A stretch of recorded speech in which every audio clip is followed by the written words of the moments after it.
the pursuit of immortality, the only thing mankind has cared about for centuries.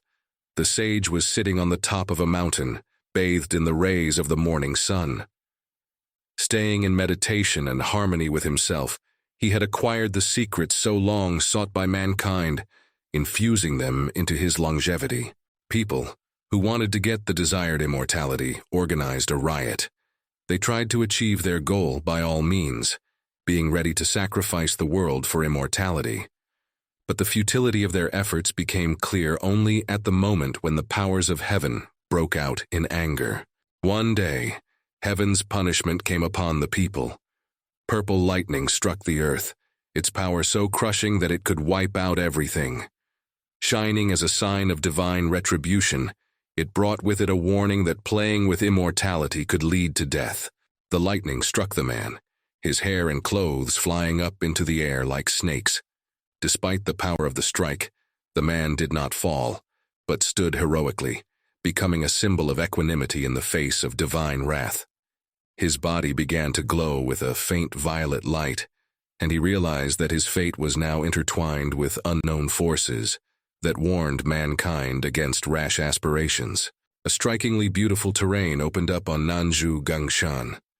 The peaked mountains, with small waterfalls flowing down from them and clear, cool water, created a peaceful atmosphere. Birds circled around, filling the air with their cricket concert, and every moment here seemed eternal. Not far from this place was the home of the Taekyong clan. This place was no longer the same as it used to be. Everything indicated that it was abandoned, broken, and that there was no longer the life that flowed in this place before. The old walls of the house held memories of former greatness, but now they were doomed to oblivion. The little bird in the cage flinched fearfully when she saw what had alarmed her so much. Her swing under her paws faltered from side to side, creating a monotonous rhythm of anxiety. Her eyes reflected the fear of the change that would come. The reason for the bird's alarm was precisely this guy, who with lighted eyes and a strange smirk kept looking at the bird. The guy was obviously ravenous and continued to look with hungry appetite at the bird, which, worried for its own life, was trying to get out of the cage. Its little heart was ready to jump out of its chest, and the guy's mouth was starting to drool. Despite his appearance, he decided to talk about lightsabers. There was a girl sitting across from him, quietly watching as the boy devoured the bird with his gaze. The story of the lightsabers didn't impress her much. Her older brother had told her a lot of things, and the girl didn't remember everything, so she didn't mind listening to another one of his stories. She stared at the bird, as if she could read more than panic in its eyes. He began his story by talking about an object that kept lightning out of the house. All this he told while his gaze was obscured by a small bird that had already begun to panic at the sight of the guy. For some reason, the bird thought he was so hungry that he dared to eat her. The guy continued to talk about lightning rods, suggesting that this cage could be such an object. Drool filled his mouth that those could no longer stay inside and began to flow out in thin streams. A rapturous twinkle flashed in his eyes, as if he saw not only a bird in front of him, but a potential source of power. The boy's whole appearance suggested that he was very hungry. The girl turned to her brother, wanting to find out for sure. The guy twitched, trying to bring himself to his senses. She was very much worried about him. Her eyes reflected the worry so familiar to the look of those who care for others more than themselves. When he calmed down, he wiped his sleeve with the drool that would inevitably start dripping onto the floor. For some reason, he decided to lie to his little sister and not admit the fact that he was hungry, but the rumbling in his stomach spoke for itself. The girl didn't say anything in response to his lie. Her eyes flashed with bewilderment, but she decided not to insist on the truth and just continued to listen attentively to his story. The girl felt very sad about the boy's hunger. The last time they had eaten had been yesterday, and it had been very little, so that there was a chance for a good meal. The older brother sighed heavily. He had nothing to add, and he realized it himself. A feeling of sadness filled his soul. Once upon a time, this guy was an ordinary man working in a game company as a programmer. One day he was so tired and exhausted because of the large amount of work he had done over the past month that he fell asleep at his workplace. And when he opened his eyes, he found himself in the body of a small child in another world. Then he was picked up by the head of the Taijun clan. The man was shocked by the sudden appearance of a child on his doorstep. But since he had no other choice, he couldn't abandon the baby and took him to his home. And since then, the only thing the guy thought about was to reach a high level in this world, not to make the same mistakes of a loser that he had in his previous life. He wanted to reach the top of this world and become the leader of immortality. Despite having an altered body different from the other inhabitants of this world, the master was diligently fighting this mysterious problem. In favor of this strange phenomenon, the boy was eating 5 different kinds of beetles under the master's supervision, hoping to adapt his body. Tears mixed with determination flowed down his cheeks, but he continued on this uncompromising journey in search of his true identity. Yingming's appearance was a turning point in the boy's life. At only 3 years old, she had already surpassed him in points, even though he had been practicing diligently for 10 years. Despite all his efforts, his points were frozen at the point handling stage and never changed, no matter how much the guy practiced. Over time, as his little sister turned 7 and he turned 14, her glasses increased rapidly, while the lad's remained in an unknown state. He stopped being upset about it, finding the strength to come to terms with his unusual fate. At the current moment, Qingming had already reached almost 1,000 points, while the guy still remained at the same mysterious level. Sitting opposite each other, they silently watched the bird. The guy's stomach growled again, this time sounding louder, reminding him of his long share of hunger. Exhausted to the max, the guy didn't even have the strength to get up from his seat. The last time he had eaten normally seemed to be last week, and now his body was expressing anxiety. Exhaling heavily, his head bowed slightly to the side, as if weighed down not only physically but also by the unknown weight of fate. Jingming brightened at the idea that came to her mind. She happily shared it with her little brother. She wanted to go down to the mountains and find someone who could help them with food. Such an idea of a young girl made the boy twitch sharply. He clearly did not like such a plan of the girl. Her eyes shone even more as she continued to suggest the idea. The girl was even willing to go on the search herself, knowing that her brother was very weakened. She wanted to be useful so badly that this plan seemed delightful right now. Seeing his little sister with such enthusiasm was unexpected for the boy. He looked at the girl in surprise, and a plan was already maturing in his head. Despite his initial discontent, he began to see this idea as an opportunity not only to overcome the difficulties, but also to strengthen their bond as brother and sister. The girl jumped up from her seat, turning away from the boy. Her intentions were sincere, and she really wanted to help her brother. She was ready to immediately go in search of food. The girl's heart was beating with determination. She felt that at this moment she was responsible for her brother's well-being. The boy also jumped to his feet, stopping the girl. He immediately assured her that she didn't need to do that. Suddenly gaining strength that he didn't have at all a few minutes ago, the guy was ready to go into the mountain forest to catch game. The girl stopped, surprise flashing across her face. She hadn't expected her brother to take off so abruptly. The young man was about to move out to look for his prey, and his little sister was left standing in a stupor. After all, she didn't understand how he could change so quickly. Just now, the guy was sitting and dying of powerlessness and hunger, and as soon as she snapped out of her seat, he did not give her the opportunity to go on her own to look for food.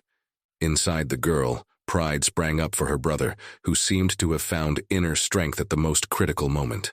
He did not bother to explain to her such a strange behavior of his. The girl ran out after him, still in the same state of astonishment. The girl ran out after him, still in the same surprise. And he also hurried the girl, hoping that she would stop asking him unnecessary questions.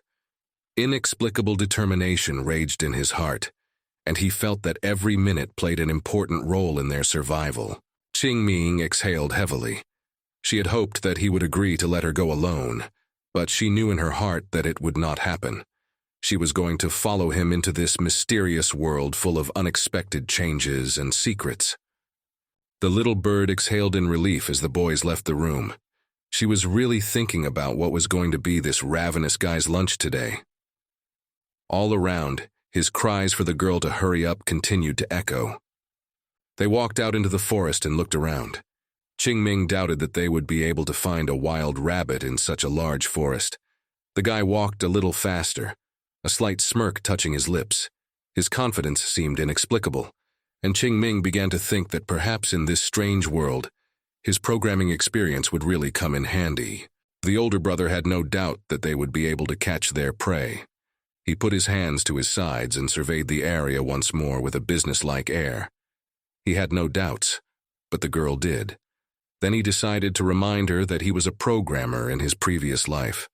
But since Qingming had never been in his former world, she didn't understand what that word meant. She only interrogated him about the edibility of this title. A look of bewilderment flashed across the guy's face, but he only shrugged his shoulders, preferring to leave that explanation for later. The boy's eyebrows drew together at the bridge of his nose, and he stared intently into the forest. He had never thought that his programming experience could help him in any way in this world, but it turned out that his view of this world was different. It was as if the codes he was used to creating on a computer screen had migrated into the language of nature around him. As he continued to look around the forested area, the boy easily analyzed what was in front of him. Lines about the surrounding terrain immediately ran in front of his eyes, with options for its use or its purpose. His ability to read nature was like programming, where every element could be read and deciphered, and every movement had its own logical meaning. As they stood and surveyed the area around them, a wild rabbit stood behind a small stump. It had long ago sensed the approach of the humans and tried to hide. The gray rabbit's entire body was trembling with excitement. He was too scared, but he hoped that he would remain unnoticed. The boy, with his exceptional view of the world, immediately saw the rabbit behind the stump in front of them. It was as if he could see right through it, and analyzing situations, he was able to determine that this rabbit could be caught and eaten. There was a glint of confidence in his eyes as he prepared to turn the slender lines of nature into his next step of survival. The young man's gaze changed beyond recognition. A sinister smile stretched across his face, for he had found them lunch. It was only a matter of catching a wild rabbit. The boy crouched down and began to slowly approach the stump. His little sister was once again surprised by her brother's strange behavior and wanted to find out from him what was wrong. He turned to her slightly and hissed for the girl to make no more noises. The rabbit tensed more, for in his gut he sensed that he was being hunted. His whole body trembled with renewed excitement. Suddenly, somewhere very close by, someone's voice sounded. The boy twitched and looked away, for it was too close and too loud. He was worried that people could easily ruin his wild rabbit hunt. Yanwei folded his arms across his chest and looked at his younger brother, Lu Chan, who was cold, and slowly followed him up the winding stairs. The older brother could not understand Lu Chan's pathetic behavior, as they were both excellent disciples of their master and should not give in to weakness. In the meantime, the guy continued his progress toward the wild rabbit and tensed up about the fact that people might have interfered with him in this endeavor. The lad was angry that they had appeared in the area at the most inopportune time. His determination only grew stronger as he knew that this prey would be a real test for him and a test of his skills. Lu Cheng pouted his lips when his older brother, Yan Wei, became indignant because he was intimidated by this forest and was tired of walking.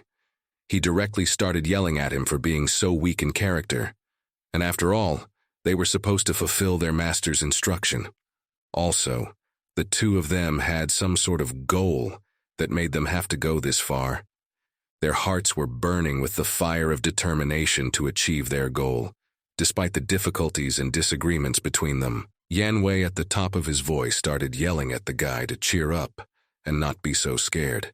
He decided to remind him who they were by making the guy repeat those words. Lu Chang immediately stood up in a string and repeated those words after him. The boy's fear began to be replaced by pride as he realized he belonged to this outstanding duo of brothers. The way Lu Chang said it in his older brother's opinion was not enough.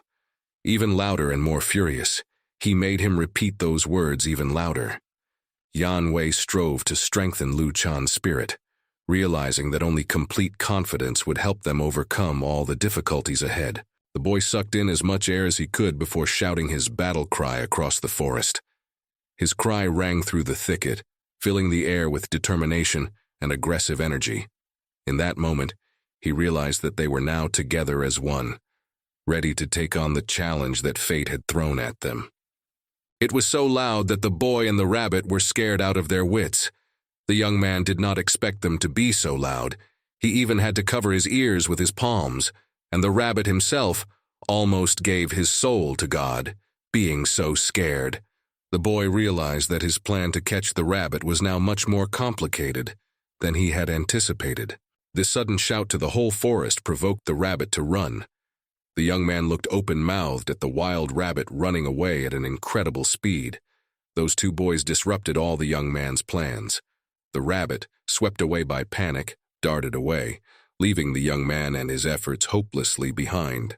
Because the wild rabbit had taken off, he rushed with all his legs after it. His little sister also ran, trying to catch up with her brother and the rabbit. The beast himself, with his heart bursting out of his chest, simply ran at breakneck speed. It seemed to him that his feet did not even touch the ground. The forest was filled with the sounds of the race, and now all the participants of this unexpected hunt were trying to catch up with the fugitive. The wild rabbit covered a great distance in one leap and hid behind the bushes. But in front of them hung red threads, on which golden amulets were attached. When he saw them, the boy shuddered. He started breaking hard, yelling for the girl to stop. He put his arm out so that his little sister would crash into her, but in no way hit the amulets that were ahead of her. They stopped just in time to avoid breaking the threads of golden amulets. The older brother looked at them anxiously, and the girl looked out from behind him and stared at the threads in surprise. It was as if magic that could destroy an entire destiny was hovering around these mysterious amulets. While her brother was breathing heavily, trying to catch his breath in a calm state, she continued to stare with frustration at the wild rabbit that kept running away. It made her very sad that because of the amulets they couldn't continue their hunt. The threads of the amulets seemed to have become an invisible wall between them and the freedom to follow their prey. A whole fence of golden amulets stretched in front of them, stretching far into the distance. For some reason, they couldn't go any further than this place. Frustrated, the boys continued to stand there and watch as their food drifted away. The sudden change in the glasses stirred the boy. He felt something suddenly change in him, but he did not yet realize it. A shadow of mystery flashed in his eyes, as if he were encountering something unknown and great for the first time. Yingming looked at his distressed face. The girl excitedly interrogated about his well-being. The boy continued to remain silent, and she dared to once again suggest going down to the mountains to look for food there. A glimmer of hope sparkled in her eyes, but he shook his head in response. But once again it didn't work. The young man turned away and walked backwards with a droopy head, leaving his little sister behind him. Through the mysterious glasses peeped through the mental storm of the guy, and he went on his way, where his thoughts and feelings, like a stream of wind carried somewhere in the distant, unrecognized expanses. She looked sadly at him, and didn't know how else she could help him when he rejected her every suggestion. Feeling powerless over the changes happening to her brother, Qingming realized that the secret behind those mysterious glasses was separating them like an insurmountable chasm.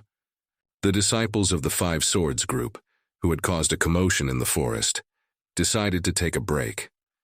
Lu Chang sat down on a rock and handed his older brother a cake. Then he took out one for himself as well. Over his shoulder hung a small pouch with enough more of these cakes in it. While they were eating, Yan Wei continued to look around the area. The two brothers didn't even realize that they were already under close surveillance. More specifically, the contents of their pie bag. Qingming and his older brother were sitting in the bushes and kept their eyes on them. Just at this moment, Yan Wei put his hand on Lu Chan's shoulder and hurried him up as they had to finish their halt and move on. Little Qingming watched as the Five Swords group disciples enjoyed a snack. The girl had no idea that she was so hungry. Drool began to flow out of her mouth, and her throat swallowed the empty saliva loudly. Her brother looked at her sister and was surprised, for he thought she was not so hungry. It pained him that the girl was suffering from hunger, and he hadn't even noticed it earlier. The boy gently stroked her head, promising to steal these students' food. It seemed to him that it would be the most sensible thing to do. The girl raised her head and looked at her brother with a skeptical look. He ignored her skeptical look. A plan of revenge was already brewing in his mind for the two of them, since it was because of them and their yelling that the boys had missed the opportunity to catch a wild rabbit and roast it for dinner. He figured it would be good compensation. Dark shadows of intricate intrigue were casting over his decision, as if it were a foreshadowing of something dark and vengeful. By this time, the two brothers from the Five Swords group had arrived at the entrance point of the Taekyong clan sect. The signboard had long been in such a bad state. Cracks from old age covered the name of the sect. They stopped, their gazes glancing intently at the weathered board, as if they were reading the warning signs on it. The brothers raised their heads and looked in horror at the gate that stood before them. They shuddered, for they sensed a strange aura around the place. They clearly did not feel comfortable and were perplexed. There was a mysterious heaviness in the air, as if the secrets of the clan lurked behind this ancient gate, ready to reveal their secrets only to those who dared to enter. The gate that greeted them was completely covered with talismans. They continued to look at this place in surprise, not understanding why so many protective talismans had been placed here. Each talisman seemed to be filled with energy, as if magic beyond ordinary perception was coming to life here. The boys turned blue with excitement and fear of this place. The younger brother even speculated that so many talismans could hold something terrible, or even contain a demon. They had come here for the letter that they should have placed in the master's hands. But the fear made them want to just leave the letter here and run away from this clan far away. Yanwei couldn't let that happen and disobey their master's words. He felt that the answers lay just behind this mysterious gate. Also, the older brother had his own reason why he was so eager to get to this place. With a slight blush on his face, he whispered that it would be nice to obtain some elixirs here. Lu Chang glanced at his elder brother obliquely, for he had heard his secret desires, and he didn't like the fact that they were completely unrelated to the task at hand. For the first time, he had to face the idea that passion for the unknown could interfere with a sacred mission. Not far away from them, a strange sound came from the forest, causing even the birds to flutter out of the trees. They jumped on the spot and started looking in different directions, trying to understand what had just happened and where this unknown sound was coming from. The guys were already standing in suspense, and this excited them even more. There was an unknown threat in the air. Yanwei was the first to regain his senses and put his hand on his younger brother's shoulder. Without seeing it, he jumped on the spot again, terrified by the sudden touch. The older brother was very pleased with Luo Chang's eagerness to complete the task and not be distracted by extraneous factors.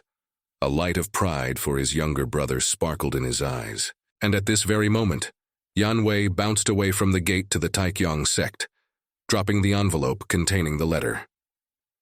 He no longer had any desire to stay in such a scary and suspicious place. His younger brother stared at him with his mouth wide open and his eyes bulging. He clearly did not expect such an act. A flicker of determination flashed across Yanwei's face, as if he had freed himself from the shadow that had been pressing down on him since coming to this clan. They dropped the letter and ran away from the place. They did not even bother to look where the letter had gone. A young man was watching from the roof of the fence. He was pleased that 2 disciples from the Five Swords clan had escaped from this place. He too smirked, knowing that their attempt to investigate the sect had failed. The gate of the Taekyong sect creaked open, and a guy stood in the opening. He glanced at the fleeing disciples, shouting at them to stop. The 2 brothers turned around without expecting it as soon as they heard the voice behind them. Frozen in the moment, they saw the guy in the gate who had called out to them. He too came out from behind the gate and introduced himself to them by another name, calling himself Zhen Jinming. He wanted to know the reason why they had come here and what they wanted. A girl came out from behind him. She silently watched the brothers with faces twisted with fright. Mysterious events were just beginning to unfold in this mysterious and magical story.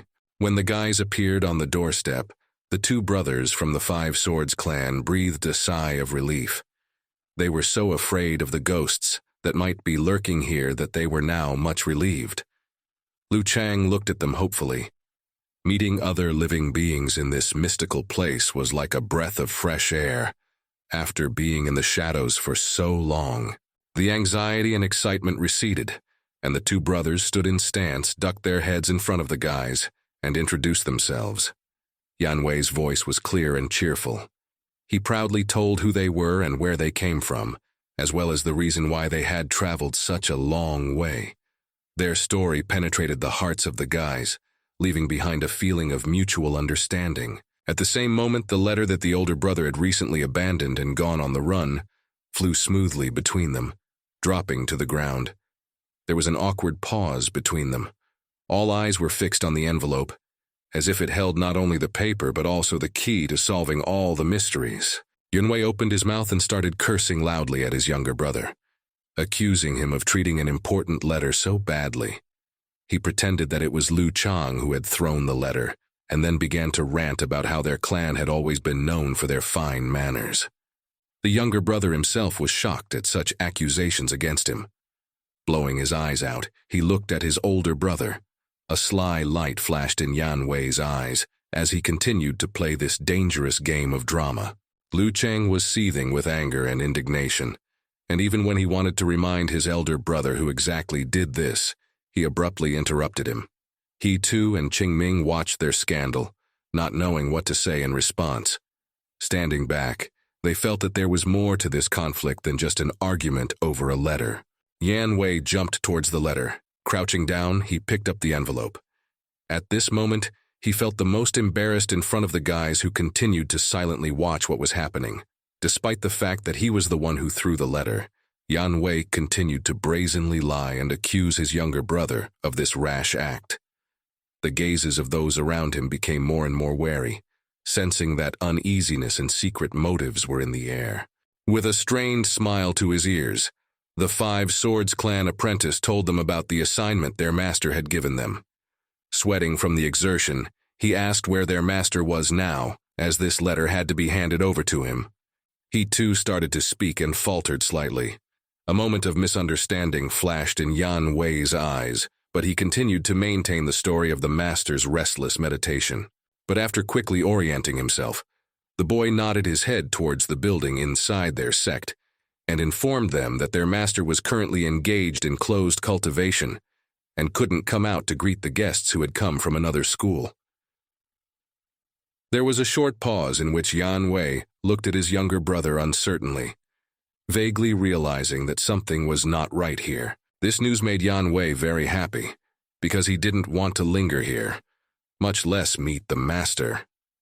He held out the envelope to Heitu, asking him to give it to his master as soon as he finished his meditation.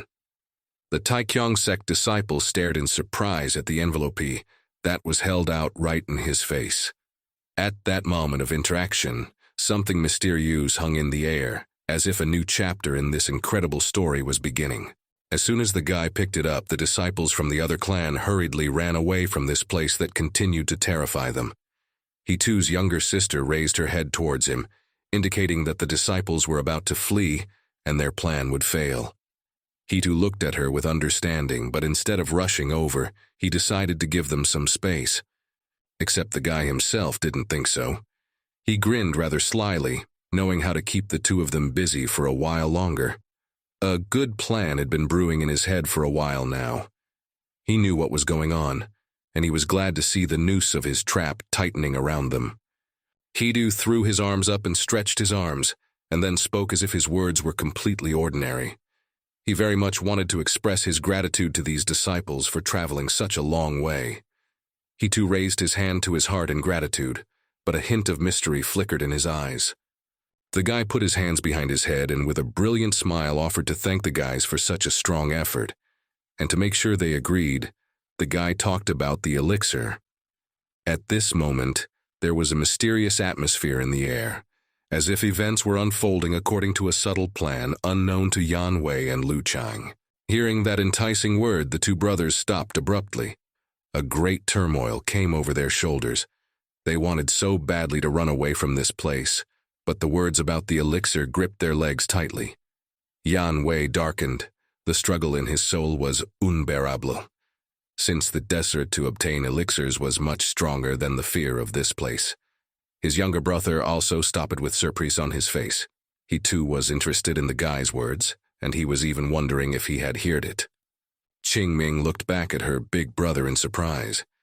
The girl was puzzled as to how he knew that these guys would be interested in the words about the elixir.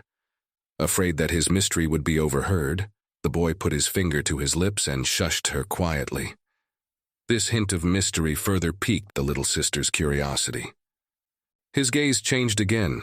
He looked at these 5-sword school disciples with concentration. A sparkle flashed in his eyes as if he saw something that the others did not notice. He said the word elixir with a special emphasis, as if it was the key to something much more important than just a pill. The guy's specialty was also that he could see information not only about the area he was in, but he could also view people's profile, see their information and mood in real time. Right now, he too could clearly see how these two were upset that they had missed the opportunity to obtain the elixir, and using this data, the guy had thus enticed them to stop. Yanwei turned back to the guy and girl who were standing at the gate with a flushed face. He folded his hands once again and informed them with a strained expression that their message was only to hand over this important letter, and they didn't expect to receive anything in return. His younger brother looked at the hypocrisy with which these words were said, and the flags that he too saw only confirmed it. The interactions were becoming more and more confusing, as if everyone involved was playing their own secret game. Despite Yan Wei's so polite tone, the guy took out a small bottle from the folds of his clothes. He showed it to the guests and couldn't help but present it to them for such a job well done. He wished to thank them, at least in this way. He also told them that the bottle contained a dingy pill. As soon as Yan Wei heard about the contents of the bottle, his face immediately changed. He wanted it so badly that he completely forgot how he looked from the outside. His fingers raced, imagining how he would use them to uncork the bottle. The joy on his face was incredible, as if he had found a treasure. Extending his arm out to the side, Yan Wei blocked his younger brother's path. He only stared at the bottle that the boy continued to hold in his hand. This thing was like a magnet beckoning him, and he could barely restrain himself from running up to him and snatching it away. His younger brother was surprised, as if he had never seen Yan Wei in such a state before. Both brothers' gazes spoke for themselves. There was something truly unique and precious in front of them. Lu Zhang did not like his brother's inappropriate behavior.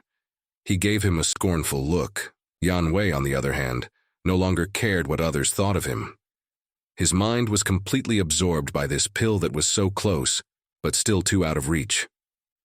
He too silently watched them and didn't say anything. He held up the bottle, still luring these guys in the same way, but stubbornly did not offer it again. Yan Wei, on the other hand, was excited. In his opinion, the guy should have politely offered them the pill once more, and he stubbornly waited for him to make a new move. His eyes flashed with impatience and greed, as if he was willing to go to great lengths for this precious elixir. As he continued to stand there, he couldn't understand why the guy was still silent and didn't offer the gift again. All these questions were looming in his mind. Meanwhile, he too himself was calmly waiting for the right moment to make his next move. He saw the other disciples' desire to get his hands on this precious bottle. The moment the guy opened his mouth and wanted to say something, Yan Wei was startled, thinking that the guy would just put the bottle away and not make such a generous offer again. His heart pounded in his chest, urging the guy to do something about it. Because of this, a moment later, Yan Wei had already grabbed his pouch and presented it to the guy. He braked right in front of him and bowed. The 5 Swords clan disciple was very worried that he wouldn't take back his words, so he was ahead of him. The girl was surprised by such a quick change in behavior, and his younger brother once again stared at him with a shocked look. Lu Cheng was beyond angry, that his big brother had once again beaten him to the punch and prevented him from accepting this precious gift himself. Standing behind him, the boy clenched his fist, and his body shook with anger. Heitu didn't expect that he was so eager for this pill. He opened the pouch he had given him and put the jar in it. Yanwei's cheeks were flushed with excitement, and a smile spread across his face at the pleasure to come. As soon as the bottle was in his bag, the Five Swords disciple snatched it too abruptly from Heitu's hands. The guy stared at him in surprise, and Yanwei could barely contain his emotions and was like a beast that had finally caught its prey. Suddenly, Heitu put his hand down on the sack of a student from another school. He looked at him in surprise, and the terrifying thought that he could now take back the precious bottle entered his mind. He really wanted to break free of the boy's hands and run before anything changed. Heitu began to speak in a menacing voice, a warning that had to be followed. As it turned out, the bottle couldn't be uncorked until a certain point. The guy also talked about how hard it was to create it and why it was so unique. Yanwei was shocked by what he heard. He continued to listen to the guy's words with intense excitement. The Taikyong disciple then approached Yanfei and strictly forbade him to open the bottle, or else everything would be in vain. Fearful for such a precious pill, he nodded with sweat, promising to adhere to all of the guy's instructions. His heart trembled, for at first he thought the pill would be taken back from him. After the instruction, he too abruptly turned around and walked away from the overly excited Five Swords school disciple. He had only one question: when would he be able to open this bottle and use such a precious pill? If it were up to him, he would have swallowed it by now. But such a terrifying instruction prevented him from committing such a rash act. The students from Taijun were heading back to their sect. The guy threw them a final admonishment on the matter, leaving the disciples from the other school in ignorance. They looked at the backs of the departing guys and couldn't believe that they had obtained such an exceptional gift so easily. As soon as those disciples went behind the gate, which slowly closed behind them, the two brothers looked at each other with delight in their eyes. Only now were they able to show their true emotions, which they had so diligently hidden from the boy and girl's gaze. They picked up the bag containing such a jewel. Their eyes sparkled. Happiness filled their chests. They would finally be able to achieve great success with the help of this magic pill. At that moment, a golden glow seemed to emanate from the pouch, illuminating everything around them. Yanwei's face changed dramatically and shot his eyes towards his brother. An ominous thought began to brew in his chest. Not wanting anyone else to touch the precious pouch, Yanwei slapped his younger brother's cheek, pushing him away from him. The guy who received the slap recoiled, a sharp pain stabbing into his cheek. He obviously didn't expect to get hit so hard for just holding his older brother's pouch with his hands. Holding his cheek, the guy turned away from Yanwei. He felt so much displeasure, but there was nothing he could do to contradict him. His big brother continued to yell, very worried that because of this onslaught, something might have happened to his precious pill. A strange and loud sound was heard in the distance again, causing the birds to fly out of the trees in fright. The Five Swords clan disciples jumped on the spot in surprise. The very strange place instilled fear in these outsiders. They began to look around, but could not realize where the source of the scary sounds was. Yanwei was sure that the best thing was to go to his school as soon as possible, and not to linger in this suspicious place. Fear haunted him, and now every rustle seemed to be something very dangerous. He clutched his pouch closer to his chest, worrying more than anything about the treasure hidden inside. Not seeing the point of lingering in this place any longer, the two disciples rushed out, wanting to get out of here as quickly as possible and find a secluded place to examine their precious pill. He too and his little sister were watching from behind the bushes. Jingming looked at her big brother with a puzzled look. The girl didn't understand the reason why the guy let those two disciples leave so easily. After all, they were going to take away their food. Her little sister's stomach rumbled. She had been feeling hungry for a long time. Not daring to hide it from his little sister any longer, the boy took out a stack of pastries, which he managed to steal as he slipped his hand into the pouch to put the pill bottle in. A satisfied and beaming smile stretched across the boy's face. It would be enough to fill them up. The pies were beckoning them with their delicious flavor. The two brothers continued to run relentlessly down the steps, descending lower and lower. It took them so long to climb up to the Taekyong sect, but they descended like the wind. The tree trunks flashed on the sides, but the guys were clearly not interested in the beautiful views. As Lu Chang continued to run, he decided to see if his brother needed help, thinking that he was tired of carrying the bag. His older brother, even though he was already sweating and steaming, was not willing to give up the precious sack. He clutched it even more tightly to his chest, not wanting to part with it for a single moment. His younger brother saw how tired Yan Wei was already, so he decided to reach for the bag and help his brother carry the burden. Despite being left behind, he was still unwilling to part with the bag. The boy took it away from his younger brother's hands and shouted at him to stay away from the bag. They looked at each other angrily. Each wanted the sack, and they both didn't like the other having his own views on it. The brothers started a visual fight between them. Even though Yan Wei made it clear that he didn't need his younger brother's help, Lu Chang hurriedly grabbed his bag. The guy started growling through his teeth about wanting to help his older brother, since it was his direct duty. Lu gripped the sack tightly and pulled it towards him with force. Both brothers began to struggle while politely insisting on their own. Their bodies trembled with tension. While their hands were tugging the bag, and the boys were fully absorbed in the tugging, they did not immediately notice that the bag was no longer able to withstand their strong onslaught. A terrible cracking sound was heard. It was the fabric of the sack that could not stand and burst right in the middle of the precious sack. The bag didn't just crack, it shattered into tiny pieces. All the things that were in it flew out of it and scattered in different directions. The bottle with the precious pill also flew out of it. The students watched as the bottle flew back to the ground at an incredible speed and shattered with a crack because it was so fragile. The pill fell to the ground, covered in shards from the bottle. The students scattered in different directions, falling on their 5th points. They looked in horror at what had happened to the bag. There was now only tattered rags and a pile of torn clothes on the ground, and a broken bottle in the middle. Yan Wei shouted at the top of his voice at his little brother. Of course, he started to blame him for this trouble. They looked at the shards, as well as the pill that lay in the middle. Yan Wei crawled up on his knees to the precious pill he was guarding so carefully. His face aged 10 years at this moment. He started throwing away the shards with his hands, trying to find the most precious among them.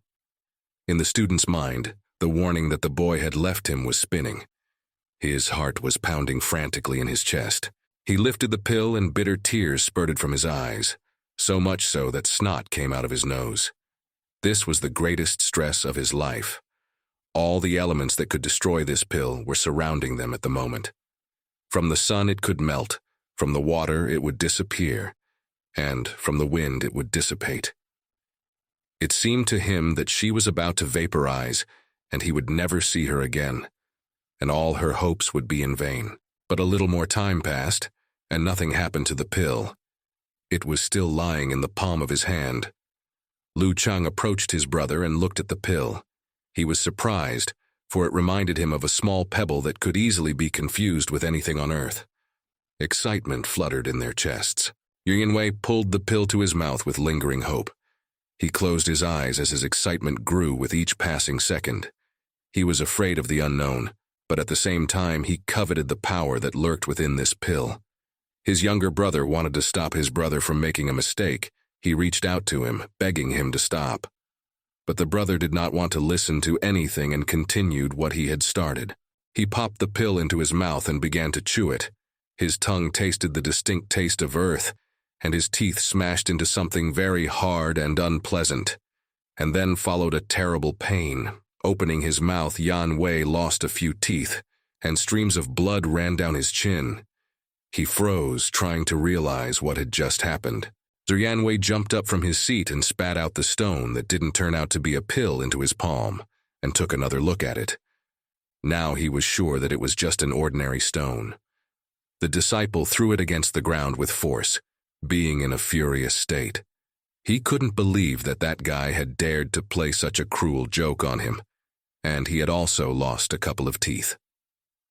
At this time, Liu Chang was packing up his older brother's belongings while he was writhing and shouting. When the boy had picked up all the things he had managed to find, he looked up to his older brother. The latter was still too angry and shouted to him. The younger brother looked confused and was scared to say the fact that he couldn't find their food. Now the older brother was even more furious, not believing his ears. For the older brother, it was the last straw. His rage just consumed his mind. Fat, throbbing veins appeared on his forehead and all over his body. He could barely contain himself from bursting from the anger that was now raging through his body. Remembering what the Tai Kun clan's gate looked like, and comparing all the facts, he determined that those guys were rogues. Little brother wanted to know what trailing steps they would take in this matter.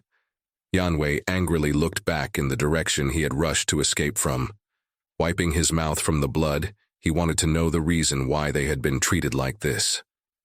The bird, who not so long ago had been dying of fear of being eaten, now collapsed in its cage, and was happily nibbling on the pie that had been generously allotted to it. While Qingming was feeding the chick, he too persistently read the letter that the two brothers from the Five Swords clan had brought. He scratched the back of his head unhappily. He didn't like what it said.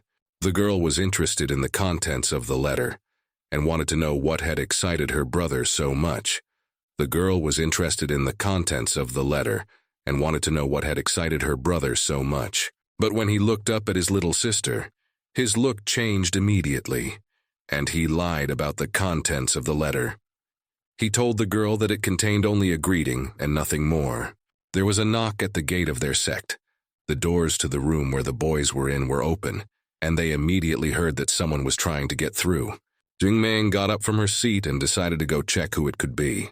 She glanced at her brother, who was still sitting over the strange letter. The girl went outside, and at the same moment a strong wind howled. She went to the gates of the sect, wanting to know who was knocking so insistently on their doors. The wind playfully ruffled her hair, making her feel like it was carrying something important and momentous. The two brothers from the Five Swords School stubbornly continued to stand at the gate. They couldn't let this matter go and wanted to seek justice. Yanwei couldn't help himself and shouted at the top of his voice that he demanded an audience. Liu Chang felt a strange sense of insecurity. He felt that he and his brother might have just misunderstood something and were now acting too rough. He was worried that a conflict might break out because of this misunderstanding, so he decided to calm his brother down a bit. Yanwei looked back to his younger brother and irritatedly assured him that he knew what he was doing. A moment later, Qingming's head appeared from behind the gate. The girl curiously inquired about who had come and saw the same two brothers they had recently deceived in front of her. Anxiety tickled in her stomach. Yanwei folded his hands and bowed to the girl and apologized for disturbing them again. His look was serious, and his words were assertive. The guy wanted to personally meet with the Tai Kiong sect's sect master, as he suddenly remembered that his master had asked for an important message to be delivered to the girl's master personally. At this moment, she twitched, for she did not expect these brothers to come back and demand a meeting with her master. The eyes of a student from the Five Swords School rose to the girl's face. He once again insisted that this meeting should be directly one-on-one with their master and no other way. Allegedly, it was very important and he must definitely fulfill his master's orders. Raising his head, he intended to go inside the Taikyong sect's courtyard, but the girl stubbornly stood on the threshold and didn't allow him to even look inside. Anxiety pinched unpleasantly in her chest. She felt that these two were cornering her, because everything her brother had said before was pure lies. The apprentice from the Five Swords School had insisted that she call the master. The girl faltered, trying to pick an answer that could salvage this horrible situation. It was as if a breath of fresh air came to her rescue. Hai Tu looked out from behind the gate door. The boy was worried that his sister was gone for so long, so he decided to go out to see if everything was all right. Only he didn't know yet what kind of situation the two of them were in. He looked up and saw the same two students in front of him. This time, they didn't look as good-natured as they had recently. He hadn't expected to see them again. It was like an electric shock to see them return so unexpectedly. Hidu now felt a sense of unease as well. His face tensed up, for he thought they would still have time before they found out that he had deceived them. He couldn't believe that the students from the other school were able to expose his lies so quickly. Jingming informed her elder brother that these guys had returned, since they remembered that they had to personally deliver a verbal message for their master. She said these words with a drooping voice. He too folded his arms on his chest and gathered his wits, giving his face a look of equanimity. When he looked up again at the guys in front of him, everything immediately fell into place. He could clearly see what had angered them, and the reason they had returned to their sexta. Especially their faces spoke for themselves. There wasn't even a need to read the flags that flashed in front of He-Tu's eyes. Their anger could be felt in the air. The boy's mind turned upside down as he hurriedly thought of a new plan that would help them avoid conflict. Scratching the back of his head, he too reminded the guests that their master was at a closed training session and couldn't greet the guests. When he told the 5-sword school disciples to write a note with a message, Yanwei's face almost cracked with anger. His vein once again protruded and pulsed rhythmically. The guy absolutely disliked the lie that he too was speaking right now. But since he had no proof, he couldn't act rashly and restrained his anger within himself. Realizing that he was being lied to, Yanwei decided to find out what kind of training he was talking about. He wanted to hear the exact name of the technique that the Taiyun sect master was studying, that he couldn't look away from it and greet the guests who had come such a long way. Since this question was too unexpected for He-Tu, he had to improvise an answer very quickly. The first word came out of his mouth, which he had to build on from there. He said them slowly, trying to bring confidence to his voice, but in truth it came out too badly. A technique called no distractions for anything hung in the air between the boys. The two brothers stood in shock at such a primitive title. Lu Chang couldn't contain himself any longer and pointed his finger at He-Tu and shouted at his brother that this technique didn't exist and that this guy had just invented it. This realization infuriated Yanwei even more. He was furious that these guys had decided that they were so stupid that they were even trying to pass off such a primitive lie as truth to them. The senior disciple from the 5-sword school tisked loudly. He wasn't going to tolerate such boorish behavior anymore. Gritting his teeth, he made a decision to defend his honor. Unable to tolerate this boorish behavior from these guys any longer, Yanwei squeezed himself between the guys and went into the courtyard of the Taikyong sect. He was going to find out what the secret of this place was. Right now, he only wished for one thing, to meet the master of their school, and he justified his punchy character by saying that they were in too much of a hurry. Hai-Tu recoiled and wanted to stop the guy, but it was too late. The girl sought to hold back the other student, but the latter forcefully pushed her away. Qingming slammed into the wall with force, feeling the pain in her back from the impact. She was stunned by the unexpected occurrence and uncontrollably let out an exclamation. At this time, he too abruptly slowed his steps, his gaze filled with anxiety for his little sister, even though his attention was already on the fact that foreign disciples had invaded their sect, a foreshadowing of the soon-to-be open clash. He-Tu held his sister by the shoulders, wanting to know if she was okay after such a collision. The boy's heart was pounding frantically in his chest. Worrying about her overshadowed the fact that the stranger disciples were already running towards their abode. Qingming squirmed. Her back was aching and she thought she had scored her arm. For these guys touching his little sister, the kid was pissed.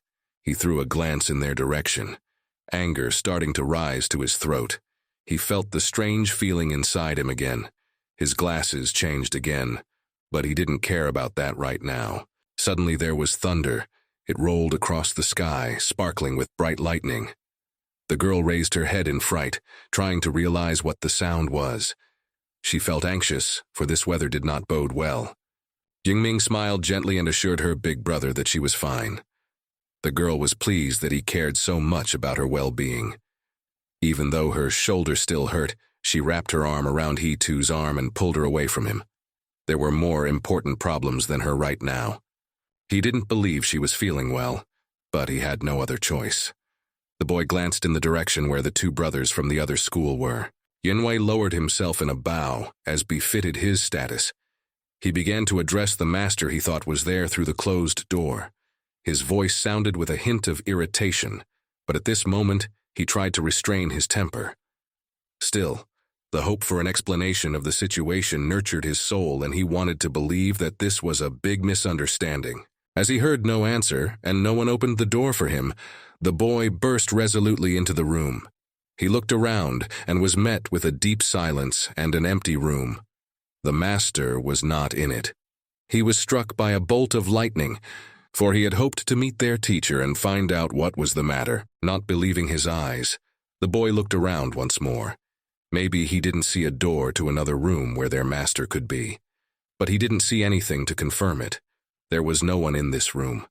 That puzzled his thoughts even more. Smelling the scent of burnt paper, he concentrated on where that unpleasant odor was coming from. As his eyes traveled across the room at the last moment, a disciple from the Five-Sword School noticed a smoldering piece of paper on the floor that was very similar in color to the one they had given to the master through his disciple. Yanwei walked closer and bent down to pick up that remnant of paper. The letter was almost all burned up, but only a small square was left. Standing with his back to Lu Chan, the older brother stared intently at the picked-up piece of paper. His younger brother wanted to know what he had found. His older brother continued to remain silent as if an eternity had passed. Lu felt unable to hold back, and finally, unable to bear it, asked him what had affected him so much, and why he had remained silent for so long. At that moment, the air was filled with tension, as if waiting for the key answer that would change the course of things. Only Yanwei continued to stare at the stump he had just picked up. He was so shocked by what he saw that he couldn't come to his senses and react in any way. Lu Chang stepped closer, excitement reflected in his eyes as he gazed intently at his frozen older brother. There was an indecision in the air, as if waiting to see what would happen in the next moment. Only the signature of their school remained on the piece of paper, which had not burned to the end. The realization that the youngster who had accepted the message from their school had not passed the message to his master and had also tried to burn it came to Yanwei like a storm. This was the last straw of his patience. He and his brother had been cruelly deceived and the letter had been destroyed. He clutched the rest of the paper in his heart, full of anger and frustration. Through his teeth, the disciple hissed a curse word at the guy who decided to mess with them like this. Never before in his life had Yanwei experienced such a vivid humiliation. Now that he knew the truth, he couldn't let it pass. He swung his blade out of its sheath and swung it wildly, drawing his weapon behind his back. Fury raged in him, and now he was going to throw it in the face of the insolent men who had decided to mock them. The boy was determined to defend the honor of his school, not to let anyone turn it into an object of ridicule. Nothing else could hold Yanwei back now. The guy rushed towards the arrogant disciples who wanted to humiliate their clan so cruelly.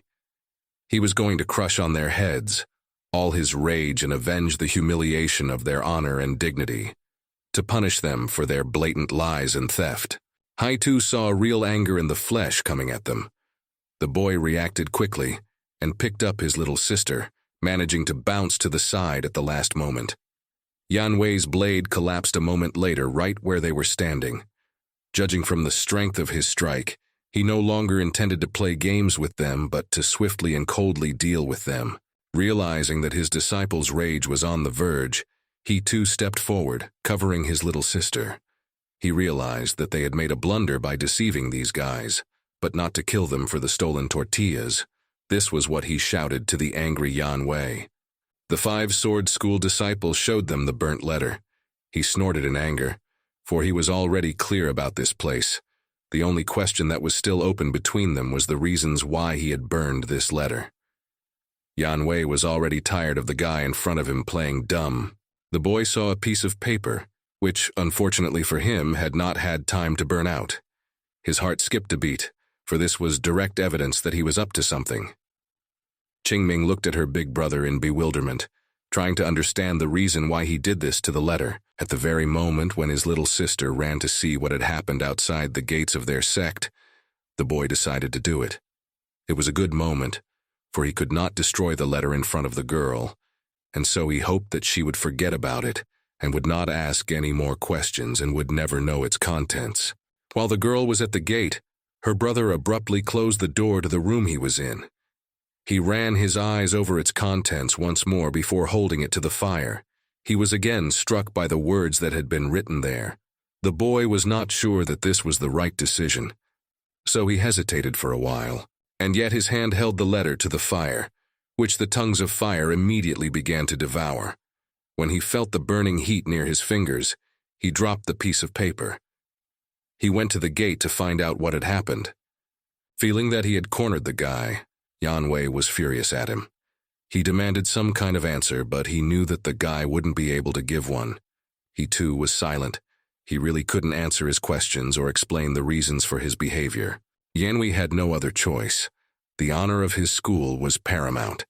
This guy was clearly trying to tarnish their reputation with such antics, and now he had to be held accountable for his nefarious actions. He'd already forgotten about the rock he'd crushed a couple of teeth on. That wasn't what mattered now. He put his sword in front of him and launched a new attack. Worried about his little sister, the guy shoved her aside sharply so Yanwei's fury wouldn't hit her. He didn't want to die because of his foolish act, but he couldn't let the girl get hurt because of it either. The opponent's sharp sword was getting closer to his enemy with each passing second.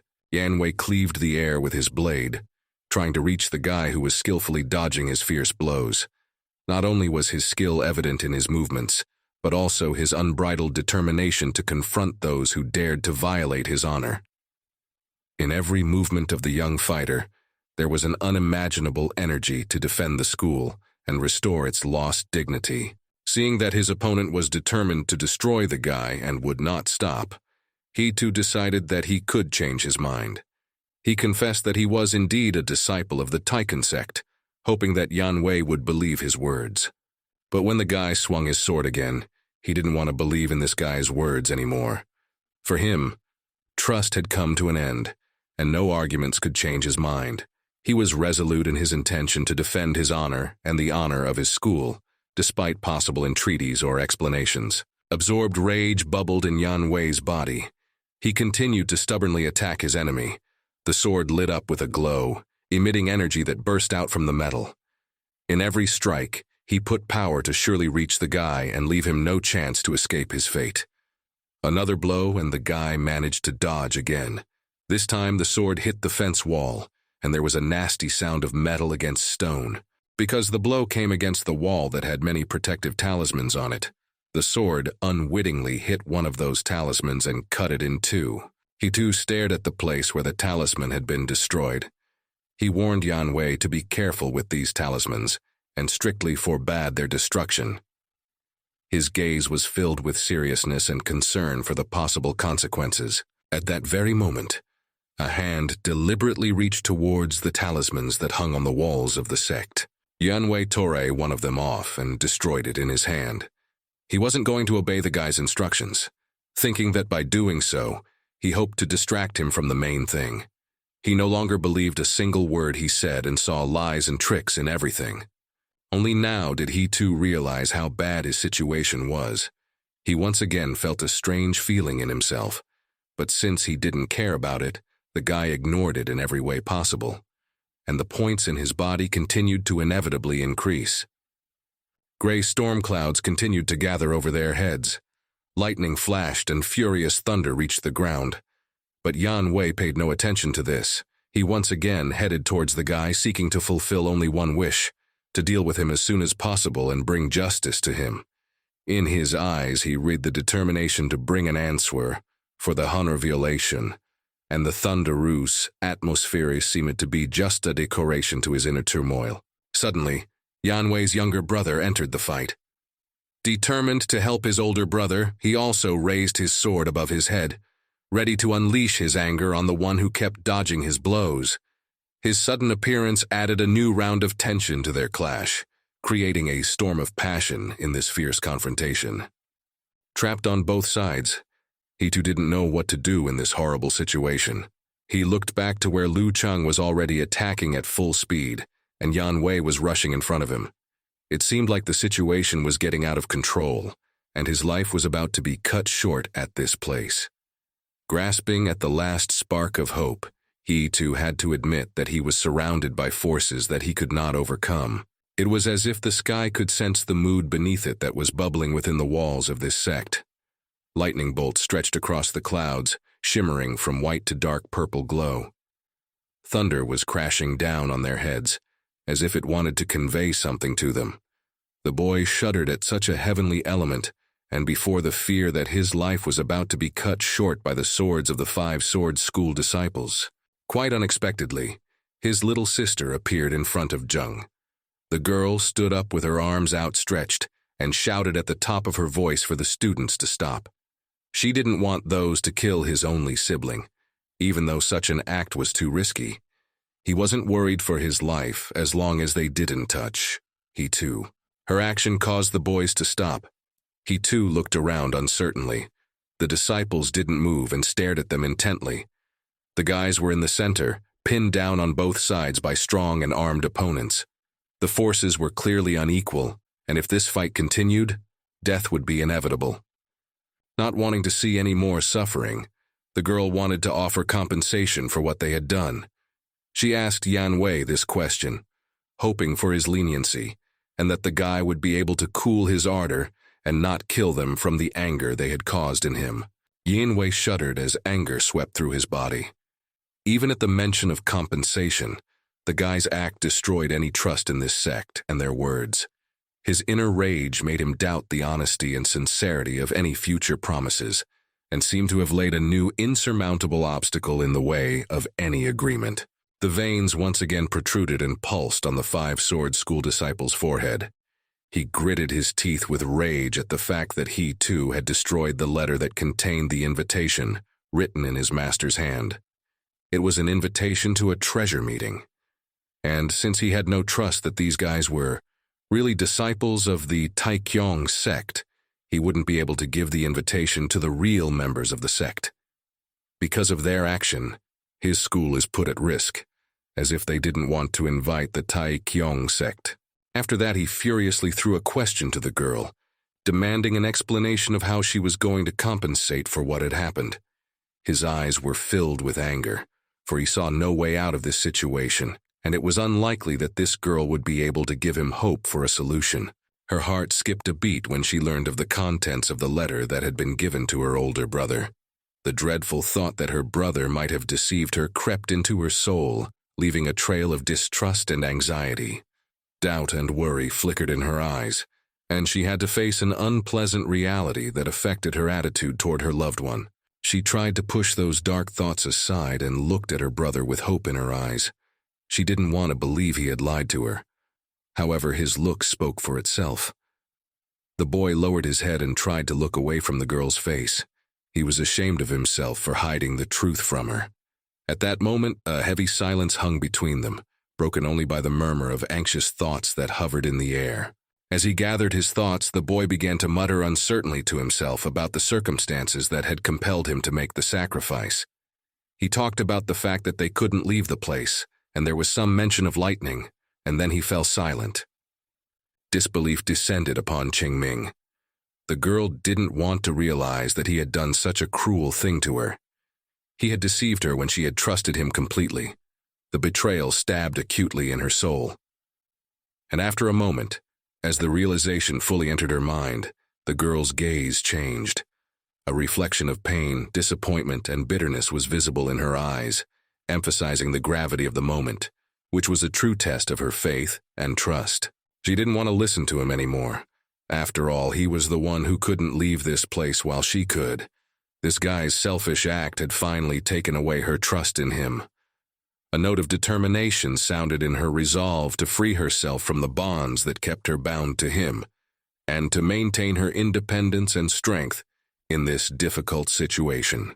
The girl glanced at Yan Wei, who was still waiting for a response from her. She reported that she was the daughter of the Taong sect's sect head.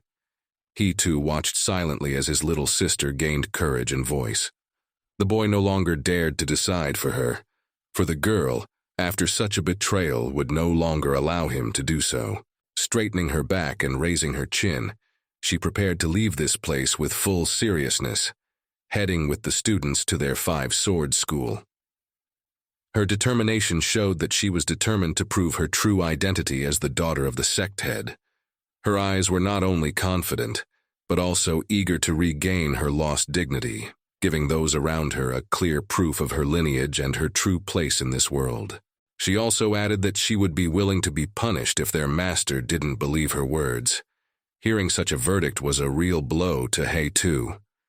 He couldn't believe that the girl was really willing to leave him alone and go outside the walls of this sect. Despite the anger that covered Yan Wei's eyes with a red veil, the girl's words still managed to reach him and calm the fervor that had recently been ready to destroy everything around him. He put his fingers to his chin and thought about it, and was fine with the girl going with them.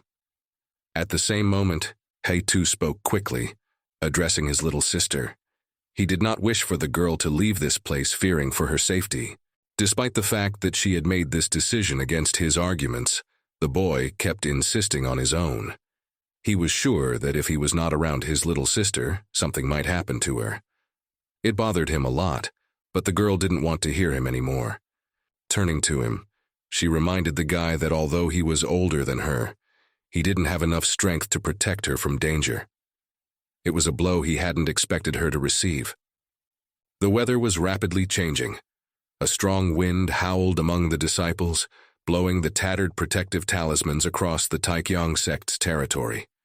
This whirlwind symbolized not only the changes in nature, but also the disturbing changes in the very fate of the sect, which had been destroyed not only by the natural storms, but also by internal strife. Yan Wei no longer saw the point of staying in this place.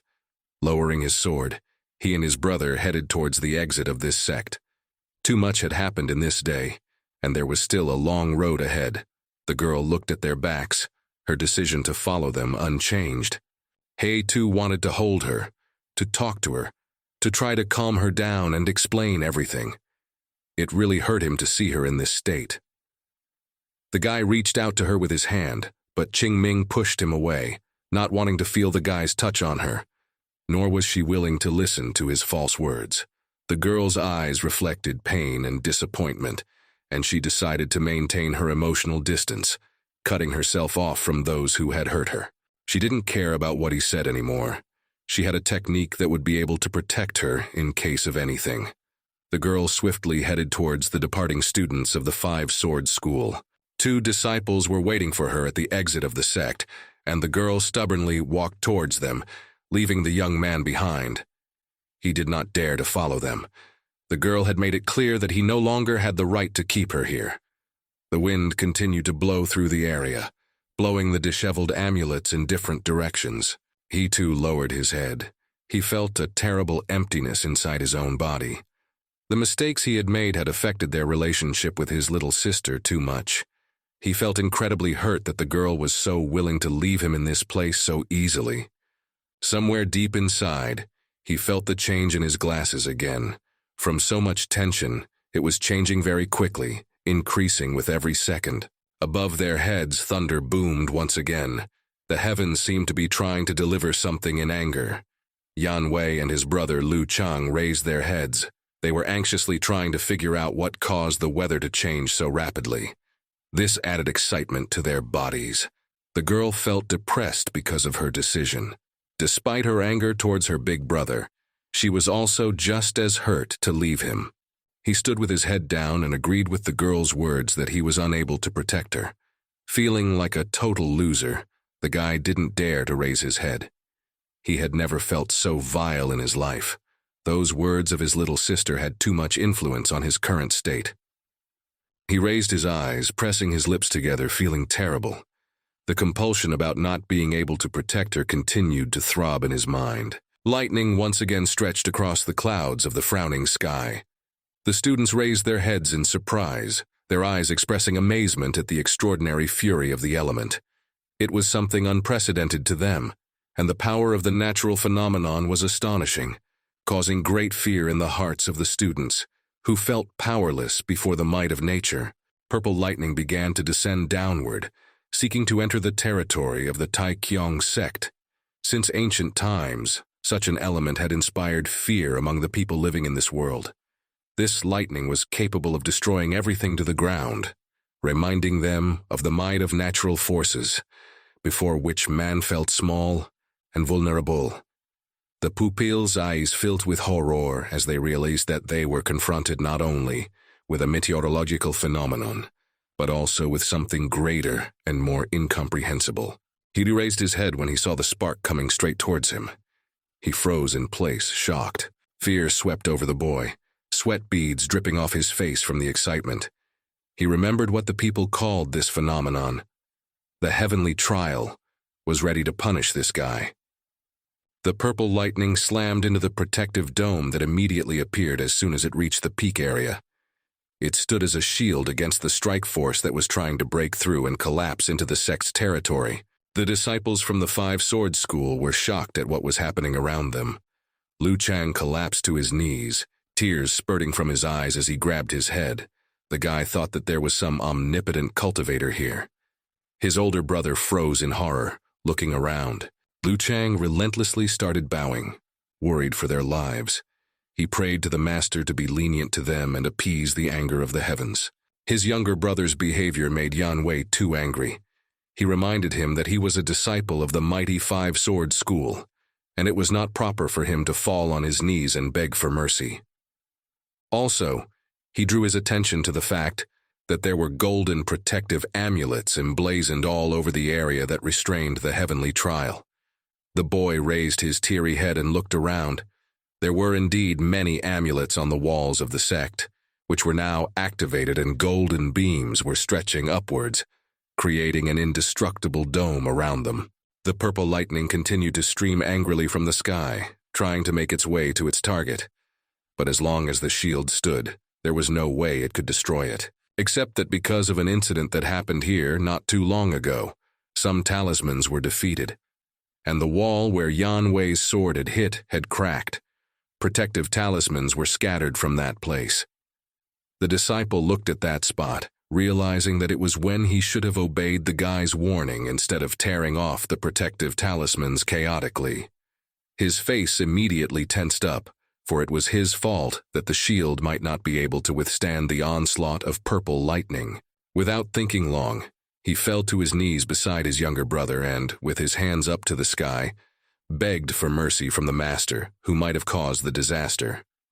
They begged forgiveness for being so rude and asked for leniency for themselves.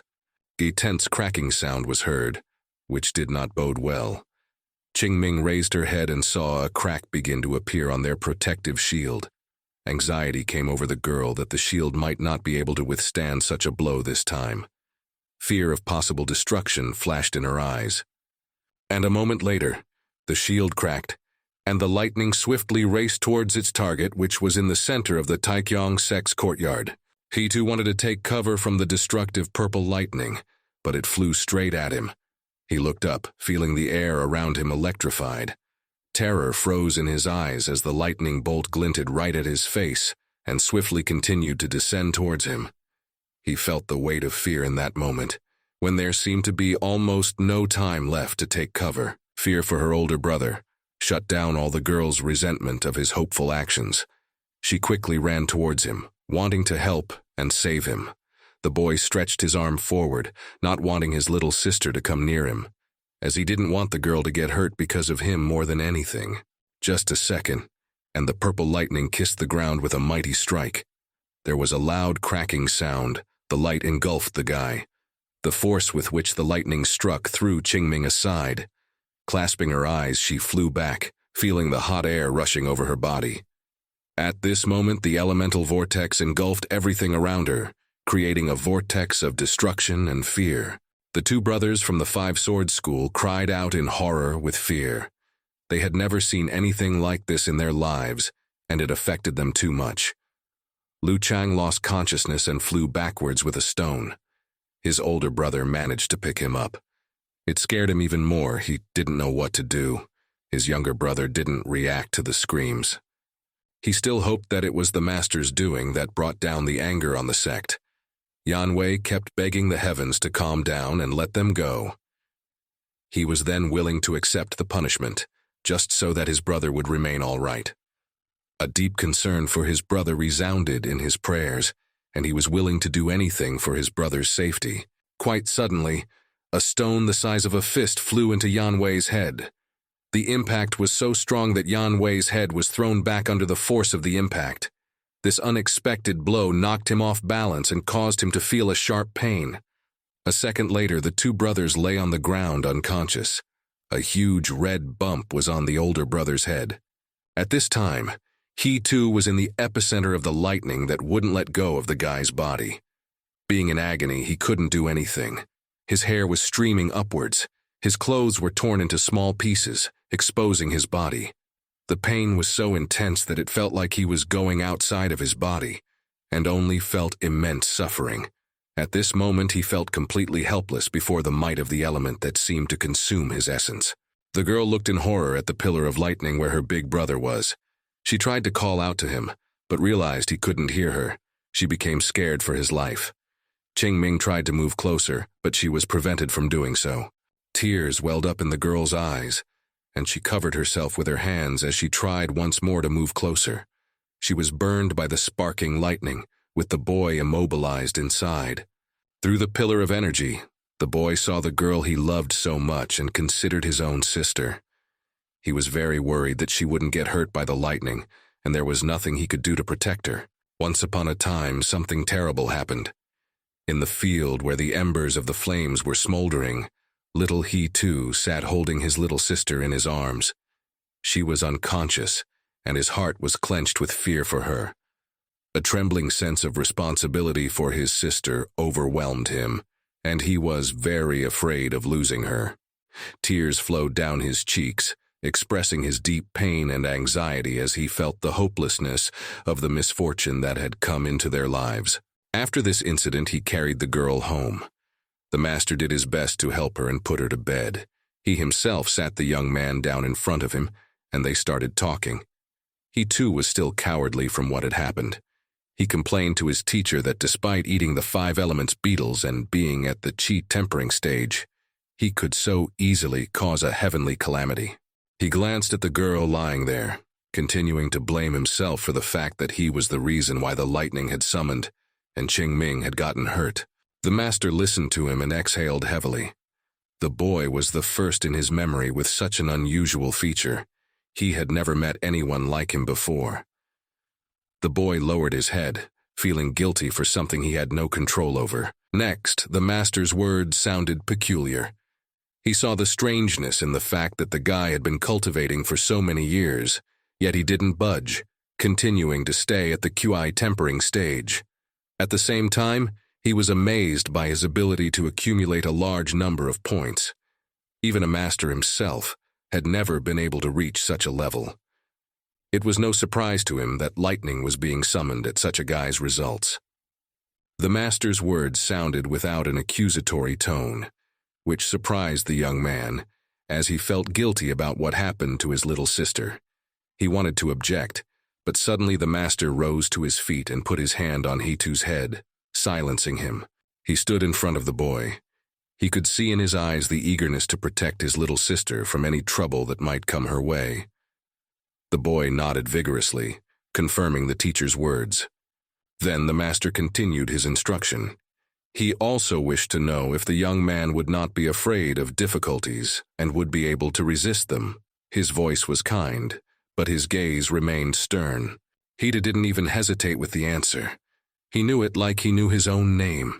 He would never back down or flinch in the face of danger, just so long as his little sister was all right. And at that very moment, through the pain and agony, he remembered the words and promise he had made to the master. He couldn't let him and his little sister down. He didn't want the little girl to be in danger because of him. The boy pulled himself off the ground. The energy was so powerful it was tearing through space. The girl continued to watch her older brother suffer, feverishly thinking about what she could do to help. Her eyes filled with helpless anxiety as she watched the scene, frantically searching for a solution that could alleviate Hitu's suffering. Through the pain and discharges coursing through his body, He reached forward and mustered up the last of his strength to shout at her to get out. He cared so much about her that he was willing to drive his little sister away just to keep her out of harm's way. Those words stirred her mind. The girl took another look at the way the boy was suffering inside the lightning. Her eyebrows drew together and raised in excitement for her brother, and in her head, her thoughts continued to ferret out a solution. She abruptly turned around and looked at the two bodies of the 5-sword school disciples. They were still unconscious. Jingming's face changed, becoming more focused. The plan she was about to implement began to formulate in her mind. Determination flickered in her eyes, emphasizing her willingness to act despite the fear and hopelessness of the situation. A short time later, she put the first stage of her plan into effect. The girl pushed the large bundle out of the gate and kicked it, making it roll down the steps, away from the scene of the incident, where the heavenly elements were raging to destroy everything around. The two bodies of the brothers, who continued to be unconscious, were stacked in this bundle. The girl had taken care to keep them more or less soft, and that was the only way she had managed to get them away from the epicenter of the disaster. It was her attempt to provide them with some safety and isolation from danger, giving them a chance to heal and regain their strength. When she looked back, the lightning was releasing the body of her older brother from its tenacious clutches. He collapsed to the ground, unable to fail. Lightning was still sparking around him, his body shuddering from the painful impulses. He too remained trapped by the elemental energy that continued to surge at him, causing painful reactions in his weakened body. At this moment, every moment was a test for him, and he steadfastly endured the onslaught of nature's fury. Through his blurred gaze, all he could think about was that he couldn't protect her. He even thought it would be better if she left him. Thin lightning flashed around his body, and he lay in the deep crater left by the terrifying purple lightning. His body, weakened by the power of nature, breathed in time with the mysterious energies, and every lightning flashing around him was a reminder of how powerless humans were to the unbridled power of nature. The boy's gaze lost its luster, and he no longer saw anything around him, falling into the dark abyss of his own consciousness. The boy fell into his memories. In those days, the horses he and Qingming were still young, and their master was still around. He led the children outside, proudly announcing that the purple lightning could no longer bother them. The kids raised their heads upwards in surprise. There were many golden talismans on the walls and gates. The master then said that they had a protective property and would be able to prevent lightning from entering the area. The children looked at such a colossal number of talismans with admiration. The master called the boy He too. He walked a little to the side, pointing to the established boundary around the sect. He insisted several times that they were forbidden to go beyond this boundary since they were protected by the purple lightning in the magic field area. The wind playfully played with the talismans that were hanging on red threads in several rows. If he too stepped outside the boundaries of these talismans, the purple lightning would definitely catch up with the guy. One day their master brought a cage with a small yellow bird into the sect. He called Qingming over to him and raised his hand to show the little bird. It was his gift for the girl. Hai too remembered how her eyes lit up when the bird first sang for the girl. That day was one of the most beautiful days they had had. The innocent singing of the bird filled the sect with warmth and joy, creating a magical atmosphere that remained in their memories. And on the same day, the master broke the news to them that he had to leave the sect. This puzzled the children too much. In spite of such a good gift, sadness filled their hearts. The sudden news of parting from their respected master led to mixed feelings of joy at the bird gift and grief at the unknown future without him. Hidu didn't believe that master wanted to go beyond the boundaries of the established barrier, but he had an argument that was the reason why he was going to leave them. The man promised to find a merchant who was selling 5-element beetles to continue his training. The master cherished the hope that he would be able to rid the boy of the problem that had haunted him since birth. So he decided to go in search of the beetles of the 5 elements. Bitterness came up to He too's throat. He was very much afraid that their master would be delayed, and they would be alone in this place. The man continued to keep his hand on the boy's head. The master himself was enthusiastic. He gave the boy some important instructions, one of which was to train hard. Somehow, he trusted the boy with his little sister's safety and saw no barrier to leaving them alone. The boys and the master stepped outside the gate. He stood in front of the road and turned to the children. There was very little time left before he left. Before finally leaving, the master reminded the boy of his words and the promise he had made to him. The boy looked at his teacher with a look of utter determination. He believed that he would return soon, and he was ready to protect his little sister from any harm at any cost. While the girl was enthusiastically playing with her new friend, he too once again confirmed that he would fulfill his promise no matter what. This was enough for the master to leave with peace of mind. The boy only had to train hard and take care of his little sister. The girl was laughing uncontrollably. She was now having such a good time in the company of her bird, who was responding to the girl cheerfully. To the chirping of a beautiful little yellow bird, the master's last instruction sounded. Until his return, do not go beyond the talismans, whatever happens. Pain swept through the boy's mind as he remembered the look in his sister's eyes. He had never seen her in such a state.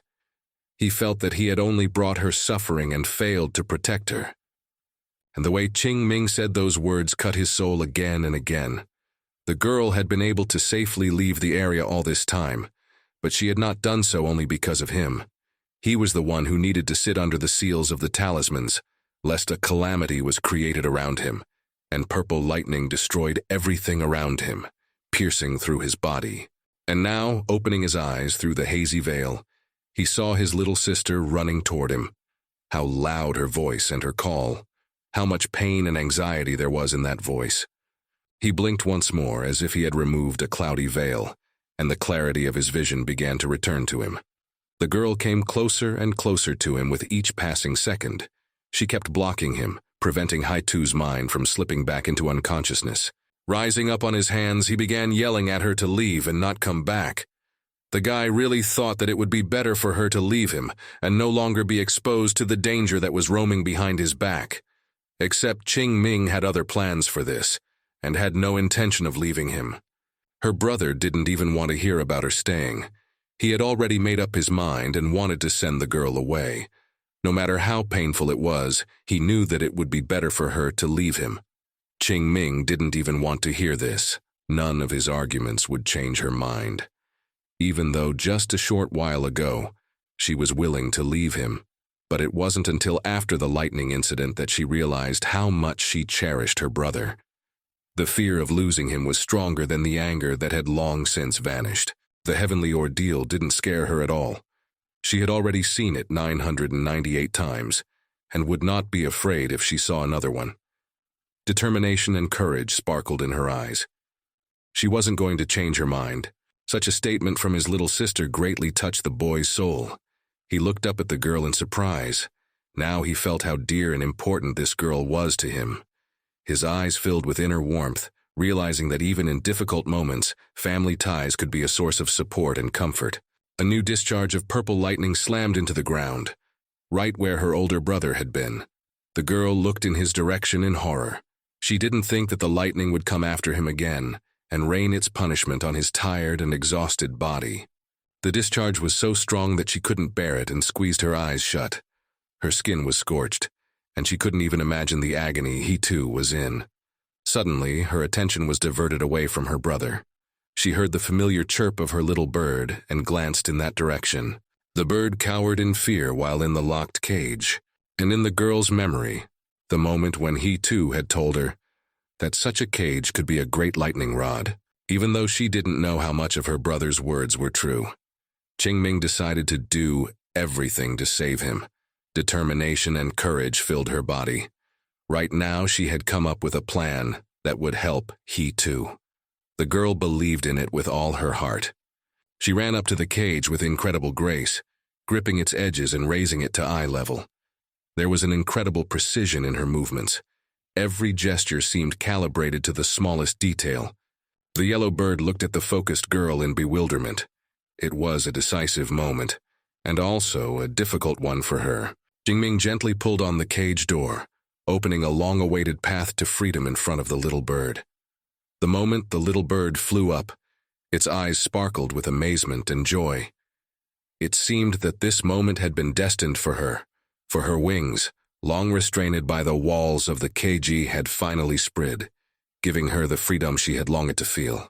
In free flight, the happy bird fluttered upwards towards the sky, and the girl, with a sad look and a pained heart, watched her flight. It was a precious gift from her master, and it was too hard to part with the bird, but she knew what it was all for. With the cage in her hands, under the sound of thunder and lightning, Qingming boldly jumped onto the roof of their house. Her movements were swift, as if every step was calculated perfectly. At this moment, the powerful sounds of the thunderstorm merged with Qingming's determination, creating a unique atmosphere in which her daring plan took on a special tension. The exhausted Hai-Tu looked up and saw his little sister running across the roof of the house. She was carrying her fate in her hands, rushing towards the edge, and he looked at her anxiously, unable to understand what secret thoughts were moving her. The lightning and thunderclaps made this moment unusually dramatic, emphasizing Hai-Tu's anxiety and the mysteriousness of his sister's intentions. Just a little more, and Qingming would be at her goal. She would make one last dash and be able to help her brother. Her eyes were burning with unbridled courage and straightforwardness of intent. Involuntarily, the conversation with the master surfaced before the girl's eyes. He wanted to know if she would be afraid when the lightning bolts caught up with the guy again. The very young Qingming turned up her nose and made it clear to the teacher that she wasn't afraid of what might happen. Then the teacher removed the bangs from the girl's forehead, which hid a small scar underneath. It reminded her of how she'd gotten it. But at that moment, she didn't care about the scars. Even if she got them again, it wouldn't change her desire to be close to her big brother. Her cheeks turned slightly pink as she began to talk about her confidence in protecting her brother. Despite her young age, the girl had already developed a strength that was evident in her determination to protect her loved ones at all costs. Her words sounded like a promise that the spirit of a true protector had already awakened in the little warrior's soul. Those words brought a look of amusement to the master's face. He had talked about the same things with he too not too long ago, and the boy's intentions to protect his little sister were just as strong as this girl's. He was glad that these two had been able to bond so much that they were willing to protect each other at all costs. They were discussing the topic in the room where her brother was sleeping. The boy's snot was playing funny at that moment. As he continued to have carefree dreams, the teacher pointed out to the girl her brother's weaknesses. Although he was sometimes cocky, he was afraid that he would not be able to protect the girl because of the heavenly ordeal that was falling on his shoulders. And now, the purple lightning was coming towards the boy again, wanting to strike him with its punishment. He prepared himself for this moment, his body tensing as he knew the pain he was about to experience. Qingming knew that only she could help her big brother right now. The teacher's words continued to throb in her head. She was rushing towards the lightning, just a little more, and there would be one last move left to make. The girl swung the hand she was holding the cage in. After taking aim, Qingming made a throw, and the iron cage flew towards the direction she pointed at. Time seemed to slow down a great deal at that moment. In the crater lay her older brother. She stood on the edge of the roof, dropping the cage. Lightning was flying straight towards the boy, and the cage was coming closer to cross her path. The purple lightning strike was absorbed by the cage. The bright glow emanating from the collision filled the entire courtyard of the Taikyong sect, giving the impression that the lightning essence itself had temporarily stopped in front of this glittering barrier. In that instant, the courtyard was transformed into an illusory cosmos filled with energy and mystery, epitomizing the greatness of the forces woven together in this extraordinary collision. Qingming couldn't endure such a bright glow and covered herself with her hand, squeezing her eyes shut. Her older brother also squeezed his eyes shut. The boy lay with his eyes closed, and as soon as consciousness returned to him, he opened his eyes abruptly, remembering everything that had just happened to him. Anxiety for his little sister filled his chest. He jumped up in a moment and started calling for the girl, wanting to see her safe and sound. His voice of excitement echoed throughout the sect. A second later, Qingming ran up to him and rushed into his arms.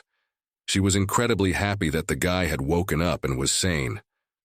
Her biggest fear evaporated. Feeling relieved, Qingming shuddered in a fit of tears. She was so afraid he wouldn't wake up that she was waiting for him. This time, the lightning was much stronger than the ones they had seen before, but now he was able to open his eyes and he was even moving. It was like a miracle for her. Such genuine concern surprised him. He hadn't expected the girl to worry so much about him. Pulling his little sister away from him, the guy began to quickly examine her from head to toe. He was no less excited, worried that Qingming might have been hurt after such an attack from the elements.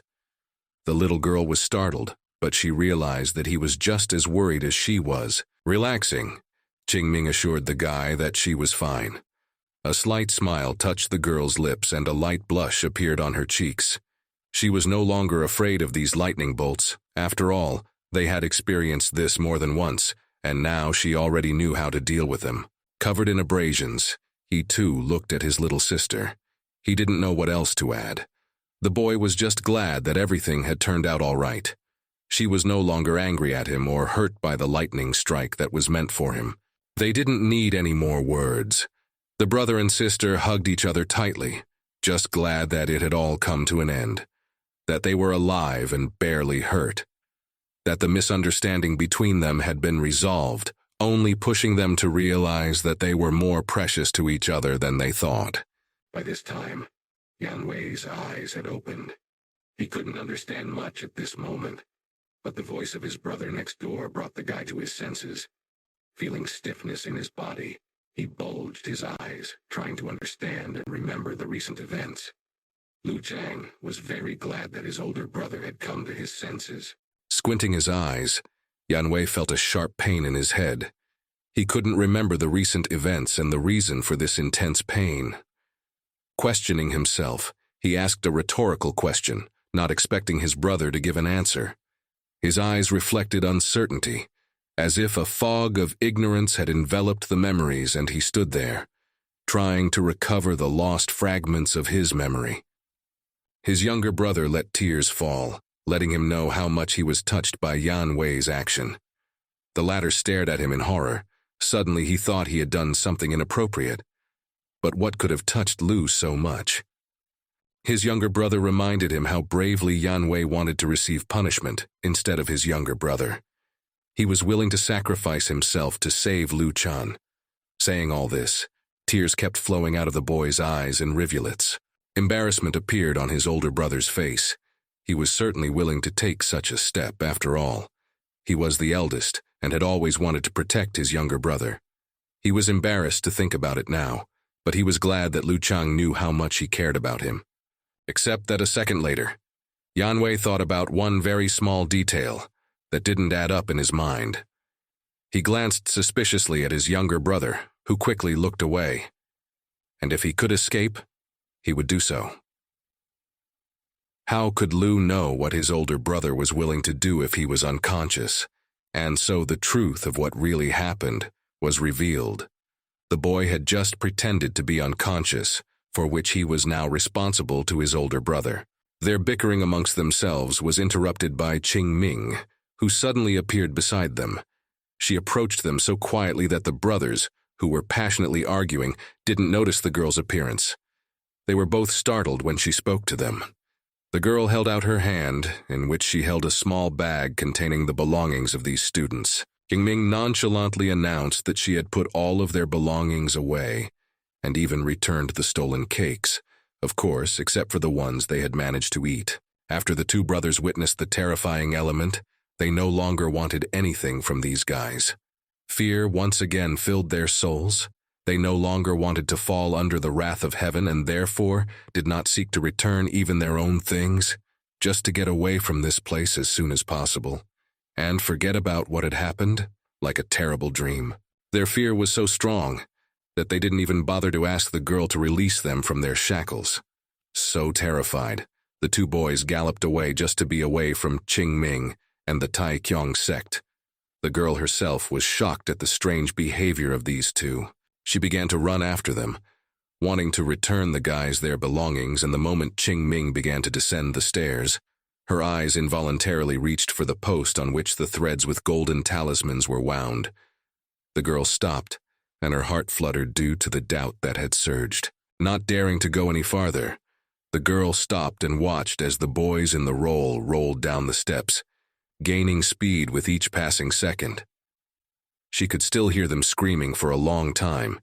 Each time the roll hit the sharp steps, it would probably knock them all over their bodies, but they'd be downhill in no time. He too walked up to the girl, folding his arms on his chest. The guy looked forward and made her an offer to go to the 5-sword school.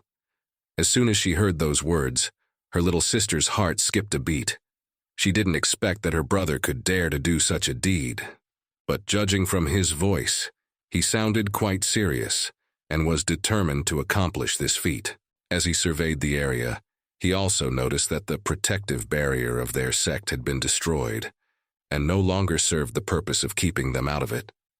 A smirk appeared on his face as he admitted that he wouldn't mind attending a meeting, but also the possibility of finding a new home.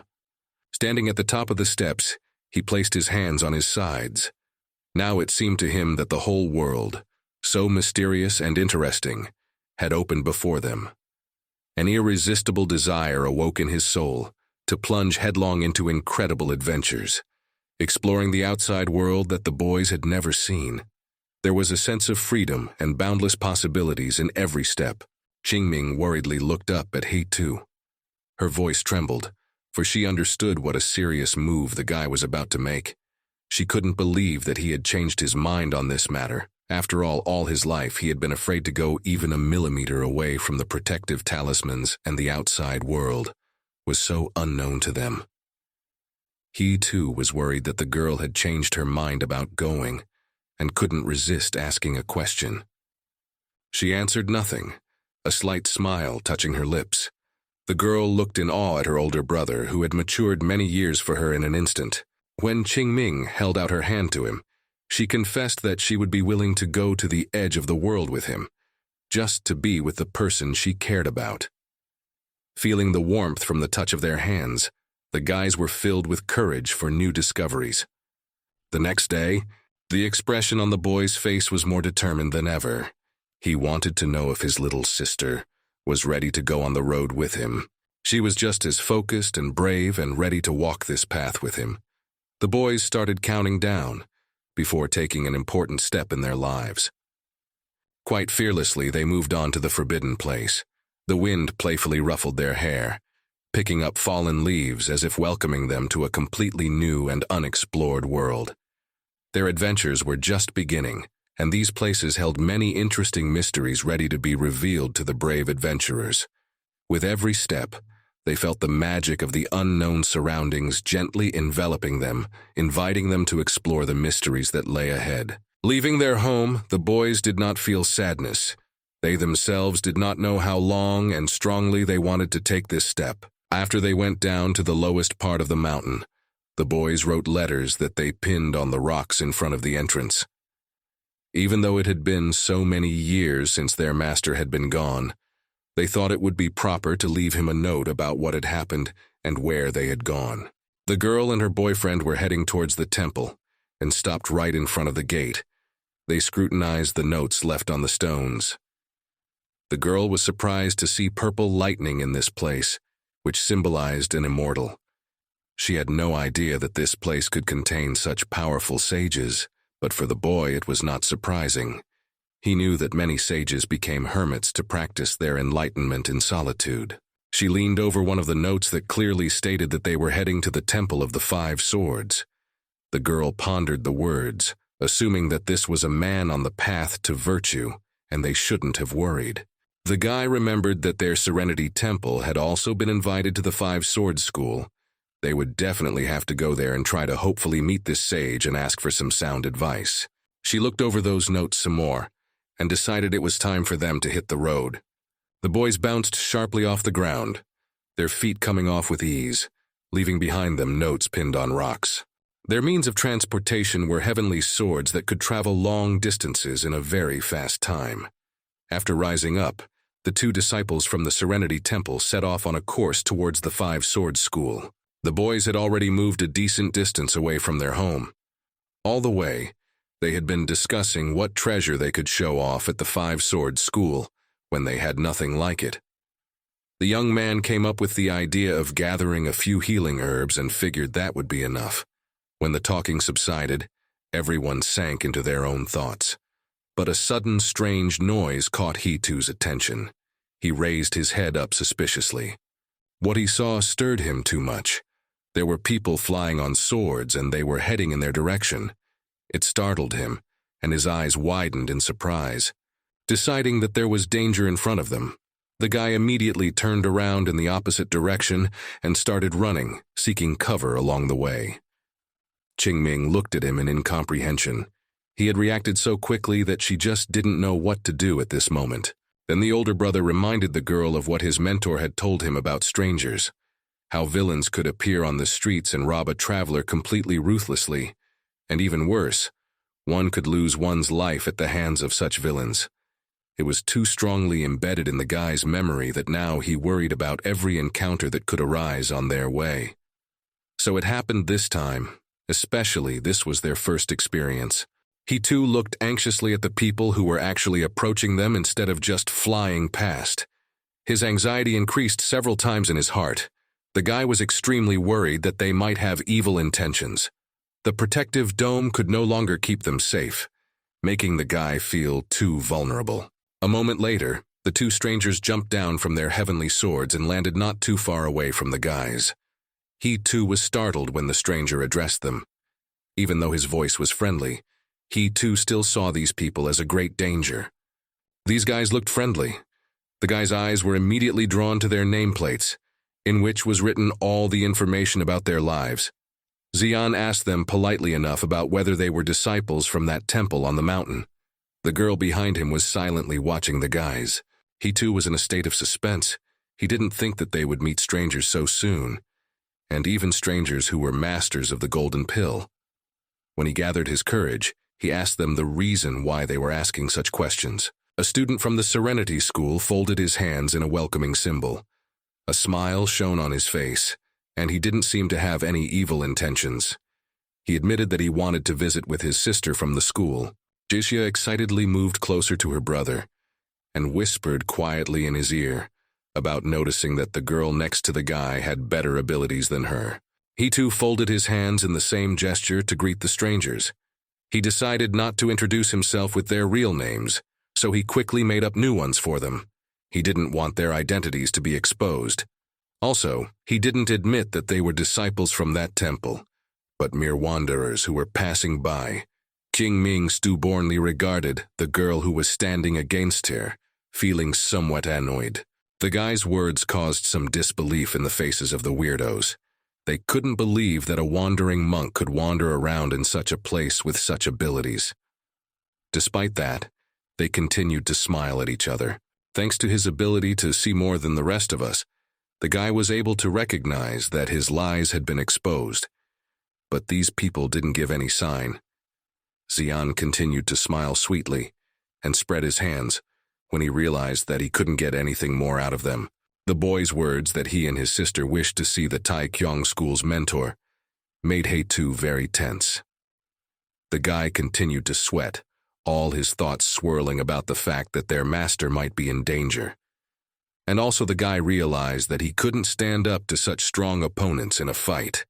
Seeing no point in staying longer, the boy grabbed his little sister's hand and walked past the two students. He waved goodbye to them, wishing to continue his wandering. Such an unexpected turn of events surprised the guys from Serenity School very much. They thought that if they lied about their affiliation with the school, they would stay for further conversation, interested in what these people were after. The brother and sister glanced at each other and a mental connection was played between them. The girl was ready to believe that these guys were really wandering monks, but the guy's face frowned because of her thoughts. He didn't believe in their words. Then the girl suggested that if these guys really lead to them, then most likely the notes left on the rocks belonged to them. And she shared her hunch that the girl might have been the daughter of the head, thinking him immortal because of yesterday's purple lightning. Qingming turned around and looked at those two students.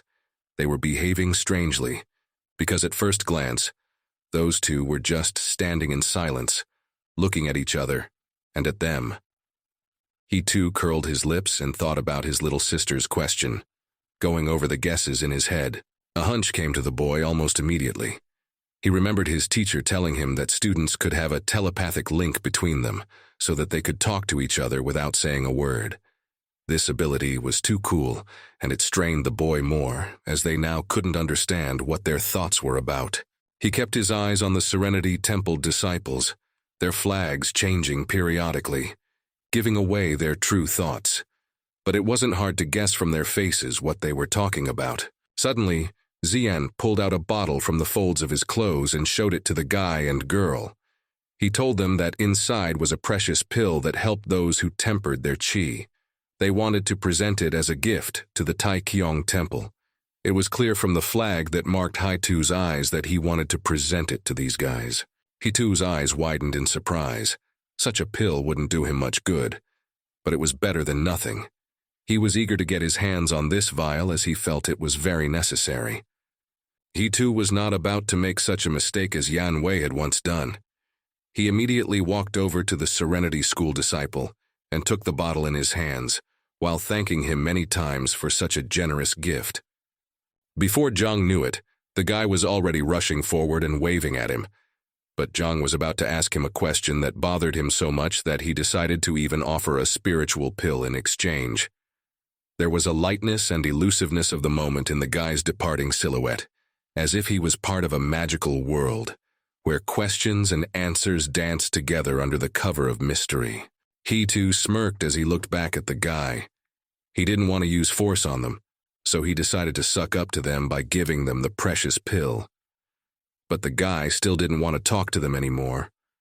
With the gift in his hands, he wanted to leave these guys as soon as possible and go on his way with his little sister. Suddenly, Chizia appeared in front of him. The girl blocked his way, stubbornly saying that they were not finished talking. Especially her brother wanted to ask him a question. The guy, from such a sudden appearance of the girl, almost died. At the level of his eyes appeared so lush and firm breasts, which made it much harder for him to look away. Blushing, He too, with a smile on his face and giggling nervously, informed her that it was time for them to leave already, especially since the guys were not familiar with each other, and the guy didn't see any common topics of conversation with them. Qing Ming looked at the girl from under her forehead. She didn't like at all that she was trying to seduce her brother. Zhou spread his hands apart, seeing no reason why they couldn't be friends with these guys. In his heart, he felt bad for giving the pill and not getting anything in return. His sister was in high spirits, as she realized that the boy could appreciate the charms of her body. Heidu then decided to pretend that he didn't understand what they were talking about. He looked into the distance, his hair lifted by the wind at the same moment, adding more mystery to his appearance. He uttered a philosophical phrase that meant nothing and yet was everything. They turned around and went on their way, leaving behind the distraught students of the Serenity School. They had given them the pill and received nothing in return. Feeling rejected, the boys stared at the back of the departing ones for a while longer. Qing Ming looked curiously at the bottle that was in her big brother's hands.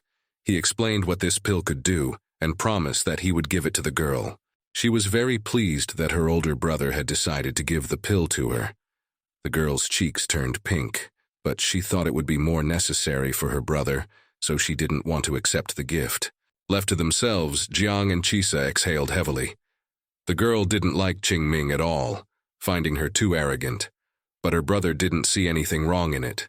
He thought that the girl could be like that because her father had ascended with the help of purple lightning.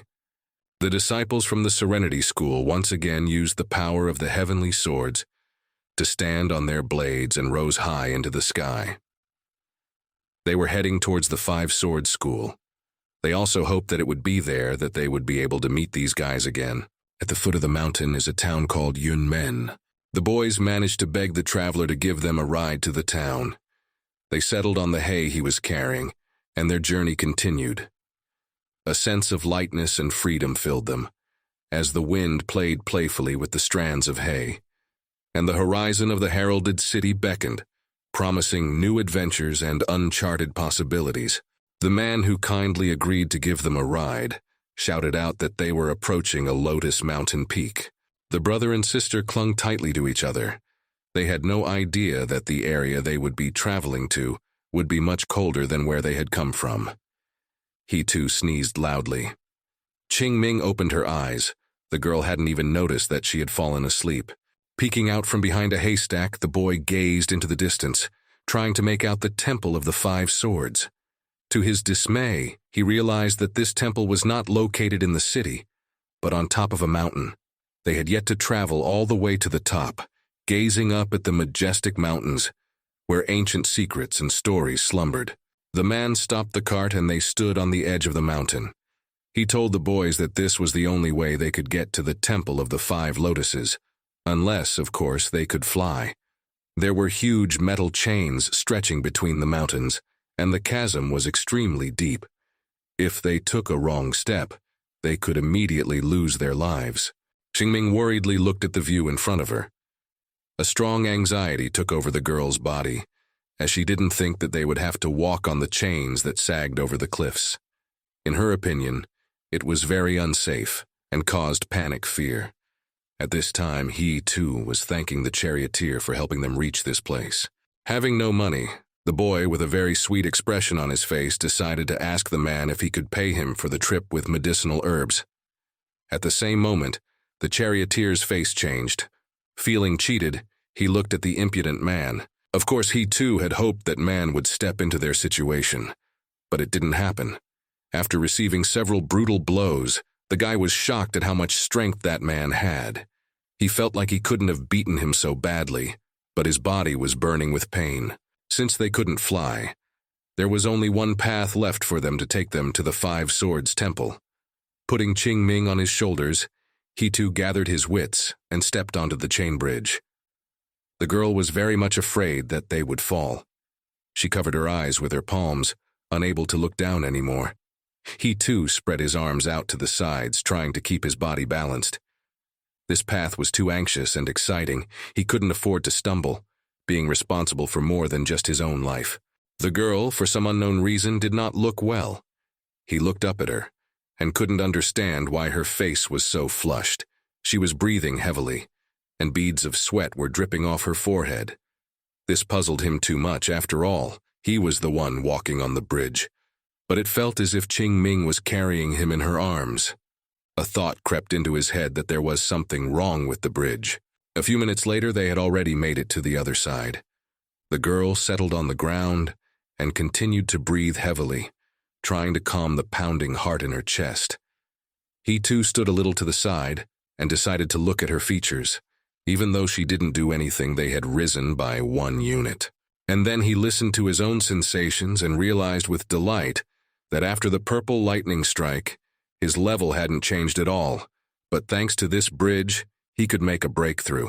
Tears sputtered from the guy's eyes as he realized that his strength was only a passive skill, and nothing else. Even though he had already accepted his status as a loser, he too still hoped to see some change for the better. The guy continued to get angry. He had developed an incomprehensible skill for getting into people's heads. He still couldn't make a breakthrough, and even started to think about going through the chain a few more times. Qing Ming, having lost all her strength, sat back and couldn't understand what was happening to her big brother. And just as he was about to decide to actually walk across the bridge one more time, he suddenly saw that the chain was gone.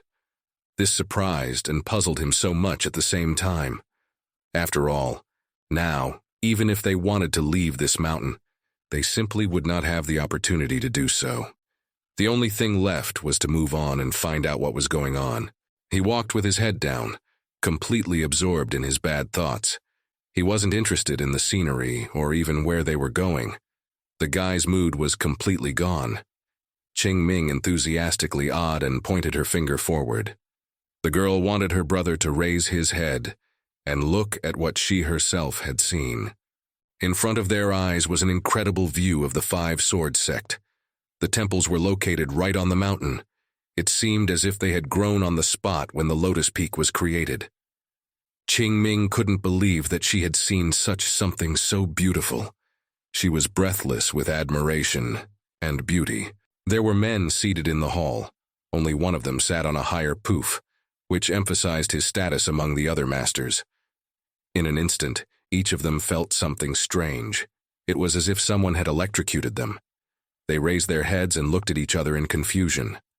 The one in the center of the other masters was the head of the Five-Sword sect. Bison, without opening his eyes, he also sensed that something had happened. After a second, he revealed that someone had crossed the bridge that connected Lotus Peak to the rest of the world. His voice was calm and measured. The head of the precious Lotus Peak, Sizai, was the first to speak up. He was indignant because he could not believe that someone could pass over the bridge he had built with his own hands. The red-cheeked master spoke up, his words sounding detached, picking his nose, seemingly uninterested in what was being discussed in this room. He suggested that someone might have just broken the barrier. This thought was supported by the head of Dusty Peak Tainan. He suggested that because the barrier was old, it might have simply lost its strength, and because the guests were now arriving, it might have staggered and broken. Basin raised his hand, calling for silence. A little more and a scandal would have broken out between the two masters on the other side. Their faces turned red with anger as they glared at each other. The head of the Five-Sword sect reminded everyone that this bridge could only be crossed by someone who was strong in spirit, and the higher the level, the harder it was to endure the hardships during the crossing. He also pointed out that he couldn't even pass half of this obstacle by himself. Ling Xiao, the head of the Heaven's Path Peak Ling Xiao, intervened in their conversation. To him, Baichen's words were surprising, for it meant that the one who had passed through the bridge was stronger than the head of the Five Swords School himself. It intrigued him to find out who this person was. At the same time, a servant entered the hall. He bowed low and announced that someone had come and requested a visit. Baisen's eyes opened. He had expected this to happen soon, and it was no surprise to him that someone had come. He asked the servant to bring the guest to them. After all, he too was curious to see the man who had managed to cross such a bridge. As soon as the head of the Five-Sword School rose to his feet and headed towards the exit of the hall, the other heads surged after him in shock. They didn't think that the head himself would want to greet a guest. Despite this commotion behind his back, Bison informed them in a calm voice that it was his friends from the Taijun sect who had come. A surprised murmur went through the hall, for they had never even heard of such a sect existing. It was all very suspicious and strange to them. The other heads rose from their seats and followed Baishun. He walked slowly, and on the way, he explained how it happened that he had become acquainted with the Taikyong sect. While still a disciple, he had been sent there for training, and that was when he met the head of the Tianyun sect, Zhenjin. Zijai stared at the head in surprise. He didn't even know that this master was the head of the Taikyong sect. Baishun nodded his head to confirm his words. The head of the Five-Sword School thoughtfully raised his head, immersed in pleasant memories. It had all been so long ago, but he still considered Tianzhong as his brother. For some unknown reason, he was certain that only they could pass through the magic bridge. The four masters did not know the limit of their amazement. They had never seen their head in such enthusiasm before, and that he would speak so warmly of other schools. Haitu took hold of his stomach as it rumbled treacherously. Hunger was making itself felt too much. The guys hadn't eaten in a long time, and it was causing a lot of discomfort. He hoped that he would be able to get something to eat soon, if they were welcome here. He sighed heavily, for hunger was plaguing his mind like this. Qing Ming had eaten the pill they had gotten from the Serenity School disciples not too long ago, so she wouldn't need to eat for a while. He, on the other hand, felt devastated and only thought about it. While he too was immersed in his not-so-fun thoughts, the girl disgruntledly turned to the disciple who was blocking their way. She wanted to know how long they would have to wait before they were allowed to enter. Folding his hands on his chest, the disciple was not too cordial in his greeting. He stated that during the meeting, everyone wanted to get into the Five-Sword School, and since these guys were from a little-known and small sect, they would have to wait longer and complain less. The doors opened abruptly, and the sect leader appeared on the threshold, glancing majestically in their direction. The heads of the four peaks followed him like shadows, giving the impression of impregnable power and authority. Their sudden appearance filled the air with tension. The heads stopped in front of the steps without descending them, as if towering above the people around them. Their presence at this height symbolized their leadership and authority in the sect. The disciples, realizing the majesty of the moment, bowed low, acknowledging their outstanding role. Qing Ming then, with graceful confidence, introduced herself and explained where they came from, inspiring respect for the strength and prowess represented in their sect with her story. The sect heads stared at the girl and the guy with surprised looks. They had sensed something strange that struck them too much. Looking at Qing Ming, they could see a certain glow coming from her. The girl herself grabbed her brother's hand and looked warily at the heads who had come out to greet them. Zavijai couldn't help but remark on the exceptional talent of the girl he saw in front of him. All these thoughts were in his head and were meant for the masters. The rest of the world could only see the amazement in his eyes. A telepathic communication had begun between the masters. He couldn't believe she was able to walk across the bridge on her own. They quickly appreciated the girl and her uniqueness, but then their gazes shifted to the guy who was standing next to her. He raised many questions in their minds since with his low level he couldn't be the head of the temple. The doubts in their minds only increased, and more questions arose. While this was happening, he too looked at the heads in surprise as they only looked at each other without saying a word. The boy rubbed his eyes. Something strange had happened that he couldn't explain. He looked at the masters once more. When he too once again looked towards the heads of the 4 peaks standing against them, it came to the guy's attention. He could see what they were talking to each other through telepathy. This amazed him a lot, because before this, he had never been able to see what people were talking about through mental communication. The heads didn't even realize that he could read what they were thinking at that moment. A smirk crept upward as the boy began to get the gist of what was happening. He remembered the passive ability he'd recently gotten when he'd crossed the bridge. At that moment he hadn't realized what it was for and hadn't given it much thought. But now, when it was revealed, a great joy swept through his soul, for it revealed the thoughts of those who didn't want him to know what they were thinking. At this time, the head of the 5 Peaks School spoke. His voice was calm and noble. He told the boys that he had known their teacher for 400 years and had been good friends with him. He also allowed them to call him Uncle Baisun.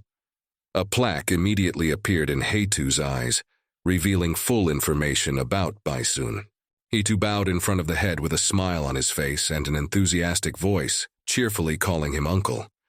Qing Ming quietly repeated such an address. The negotiations between the heads of the 4 spades were immediately displayed in front of the guy's eyes. They were clearly unhappy that these guys had shown up here. Feeling their irritation, the guy was a bit relieved. He clearly didn't expect that there would be such resistance because they had come here. There was only one thing left for Heitu to do: seize the opportunity and maneuver his words so as to circumvent their displeasure. He addressed them now, informing them that he had not come here to participate in the meeting, but because he had a request. The boy also added to whom the request was addressed, and did not hesitate to say the word uncle to address the head of Baisun. The 4 heads fell into a stupor, feeling a strange feeling as if the guy could read their minds, since he was speaking too coherently, as if he knew what they were thinking.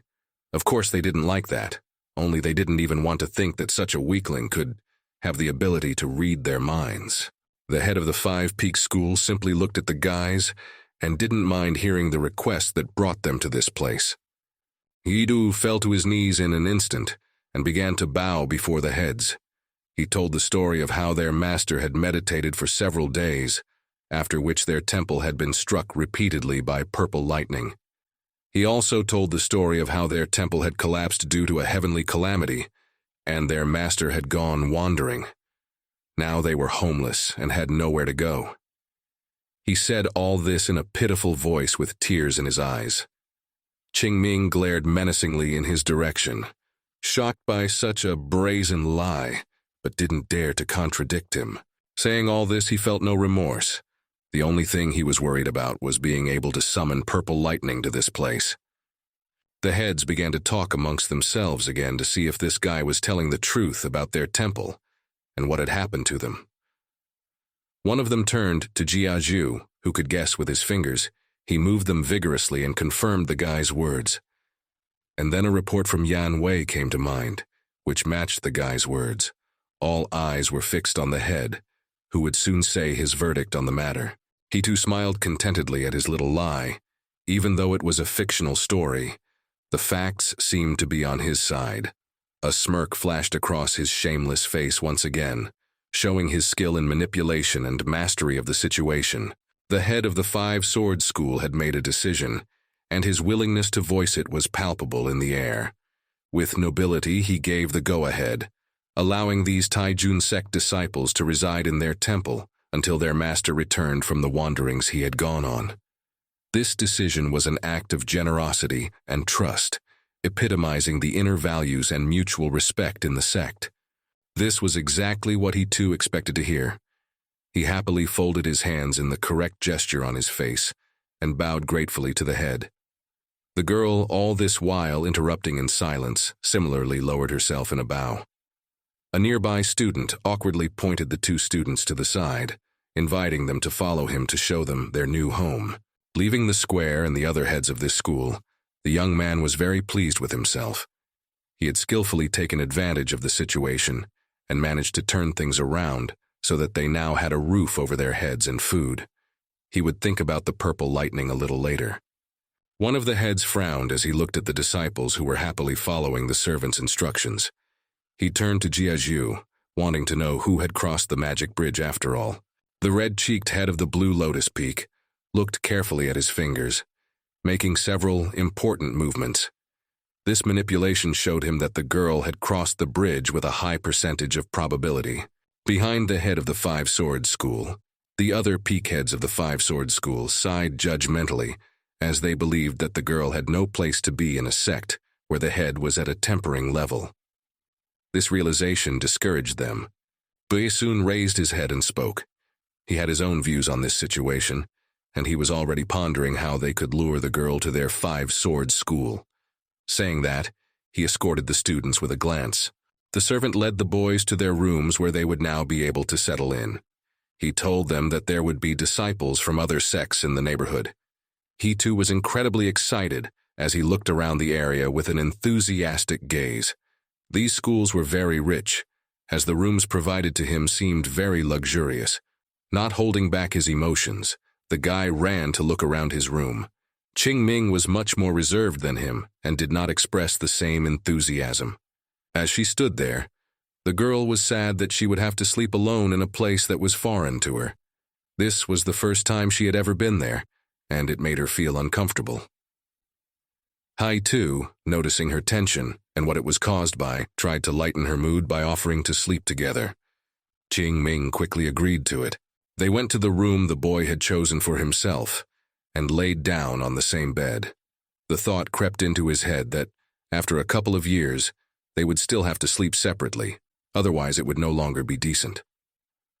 Lying next to her own person, Qing Ming felt more comfortable. She asked her big brother to tell her a story. He immediately began to offer her various options from which the girl could choose anyone. Listening to her little brother's voice, Qing Ming turned on her side. She loved it when he told her fairy tales, finding these moments to be the most beautiful.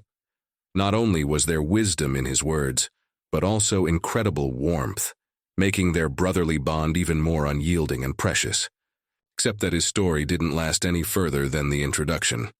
After only 5 minutes, Qing Ming had already raised herself up on her elbow, glancing at the sleeping and loudly snoring Hai too. The guy had shamelessly fallen asleep, and the girl involuntarily envied his carefree nature and ability to fall asleep so quickly. The effortlessness of his sleep seemed like a true art that she lacked at this moment. The next day, having slept well and in a great mood, the guys left their room to walk around the territory and look around. The guy did nothing but swivel his head, repeating every time about the incredible wealth of this sect. Qing Ming still didn't feel the same excitement. The girl was surprised that the guy still hadn't looked at the scenery around him. They walked to a small pond where fish were swimming. Hai too immediately got the idea to catch a couple of fish and have a good meal, since he hadn't eaten anything since yesterday. He crouched contentedly over the water, picking out his prey. Qing Ming continued to watch him. Realizing they were going to be here for a while, the girl found a secluded place to sit. She was having no fun, leaning on her arms and just watching her brother trying to catch a fish. At this time, the other students came out into the garden. They stopped when they noticed the girl sitting there. He too did not hesitate to wander into the pond and immediately started hunting for fish. Even though he had neither rod nor net, he was ready to catch it with his bare hands. His younger sister was watching her brother from the shore. The pupils also paid attention to what the unknown guy was going to do. A guy stood in front and looked at Heitu, who was jumping in the pond with a disdainful look. He didn't say anything as his men behind him expressed all their thoughts as it was. Their indignation knew no bounds. They also didn't like that such a small and unknown sect was going to participate in the Five-Sword School's gathering. These people completely failed to notice the girl who was sitting near the pond. At some point, the guy cast a glance at her and guessed from the look in her eyes that she had heard everything. Qingming struggled with her anger, as she did not like what she heard at all. The disciple remembered his mentor's words about the two disciples. He wanted them to be watched and reported to him, but he had not told him the reason. He was curious to know what their head was interested in. He turned to his fellow disciples and shamed them for their ugly language about that guy and their sect in general. The disciples stared at him in surprise, clearly not expecting him to be against such discussions. Then he turned to the girl and decided it would be proper to apologize for his brother's words. He turned to her and called her sister, to which Qingming reacted sharply, asking him not to call her that. The girl didn't think that he, a person unknown to her, had the right to call her sister. While the dialogue between them began, her older brother did not even see that something approached the girl. He was so engrossed in hand fishing. The feeling of awkwardness crashed into the guy like a speeding train. He scratched the back of his head and apologized to her, suggesting that the girl come to him with any problem she might have, if any. And in his mind he noted that his head was right about this girl. He sensed in her the presence of some special gift. Qingming felt uncomfortable in the presence of his company. She didn't feel like talking to him, or even looking in his direction. Even though her cheeks were slightly flushed, she asked him to leave and not disturb her. By this time, he too turned around when he heard his little sister's voice. He saw a strange student near her. The girl clearly looked in no mood, turning away in the other direction. When he looked at her mood, he could read that she didn't like being abandoned by her older brother and that someone was hitting on her. Forgetting about his fishing trip, Heitu began to wander towards his little sister. He didn't want the girl to feel so bad. Coming out of the water, the boy spoke. In front of him stood Luzhen from the precious Lotus Peak. Luzhen pulled on the brightest smile he had in his arsenal and greeted the guy who had just come out of the pond. He added a few kind words to make their conversation go very smoothly. He too greeted the new acquaintance sincerely. It seemed to him that Luzhen was a good person. Once the guys left their sect, everyone only mocked them. It was in this disciple that the guy sensed kindness. The disciple continued the communication, wishing to apologize for such rude behavior of his brothers. Since he was older, he took it upon himself to do so. For some reason, he kept wanting to reach for Qingming even now. The guy was reaching for the girl under the pretext of being able to craft golden pills. Sister Heitu involuntarily moved away from him. She didn't want any stranger to touch her. Something changed in the guy's face, although he continued to speak in an amiable voice and a smile was still present on his face. There was a sense of something sinister. At this moment, Heitu saw a flag that said that this disciple wished to perform inner alchemy. Upon recognizing this ability, Heitu became very worried. Such an ability could take away the strength of other cultivators. Anxiety surged in the guy's soul, especially when this disciple was so insistent on trying to reach his little sister. He knew that it wasn't an honest way to raise his own level. Heitu's thoughts rushed through his head like a whirlwind. He knew that the Five-Sword sect was a highly respected sect, and he couldn't believe that this guy wanted to feed off his little sister's strength. Luzhen still reached out to the girl, trying to touch her body, but she still resisted just as much, not wanting to feel another's touch on her. The boy didn't wait any longer. He didn't want his little sister to be harmed. He quickly walked over to the student and held his own hand out in front of his. He couldn't trust him, even though his first thoughts were positive. Most likely hearing the welcoming voice and kind smile had misled him. He too stood up for his little sister. He stepped forward and repeated Qingming's words. This immediately lifted the girl's mood. She felt protected by her little brother. Lu Xun was surprised at such strange behavior of these disciples and backed off slightly. He didn't want to go for a conflict. Then Lu Xun decided to explain what the golden pill she had received could mean to her. The guy's face looked angelic, too kind and caring, except that his secret desires didn't match this look at all. The students who were still standing behind and listening to the whole conversation were outraged by this behavior of these guys. They didn't understand how such ignorant people could refuse such a generous offer. Without waiting for a response from the students, Luo Zhen once again pulled his hand towards the girl. He wanted her power so badly that he couldn't contain himself. His body was pulling him magnetically towards her. It was like he was mad, though he tried not to make it obvious. He continued to insist that he wanted to help her, but He too couldn't be fooled by this. The guy had seen his real intentions, and such a fierce desire to supposedly help her further confirmed the doubts in his actions. This time, he grabbed Lu Xun's arm and held him back. He insisted once more that they did not wish to be helped by him.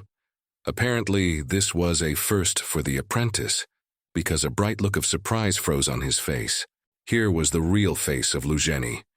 He couldn't let such a rabble feel good and resist his power. He was eager to teach He Tu a lesson, so that he would remember this day for a long time. As the guy held his hand, Lu Xun began to unleash his power. A light appeared in his other hand, and his eyes glittered with anger as he prepared to launch his attack. At the same moment, he placed his free hand, which was raging with power, on top of He Tu's hand. This touch was unexpected and tenacious. The boy immediately felt the force that descended on his arm. A scalding coldness touched his body. Frosty qi enveloped his arm, making it impossible to free himself from its grip. Of course, with this kind of power, Lu Xun wouldn't be able to kill this guy, but he would be able to harm him. He was confident in his strength, so he already knew what consequences could befall the guy after such an attack. At the very least, he might get sick, and at the most, he would never be able to make a breakthrough. A sinister smile appeared on Lu Xun's face as he wished for the worst that could happen to the guy. The five-sword school disciple continued to hold the guy's hand tightly and burn him with his frosty qi. He was already waiting for this weakling to fall to the ground and beg for mercy, humiliating himself in front of him. A bluish glow continued to shine between them, which pulsed with a surge of strength. In a moment, He Tu's face completely changed from frightened to smug. The guy smiled a sly grin and turned to his opponent. He teased him about his family's strength. Lu Xun's eyes widened as he realized that his attack had no effect on the guy he was holding by the hand. He could only now feel his qi power flowing into him and disappearing without a trace. This strange turn of events was definitely something he hadn't expected. Throwing away Lu Xun's hand, He too intercepted his other hand and lowered it. At this moment, his face became as serious as possible, and he clutched his disciple's hand tightly, not intending to let it go. All of his attention was fixed on his opponent, and his eyes glittered with determination and readiness for further action. The guy's body glowed. Some kind of power began to rise in him, and he continued to stand and hold the hand of Lu Xun, who was shocked at what was happening now. After all, in front of him stood a real loser who was weak. This was something not real to a five-sword school disciple. He continued to stare at his hand in surprise, then felt the guy's power surging into his body. It seemed so unbelievable to him that he couldn't believe it even when it was already happening. He too was wary. Even though he had a real goat in front of him, he couldn't allow what could happen when his strength unsteadily jumped. He realized that he would need to retract his hand in time, otherwise trouble could happen. Above Lotus Peak, clouds were already beginning to gather in the sky. To He Tu's delight, Lu Xun was the first to bounce off the guy. The disciple was so frightened by what had just happened. He looked at the guy with his eyes bulging. The Taekyong sect disciple himself smirked at him. An exhale of relief rolled through the guy's body. He really didn't want purple lightning to show up here and strike this place down. Lu Zhen yelled at the top of his voice about the guy trying to attack his gold pill. This was stressful for him. A rippling vein even appeared on his face. He was even about to launch an attack against Hei Tu. At this moment, the head of the Blue Lotus Peak Jiaju suddenly intervened. He thundered throughout the entire courtyard. He didn't like his disciple's behavior at all. Therefore, the head immediately scolded him for it. Startled by this sudden appearance of the head, the students immediately turned to face them and bowed low. They didn't expect any of the elders to see this scuffle. He too stood calmly and only observed from the side, noting that Jiaju was respected here. Even though the students had already calmed down, the head of the Blue Lotus Peak, with his arms folded across his chest, continued to scold them loudly. He talked about how they had dishonored the Five-Sword School, and that he would definitely report the incident to their head. The veins in the man's face swelled from the shouting. Feeling humiliated, Lu Zhen did not dare to raise his head and apologize to his master. And his mentor continued to reprimand him. It was clear from his words that his mentor was encouraging him too much, and this is what came out of it. The slumped students left the courtyard, going about their business. The mentor gave them a stern look, still resentful of their behavior. The precious world of clarity was about to be unveiled, and they were quarreling about it. When those disciples were out of sight, he too smilingly bowed low to Jiaju with gratitude. The guy was really grateful to fate for bringing this mentor so timely, because this clash could have ended in something bad. He didn't want to hear any more thanks. He was already happy to teach Luo Zheng, whom he couldn't stand. The mentor thought puzzled. He was pleased with himself and glad that he had made a positive impression on the respectful guests of the sect leader. Then he had the brilliant idea of inviting them to the Blue Lotus Peak for a visit. This proposal made the guy very happy. He immediately lit up with excitement, and also did not hesitate to hint that he was very hungry. The only one who didn't find enthusiasm in all this was his little sister. She just watched what was going on around her. The boys reached the peak of the Blue Lotus, where a table was set for them and the head. They were treated to an exquisite feast, as if prepared by the gods themselves. Magnificent viands and aromatic drinks gave a festive mood, and the mentor himself was gladly ready to share all this goodness, creating an atmosphere of mutual respect and joy in this magical corner of the world. Hatu and Jiaju raised their wine glasses. Their conversation was getting better. The guy felt very comfortable around his mentor. The boy remembered the words he had heard recently and decided to ask what it was. It was about the world of clarity. The mentor kindly explained that it was one of the treasures of their sect, and the main object at the meeting. While they were actively talking, Qing Ming boredly sat with her hand resting on the table and half-heartedly listened to what was being talked about. Then Jiaju slightly leaned towards the guy, holding the shot glass near him. He curiously inquired what he too knew about the void world. A note of mystery could be heard in his voice. As soon as the young man brought the appetizing piece of chicken leg to his mouth, he glanced at his companion and fleetingly said that his mentor had talked about it a long time ago. The boy then explained what he knew about the void world. It could open different spaces and could be carried around. The mentor grabbed the boy's hand, just the one holding the chicken leg. The boy couldn't take a bite of the juicy piece. His stomach ached with hunger and his mouth filled with drool. He continued to narrate and corrected the lad on his knowledge. The only difference between the world the boy knew about and the one the master was talking about was that his world could not be carried away.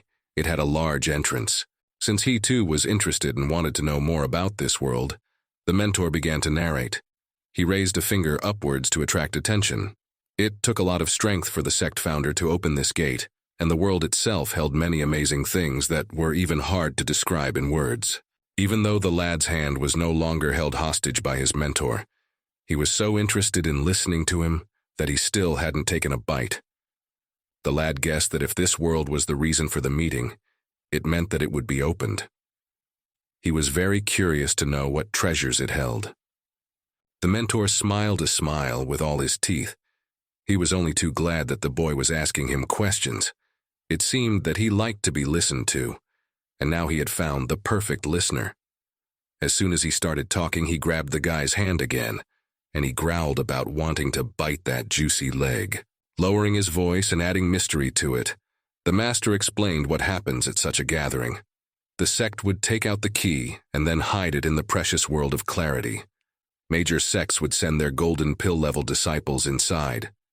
And it was there that the struggle between the disciples of the sect for the treasure began. There is an active struggle to find the key, for without it, they cannot get the treasure. There are fierce battles between the sects, but the treasure is worth it, so they send their disciples year after year. He too was so much surprised, his mouth opened and his eyes bulged. The first thought that came to the guy's mind was of danger.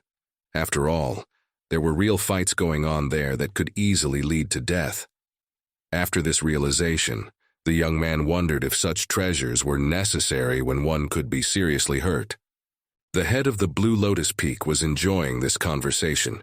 He turned up his nose and continued to tell Heitu that of course danger was present in this place, but the Five-Sword School had established inviolable rules that everyone had to adhere to.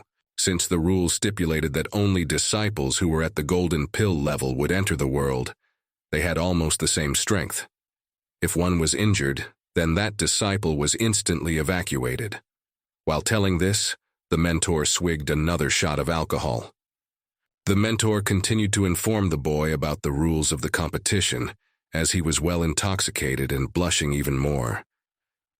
There was also a limit to the number of participants who could enter the precious world of clarity. Strong sects could send 5 people, while weak sects could only send 1 each. He too listened to this with great curiosity, and finally his teeth sank into the juicy meat. Despite the fact that the young man was listening attentively to his mentor, he was excited about the idea of going to this world and trying his luck to find the treasure.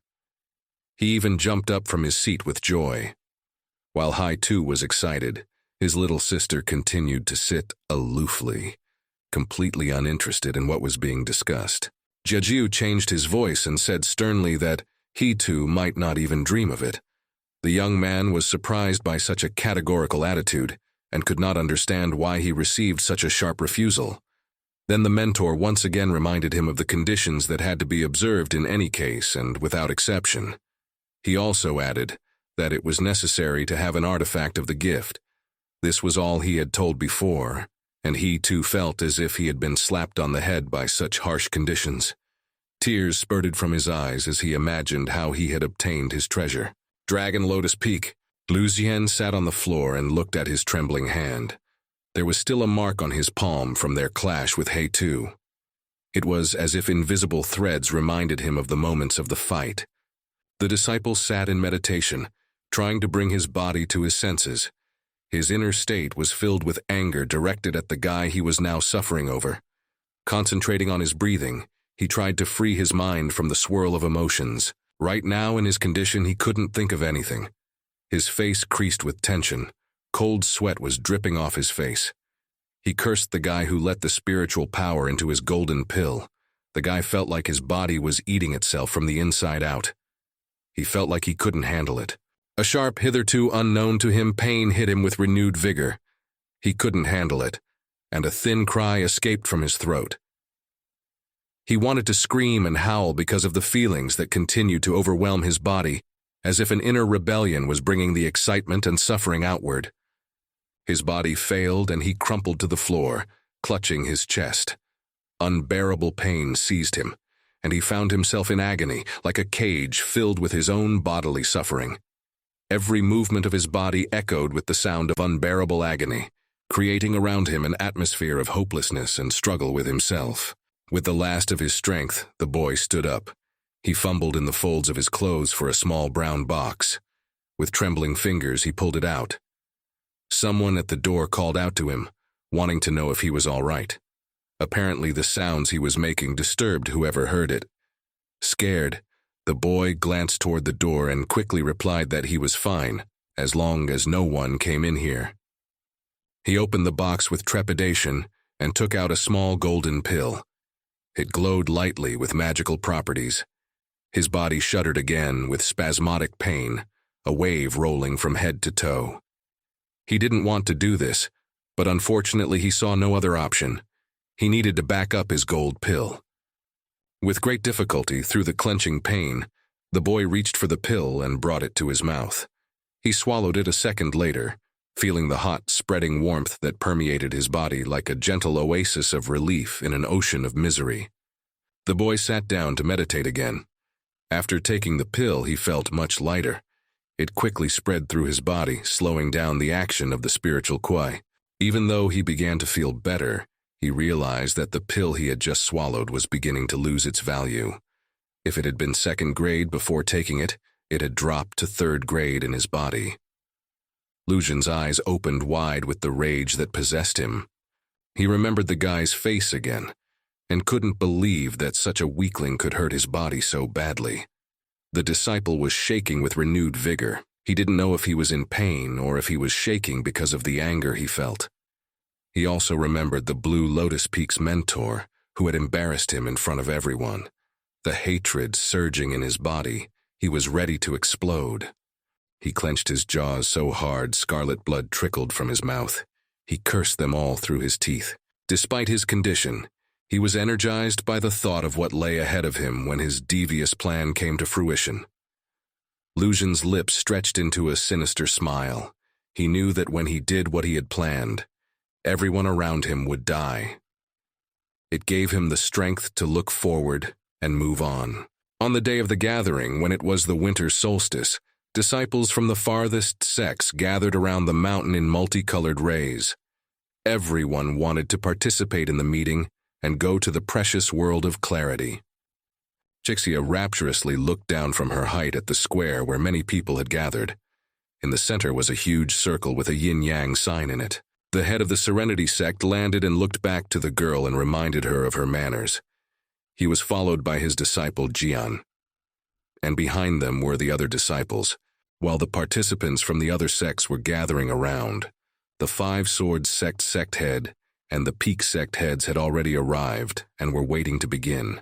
The head of the Serenity sect turned to Baisun, who was sitting with his eyes closed, and it seemed that the man's mind was somewhere too far away from the place he was in.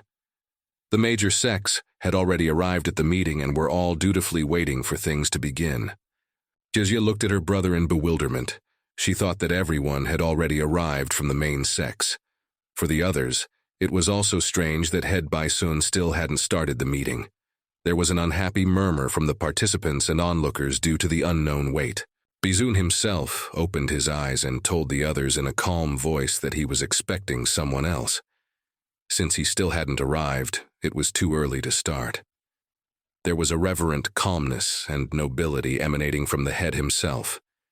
It was as if this person had not come here from this world. The words of the head of the Five Swords sect surprised everyone with his statement.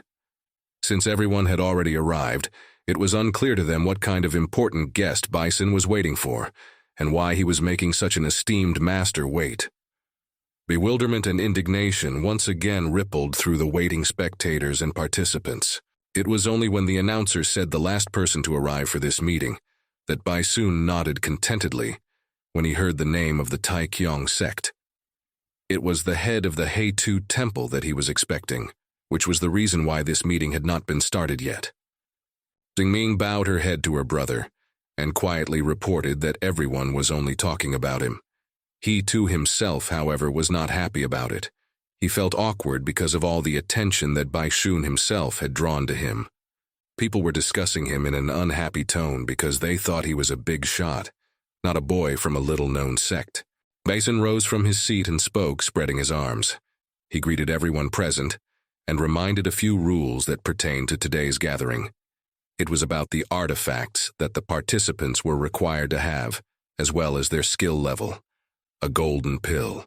Although the voice of the head was quiet and calm, it was heard in the farthest corners of this square. It was possible to take any artifact in this world, but first it was necessary to find the key.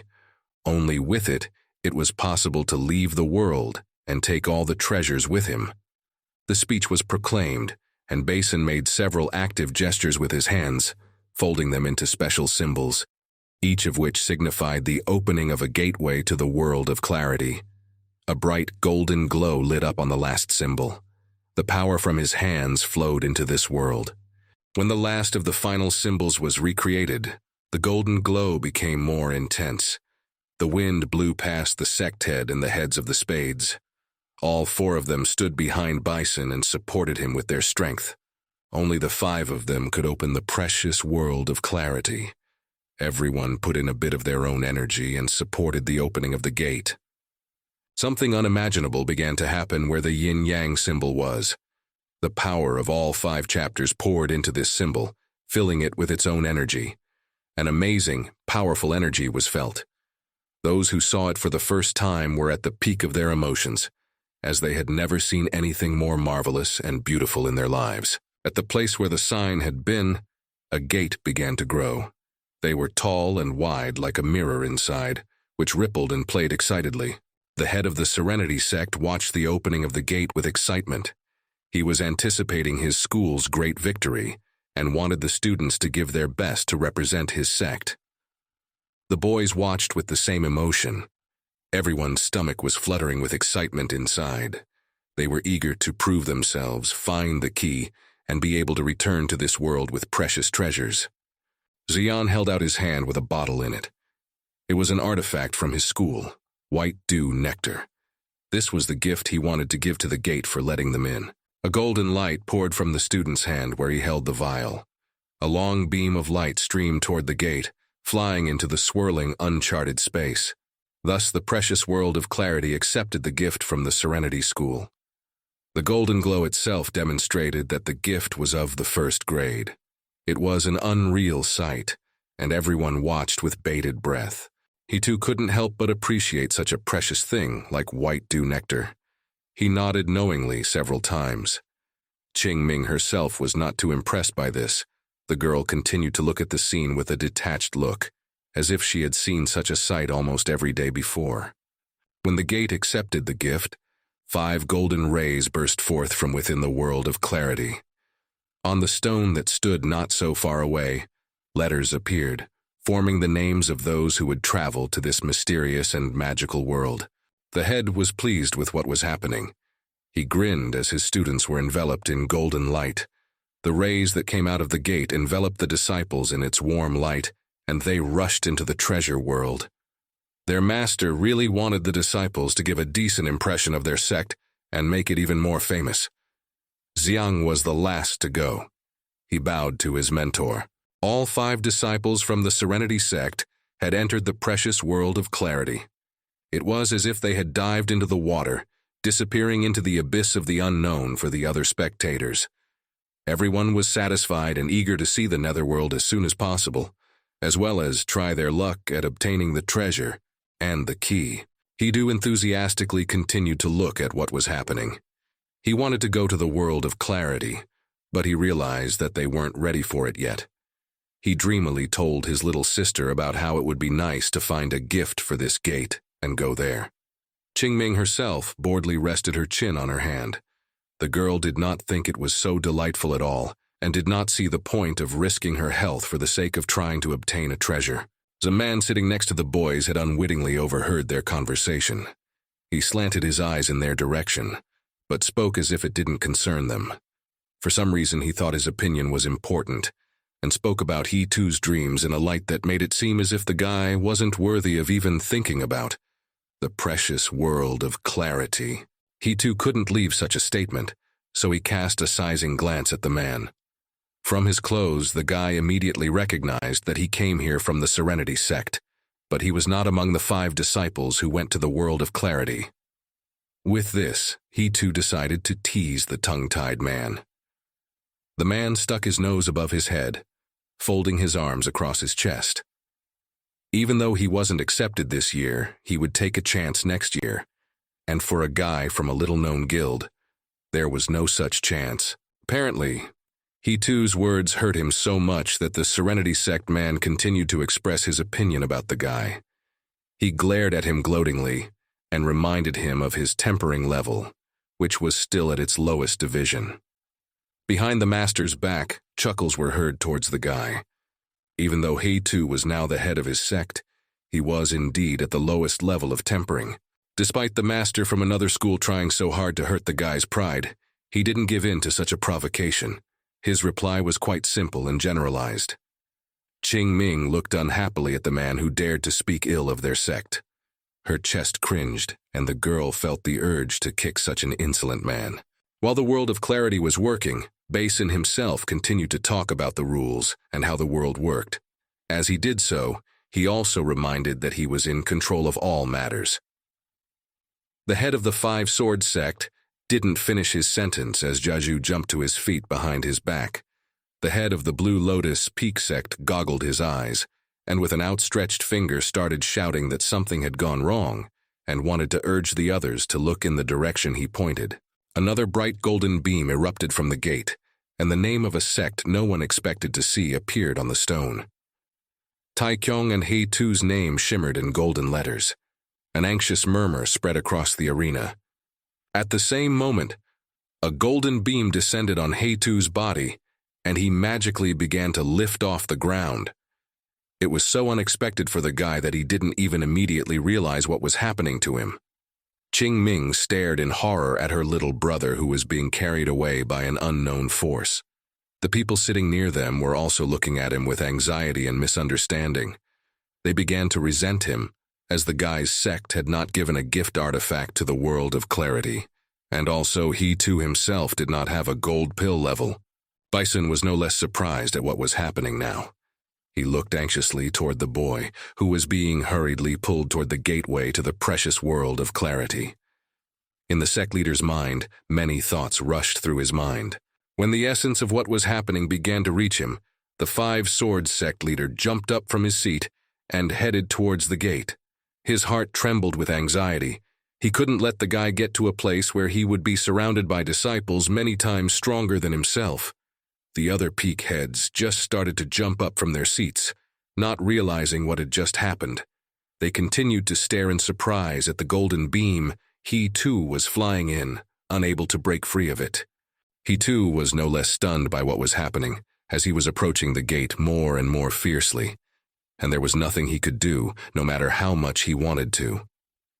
Baisun stretched out his arm, the sect leader rushing with all his might in time to snatch the guy from the gate's tenacious beam. He too saw him and tried to call out, asking for help. It was as if time had been stretched out. The head was reaching for him, but the closer he got, the faster the beam seemed to take the disciple away. There was an opportunity to grab the guy's leg, and just as Bison's hand reached for it in a grabbing motion, he caught air. Everything was happening too fast, too incomprehensible, and too strange. Even he, one of the strongest people here, couldn't catch the guy that somehow the gate had self-selected. Another hand reached out in his direction. It was many times smaller and much more graceful, and it was accompanied by a thin voice that the boy knew and could not confuse with anyone else. His little sister clung to her brother despite the risk. She couldn't leave him and tried to help him as well, but because of such a strong pull towards the gate, Qing Ming was torn off the ground and began to be pulled into the abyss of the unknown, along with He Tu. The guy stared in horror at the girl who was holding onto him tightly. He didn't want her to go with him and tried to wrench his leg out of her hands. He knew that the place he was so drawn to was too dangerous for him, much less his little sister, but nothing could ever prevent what happened. The two disciples had, unknown to them, fallen into the precious world of clarity. Their screams echoed around the arena. The contact with the gate caused a feeling of coolness and something hot at the same time. Once the guys disappeared to the other side of the world, the gate calmed down and returned to its usual state, as if satisfied with what it had just done. Another participant's name, Qing Ming, appeared on the stone. There was silence. The entire arena fell silent in anticipation. The peak heads themselves were shocked by what had happened. Everyone involuntarily thought that the gateway to the precious world of clarity had suffered some damage and might have broken, which made the situation so incomprehensible and unknown. Until that day, it was hard for everyone to believe what had just happened. The head of the Five Sword sect stood in front of the gate, He was just as perplexed as the others, but he didn't show any emotion. Putting his hands behind his back, he stared intently and pondered over what could have gone wrong. While the other peak heads watched anxiously in silence, the only one who sounded the alarm was Jiaju. He incessantly talked about how something had to be done since the guy who was thrown into the world of clarity was only at the QI tempering level. Mentor was very worried about him and was afraid that he would just be killed there. Despite the fact that the case had gotten out of hand, Bai soon reported his verdict, which stunned everyone else more than the fact that the guy and the girl had gotten into the world of clarity in a completely incomprehensible way. According to the head, they couldn't pull these guys out of the other world. The only thing they could do was to wait for them to be injured. Only then would they be able to retrieve them, but not before. The spadeheads looked at the chapter in amazement, unable to find words for their emotions. Of course, Basin himself really wished that nothing serious would happen to these guys. He really hoped that eventually they would be injured, and then they could be pulled out of the world of clarity. The head tried not to think about what might happen to them otherwise. In the precious world of clarity, two people appeared. It was Hei-Tu and his little sister Qingming. She asked her little brother to wait, grabbing the hem of his cape. The girl was breathing heavily and could barely stand on her feet. This displacement greatly affected her condition. Qingming felt ill and sensed that something was wrong. The guy looked at her in surprise as he didn't notice any discomfort from moving to this world. He was very worried about his younger sister's condition. A strange fog was accumulating around them. The girl felt that it was the one that was choking her so much. Sweat began to roll off her face, and then Qingming assumed that the world of clarity wanted to push her out of this place. Worrying about his little sister made the boy very anxious. Even so, he tried not to show any signs of worrying about her. Hei-Tu offered to carry her on his back. He himself continued to ponder over what was happening to her. For some reason, the fog had no effect on him, but his sister's ki had increased by 100 points, which was more than 10 years of meditation. After picking up Qingming in his arms, he continued to advance through the thick fog. The girl lost track of time and couldn't get her bearings, and she began to worry about her little brother. Hei-Tu himself continued walking and encouraged his little sister to worry less about him. Strangely enough, the fog was still not affecting the boy. He felt invigorated and could even feel the spiritual ki nourishing him, and he was growing stronger. For a moment, Qingming raised her head in surprise, while the guy continued to encourage her. He had yet to see what she had noticed. The girl stretched her hand out in front of her and pointed in the direction they were going. Her eyes widened and glittered with a gleam. The girl informed him that the fog ahead was clearing and soon they would be out of this suffocating white shroud. Turning in the direction she was pointing, the boy smiled through his teeth, glad that this nightmare for his little sister would soon be over. He added a step and headed quickly toward the exit of the fog. The space ahead was becoming more and more discernible, and he could see the fog giving way to the world around him. Because the fog had not completely cleared, the boy could not even think that the road would end under his feet. He felt his foot falling into the abyss, and finding no footing, his heart almost jumped out of his chest at that moment. His eyes widened, and only now he realized that they had reached the edge of the cliff, which was treacherously hidden in the white mist. At the last moment, he too managed to twist around and stay on the same cliff from which they had almost flown down into the unknown. Lowering the girl to the ground, he collapsed beside her and breathed heavily. Having received such stress and adrenaline, it was still hard for the guy to bring his breathing into a calm pattern. Despite his condition, Qingming herself acted calm and cool-headed. She glanced into the distance and also took note that if they fell and injured themselves, it was likely that someone would arrive to pick them up. Of course, it was the right way out of the world of clarity. But since Hei-Tu didn't want to hurt his little sister, and himself as well, he decided that they could try to find a key that would allow them to leave the place unharmed.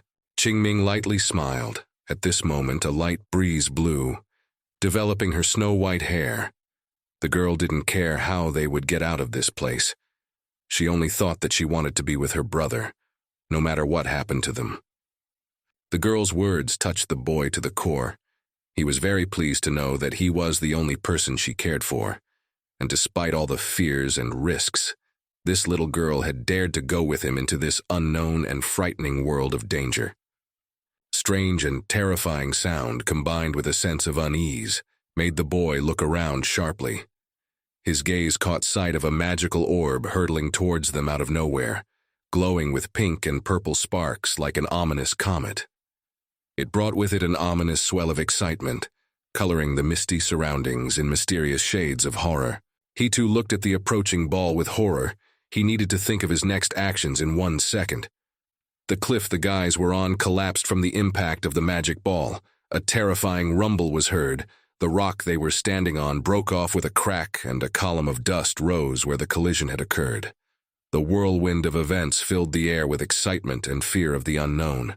The disciples from the other sects excitedly raised their heads in the direction from which they had just heard the rumbling sound. They saw that something had exploded and rocks began to fly down.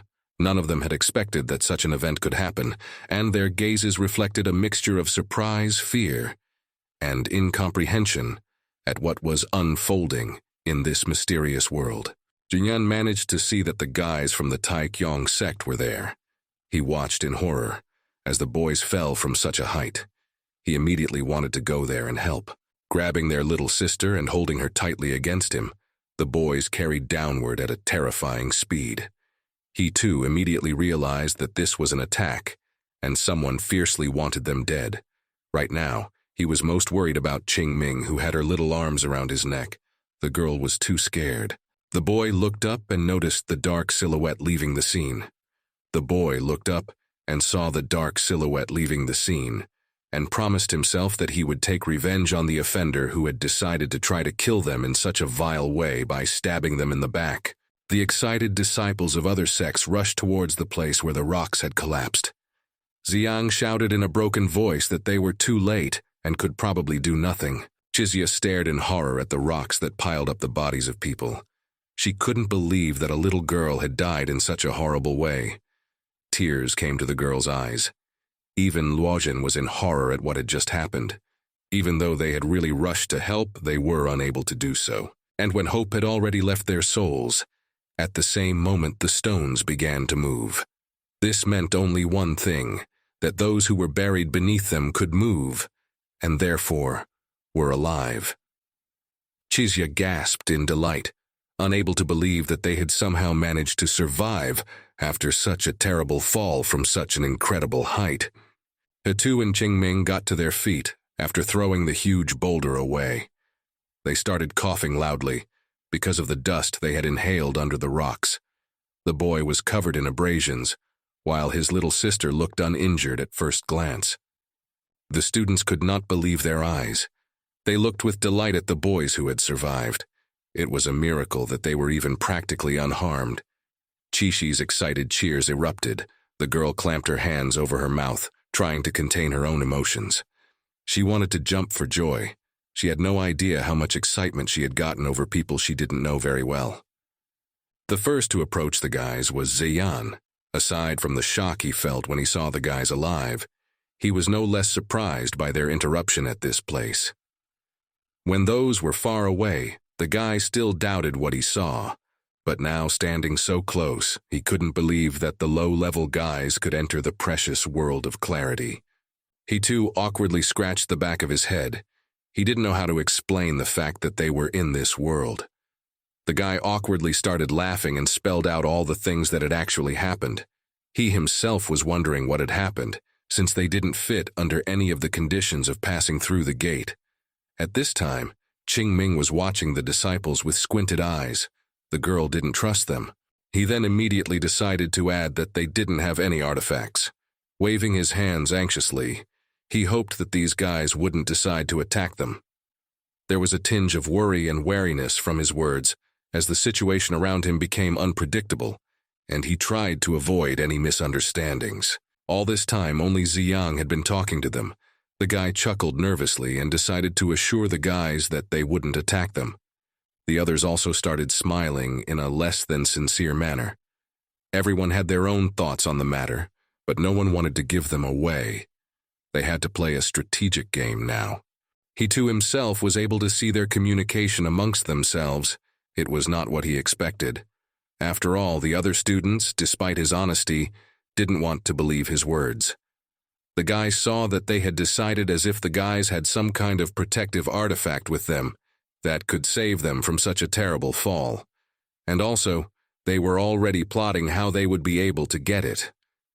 The guy was very glad that he could see their real intentions and would definitely not trust them completely. Despite the fact that the guy had already found out about the intentions of these guys, he still decided not to show any signs and continued the casual conversation. A smile shone on his face, even though he was talking about the man in black who had made a dastardly attack on them. Qingming continued to silently observe the disciples, and her face did not express the same kind feelings as her brother's.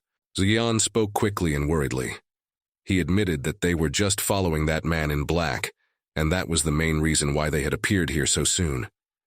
Despite what happened, the guy thought that their meeting was like a miracle. Qixia intervened in the conversation. She put a hand to her chin thoughtfully, considering that this time the world of clarity was not the same as before. The girl assumed it was due to the very mysterious man they were chasing. Luzhen spoke next, suggesting that the boys go with them, as this place was not safe. He too glanced at Luzhen, who was trying very hard to look worried about the situation. Folding his arms across his chest, he too couldn't resist teasing the guy. He knew that after their past clash, this creep would harbor a grudge for that humiliation. That's why this student was the one he distrusted the most. Luzhen pulled on the most sincere smile he had in his arsenal. With a hand on his chest, the disciple chirped about the hospitality in the Five-Sword sect and reminded him that since the boys were guests, he should protect them. All of their words were as if there was a real war going on in this place. Hai too couldn't help but notice this, so he spoke his mind.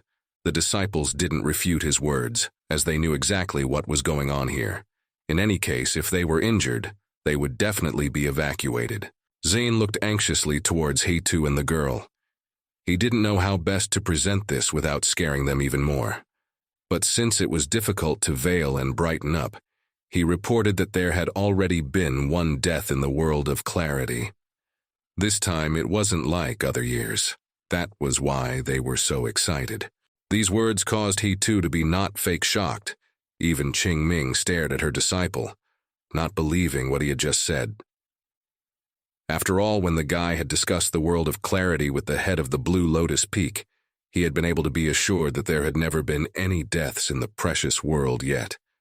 Right now, however, the information was completely different and fear-inducing. Qixia was no less excited, and she confirmed the words of her counterpart. She also added that it had never come to death here before. Yes, the disciples could seriously injure each other, but not kill each other. Luzhen also said that Xian would immediately call the sects back together to avoid any deaths if he noticed that something was wrong. All this information made the guy too wary.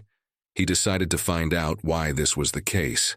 His serious gaze fell on the Serenity sect disciple. Anxiety filled his soul. They weren't prepared to get here, and now strange and scary things were happening here. Xian's voice was serious and sharp. It was not about jokes and innuendo right now. He could understand that the magic structure of the world had been changed. The disciples were divided into groups of 5, and each group someone was trying to attack. After learning everything he needed to know, he too made the decision to leave these guys. He turned his back on them and made his intention known. Qixia anxiously rushed towards them, stopping to ask them not to leave. She was worried that something terrible might happen to them. The girl started to worry too much. She tried to stop the guys, reminding them that there was an enemy lurking somewhere who had tried to kill them not so long ago. She didn't want to part with them and asked to join their company. It would make her feel better, knowing that the boys were under their protection. Turning around, he too still insisted on his decision. The guy didn't want to stay with people who were just thinking about getting the artifact from them. And now they also wanted to take his little sister. He couldn't let that happen, and he couldn't trust them. Jingming was in complete agreement with her older brother's opinion. The girl also did not want to be in the company of these disciples and was happy that he too had decided to leave them. There was nothing more the students could do. The decision to leave was made. The attempt to stop them was also made. The guys from the Taekyong sect didn't want to join them. Leaving behind, the guys decided to go their own way. Qingming raised her head towards Heitu. She thought that Chisa liked her little brother. These words embarrassed the guy, but he decided not to give them any importance. He only added that people like Chisya were not his type, and a silly smile shone on his face. Qingming didn't answer anything else. She was satisfied with what he said. The girl's cheeks turned pink, and a smile appeared on her face. The person who had attacked He-Tu and his little sister was hiding in this cave. He was all cowardly with anger because his plan had failed miserably. He was unable to carry out the murder that he thought was easier than it was. The boy pulled off his hood, revealing his face. All his thoughts were on how to carry out his plan. A vile smile stretched across his face, grinning white, tightly clenched teeth. He continued to shiver. It wasn't clear whether it was anger or anticipation of what was about to happen. Luojian was the one hiding under the hood of dark clothes. He was also the one who had attacked the boy and sister and other disciples in the precious world of clarity. He laughed madly as he imagined that soon everyone here would die. When the boys were far enough away from the other students, Qingming decided to ask him a question. Even though the girl did not want to be in the company of other students, she still thought that the search for the key should be done with a larger group. It would be easier that way, in her opinion. He too lowered his eyes toward his little sister in surprise. It seemed to him that the girl was content to have them alone, and this doubt in her words caused him to be puzzled. Still, he looked forward, admitting that it wasn't just because he had his little sister with him. There were some other reasons why the boy had decided to make this decision. Interested in this answer, Qingming looked at her older brother. She asked him a question, and he decided to share his opinion on the matter. Because the gold pill disciples were eager to get their hands on the artifacts as well as measure their strength, it wouldn't be beneficial for them to look for the key to make this game end. Then Hitu's face became very serious. He remembered the incident in the garden when he had injected the chi essence into Lu Zhen's veins. The guy was sure that it was still present in his body. He-Tu began to think back to their meeting with the disciples. He thought that Lu Zhen's behavior was strange, and it raised a lot of questions. This was another good reason to leave their group, as the guy didn't want to be around such a suspicious type. Qingming listened to him attentively and nodded, as this kind of reasoning from her brother seemed sensible to her. He-Tu started climbing up the rocky waterfall and continued to speculate on the matter. He felt that it was right to leave the disciples with the golden pills to deal with each other on their own. They had the goal of finding the key as soon as possible and getting out of this place unharmed. At one site in the precious world of clarity, a stone was found. There were many mysterious talismans around it. The stone itself was enveloped by a dark aura that hovered chaotically around it. The students warily surrounded the place. They were excited about their find and were in no hurry to get close. Someone reported that the spiritual key of this stone was different and suggested that it was the eye of construction. When they had accurately determined that it was an eye formation, some of the disciples rushed towards the stone with the intention of destroying it. Xian waved his hand, demanding the disciples to take their time in doing so. His sister stood behind, too excited. The disciples of the other sects were unwilling to listen to Jiang, confident that at their gold pill level, they could quickly deal with this hostile formation. Many different powers attacked the stone. Each had a different ability, and the air vibrated with the power of their strikes. Their actions reflected their determination to overcome any obstacles and not give in to the challenges of the unknown. Xian felt that something had gone wrong. With horror, he realized that events were about to take a terrible turn. An uneasiness tightly built up inside his body, clutching all his organs in a clenched grip of unknowable fear. In the moment of tension, time seemed to stand still, and his heart beat with redoubled vigor, anticipating something that could not be foreseen. A sudden explosion of incredible force swept through the area where they were. The boy instantly covered himself with his hands to protect himself from possible splinters. Those who were closer to the center of the explosion were thrown in different directions by the shockwave, like toys thrown by an inexorable force. Chaos and destruction reigned in the blink of an eye, making everyone present feel anxious for what would happen next. The disciples fell beside Xian. The guy was shocked at what had happened. No one could understand how it happened and why the stone gave such a strong recoil. His sister noticed something and screamed in shock, not believing what was happening there. A wild and unbridled beast that looked like a wild boar stepped out of the rim of the formation. It guarded it, and the moment the disciples pounced on it with attacks, the red-eyed boar came out, standing up to defend it. He roared loudly, eagerly scoping out his first victim. The red-eyed boar looked at the disciples aggressively, snorting its nose and patted with its hoof. Some of the disciples shouted in horror that the boar was a gold pill level, which would greatly complicate their situation. An anxious atmosphere hung in the tense air, and the disciples realized that they were facing not just an obstacle, but a real challenge and test. Chixia knew that this beast had a powerful defense that could not be penetrated by weapons or magical power. Her eyes were filled with fear as she looked at the boar. The girl was eager to find the answer to how they could solve this problem, and sought support from her brother, hoping for his wisdom and experience. Xian couldn't stand by any longer. The guy realized that he needed to take command and rally the disciples. Taking advantage of his strength, a glowing ball of energy burst out from the hand of a disciple from the Serenity sect and swirled in his palm.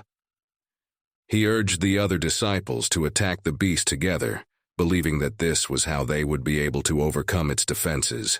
Many attacks were released towards the boar, which completely failed to harm it. The skin of this beast was too tough, and considering that it was of the golden pill level, their strengths were on the same level. The boar roared loudly. A long and loud sound came out of his mouth that instilled fear in all the students around him.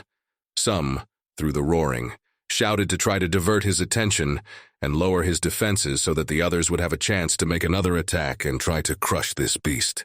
Emiya was entrusted with a great responsibility. The girl armed herself with her sword and was ready to do her brother's bidding. While he and the other students continued to release power towards the boar's body, thus weakening and distracting it, the student was to find its weak point and attack there. She was ready to do so, gathering her wits. The girl was already trying to find a place where her sword could penetrate. While the disciples were attacking the boar from different directions, the girl approached it from the belly side. Right now, something unimaginably dangerous was going on in the precious world of clarity. The disciples could die, and this worried them greatly. Everyone feared for their own lives and still continued to rush forward, making frantic attacks. The boar tried to attack the people, but they deftly bounced away from it in different directions, trying to prevent the animal from even injuring them. Even though there was something going on in this place that had never happened before, no one wanted to leave it anyway. Chixia took another look in the boar's direction and was able to pinpoint its weak spot. Her heart skipped a beat as the girl realized where the best place to strike was. Chixia jumped to her feet, drawing her sword in front of her. Her hair rose beautifully. Despite the difficulty and tension of this moment, the girl looked graceful. Her every movement was refined and precise. She extended her hand with her sword toward the boar. All that remained was to finish the job and hit the spot she had identified as its weakness. There was silence as the girl's sword entered the boar's head. There was a nasty crunch of the frontal bone, which, for some unknown reason, was very easily penetrated by the sword. This place could hardly be called vulnerable at first sight, but surprisingly it was.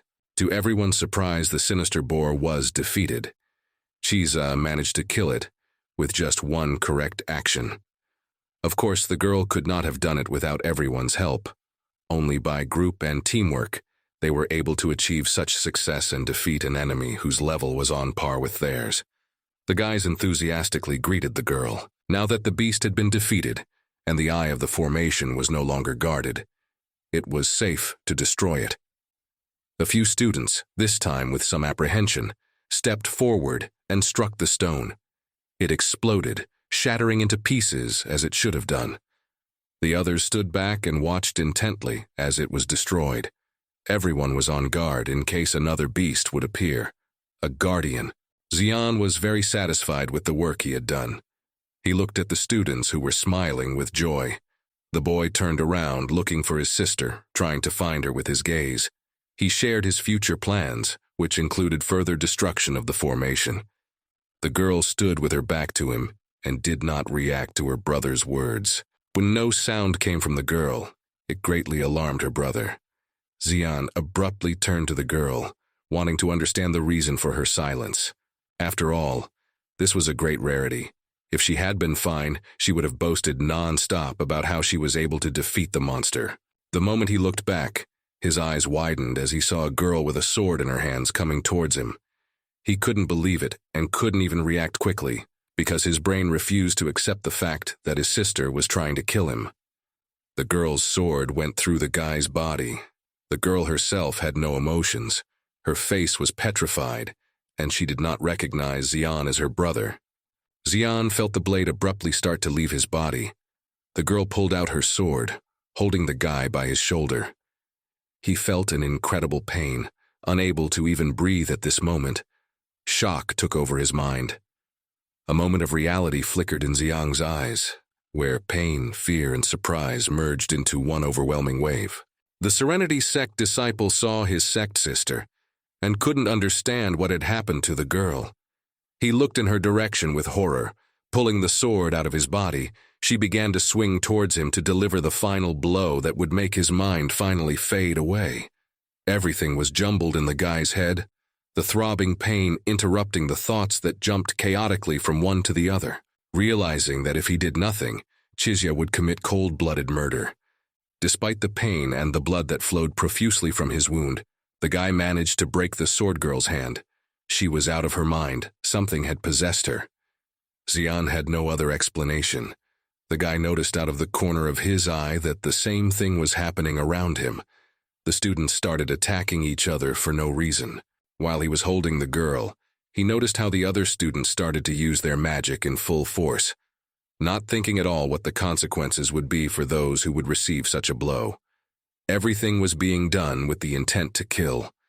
Those who couldn't stand up to their brothers took the unexpected blows. Xian grabbed his head and grimaced at the realization of what was happening around him. What was happening was starting to come to him. As soon as the formation was broken, the disciples immediately changed their behavior and started attacking each other. This was the trap they had all fallen into. Even though he was seriously injured, the boy still tried to stay on his feet and not be influenced by this terrible magic that could so easily take over the mind of a strong student. He even held his sister to keep her from harming anyone else. The girl tried to break free, but the boy's grip remained rock solid. As soon as he decided for himself that he had to get away from this place so that magic would not conquer his mind, Lu Jin appeared in front of him from nowhere. He looked at his apprentice in surprise, not understanding the reason why the magical power didn't work on him. He looked fine, and he was clearly not uncomfortable.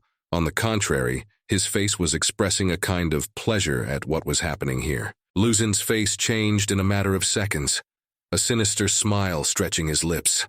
The guy extended his hand towards Xian, and a magical force was born in his palm, aimed at destroying the guy.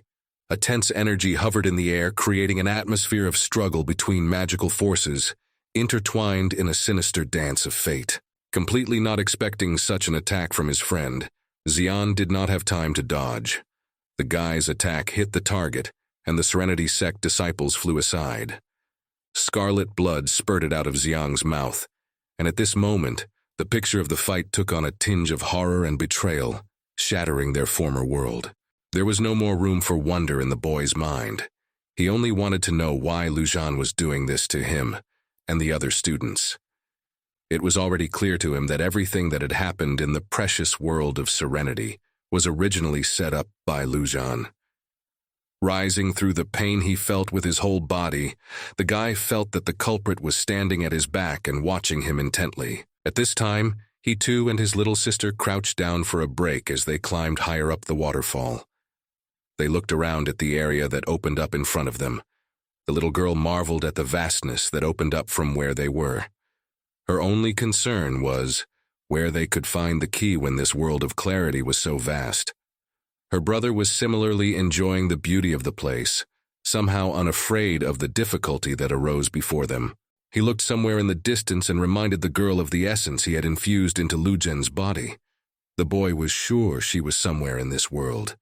Xian tried to crawl away from the man he had considered his friend and partner not so long ago. This person was now revealed to him in a completely different light and turned out to be the traitor who had caused such a commotion in this world. The Serenity School student was choking on the pain and anger he felt towards this traitor. Lu Zhen spread his arms out. A strange energy rose up around him, and he was completely unafraid of Xian's attack, who was trying to direct his hand, from which the magical sphere was pouring out at him. At this moment, the air was saturated with unknown forces, creating an impenetrable aura of mystery around Lu Zhen, who stood against his own friend, ready for a confrontation. The Serenity sect disciple realized that there was something wrong with the guy in front of him. He didn't feel the same Lu Zhen in him, and even began to suspect that he was standing in front of him. So much had happened in such a short period of time that the guy's head was ready to explode from what was happening. His heart was pounding, and his mind continued to refuse to believe what was happening. Luo Zheng's every action was completely with the certainty that nothing could stop him. He was saying this so that Xian wouldn't even try to resist him, but simply accepted his fate and submitted to his sentence of death. The laughter of Lu Zhen, maddened by the power of Lu Zhen, swept through the area. The guy stretched out his arms and once again attacked Xian's wounded body with his terrifying power. The guy tried to take cover from the blazing attack that persistently pierced through his defenses. Gradually, it began to dawn on the guy that the attack meant for him was recreated by black magic, and he realized that he was facing something darker and more powerful than he could imagine. A smile stretched across the face of Lu Zhen, who was in the cave. He was in complete control of his doppelganger, who was now still on the field and attacking his comrade. The real Lu Zhen was hiding in the same cave where he had hidden after the failed attack on He Tu and his sister. A sense of superiority took over Lu Zhen's mind. No one had ever paid attention to him before, because of his mediocrity. Now he knew he could do far worse things and keep everyone in fear. He thought back to the old days when he'd been bullied by his sect brothers. He said all this with a smirk that never left his face. But one day he met a man. Kneeling before him, the man gave him advice, after which the life of the loser changed dramatically. Thanks to this advice, he managed to rise to the level of the golden pill, overcoming his previous failures and difficulties. After he was able to move to a high level, with just a single piece of advice, his attitude changed. Everyone immediately began to respect him, forgetting that he was considered a whipping boy. Even the master began to notice and distinguish him from the others, and Xiang himself was glad to know him.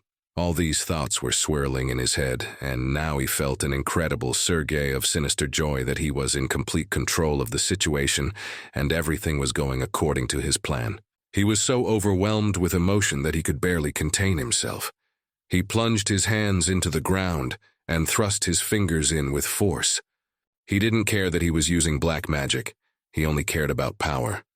After all, the one who was stronger was right about everything, and it was only with this power that he could achieve such success and do whatever he wanted. His memory immediately shifted to the guy who caused his golden pill to be destroyed. He clenched his fists, and his entire body shook with the anger he felt towards He Tu. He was already imagining how he would take revenge on him for everything he had caused him. At that moment, He Tu himself, who had managed to find his lair, looked into the cave. He greeted Lu Zhen at the entrance and waved at him. The traitor himself jerked in surprise. He hadn't expected someone to find this place, but what struck him most of all was that the voice belonged to the guy he hated so much now. He too was happy that he was able to find Luo Zhen. He continued to wave at him with a smile on his face, and talked to him in an overly cheerful manner. Lujin turned around with a look of horror on his face to see the guy with his own eyes. He couldn't understand how it was that he had been found, and by him. The traitor's heart thudded in his chest at this suddenness. In turn, he too couldn't hold back his cheeky temper and started poking fun at Lo Shen. The guy mocked the Golden Pill disciples, who couldn't recognize his doppelganger. But there was one small detail. The guy was able to realize that in front of him then stood not the real Luo Zhen, but a doppelganger. After all, the real student still had his chai flowing in him, which he had injected into him.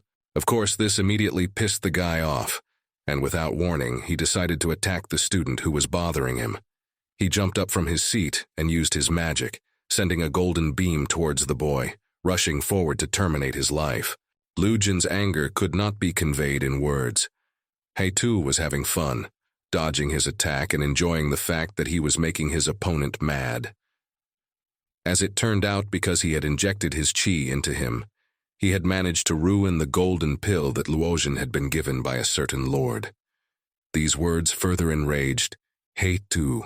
Despite Lucian's tremendous experience, he was unable to land a single blow on his opponent's body.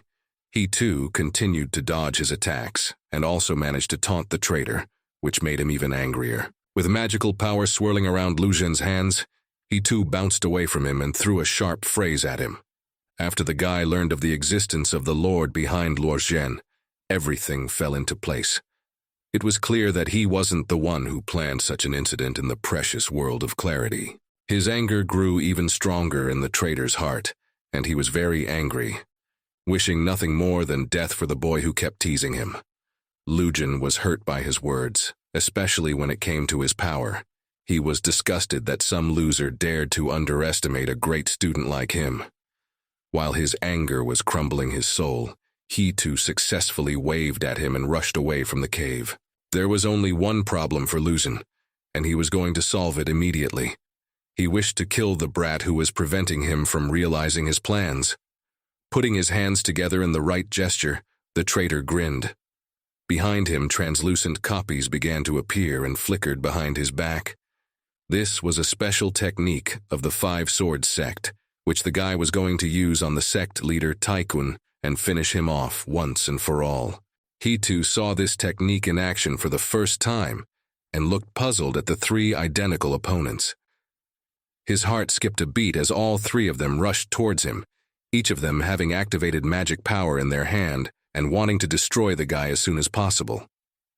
After such an exceptional attack, Luzin rose back into the air along with his clones, who were less expressive against the guy. He was satisfied that he was able to hit the target so quickly and accurately and crush the enemy. But he didn't rejoice for long. After a moment, Luzin felt the guy's energy behind his back. He too absorbed the magical power in his hand, which swirled in the form of a ball in his palm. Its power was strong that the guy had to hold his hand to hit the target accurately. Even at this moment, he managed to mock his enemy by pointing out his slowness. Luzhen's eyes went wide. He couldn't understand how the guy managed to dodge his brilliant attack. A single thin electric jet erupted from the magic ball. The power was incomparable to anything else, and an electric crackling sounded. As the guy's attack hit right on target, Luzin's body crumpled and collapsed to the ground with force. The guy's attack struck him, giving him no chance to dodge or put up a defense. He too was very pleased with himself, and the fact that he had had brilliant training since childhood. He didn't train with other disciples. His training consisted of chasing pigs and hunting birds. Even such a small thing had tempered his spirit, that now the Golden Pill apprentice was much slower than him. But something happened that the boy had forgotten about, having been so engrossed in his fight. Storm clouds began to gather over his head. He had never imagined that in the world of clarity this problem would haunt him. His ki level once again began to dance uncontrollably, causing these storm clouds that did not bode well. The guy became even more nervous as the purple lightning strikes were now completely out of place. To prevent this from happening, he too got into a stance and began to inhale and exhale slowly, trying to calm his body and spirit. He felt his ki begin to calm down and lower. After a while, His glasses went back into an unknown standby mode, and rays of sunlight began to glimmer in the sky, chasing away those pesky storm clouds. Feeling that the danger was over, he too exhaled in relief as he wiped his damp forehead. Calmness returned to his heart as he realized that he was able to escape the danger and preserve his integrity. While one danger was sidelined, the first danger began to rise to its feet. Luzhin was a solid hotbed of anger and hatred. It had been a long time since he had felt this much humiliation, losing to a guy who was many times weaker than himself. For a disciple of the 5 Peaks sect, gold pill level, this was a disgrace. His face twisted with rage, and he didn't understand how this was possible. Being at the golden pill level, he couldn't match up with a fellow chi-tempered guy. Frustration and rage mixed on his expression, creating a picture of fighting against himself and his own limitations. He too descended to the ground, landing behind Luzhin's back. He had heard from him about the 3rd grade gold pill, and reminded him that he used to have the 2nd grade pill. The boy was curious as to how that had happened. This was the final straw, because he had injected his chi essence into him, that the 2nd grade golden pill had fallen to the 3rd grade. This little action he had done the first time they clashed had hurt Luzhin too much, because of which he hated this guy so much and wanted him dead. He abruptly turned around and headed towards He-Tu. No matter how many blows the traitor tried to land on the guy's body, he managed to dodge quickly and unhindered. And at the same time, he kept teasing his opponent, who couldn't stand it anymore and became crazier and crazier before his eyes. Luzhin yelled in a voice that was not his own. All he wanted was for the insolent man to die and shut up once and for all. In all his life, this student had probably never felt such anger as he was feeling at this moment. Another blow came, and only now did he manage to catch the boy's cheek quite lightly. He glared at the traitor and continued to pester him. A dark scarlet aura gathered around Luzhin and spiraled around his hand. He lifted it up, his eyes red with rage. He was about to do something terrible, just to finish and destroy the smug smile that shone on He-Tu's face. He-Tu looked at what Luojin was trying to do in astonishment. He had never seen such a technique before. Excitement and curiosity mixed together in his soul.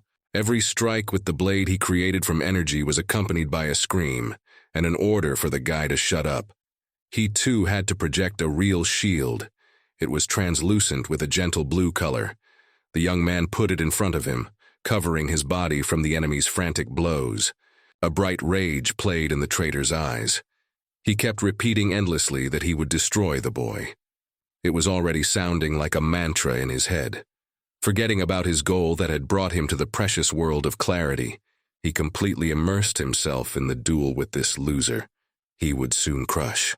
By this time, the situation that was happening in the other part of the precious world of clarity looked completely bad.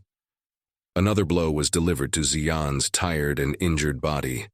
The guy felt a sharp pain and crashed into the tree that was behind him. Luzhin's clone slowly began to approach him. He held a sword in his hands and grinned sinisterly. At this moment, the guy was enjoying his triumph. He loved seeing the terror in Xian's eyes and would undoubtedly be very pleased if he started begging for mercy. Of course, he appreciated the strength of this disciple. After all, he had endured so many beatings and was still conscious. And so the decisive blow came. Kopia swung his sword toward his enemy, his face twisted with gloating and the anticipation of the murder he had long wanted to commit. He was so close to the realization of his goal that he could already taste victory on his lips, making a sharp lunge towards the student. There were only seconds left before his decisive attack. The tension in the air reached its limit, creating an invisible layer of anticipation before the moment of truth in this fight. The only person Xian could think of at this moment was his sister, who was lying unconscious right now. The guy didn't know if she was all right. He could see from her chest that the girl was still breathing. But if he died from the sword strike now, then Cheesy would not have much longer to live. The Serenity Sect disciple no longer saw any point in resisting. He realized that this moment would be his true end. Many different thoughts rushed through his mind. He didn't want to believe that this was how it would end for him, but the facts that surrounded him only screamed that this was his last breath. The sword was about to enter his chest and the beautiful world would fade in his eyes. At the same time, the real Lu Jin raised his sword over his head. He, as well as his clone, prepared for the final attack, which was to destroy the insolent guy once and for all. It would be the best victory he would accomplish, and enjoy this moment for years to come. He too covered himself with his hands with terror in his eyes, as he watched the fiery sword about to rain down on his body. He realized that it would be very difficult for him to dodge this attack. That's how it happened. The guy felt incredible pain from the blow that Luo Zhen gave him. He too immediately flew a few meters to the side from such a force. This pleased his opponent a lot. He finally managed to get his hands on this insolent novice. This was the moment he too had been waiting for. He opened his eyes and shouted at the top of his voice, calling for his little sister Qing Ming. Completely losing his guard and concentrating only on the guy who had caused him so much trouble, Lu Zhen completely forgot that there was always a little girl beside him. His eyes widened as soon as he heard the guy call out to her. And then, he felt an unpleasant squeezing sensation. His hands, bound by something strong, and tightened on his body with force. From behind a rock peeked out the very girl he had wanted to use for his own machinations in the garden. Now she was casting a magical binding power over him. He too was pleased with how the girl had cleverly enveloped the traitor with her power. The boy with a smile on his face informed Lu Jin that it was a frost cloud thread that was an artifact of their temple. Although the power restrained the enemy's body, Lu Jin felt that it wouldn't be enough to finish him off. He ridiculed this low-grade artifact. All he needed to do to destroy it was to exert a bit of strength, and then he would kill the two of them the second his hands were free again. Then he too put his hands behind his back and decided to talk to Lu Jin. He started asking him questions that touched on lightning. He looked at the guy in bewilderment, not yet understanding what he was getting at. Only when the purple lightning sparkled around him did he too smile sinisterly and slyly. The guy had a plan to finish this man off, and now he was ready to carry it out. Showing his hand, which until then had been hidden behind his back, there was now lightning flashing in the palm of his hand. The heart of the lightning was in the guy's hand. Lu Jin stared at this power with horror. He couldn't believe what he just saw. Panic was gnawing in his chest as the realization came too quickly into his head. He started to ask he too to slow down and stop, but it was too late. Too many bad things had happened and someone had to suffer their punishment. He too raised his hand to the sky. Lightning began to storm around the guy, gaining its power and raging around him. He directed his hand full of sparkling lightning towards Lu Jin, who was in front of him, and bound by the tenacious threads Qing Ming had thrown over him. Magical energy filled the air, creating an atmosphere of tension, in anticipation of a powerful clash between the two forces. A fierce force rained down on the traitor's body. A pillar of lightning completely covered Lu Jin's body. A furious scream resounded from the shell of the body that was being burned outside. The force was of incredible power. Even he too himself was almost swept aside by the wave that rolled across the area. Lu Jin was on fire. He was writhing in agony and screaming, crying for mercy. But it was too late. It was done, and these forces were unstoppable. The magical fire was devouring his essence, leaving only the echoes of his screams in the air, reminding him of the terrible consequences of this encounter. There wasn't a living spot left of his body, but the scream was still long and loud from the sound of the sparking lightning that devoured the guy in seconds. Hito was still holding his hand in the air. He looked at the place where the guy had just stood, but only a handful of ashes remained.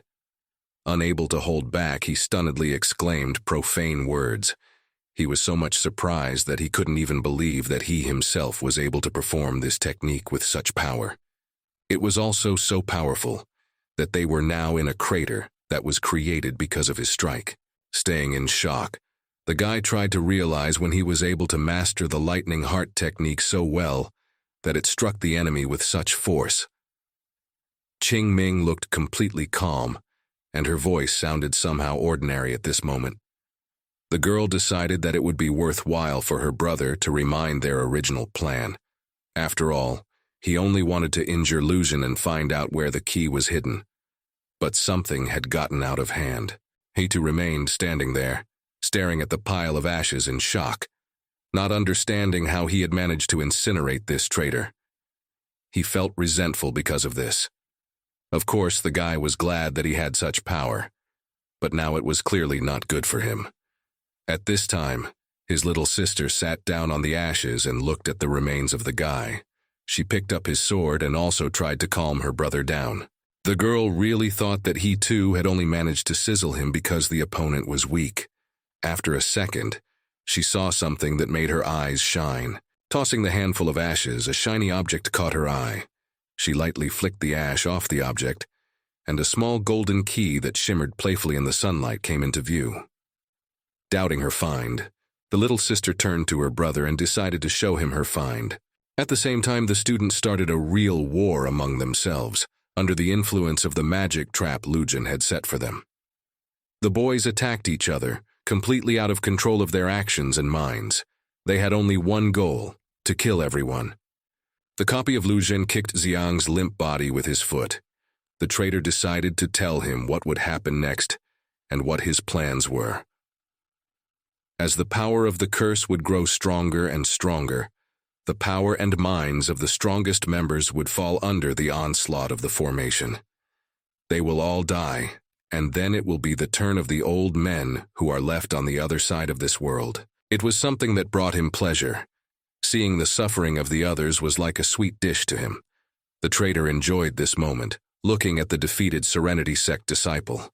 He wanted to stay in this moment for as long as possible, which was probably the reason why he did not immediately decide to kill Xiang, but rather prolonged his agony. But the moment of truth had arrived. Completely surrendered to the feeling of power, the guy took a swing at his opponent. One last blow, and there would be nothing left. In a whirlwind of clashing forces, the decisive moment was approaching, filling the air with indescribable tension.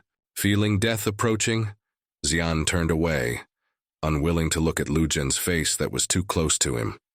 He humbly awaited his death without humiliating himself by begging for mercy. Just as his sword was about to sink into the guy's body, something very strange happened. In fear, the Serenity Sect disciple opened his eye. He was still waiting for the final blow, but enough time had passed for there to be an opportunity to strike. He saw a very strange picture in front of him. The sword that was incredibly smooth and sharp just now twisted and twisted from an unknown force, and Lu Shen's own body began to dissolve into thin air. The boy didn't immediately realize what had happened. He stared at him in surprise, but what excited him the most was what happened not so far away at the top. A strange purple glow flashed, and at the same moment the traitor's body dissolved. A magical talisman appeared in the air, which flared up on its own and began to burn. Xian looked at it and couldn't believe that the traitor had disappeared without fully completing what he had started. It was strange to him that he had left him alive. As the boy pondered what could have happened to him, he heard a familiar female voice. His heart squeezed because he wanted to hear it at least one more time. And considering all the events that had befallen them, the boy managed to say goodbye to his sister forever. But now the girl suddenly stood up and watched with horror at what had happened. She could not understand what was going on around her, and remembered absolutely nothing about the recent events. On her face there was not a fake horror. The boy's heart let go. He realized that something had happened that was able to dispel the magic trap that had fallen on all the students. He didn't know who had done it, but he was already very grateful to that person. He looked toward the mountain where something had happened, and now a fire was blazing there. A strange sensation rushed through his chest, but he never made a suggestion. The other students were also beginning to come to their senses, oblivious to the fact that they had recently become each other's worst enemies. In the arena, the sect heads and disciples anxiously waited. Because the spiritual key of the gate to the world of clarity was becoming weaker, people realized that something terrifying was happening inside. The head of the Serenity Sect couldn't stay still and shouted at the gate, addressing his disciples as if they could hear him. The old man was very worried about his wards, and didn't like that he couldn't do anything about it. Jiu was seething with anger. He didn't like the fact that everyone was making too much noise and not giving him a chance to think and make a decision. He also hated the fact that there were so many people looking for treasures, but when disaster struck, everyone got scared and didn't want to take part in it anymore. The other head of the peak tried to calm him down, while Basin himself kept a cold calm, trying to keep away from the noise in the arena. Jijai quietly approached his head. He was going over the nuances of opening the gates in his ear. Unfortunately, they could only be opened from within or after 10 days had passed. No one knew what was happening in the precious world of clarity right now. Basin opened his eyes and looked towards the gate, which for reasons unknown until now had gone out of order. One thing he knew for sure was that he had to find another way to open it as soon as possible. Ling Xiao looked towards the gate at this moment, and something began to happen there. All eyes were fixed on that place.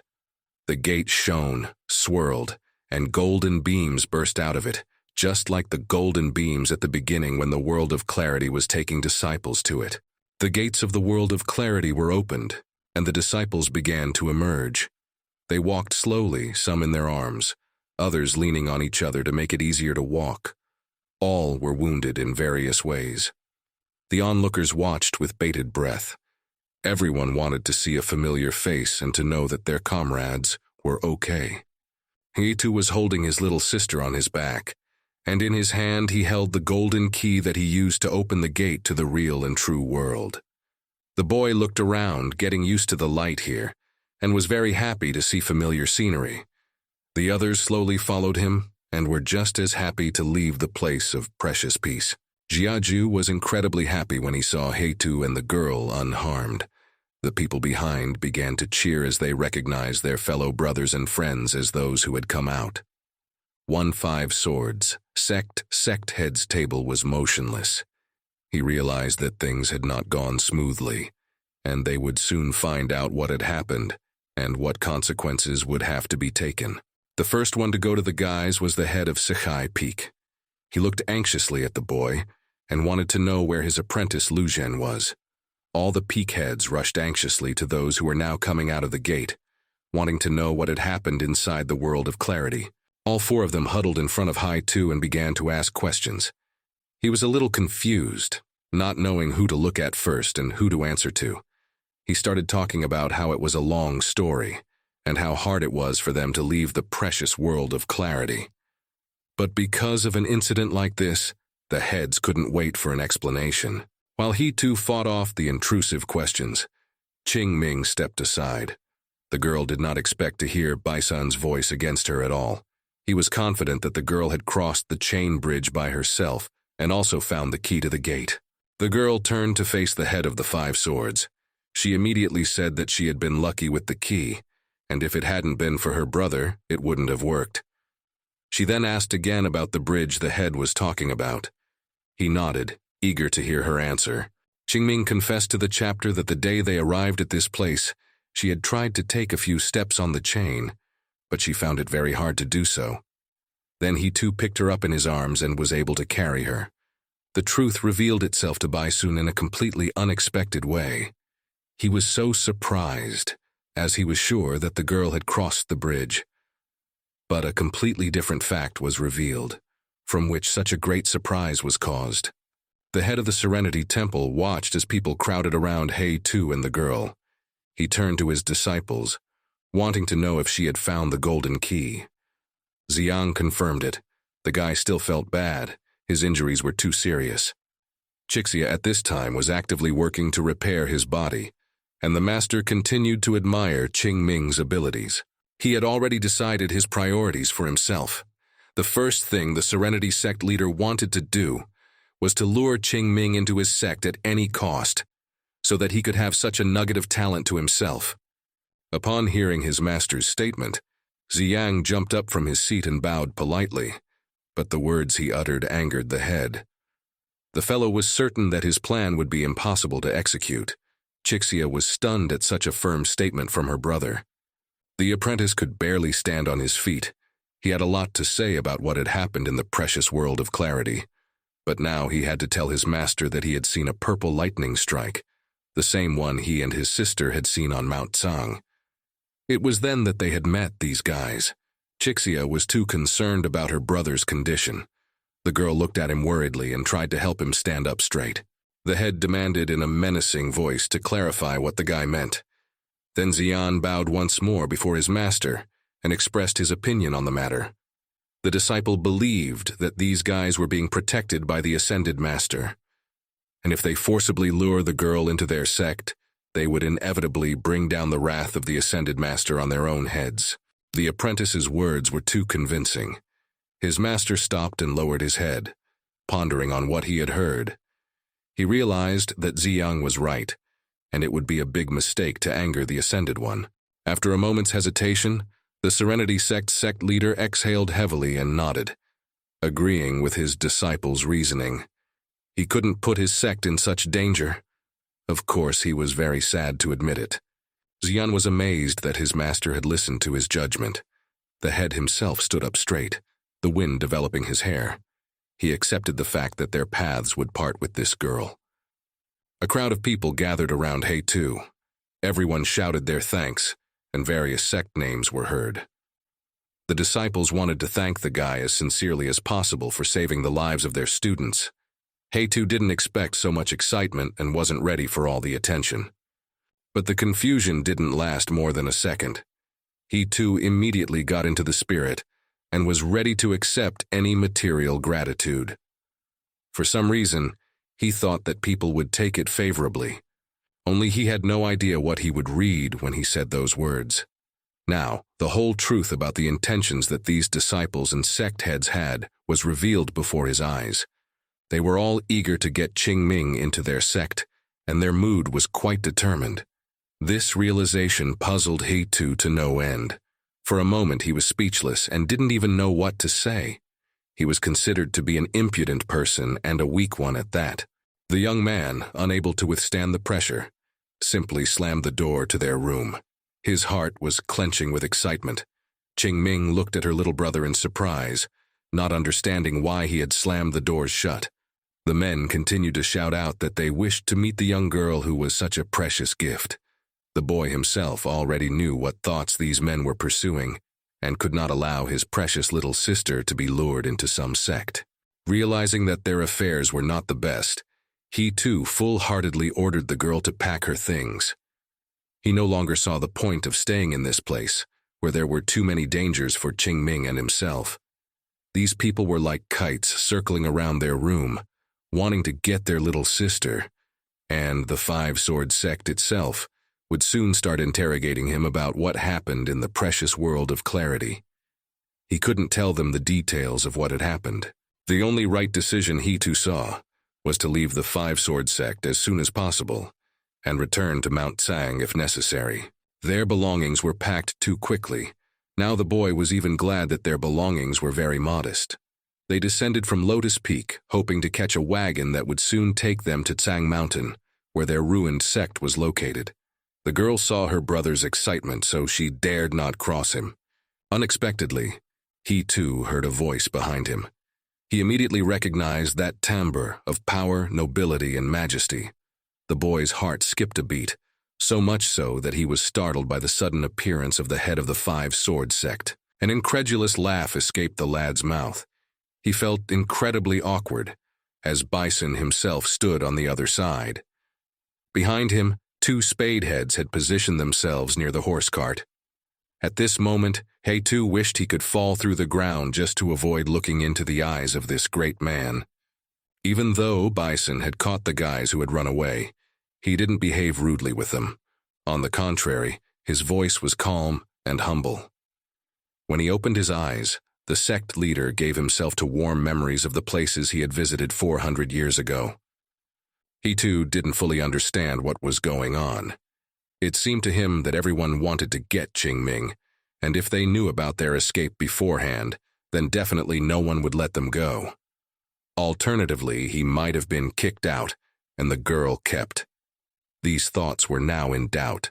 He wanted to know the true intentions of the head of the sect, who was now standing in front of him and not showing bad behavior. When the boy asked him a question, Baesun honestly admitted that he wanted them to stay in their sect, but he also added that he couldn't keep them by force in this place, and if they wanted to leave, no one would block their way. Suddenly, the head of the five-sword sect raised his hand towards the girl. A light reddish haze swirled around his fingers. There was something he wanted to do before the boys left this place. Yingming's head was hit by this force. The place where she had a scar was bleeding. The girl yelped painfully from the surprise and slight pain that crashed into her forehead. An unknown force had reawakened long-standing wounds, reminding her that the past could have an effect on the present. He too looked at his little sister in horror. His heart was pounding frantically in his chest. He couldn't understand what that power was and why Baisun had used it on the girl. The boy picked her up by the arm, trying to restore her balance. Baisu continued speaking in his calm voice. It turned out that the power he had thrown at the girl was the gift of divination. He insisted that she must learn to use it within 3 days, or the magic would cease to work, and the gift would be lost without a trace. Hearing the sect leader's words, the boy raised his head at him. His gaze was surprised, and his lips stretched into a smile. He couldn't believe that his mentor had gifted his little sister with the secret technique of the Five Peaks sect. The girl began to recover and reached out a hand to her still painfully throbbing forehead. She had not yet gotten the meaning of what had just happened to her, but the young man himself was very pleased with this gift. At that moment, the heads of Lingxiao Peak and Tainan Peak spoke to the boy and girl and provided a horse and wagon to take them to their homes. They were also very anxious that the boys hurry up. Otherwise, someone might see them leaving the sect. They were also very anxious that they should hurry, or someone might see them leaving the sect. When the boys climbed into the wagon, he too didn't know how to thank them for such generous gifts. The boy promised that they would visit their sect again someday, and just as he was ready to give the horse the command to go, Bai soon remembered something else. He saw fit to tell his foresight about their head Tai Kong. In May next year, the mentor would appear at the foot of Mount Tsang. The head's voice sounded mysterious. He had been hesitant to tell them until the last moment. Hearing this prediction, he too jumped up from his seat. He was incredibly happy to hear these words, and a hope was born in his chest to meet his mentor. Basin remained standing in place with his hands behind his back. He watched as the wagon quickly set off on its journey. The boys were leaving for their homes, and Basin's eyes felt mixed emotions, realizing that this farewell moment was bringing change to their ordinary lives. The Peak mentors came closer to Bison. They were concerned about their head's foresight. After all, when he saw the vision, it was a little different from what he had told the boys. Ling Qiao expressed his sadness at the girl's departure so soon. He wanted her to stay in their sect. Beizun realized that they couldn't leave the girl by force. By this time, the other two heads of spades were rushing to them. They looked very anxious and apparently had important information. Tainan abruptly turned around in their direction. Ling Qiao immediately started asking questions. Since those peak heads had explored the world of clarity and had to find out what had happened there. If they returned now, it only meant that they had managed to find out some information. The tension between the two of them had grown, for there was still a disciple named Luo Zhen, who had yet to be found. Jia Jiu clenched his fists in anger as he began to recount what they had managed to find out. It was already known about Lu Zhen's fate. He was dead. They also learned about the magic formation of incredible strength that caused the precious world of clarity to malfunction. Sizai lowered his head, being in a bad mood. It was hard for him to admit that this was the work of one of his disciples. Bisun spoke in a very serious tone. His face changed. He realized that a single golden pill disciple couldn't commit such atrocities and change the rules of the world of clarity alone. The realization came to them that the enemy was too close and was manipulating events. They were now faced with the task of discovering the reasons and finding the traitor. The boys arrived at the foot of Mount Tsang in Sha County. Even though they hadn't been away for long, he too felt that the area was busier than before. There were people going about their business between the streets. The only thought that bothered the girl was the prediction that Uncle Basun had told them. She really wanted to believe that her father would really come back. Hai Tu didn't even doubt the words of the Five-Sword Sect leader. He was confident in his prediction, and excitedly dreamed of meeting his mentor. The boy smiled widely at his little sister. He was sure that the long-awaited meeting with their mentor would happen soon. As they walked down the street, he managed to catch other people's thoughts. Everyone was concerned about the Dark Path Man, as well as the mountain abode of the Celestials. He too turned around in surprise because he didn't realize what had happened right away. He could read the thoughts of the people who were exchanging thoughts, but he didn't even think that someone in Shaw County was capable of such techniques. This worried him a lot, as he had previously thought that ordinary people who had nothing to do with magical powers lived here. Qing-Ming saw the alarm in her brother's demeanor and turned around, wanting to know what had puzzled him so much. But it was a fleeting phenomenon. The young man immediately changed his demeanor, not wanting to bother his little sister. He threw his arm around her shoulder and smilingly suggested going to some tavern and eating noodles. The girl didn't question him, and had long since stopped being surprised by such a drastic change in his behavior. She turned her attention to the noodles and was surprised that they had the money to buy that. He invited her to stop by an establishment that caught his eye. After the boys sold the cart, they still had some savings left. After finding a seat, the brother and sister sat down at the same table, facing each other. Hai-Tu shouted the order from his seat, waving his hand at the owner. The man was standing with his back to them, slicing away.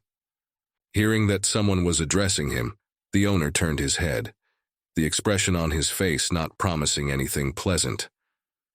The data plate that corresponded to this person appeared in front of the boy's eyes. The guy looked at him puzzled.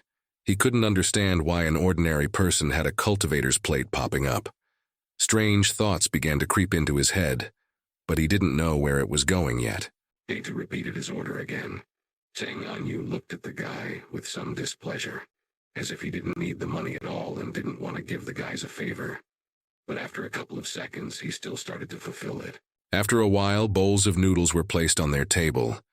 It was incredibly strange looking, and there was a strange glow coming from the dish that was only disgusting. Even though all the ingredients were present and perhaps it was even tasty, only the sight was too repulsive and killed the appetite. The boys looked into their strange bowls and realized with horror that they would remain hungry and without money. The host, however, wished them a pleasant appetite, as if he had provided them with the most exquisite meal he could prepare. At that moment they realized that the adventure might not only be full of excitement, but also full of challenges. Yingming stared at her plate fiddlingly, and knew for sure that she wouldn't even agree to try it. It was easier for the girl to starve to death than to stoop to such a horrible meal. This moment made her realize that the situations in their adventures would not always be favorable. He too leaned toward the girl and spoke to her in a whisper. He sensed something strange in this place, and decided to share his observations with his sister. She shifted her attention from the scary plate of noodles to her little brother. Qing-Ming wondered what he had noticed that she herself had failed to grasp. As he looked at the people on the street, he began to speak for everyone he saw. For example, he pointed to a man who was selling souvenirs, and he turned out to be a disciple of one of the sects. A beggar who was sitting on the ground in tattered clothes, but belonged to another sect, was also a disciple. The girl listened with interest to what he was saying, and she wondered how he knew all this. Her older brother leaned closer to her and raised his index finger.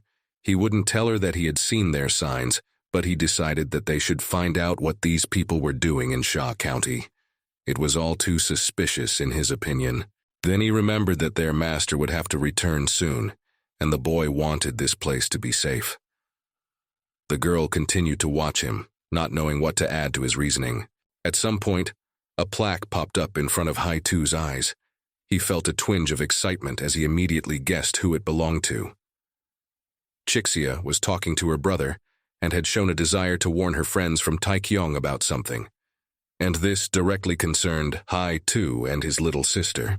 Not believing that these guys were actually in such a place, the young man started looking around, trying to find where they were. If he saw their signs with telepathic conversation, then they were somewhere nearby. Just as he thought the guys were around and they were the disciples from the Serenity sect. They were sitting on the balcony of a cafe, and they were still discussing whether or not to warn Hai-Tu and Qing-Ming about the mysterious matter. Xiang believed that the guys were under Tianzong's protection, and they didn't need to worry about them. Chixia lowered her head, and she had to agree with his thoughts. Raising a shot with alcohol, the guy added a telepathic thought that the abode of the Celestial would appear here, and this place itself was already not safe, and that they should have taken care of their own safety first. The girl didn't like it at all. She felt the tension, but she couldn't do anything, so she just agreed. Brother Cixi rose to his feet. He decided that he should walk around and look around, while the girl stayed behind to wait for the rest of her fellow brothers. All her thoughts were on Qingming. Even though they had never managed to have a normal conversation, she was very worried about the girl. Because of her brother's refusal to warn the guys, Chixia felt devastated and anxious. He too was pleasantly surprised to see so much of Qixi intense concern for his little sister. He had always seen that the girl was attracted to her, but he didn't think she was genuinely worried about her. Also, their words about the heavenly celestial were too interesting for the guy. He decided for himself that he would definitely look into it.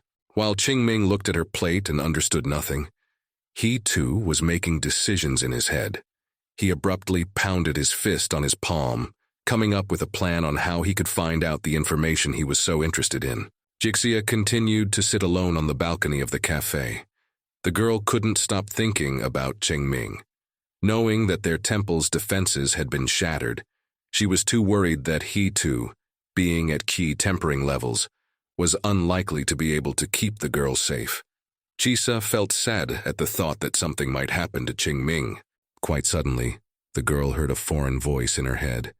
It roused her so much that she let go of her cup, the contents of which spilled out. She had never imagined that someone unfamiliar would start exchanging thoughts with her. Her heart went off rhythm and pounded rapidly. This person wanted to know about the reason the girl had come to this county. She began to actively look around, trying to find the source of the spiritual qi. The girl also sent her thought back through the thread with the message that she had no bad intentions. The girl even had a thought in her head that someone from the heavens might be talking to her. A new question came to the girl about her desire to visit Taikyong Temple. She decided that it would be better to answer honestly, and told them that the mountain abode of the Celestials would soon appear in Sha County, and that many people from different sects had already gathered in the city. She also wanted to warn them not to go down to the county, as it would be too dangerous. For some reason, she felt like she was talking to Tianzong himself, who was protecting these guys. Chixia tensed more when the new question about the abode of the Celestials sounded like the man didn't understand what it was. She had to explain it, and now she didn't know for sure who she was talking to. She was sweating from the exertion and began to look around again, not knowing if this was a check from a Celestial or if someone was playing an evil game with her. He too folded his arms on his chest. He had just been able to communicate with the girl through telepathic communication. After learning everything he cared about, he said goodbye to her. This caused Qixi's excitement to become even more noticeable. Now that he knew the reasons why so many people from different sects had gathered here, he began to think about all the information he had received. Qingming still didn't know anything, and tried to understand what her brother was thinking about. Realizing that the girl should know what was going on here, he too leaned over to her and told her everything he had learned. She looked at him in surprise, lost in speculation as to how he managed to find out. But the girl's main worry was about her father. Qingming was worried that he might have been in danger. The boy, on the other hand, wasn't too worried about his mentor and tried to convey his confidence to Qingming, saying that the heavens themselves were on their master's side and they didn't need to worry about him right now. Qingming turned around to leave and threw out a sentence saying that in that case, she didn't see any point in continuing to look for him. This was very puzzling to the boy, as his mentor was a father to the girl, and it was very strange to hear such a thing from his daughter. His younger sister stopped, her voice sounding too sad. She recalled the events that happened to them in the Five Swords sect. There was great danger there, and now the same danger was present in this place. The girl no longer wished for her little brother to be exposed to new hardships. These words caused a storm of emotions from Heitu. The guy walked over to the girl and gently placed his hand on the top of her head. He lightly ruffled her hair. It was a pleasant touch that caused Qingming's cheeks to turn pink. He too leaned over to her, and with a wide smile assured the girl to stop worrying about him so much. He also remarked that they were unlikely to meet another headache like Luozhen was. Despite his cheerful voice, Qingming's anxiety did not recede. She also saw that there were too many people here, and some of them definitely did not have good intentions. Still, her brother's encouragement helped calm the anxiety in her soul a little. She lowered her head and quietly asked him how they were going to find her father. Two feelings were tormenting her soul. She wanted to meet her mentor very badly, and she wanted to protect her brother just as badly. The boy raised his head proudly. He smiled his trademark smile again. Of course, it wouldn't be easy for the two of them to do it together, because he had already conceived a plan in his head. All that was left was to put it into action. While Chizia was actively turning her head, not realizing with whom she had just telepathically communicated, her brother suddenly appeared behind her. He looked at the girl in surprise, not understanding what had disturbed her so much. People had gathered behind him. The girl's face was too frightened. She hadn't expected her brother's return so soon, and was going to tell him about what had happened to her in such a short period of time.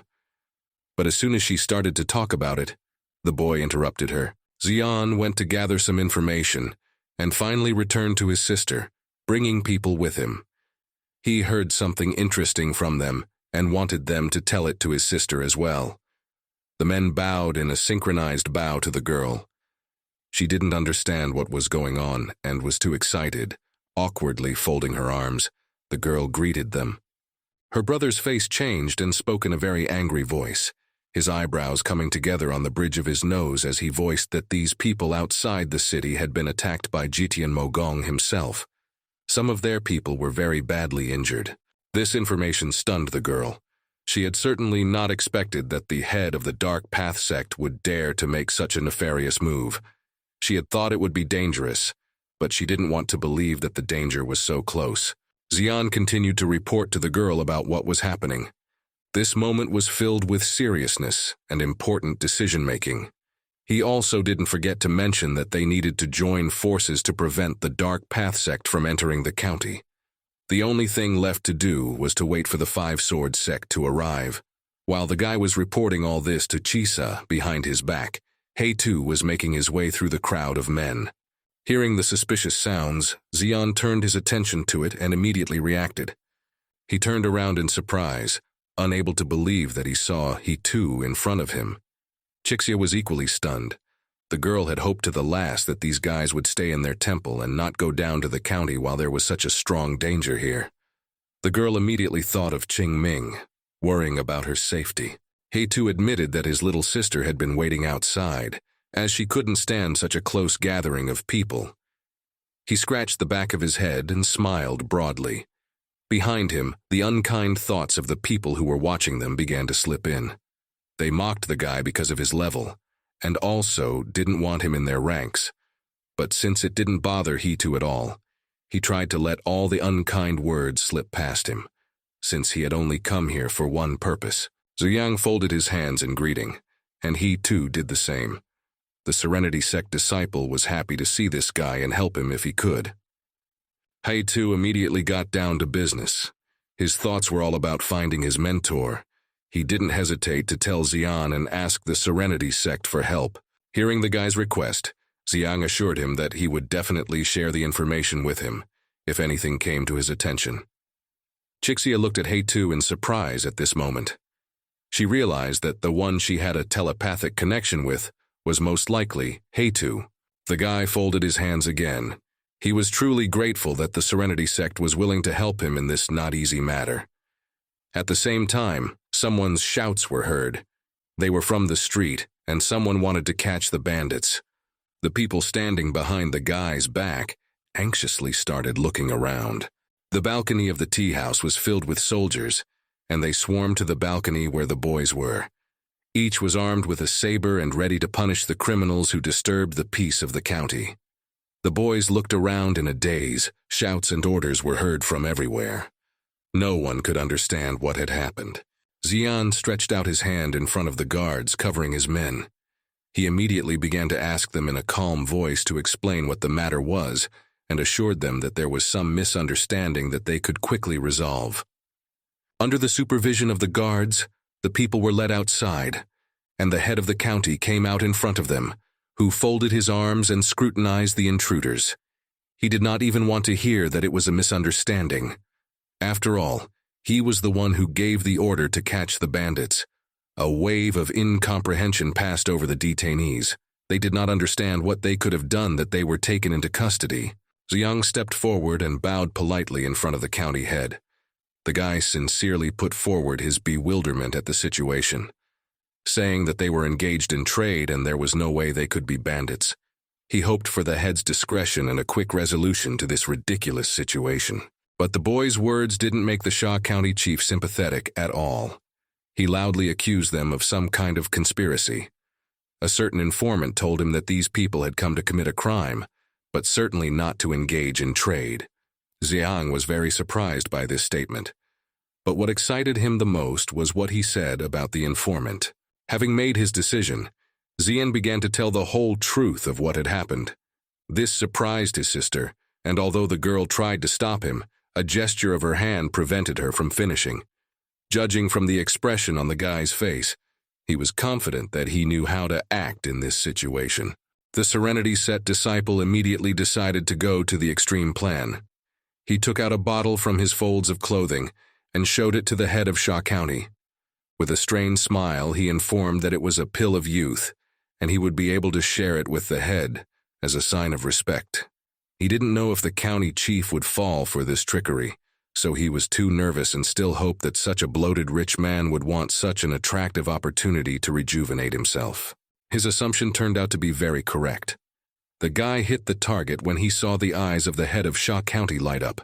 He folded his hands and started rubbing them vigorously, and also devoured the bottle that was still in Xiang's hand. Suddenly, a woman's voice came from the carriage that stood next to their company. The red curtain opened and a thin leg appeared from inside. Xian became nervous, turning his gaze towards the transportation. The one inside clearly wanted to ruin his plan. The voice of the girl who was slowly and gradually getting out of the wagon sounded too sweet. The others were shocked by this abrupt turn of events, all the men staring at the girl's stunning body. She had a cat mask on her face and looked very impressive with her rounded figure. She looked at everyone present with her gaze and admitted that she had not expected such an act from the Serenity Sect disciples. Everyone stared at the girl in surprise, not understanding who she was or why she had come here. He too alone had seen the full information about her, and he didn't like it at all that she was so strong. Chixia grudgingly noted her resentment at her appearance. Xiang, confronted by the mysterious girl Xian, demanded clarification about her background. Xian, revealing the secrets of her past, claimed that she did not belong to any sect and was completely free. Noticing the nervousness of the head behind her back, Xian realized that there was a mysterious figure in front of them, and the situation was becoming more and more confusing. Heitu didn't like what was starting to happen. He realized that this girl had not come to these parts for nothing. He was making his way in the other direction, wanting to find his little sister and make sure she was safe. As he too made his way along the path, it couldn't escape the girl's gaze. She jabbed her finger in the direction of where the people were and signaled her intention to leave this place. Xian turned back in surprise, trying to get a glimpse of who dared to escape. Xian smirked when she sensed that this person was a sect disciple, except that his ability was too low. She was amused by this. After all, those who ran away, abandoning their comrades, were definitely cowards. The girl was already anticipating the fun that was about to unfold on this street. Hutu immediately turned around when he heard such words addressed to him. The guy wasn't going to run away, and calling him a coward was too unpleasant. The moment he turned around and looked at the girl, a stone that had some kind of power flew past him. The stone itself was followed by a magical tail. It was the stone of heaven and earth. The guy immediately had a plaque in front of his eyes with its characteristics. The girl was not at all surprised that a magical object was flying at her. Her face showed no emotion at all, and she looked bored. The stone of heaven and earth was approaching her at an incredible speed. She was outraged that someone dared to throw that object at her. The girl put out her hand, from which magical power began to erupt. The stone was getting closer, and it was less than a second away from her body. There was too much tension around. Everyone was only looking at her. The collision was serious. The recoil from such a force spreading across the street, the glow blinding those standing closest to where it happened.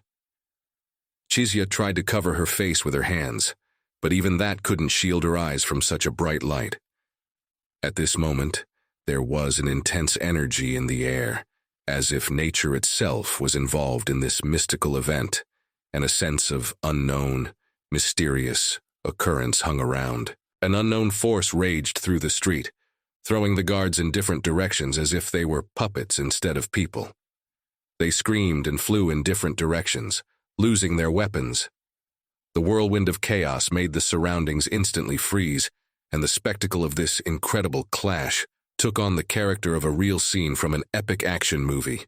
The unknown energy continued its attack, creating an atmosphere of unpredictability and mystery around it. All of the guards were scattered in different directions. The wave had not hit only those who were at the center of these events. But even so, the anxiety in their bodies was beating ever stronger. Something was happening here. Some kind of force was hovering around the street, confusing everyone. Those in the safe zone couldn't resist the strange feeling, as if the hovering energy was reaching into the deepest depths of their being, awakening something dormant and mysterious. The atmosphere was filled with mystery, and the city streets became an arena for forces beyond human comprehension. That whirlwind that was rushing through the streets of the city stopped abruptly, and as it turned out, it was the Jian girl's master. She picked her up, holding her tightly against him, and gazed in the direction of the person she was interested in. Their meeting was leading to something deeper than just a clash of forces. Her face contorted into a satisfied smirk. She continued to stare at the one who had used her power to disarm Jian. Qingming stood in the square. The heaven and earth stone returned to her hand. The girl did not reply anything to that girl's mentor's so intriguing comments. The energy around Qingming continued to bubble up. She was ready to use her power again if needed. He too looked at the girl with horror. He definitely didn't expect her to come out of hiding and challenge such an opponent. His heart clenched with worry for his little sister. The woman continued to smirk, thinking they had thrown a stone at her student for nothing. She was now ready to take over the case, defending her ward. The woman waved her hand and released her weapon towards the girl, which erupted with an abundance of magical power. A sharp wave of energy surged all around them. He too ran towards his little sister with horror on his face. He looked at the woman who attacked the girl and realized that she was very strong. She could kill the boy with just one attack. He couldn't let her strike harm his little sister. At the very last moment, the guy jumped out in front of the girl and was ready to take the blow on himself. Qingming watched in horror as he too blocked her, and there was nothing she could do. Everything was happening too fast. The mace was heading straight for its target.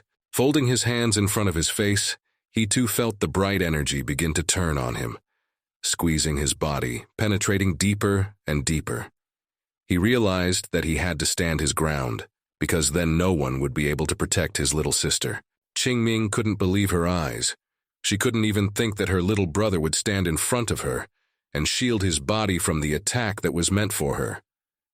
Right now, Qingming couldn't do anything but watch as the energy destroyed his body. Tears came to the girl's eyes from the fear of the imminent future. At the moment when the mace touched the guy's body, the girl still thought that the attack was probably not so strong, and he would be able to withstand it. But a moment later, after the touch, the force of this blow increased 1,000 times and carried her brother somewhere far away, destroying everything in its path. The explosion was too strong. Many shards started flying in different directions. Qingming glanced at the beam that was left after the attack and froze in horror, afraid to even think about what had happened to her little brother. At the same moment, disciples from other sects started attacking the woman for what she had done to He Tu. Xiang was shocked by this and couldn't stand by. He, Xixia, and the other people who were with them released all their attacking powers towards this female mentor. The street was filled with magic. The air became heavy and overflowing with particles of power. The woman turned towards the girl and extended her other arm towards the students. A dark magical web was pulled from it, gathering into a circle that would protect her from the forces thrown at her from the students of other sects. With her other hand, the woman began to draw back her mace, all of their actions causing her to cheer. After all, she knew she was stronger than all of them put together. Xian watched anxiously, crouching behind her mentor and finding protection in her. The woman looked at the girl in front of her. If she couldn't reach her the first time, she would definitely hit the target this time. With a wave of her hand and using her strength, she released the mace towards the girl. Qingming looked at the object that had crushed her brother just a short while ago, and now it was once again being carried towards her, and no one would stand in her defense anymore. The red-hot object was approaching the girl with incredible speed and power. She realized with horror that she would not be able to withstand such an onslaught. Qingming simply froze in place, unable to escape from the devastating blow. The old woman watched as death approached the girl, her lips pulled into a sinister grin. She didn't want to look away, enjoying the horror she was delivering to the people around her. Her eyes glittered with hatred, as if she was the embodiment of the dark forces ready to consume the light in this world. But at that moment, when all seemed lost, something unexpected happened, and the air was filled with a charge of mysterious energy, changing the dynamics of this terrible confrontation. An unknown force crashed at the last moment into the mace that was about to crush the student. The girl felt the heat from the magic. A bright light flashed near her face, scorching her entire surroundings. There was a voice that changed the course of this battle. The woman immediately tensed as she recognized him immediately, despite the fact that it had been many years since the last time they had met. She certainly hadn't expected to meet this man here. The bottle that had been used to repel the attack returned to its owner's hand. The man uncorked it with a loud sound and poured its contents into his mouth. The liquid foamed, and the man, showing no reaction to what was going on around him, enjoyed the drink as if the whole mess were part of everyday life. His equanimity and calmness contrasted with the chaos, creating an air of mystery that made the people around him wonder who this mysterious person was who could withstand unexplainable phenomena with such dignity. Those who were familiar with him knew that the person facing the enemy was none other than the head of the Blue Lotus Peak Jiaju. He was angered by the fact that such a strong woman was attacking much weaker disciples. The woman smiled. It had been so long since she'd seen the man, she thought he'd been asleep for a long time. She began to twirl her mace in her hand, preparing for her next attack. The girl jumped out from under her protection, realizing that a real battle could break out now. Her mentor was preparing to face all 4 heads of spades.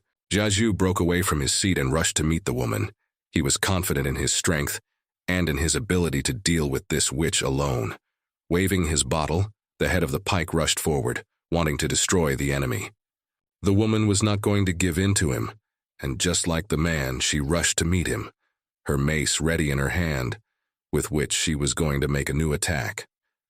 She was so sure of her strength that she did not doubt herself for a single second. A terrifying battle of incredible magnitude began between the heads. The woman unleashed the force of her mace on him. Jiaju himself quickly increased the size of his bottle, which easily took the blow upon itself. They moved like the wind, moving quickly and attacking each other. Qixia really wanted to help her mentor, but her brother forbade the girl to interfere. He realized that if they got under the attack, it would be like gnats, and then the head of the Blue Lotus Peak would have to be distracted to protect them. That couldn't be allowed to happen, so he made the decision to stay out of this fight. The 2 titanic forces merged into one thick lump of energy and rose high into the sky. There was a fierce struggle between them, and it was unclear who was playing the game. The heavens were the stage for a stunning spectacle, where power and mystery clashed in an epic battle. A whirlwind of energy sparkled with different colors, reminding one of a power that exceeded ordinary understanding. At this moment in time, everyone around was riveted to this incredible show, anticipating the unfolding of events. and worrying about the outcome of this extraordinary battle. In addition to their battle of strength, they continued to swear amongst themselves, as if the whole epic duel had been augmented by a crushing oratorical duel. The formidable expressions and defiant words merged with the whirlwind of energy, creating an amazing spectacle. It was not just a fight, but a true battle of character and principle, where willpower competed with might. A bright pillar of light descended from the sky and touched the ground.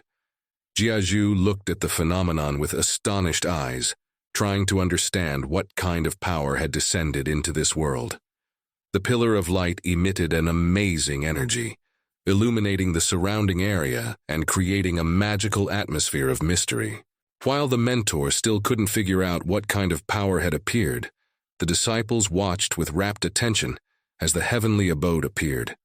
They couldn't believe their eyes that they had witnessed such a beautiful and enchanting event, no matter what was going on around them. The woman also noticed the fact that the mountain abode had lowered its light to the mortal earth. As she continued to fight, she hinted to the man that if they continued like this, the abode would be down by the time the battle was over. Unfortunately for the witch, the treasures of the abode did not interest Jiazhu at all. He was willing to continue fighting her. He wasn't going to let this old woman go to the abode to get the treasure. She didn't back down, continuing to take her fight to him. She didn't come here alone, and her men were already on their way to the abode. The woman didn't even doubt it. The boys hurried away toward the light beam. They were worried about what was happening now, and could not allow the disciples from the dark path to disturb the harmony in the abode. They had to prevent this from happening as they realized that their enemies were quite strong. While Mo Xin was busy fighting Jiazhu, they had the opportunity to protect the heavenly abode. The disciples were already in full swing, raising their swords towards the open portal. Jixia noticed that Xian'er girl also jumped onto the heavenly sword and flew towards the heavenly abode that had opened up. She could not allow such a person to enter this place. Because of that, without thinking long, the girl released her sword towards her opponent. She wanted to thwart Xian at any cost. The hit was an apt one. The girl fell off the celestial sword and flew downward with a shriek. Jixia was satisfied that she had managed to hit the shameless girl the first time. While a strong wind blew dust from the place of impact, Jixia slowly approached the falling figure, maintaining unwavering confidence in her abilities. Jumping onto his heavenly sword, Xian shouted to the girl not to waste her time. They had to rush to the heavenly abode and protect that place. Determination and urgency resounded in his voice, and he carried forward like a whirlwind, ready to confront any forces to protect the sacred space of the heavenly abode. Yinner propped herself up on her elbows. The girl had hit the ground painfully after falling, and now she was seeing off the girl who threw her off the heavenly sword with an angry look. Anger was brewing in her chest. She would not forgive such an attitude towards her. With a wave of her head, some idea came to her that seemed appealing enough to pursue. Jumping to her feet, the girl ran down the deserted street to fulfill her plan as soon as possible. The only one who didn't care about what was happening around her was Qingming. The girl's biggest concern right now was whether or not her brother had survived such a serious hit. She excitedly swarmed her brother, trying to listen to any rustle he might have made. Behind the girl, a battle was unfolding between two strong opponents. The other disciples jumped up on their heavenly swords and flew towards the heavenly abode. Suddenly, Qingming stopped calling out to her brother. She froze with excitement watching what was happening in front of her. Yingming saw the girl who was causing everyone's problems. As soon as the girl saw her, she immediately hid behind a rock that was standing nearby. She quietly peeked out from behind it, watching Xian'er quietly sneaking somewhere. This caused some suspicion in Qingming's soul. She didn't understand why the girl still hadn't flown towards the heavenly abode. Qingming picked up the stone that had just happened to be in her hand. A plan of revenge began to form in her mind, and she wanted to deal with the person who had hurt her brother the most. The girl was so engrossed in following Xian'er that she didn't even realize that a man had appeared behind her and stretched out his long arms towards her. This unknown person suddenly grabbed the girl, covering her mouth with his hand to prevent her from screaming. Qingming's heart began to pound frantically from such an unexpected attack. She had already imagined the worst possible scenario that could happen to her. As soon as the guy ordered the girl not to move, recognizing his voice, Qingming stared at her little brother in surprise. He was alive. This was the best thing that had happened to the girl. She had already forgotten about the fright she had felt a few seconds ago. Now she was with her brother, who looked quite capable. Only some abrasions reminded her that he had taken a blow. He too followed the girl as she made her way through the empty streets. She didn't even realize that she was being closely watched by the other students. The boy shared a thought about his suspicion. The girl didn't participate in the battle and didn't help old woman Mo Xin, nor was she in a hurry to enter the heavenly abode. This all seemed too suspicious, and so the guy decided to follow her. Qingming looked at this girl with different eyes.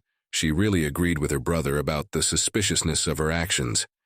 He, on the other hand, continued to speculate about her and brought out another observation. Xian had provoked a conflict on the main street, and then she had gotten into a fight with the head of the county, causing her mentor to intervene. The boy didn't understand why all these actions were done, but he knew for sure that it wasn't an accident. Yingming turned her head sideways towards her brother. The girl realized that it was about something very serious, but she still didn't catch his thoughts. He continued to watch the girl and revealed that he had some scary guess. At the same time, Xian wrapped up the room, quickly skirting into the passageway. The lad was almost certain that everything that had been going on all this time on the streets of the county was originally a well-planned plan for a dark path, and also the heavenly abode that had brought the pillar down from the sky seemed too suspicious to him. He suspected that it was a setup. A wry smirk curved his lips, for he felt that he was right in his reasoning. In He-Tu's opinion, the true heavenly abode was in this tea house. He waved Qingming's head in the direction of the tea house where the Serenity sect guys were not long ago, and then they were all taken outside under an unclear pretext, after which an incomprehensible skirmish ensued. All this time, they were being led away from this place and distracted from the main thing. Now that no one else was in their way, and Xian had infiltrated the tea room, he too was determined to follow her and see with his own eyes what was going on there and how much of a percentage he was right in his guesses. The fire of determination burned in his eyes, and every thought was focused on uncovering the secrets of the tea house. The same determination lit up in his little sister's eyes. The girl was very glad that her little brother was with her again, and they would continue their journey together. The bond between them felt stronger than ever, and together with her brother she felt protected and ready for any challenge that fate might throw at them. The glow of determination in their eyes was a promise of the exploits and adventures ahead of them, where they would support each other in difficult moments. He too, together with his little sister, stood against the tea house like two heroes that no one knew about. There should be no doubts. The guy was definitely sure that this was the place where the heavenly abode was supposed to appear, because all the facts matched up just so. They quietly walked inside the room and looked around. At first glance, the room was empty and quiet, but they knew for sure that Xian was hiding somewhere in this place. All this time, the guy had been telling the girl about the suspicious moments that led him to this hunch.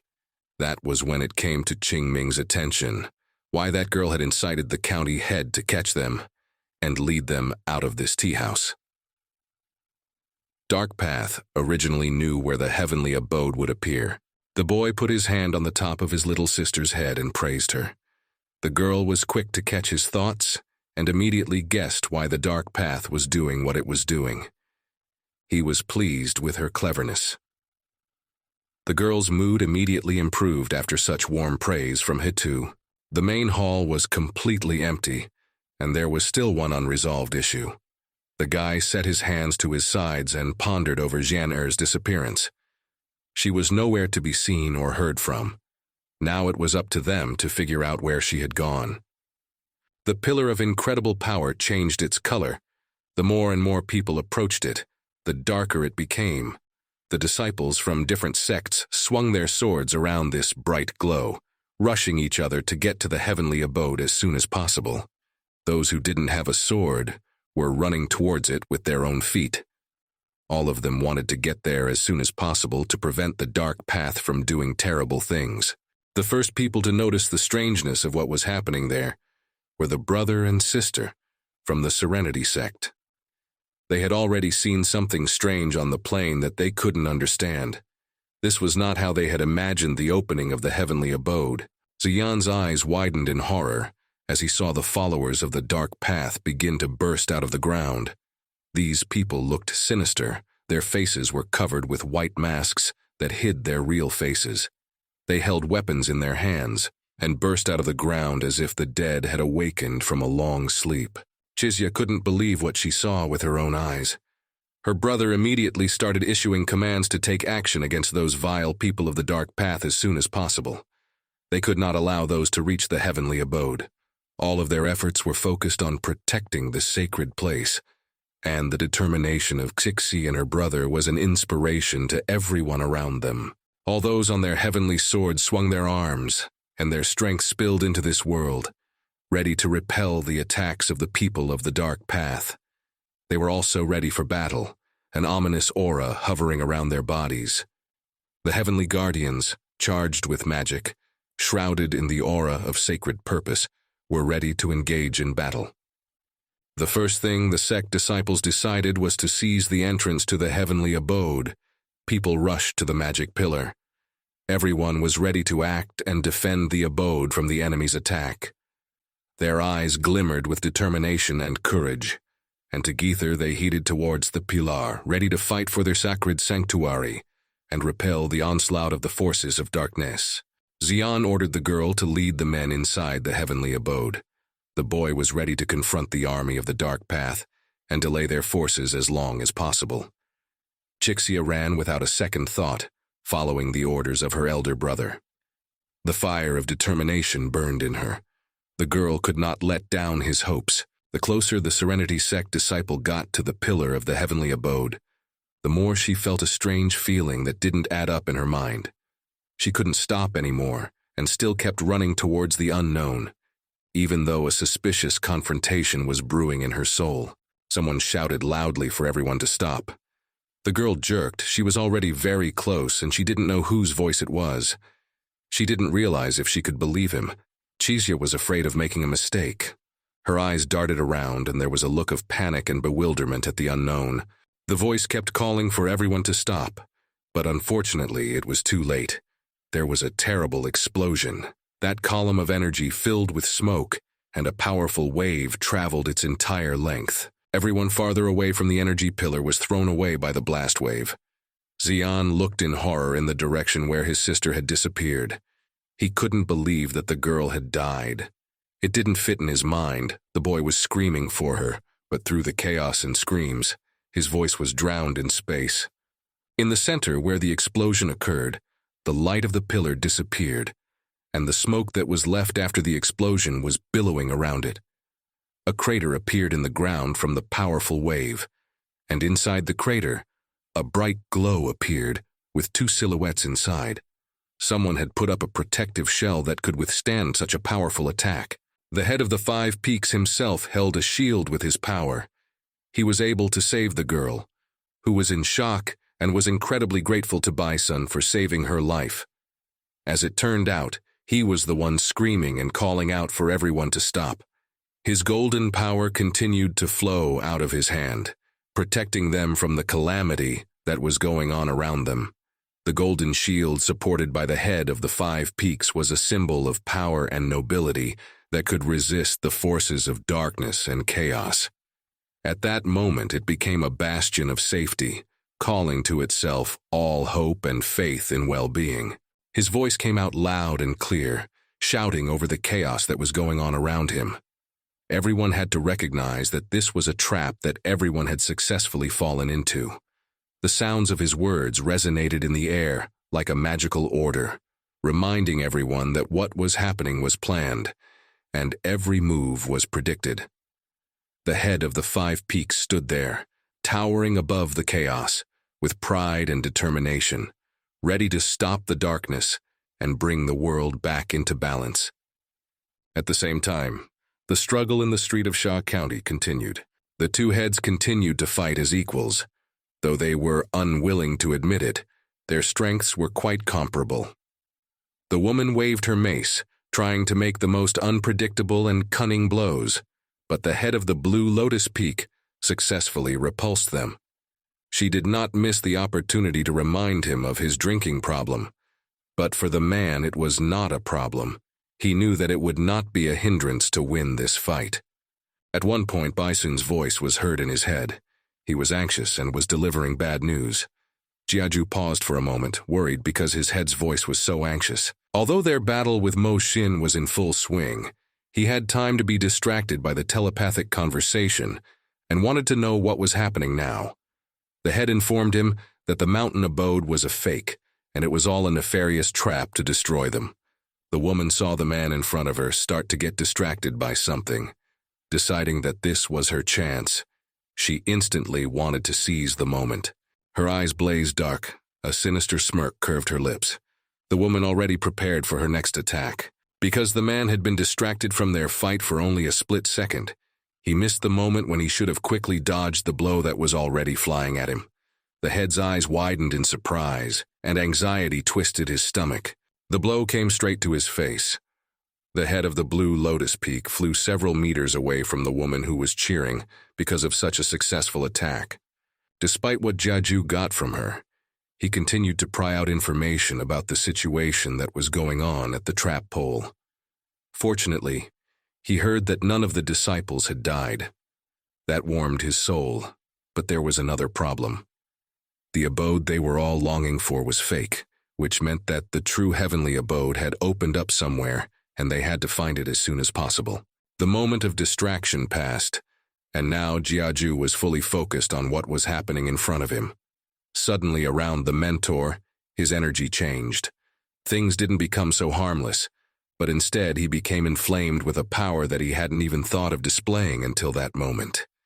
He would no longer play with this old woman, and would do his best to destroy her as soon as possible. His anger made his strength more and more fierce, and it grew like muscles around the head of the blue lotus. He exuded incredible power, his eyes reddened, and pulsating veins appeared on his forehead. It was as if he himself could barely contain this power, and was ready to unleash it on the old woman's head. The energy of anger hovered around him, making it seem as if even nature itself was trembling before his rage. At this moment, magic and power were intertwined, creating an atmosphere of imminent collision. He flew towards Mo Xin, unleashing the power of his anger and rage that bubbled in his veins onto her. The woman put her mace into a block. She mocked his attempts to attack her because, according to her, Mo Xin had been meditating for 100 years longer than him. But the man didn't think that was a hindrance, as he was younger than her, and therefore much more agile. After searching all the rooms that were in this tea house, the guys opened the last door that they had never looked behind yet. Their gazes were focused, as well as the guys were prepared that at any moment from nowhere enemies could jump out at them with an attack. The girl held the stone of heaven and earth in her hands, and thus illuminated the space that was too dark. The only place they hadn't explored yet was the basement. Qingming put her palm to her nose, trying to cover herself from the nasty smell that lingered in the place. The young man continued to look around, but so far he couldn't see anything suspicious or something that would interest them. In front of them there were only long steps leading down to somewhere below. They stood like that for a while longer. There were no other options left, and it was probably the only sensible choice of where they could go. Heitu began to slowly descend step by step. He turned to his little sister and held out his hand to her, so she could go down without fear. The deeper they progressed, the darker it got around them. The boy decided to see if the girl would like to stay upstairs and let him search for her. Of course, she didn't like that offer, and she gave him the answer he had originally expected to get. Of course, he was upset because the girl didn't want to stay on top. Qingming had her own intentions behind all of this. She wasn't interested in the artifacts of the heavenly abode. She only wanted to find her father, and believed that he too was doing all this for him. Their descent wasn't too long. At one point, the guy noticed the steps had ended, lighting up the stone of heaven and earth. The boys saw what was in front of them. It brought a look of surprise to their faces. No one had thought that something like this could be located under the tea house. They stood in front of tall double doors. They arched into the wall, and various patterns were engraved on the leaves. He, too, immediately assumed that this was the gateway to the heavenly abode, and the girl, realizing that they were about to enter it, and warned her older brother to beware of the traps that might be hidden in this place. He, too, immediately snickered as soon as the girl talked about the possible traps in this place. He didn't understand why Celestials would set traps in their home. The girl continued to investigate the gate. It made sense for her to have traps since the celestial abode held many treasures. She continued to drive the stone that cast a lava light on the gate and learned more and more information that they could use. Qingming pondered. The girl had learned that in order to enter this gate, one had to have an artifact. Senner probably had one if the girl had entered this place through the gate. As well, she had also recognized that physical strength wouldn't help them pass through this gate. As she spoke, he too behind her was already preparing for something drastic. The guy started kneading his hands. She continued to scrutinize the symbols and concluded that the magic was too strong for them. They didn't have the level to be able to open them. At this time, the guy's fist was already rushing to meet the obstacle that still prevented them from entering the heavenly abode. There was a loud sound and a cracking sound. He too slammed his fist into the gate with all his might. Dust flew out from the impact, filling the corridor where they were standing. Qingming was startled, not expecting her brother to do such a thing. A huge hole appeared in the place where the beautiful and mysterious engraved gate had just been locked. He, too, was able to break through to the inside of the heavenly abode with a single blow without much effort. His little sister looked on in surprise, as she definitely did not expect that her little brother's strength was capable of shattering such a powerful gate. Only now the guy paid attention to the girl and decided to ask her about what she had said recently. She, on the other hand, didn't bother to repeat the information that was essentially already useless. Qingming clapped his hands, as she thought her big brother was very cool. After gathering their thoughts, the guys started to make their way through the hole that he too had made for them. Qingming continued to light their way with her heaven and earth stone. They were prepared for any obstacle that might come their way. But what he too saw in front of his eyes shocked him. His heart went off rhythm. The guy stared wide-eyed in front of him. He expected that they would be attacked immediately or sharp swords would fly towards them, but definitely not what he saw in real life. In front of the guys was a view of 3 arches, each with a symbol above it. Somehow that was what scared the boy the most. He didn't like it when the path was so unknown, and now they would have to choose which arch to enter. Doubt hammered in his chest because they could easily miss the right entrance. Qingming abruptly crouched down and began to run her finger on the ground, drawing out some elements. The girl revealed that each entrance had its own traps. He too watched her puzzledly, scratching the back of his head. The guy didn't have a clue what the girl was doing right now. All he had to do was trust her skills. Turning to her big brother, Qingming said in a very serious tone that if they chose the wrong entrance, they could very well be stuck in this place forever. Such a statement of his little sister alarmed the boy very much. He didn't want to stay in these walls for the rest of his life and not be able to get out. Hei too looked at the girl with hope and wanted to work out a plan with which they could accurately determine which archway they should go to. He remembered the secret technique that the 5 Sword sect leader had given to the girl, but there was only one problem. Qingming couldn't learn it perfectly, so there was no hope for her divination. She said all of this with a very sad voice, lowering her head. Tears appeared in the girl's eyes. She was very embarrassed that because of her ineptitude, she had now failed her brother's hopes so badly. Sitting on her lap, the girl cried, while he too himself grabbed his head, as he was really counting on his sister's strength. She began to shake and tears kept flowing from her eyes. She felt too guilty for him. The girl's mood immediately plummeted. This information was not hidden from the guy's eyes. He exhaled heavily, gathering his thoughts. He wouldn't dare to push his sister so hard and upset her anymore. He gently placed his hand on the girl's head and stroked her, trying to calm her down. The boy smiled his brilliant smile and assured Qingming that everything was fine, and they would definitely deal with this problem that had arisen. Wiping her eyes from tears, her sister looked at her brother. It seemed to her that he already had a plan on how they should handle this situation. Heitu stood in a hero's pose, thus giving himself strength. The guy radiated incredible confidence and knew that his luck would not let him down in any way. He knew his luck was running high right now. This was the best time to take advantage of it. Heitu bowed his head forward, ready to make the most important choice of his life.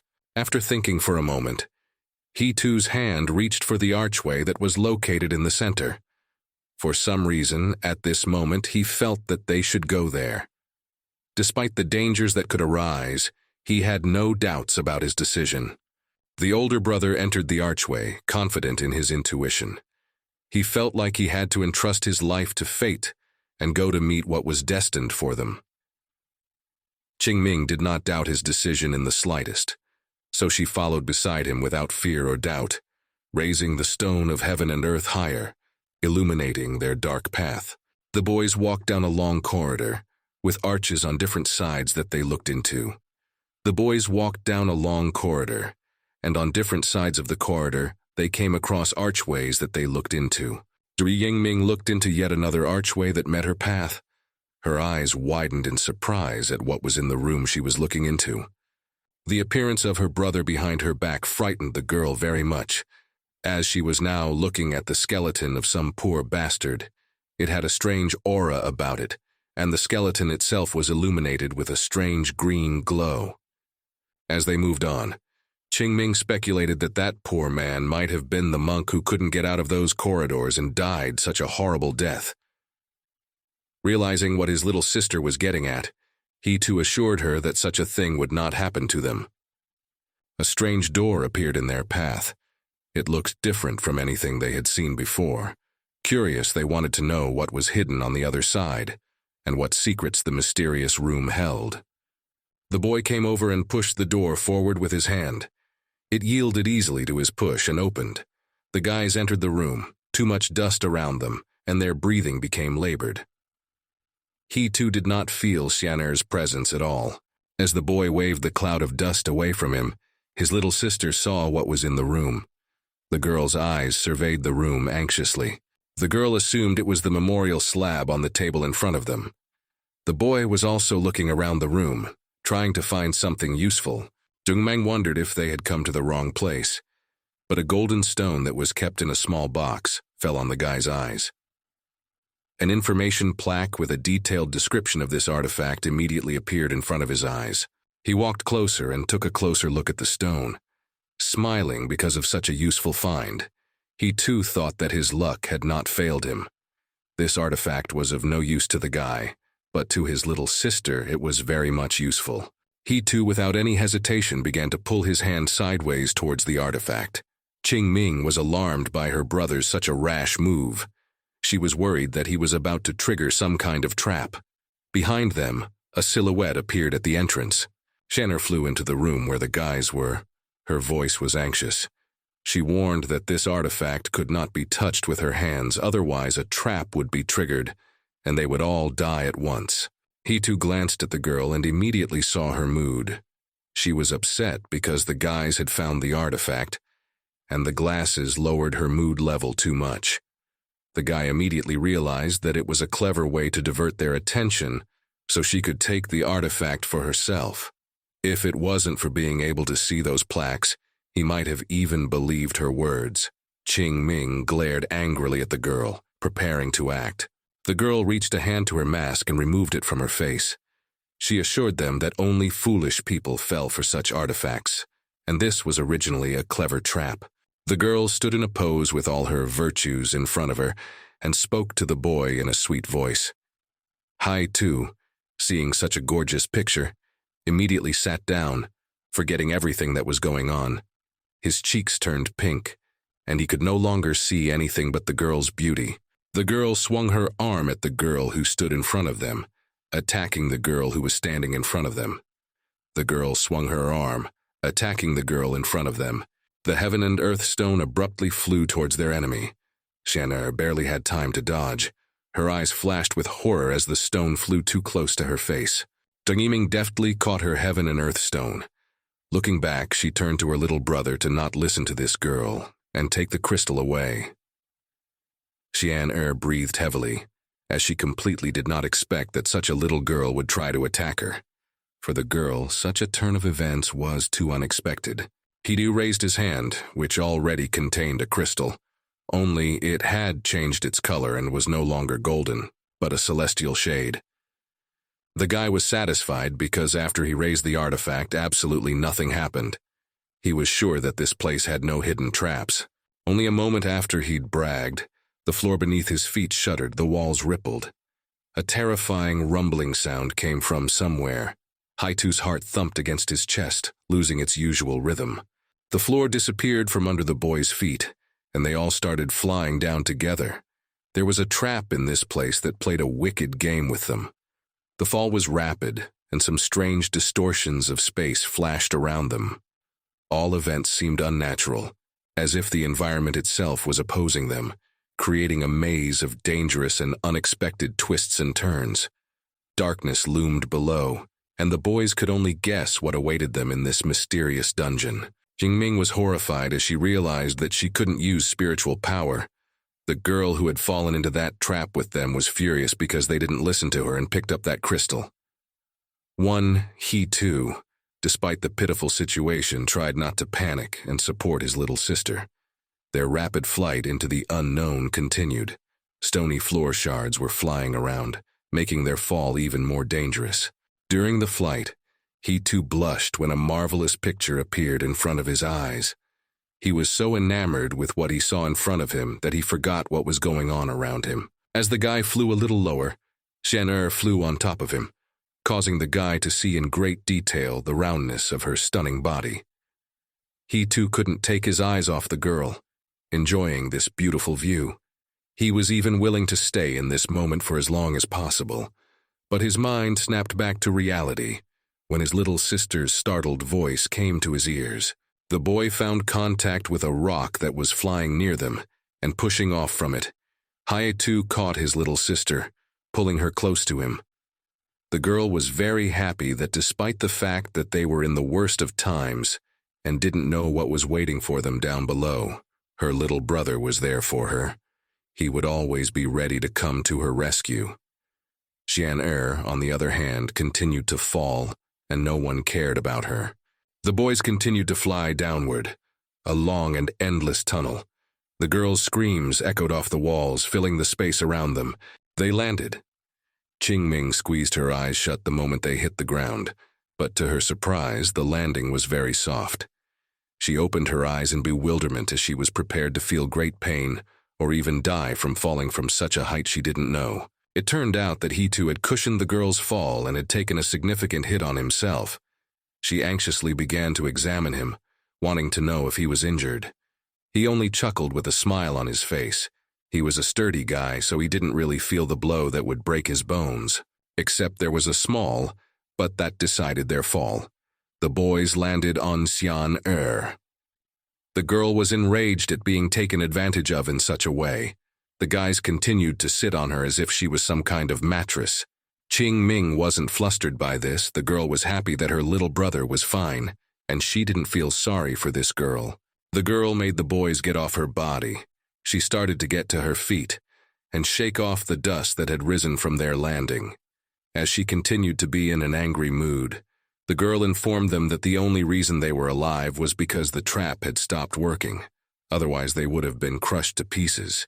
While the guy was looking at the girl, Qingming extended her finger in the other direction. Her eyes widened and excitement flooded her soul. She saw someone that caused her little heart to clench into a tight vice. He too looked back at the girl's voice, finding himself puzzled. He had yet to see the person his little sister had noticed. In a cave not far from them sat a man. The man had long and gray hair, reminding her very much of someone very close to her. Even though they were talking quite loudly, the man didn't move, continuing to sit with his back to them. He too couldn't believe his eyes, but he was certain that the man in front of him was his master, and his little sister saw this man as her father. They reached out to him, calling out to him, but it didn't produce any reaction. The anxiety in their hearts fluttered like a small bird trapped in a cage. Sienner had definitely now noticed the presence of an unknown person in this cave they had fallen into. The girl pulled back and tensed up when the guys recognized this man as a familiar person. At this moment, there was tension in the air, as if the cave itself sensed the approach of two great powers. A look of bewilderment flashed across the girl's face. She didn't understand how these guys could recognize this man. According to her information, he had ascended 900 years ago. She was overly excited by the reaction of these guys. He too turned around to the girl, interjecting what she had just said. The guy was equally surprised and misunderstood. Qing Ming, on the other hand, looked at the man's back as if she knew for sure that her father was sitting in front of them. She couldn't believe that she might have confused him with someone else. The girl's heart was bursting out of her chest. She wanted to run up to him and hug him as soon as possible. But because he didn't respond to their call, the girl didn't dare to come closer. He took another look at the master and was 100% sure that it was him. The only thing that confused him was that he didn't see any informative sign near him. Xian stepped forward. The girl was certain that the person in front of them was not a living person. She put out her 2 fingers and magic power began to accumulate around them. The guys were shocked by this girl's abrupt statement. As she continued to accumulate power in her fingertips, she told the boys what she felt when she opened the heavenly abode. Xian realized the moment the gate opened that there had been no one in the abode for hundreds of years, and what they saw in front of them was just a residual memory. The magic they now saw before them was quite rare. The girl knew how to dispel it, and so she set about the action. She brought her fingers to her lips and blew on them. The magical light shimmered stronger and swirled with her breath. Like snow petals, the girl's magic flew towards the seated man, whom the boys mistook for their mentor. The man's body lit up with a bluish glow and began to lose contrast. He was now semi-transparent. He too and Qing Ming stretched out their heads, staring intently at their mentor. They still didn't understand what was going on and what this residual memory was. The guys were too excited and couldn't think of anything else. A bright golden light burst from the body of the man who still hadn't moved. This glow filled the entire space of the cave, making it seem as if the light itself had penetrated every dark recess of this mysterious place. In that deep pool of light, the memories that were associated with Hitu's appearance in this world began to manifest. The moment when the mentor found the little boy, whom he eventually sheltered in his temple, was shown. These were all different memories of Hitu's childhood and his life with his mentor. The bright light continued to pour out of the man's shell, and memories appeared before the eyes of the boys. He too was shocked to see them, because they were his memories with the master, how he had found him and raised him.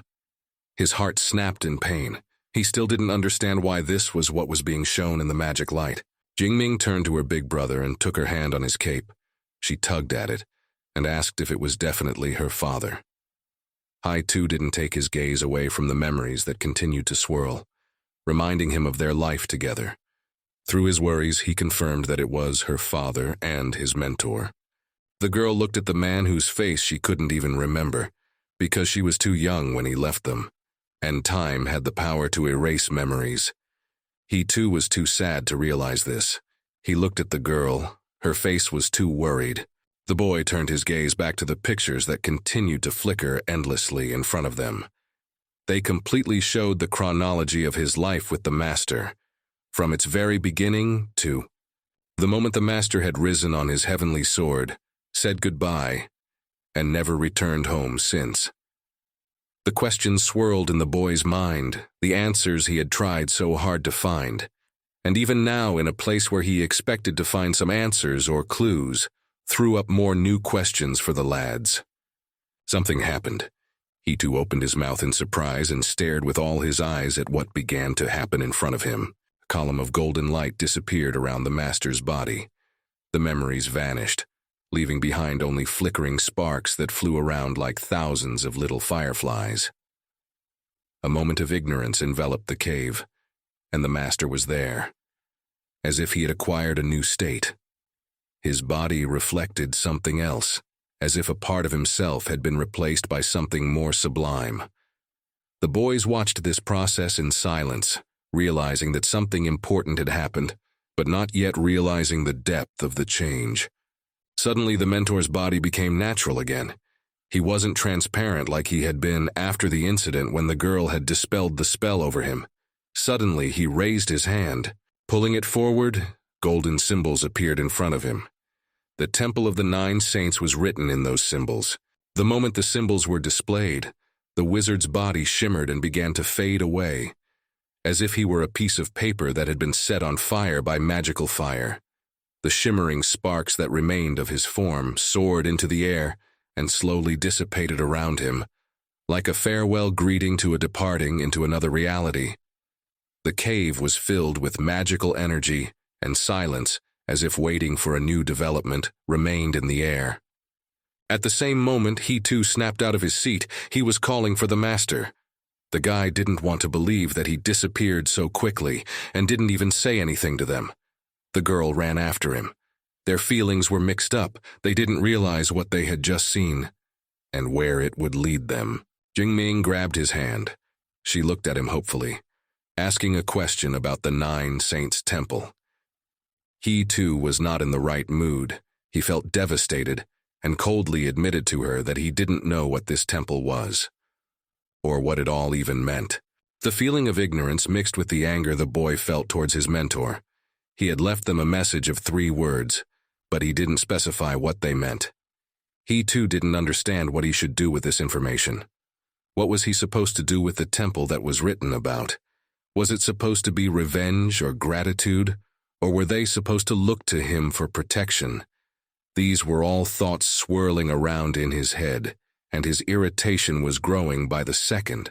He too abruptly turned his head towards the girl who was standing behind them. He wanted to know if there were still any memories in this place that could better open up a picture on what was happening.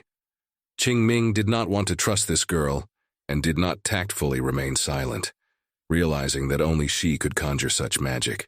Senner stood in shock. It was as if she had seen the real ghost of her past. The girl couldn't gather her thoughts and give the answer the guy demanded from her. This behavior of Jenner's caused a strong suspicion in the guy's soul. He felt that she was hiding something from him. Stepping closer to her, he demanded an answer. The boy suspected that she might have known the master. The girl flinched back, and her look was still too frightened. She began to deny his statement and make a fool of him for suggesting such a thing. Qingming watched her closely, not wanting to miss a single detail from their conversation. The boy was too observant and noticed the sudden change in the girl's behavior. When they entered the cave and the girl saw only the silhouette of her mentor, she didn't react, but when she saw his face, she was too scared. It was very suspicious, and he kept insisting that she confess how she knew their master. At this moment, something began to happen along the walls of the cave. Qingming raised her head anxiously, noticing that strange cracks had crept along the walls. Terror appeared in the girl's eyes as she realized that the cave had begun to collapse. She shrieked, attracting the attention of her older brother. A huge boulder that had broken off from the ceiling of the cave flew straight toward them. The boy reacted lightning fast, picking up his little sister in his arms and jumping away from where they were just now. Xian managed to react just as quickly. The girl flew off to the other side, covering her head with her hands. A violent rumbling sounded in all parts of this cave. He too looked around to see what had caused such an occurrence. He immediately thought of the fact that it could have been another trap they had fallen into. The moment he looked in the direction where the noise was coming from, his face stretched out in annoyance. It appeared that Jia Zhu and Mo Xin, who were still fighting, had caused such a commotion. It was as if the two of them hadn't even noticed how they had fallen into the abyss. They were so much engrossed in their own battle. Their attacks did not stop, and vile remarks were pouring out of their mouths. The woman no longer looked as alert as she had at the beginning of their fight. She was exhausted, cold sweat dripping down her face, bruises and abrasions on her body. But despite her condition, the woman did not lose control of the situation and did not plan to retreat. The head of the Blue Lotus Peak looked no better. The man was just as badly exhausted, looking battered. But that didn't diminish his strong spirit at all. Even though he felt discomfort, he was still willing to continue the battle, to the last drop of his ability. Moreover, he had another trump card. He turned away from the battle that was ceaselessly going on behind their backs and checked his little sister for any bruises. He wanted to get her away from the center of the battle. The girl, on the other hand, looked around worriedly and thought they might be able to help. The boy, on the other hand, shook his head. They shouldn't have gotten involved in this battle. He cast a fleeting glance in the direction of the battle. Not simple thoughts flashed through his mind. He could help Master Jeju and attack the old woman. Only the guy was worried that he would reveal his true strength then. He couldn't take that risk, which was why he didn't rush into this battle. He needed to take care of his little sister, even though he realized that the master was not doing well. At this time, in the midst of the battle, Jeju sent the head of the Five-Sword sect a telepathic message. He called out for reinforcements as soon as possible. The head immediately responded to his call. He himself was too busy with what was happening around him. Basin asked to be given some time, as his situation was no fun either. They were fighting against powerful enemies. Mo-Sin swung her mace at Jeju, due to the man being distracted. He didn't immediately see her intention to attack this way. His eyes widened as the weapon approached his head too quickly. He realized that he would no longer have time to dodge such a dangerous attack. The old woman's blow sent the master flying.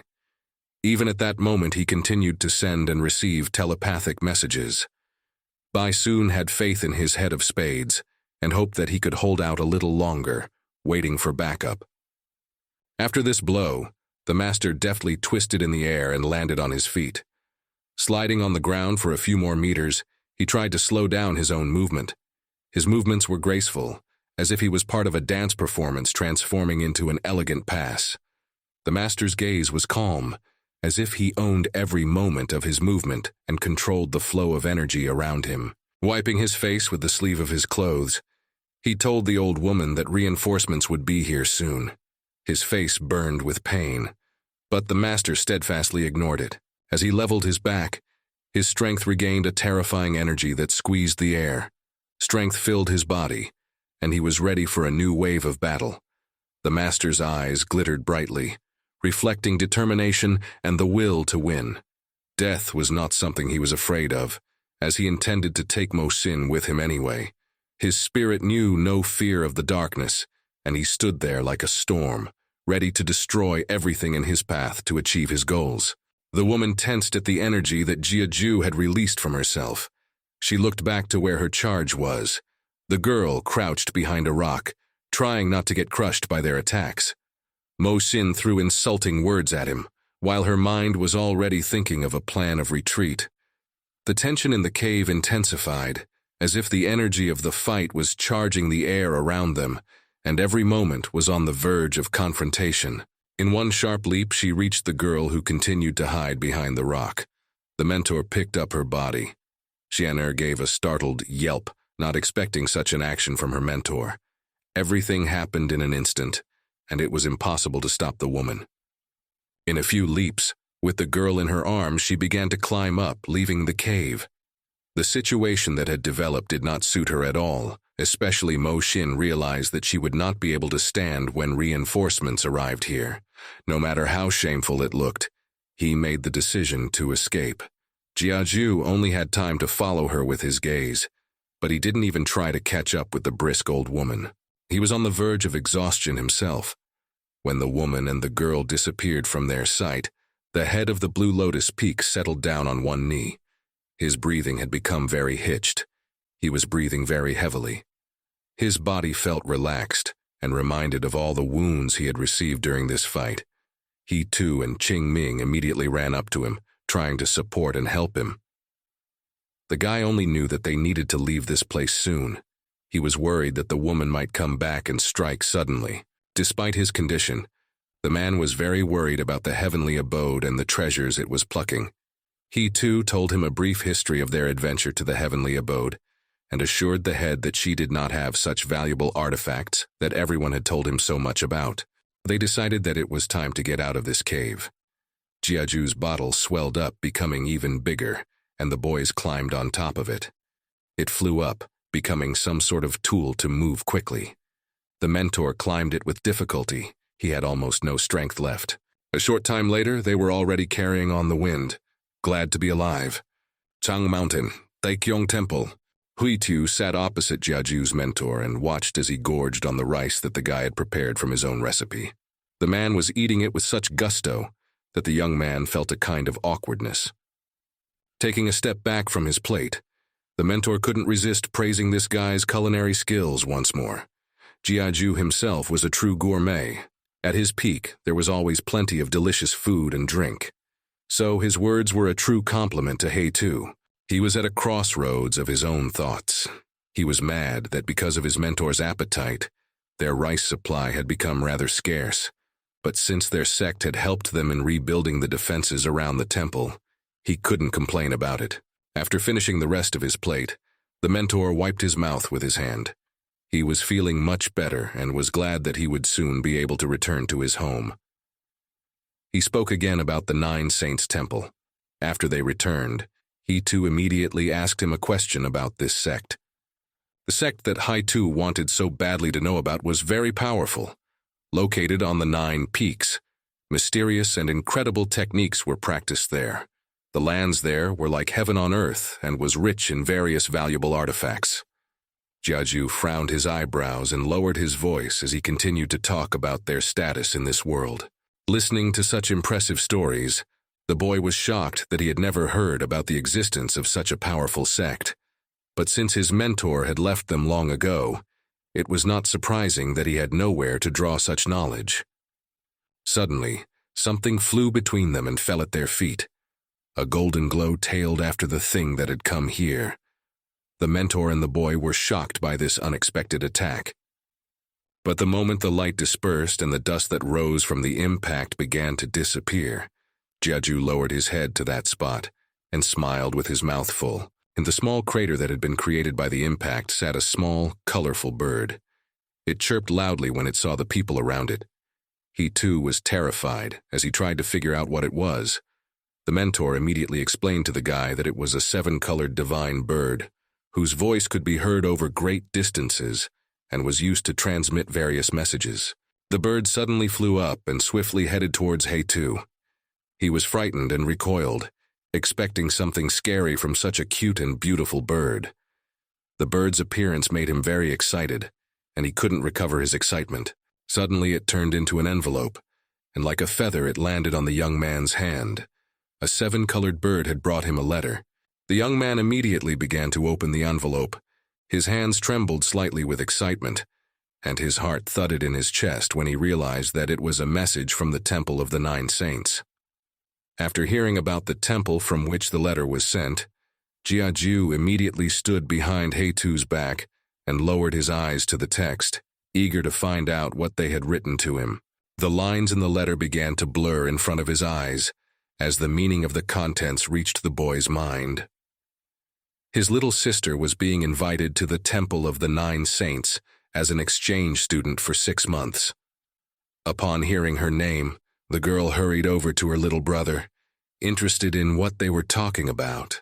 Qingming still didn't understand what was going on, but the mentor rejoiced as if he was the one who had been invited to this temple. He excitedly began to describe the possibilities that could open up for the girl once she was trained by them. Despite Jiaju's joy, the guy didn't share the same warm feelings. He was certainly happy that the girl had been given such a generous offer, but for some reason, his lips lowered and his heart squeezed with anxiety. The man continued to enthusiastically praise the temple where the girl would go for further training. He had already made plans to take her there. And he too would be busy learning the techniques he had taught him. Qingming did not pay attention to Jiaju. The girl did not even listen to what he was saying. Her gaze was fixed on her older brother, but she did not dare to speak to him. Hidu was diligently practicing to refine his object-hardening technique. In his head, the instructions from his mentor were repeated in succession. The guy was practicing it diligently, wanting to learn how to perform this technique thoroughly. Now he was sitting over a small fire and using his power to scavenge the resources he needed for this technique. Qingming walked out to him. The girl didn't get too close. She called out to her brother. The boy looked up and was surprised to see her, as she was supposed to be practicing meditation right now. Her look was too sad. The girl admitted that she was not feeling calm. The reason was that soon she would have to leave this place and her brother too. Because of that, she couldn't find a place and was sad all the time. He too was so absorbed in his own worries that he didn't even pay attention to what the girl was feeling. He raised his head, saw her sad eyes, and realized that he wasn't the only one who was sad about the upcoming parting. The boy rose to his feet and stepped closer to her. An uncertain smile shone on his face with the hope of giving the girl more courage. And when he put his hand on her head, he confessed that he had already thought of some plan with which he would try to travel with the girl, so that they would not be separated. These words struck her very hard. She raised her head, and a spark of hope shone in her eyes. All the more reason for him to go to this temple. The message from his mentor was still in his head. He wanted to find the answers, and there they were. Hitu raised the hand in which he held the strange brick. He was now confident in his plan, the energy of excitement rushing out of him.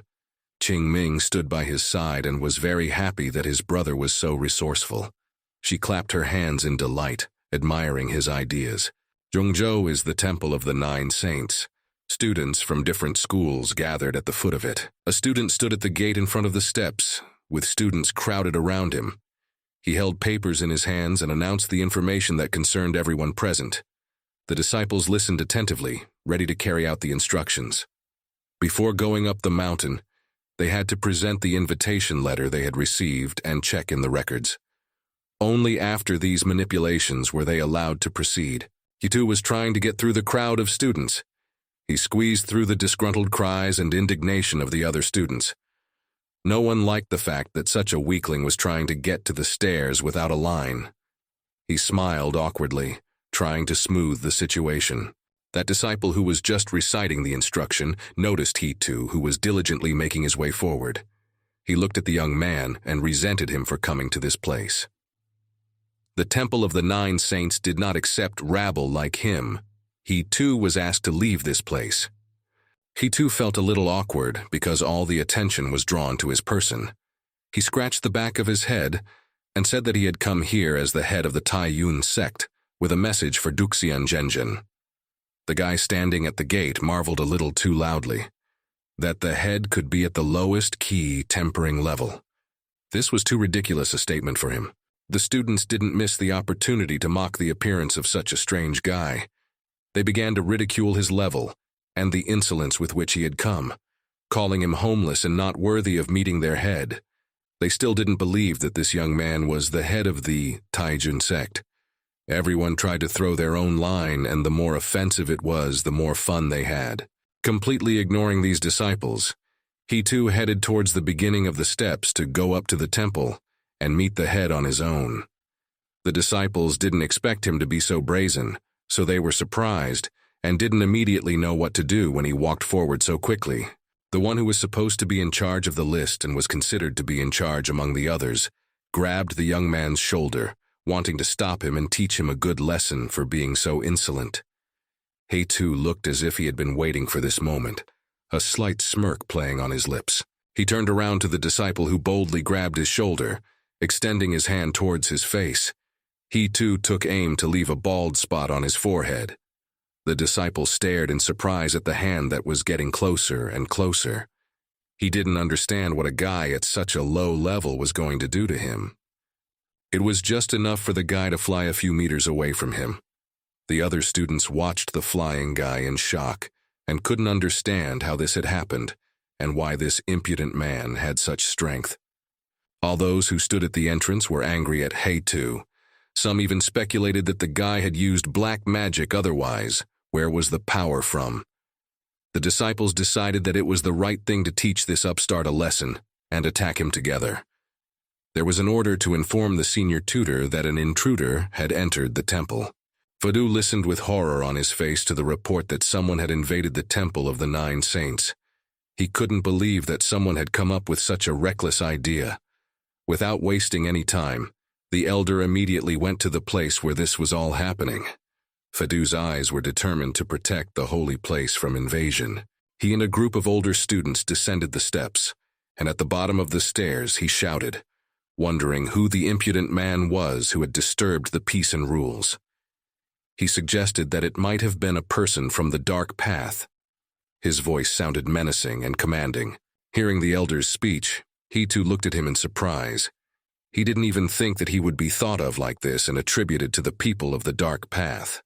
Behind the guy lay the students who thought they would be able to stop him. The other students, on the other hand, ran aside and looked on in horror at this monster who had just put down such a crowd and didn't even break a sweat. The guy spread his arms and immediately discarded the assumption that he would be a follower of the dark path. He then introduced himself. Fadu darted his eyes at him and examined the guy from head to toe with his mouth open. The fact that the head could only be at the QI tempering level was beyond his comprehension. One of his disciples approached him and quickly whispered in his ear about the rumors about this guy, and the fact that he was on good terms with the head of the Five-Sword sect. After gathering his thoughts, the elder changed his face, looking around the area. He wanted to know who had beaten his men and demanded an answer from the young man. The boy smiled awkwardly and started to speak, but then he stopped abruptly and clutched his hand to his chest. A sharp exhalation escaped his throat. He was obviously feeling very ill. The elder jerked in place. He didn't expect the guy to fall to the ground. He still didn't fully understand what was happening. Hai Tu lay on the ground and moaned that he had been seriously injured. The others watched in silence as the guy was writhing on the ground in pain. At the same moment, Qingming suddenly ran out of the crowd. The girl, with tears in her eyes, ran straight to her brother who was still lying on the ground, writhing in pain. She picked up the bodies of her battered brother and looked into the eyes of the elder. The girl accused the people of this sect of being too cruel to her brother. She said that she had received an invitation, and since her brother was too concerned about her well-being, she just wanted to meet with the head to make sure the girl was safe. Tears continued to spurt from her eyes. Opening his eyes slightly, he too was thoroughly satisfied with his little sister's excellent performance. The girl spoke very suggestively and truthfully. Fadu immediately recognized their game and wanted to teach these guys a lesson, but he was pulled back in time by the apprentice who was standing behind him. He spoke quickly, pointing out to the elder that there were too many eyes on them right now. One had to keep his cool or he would have to answer for this incident. Fadu gritted his teeth in anger, but decided to heed his apprentice's words. As much as he hated to say those words, Fadu was forced to go against his own will. He could not tarnish the reputation of the temple because of such a vile act by this man. The elder offered to heal his wounds at the temple, and it would be reported to the head. These words were like a balm to the soul of these boys. They could not show their delight, because each was rejoicing in his own soul. The first stage of their plan had been a tremendous success. He too confidently jumped to his feet and thanked the elder for his concern. Fadu himself radiated anger. The boy looked too cheerful and happy in his opinion. The boy's cunning plan had worked, and the elder didn't like it at all. He kept glaring at him angrily. Dietu was very happy that their plan had come to fruition. He had managed to sneak into the sect so easily. The boy danced with joy, and the girl watched him humbly. Fadu, angry about the situation, ordered his men to follow this head of the Taijun sect. The disciple obediently agreed to do his bidding. The Temple of the Nine Saints, the Peak of the Frozen Spirit, Palace of the Wild Wind. Fadu appeared before the head of the Temple of the Nine Saints. He bowed his head and reported the incident that had happened a few days ago. The head sat opposite him and listened attentively to the report. He told me the guy's name and asked for advice on how to deal with him. If it were up to him, he would have kicked that insolent head of Taikyong out of their temple long ago. Every time he thought of the boy, anger stirred the man's soul. Duxian listened to his elder's report, and smoothing his beard, he began to ponder on the matter. Even though he was at a low level of temperament, he was still the head of the sect, and he was also Baekshun's nephew. That didn't give them the right to treat him impolitely. Fadu had expected a different answer from the head of Duxian. His words caused his body to tremble. Anger increasingly enveloped his soul that his body spontaneously expressed the feeling. He could barely restrain himself from disrespecting the head. The elder tried to change the head's mind about his decision, and make the guy be kicked out of the sect sooner. In spite of all the facts that the elder provided, the head was unwavering in his decision. He was philosophical, and words of wisdom about fate and luck poured out of his mouth. He believed that this boy's arrival at their temple was pre-written, and the head was not going to interfere with the will of fate. As he opened his eyes and continued to stroke his beard, he thought about the girl who had come as an exchange student to their temple. He thought she was special, and because of that, they should have paid even more attention to her training. She could go to the next level under them. Fadu didn't dare to cross his head. He bowed obediently, but in his heart he hated these guys and the trouble they brought to his temple. His bow was polite, but something flashed in his eyes that expressed disapproval and inner drama. The elder could feel the tension in the air, but being a careful leader, he didn't pay attention to it. In the place where the disciples of the Nine Saints Temple were practicing, a scandal broke out.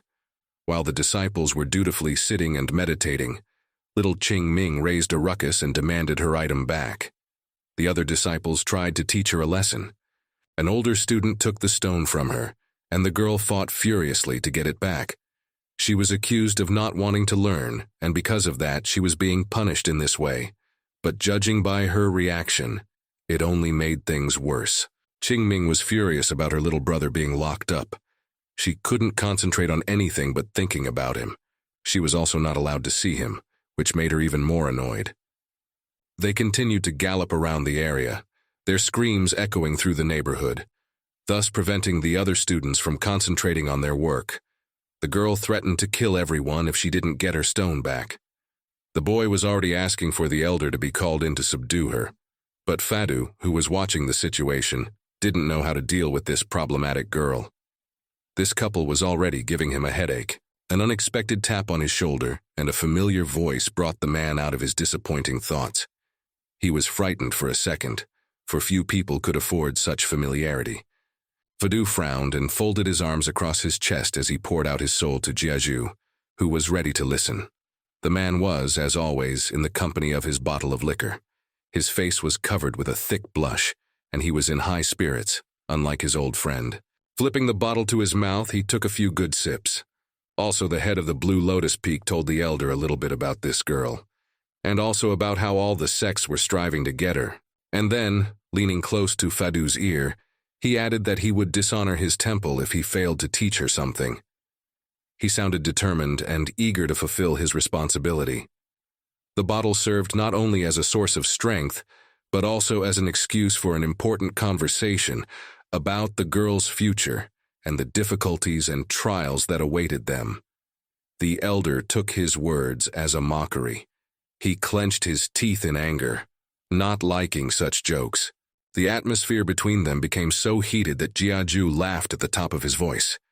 He was not going to quarrel with his old friend. Knowing the dire situation he was in, the head of the Blue Lotus Peak came to him to give him advice.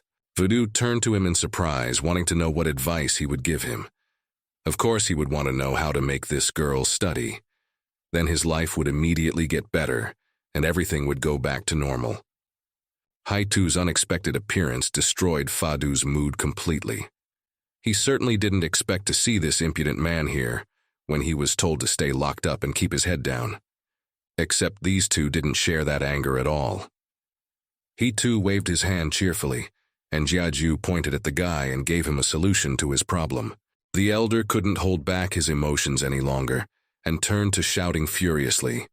He was tired of this boy and his antics, and he dared not tolerate it any longer. He said everything he thought about him.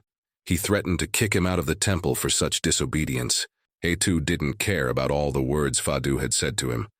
The boy had come here for one purpose only, to see how his little sister was training. He walked around them and started to look out for the girl. Fadu continued to lash out in anger, but Jiaju held him tightly, trying to calm him down. Qingming saw her little brother, and the girl's mood immediately lifted. She had just massacred the disciples who didn't want to give her her stone. The guys looked on in horror at the girl who beat them up in a matter of seconds and took her item back. He too wished her a good workout by shouting at the top of his voice. The girl was happy to see him, and her mood lifted even more because he had come to see her. Jeju continued to hold back the onslaught of the elder, who was ready to take out all his anger on him. The man pointed his finger in the direction of the students and ordered his old friend to look in that direction. Fadu, trying not to be distracted, looked where his friend pointed. He froze, surprised at what he was looking at. They looked towards the girl, who sat down in her seat and began her promising meditation. Now that her soul was calm and no bad thoughts were in her head, a tree with many beautiful white flowers blossomed behind her. It was like a miracle of nature that came from the harmony and peace that the girl found within herself. The eyes of those gathered at this moment were filled with admiration and peace before the beauty that inner harmony can produce. The elder stood stunned and stared at her with his mouth open. He couldn't understand how quickly this girl was able to learn such a heavy technique, considering that she was capricious the entire time and didn't even try. Jeju patted his stomach contentedly, as if it was a credit to him. He knew that once the girl met her brother, it would betray her confidence and calmness. This was the decisive moment in this case. It turned out that all that was needed for the elder's favorable decision was to demonstrate the girl's outstanding ability. After coming to terms with this, he still allowed Hei-Tu to be Qingming's chaperone. This decision was not easy for him, but if it would help the girl's ability development, he would not resist. He too was incredibly happy that he had gotten the go-ahead to officially stay in this temple. He walked over to his mentor, and they clapped their hands together, satisfied that their plan had worked. This was a good reason to celebrate their victory. He too was very grateful to his mentor, promising to return the favor when he needed something. They clapped their hands together in victory, emphasizing their cohesion and agreement in overcoming difficulties. At this moment, they felt like a united team, ready to overcome any obstacles that would be put in their way. The man he too was to his heart's content. He was having a good time in the lad's company, and was only too happy to help him, especially when the young man had saved his life in the mountain abode. They continued to loudly discuss their victory and continued to drink. Next to them was a girl. She did not interfere in their conversation, but quietly sat next to them and was glad that her brother was with her. The mentor spoke well of the girl's abilities. She met all the expectations that had been placed on her. The head was confident that the girl would easily be able to catch up with the program that had been stretched out over the past 6 months. Hei-Tu smiled with all his teeth. He was pleased to hear such things about his little sister. He also felt that he had a sacred mission to make his little sister great. The young man glanced towards his sister. He knew that the girl would be able to handle what they had in store for her. He had no doubt about that, and in turn he would do everything he could to help her succeed. Jeju stretched out a strange sound, putting a hand to his chin. He remembered that the guy had another important matter that involved finding his master. It was this temple that his message was referring to, after all. He wondered if the boy had been able to find out anything about it. Hei-Tu exhaled frustratedly. He had been locked up for days and had no way to find out anything. But since he had been released and could go wherever his sister was, he hoped he would be able to find some clues. Jeju leaned closer to the boy, wanting to tell him a plan he could implement that would help him find their master. The man looked like he was about to reveal a very terrible secret to the boy, and he was already looking forward to hearing his mentor's ideas. And the ruddy-haired tutor began to tell the lad a plan that could help him advance in his search. He spoke of the remains that had ascended, that were hidden somewhere in the valley of the Temple of the 9 Saints. His voice was serious and filled with mystery. He too grimaced after hearing the words about the remains of the saints. He didn't understand what his mentor was talking about, so he questioned him about it out loud. Jeju was angry that the guy was so ignorant of what was going on in the world outside of his sect. Jeju was angry that the guy was so ignorant of what was going on in the world outside his sect.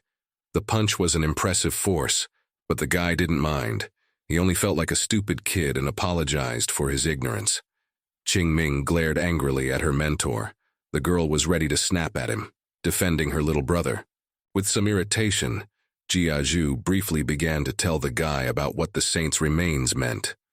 When a saint ascended and things were going well, his body was protected by a magical formation.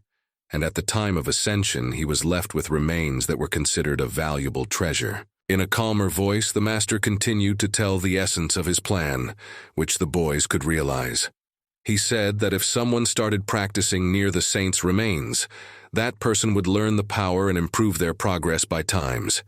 He knew that the girl had been given a providence technique, just what Qingming could do. Perhaps near the remains, information about their mentor would be revealed to her. The boy listened to Jiaju with bated breath. He was saying very important and sensible things. Afterward, the man leaned back on his arm and said in a very relaxed voice that the valley was a forbidden place with many dangers. If one entered the valley, one would not be able to return and would be killed. He too was very interested in this valley, so he asked how he could get there. The further their conversation went, the more the mentor relaxed. He was already leaning on his arm, his eyes closed and his voice growing quieter. But he managed to tell them that he had a seal that could be used to break the magic circle and enter the valley.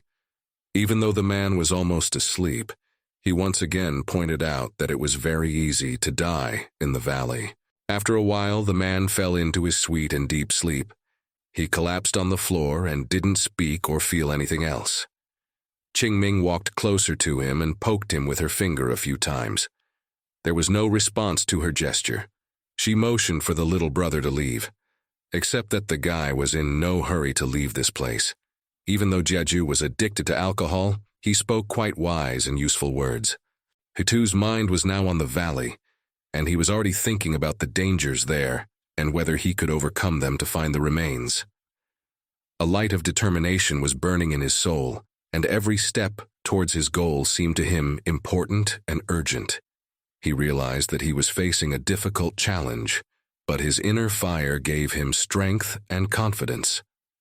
The pursuit of truth and the courage to go through any difficulty were now his hope and beacon in his journey through the valley.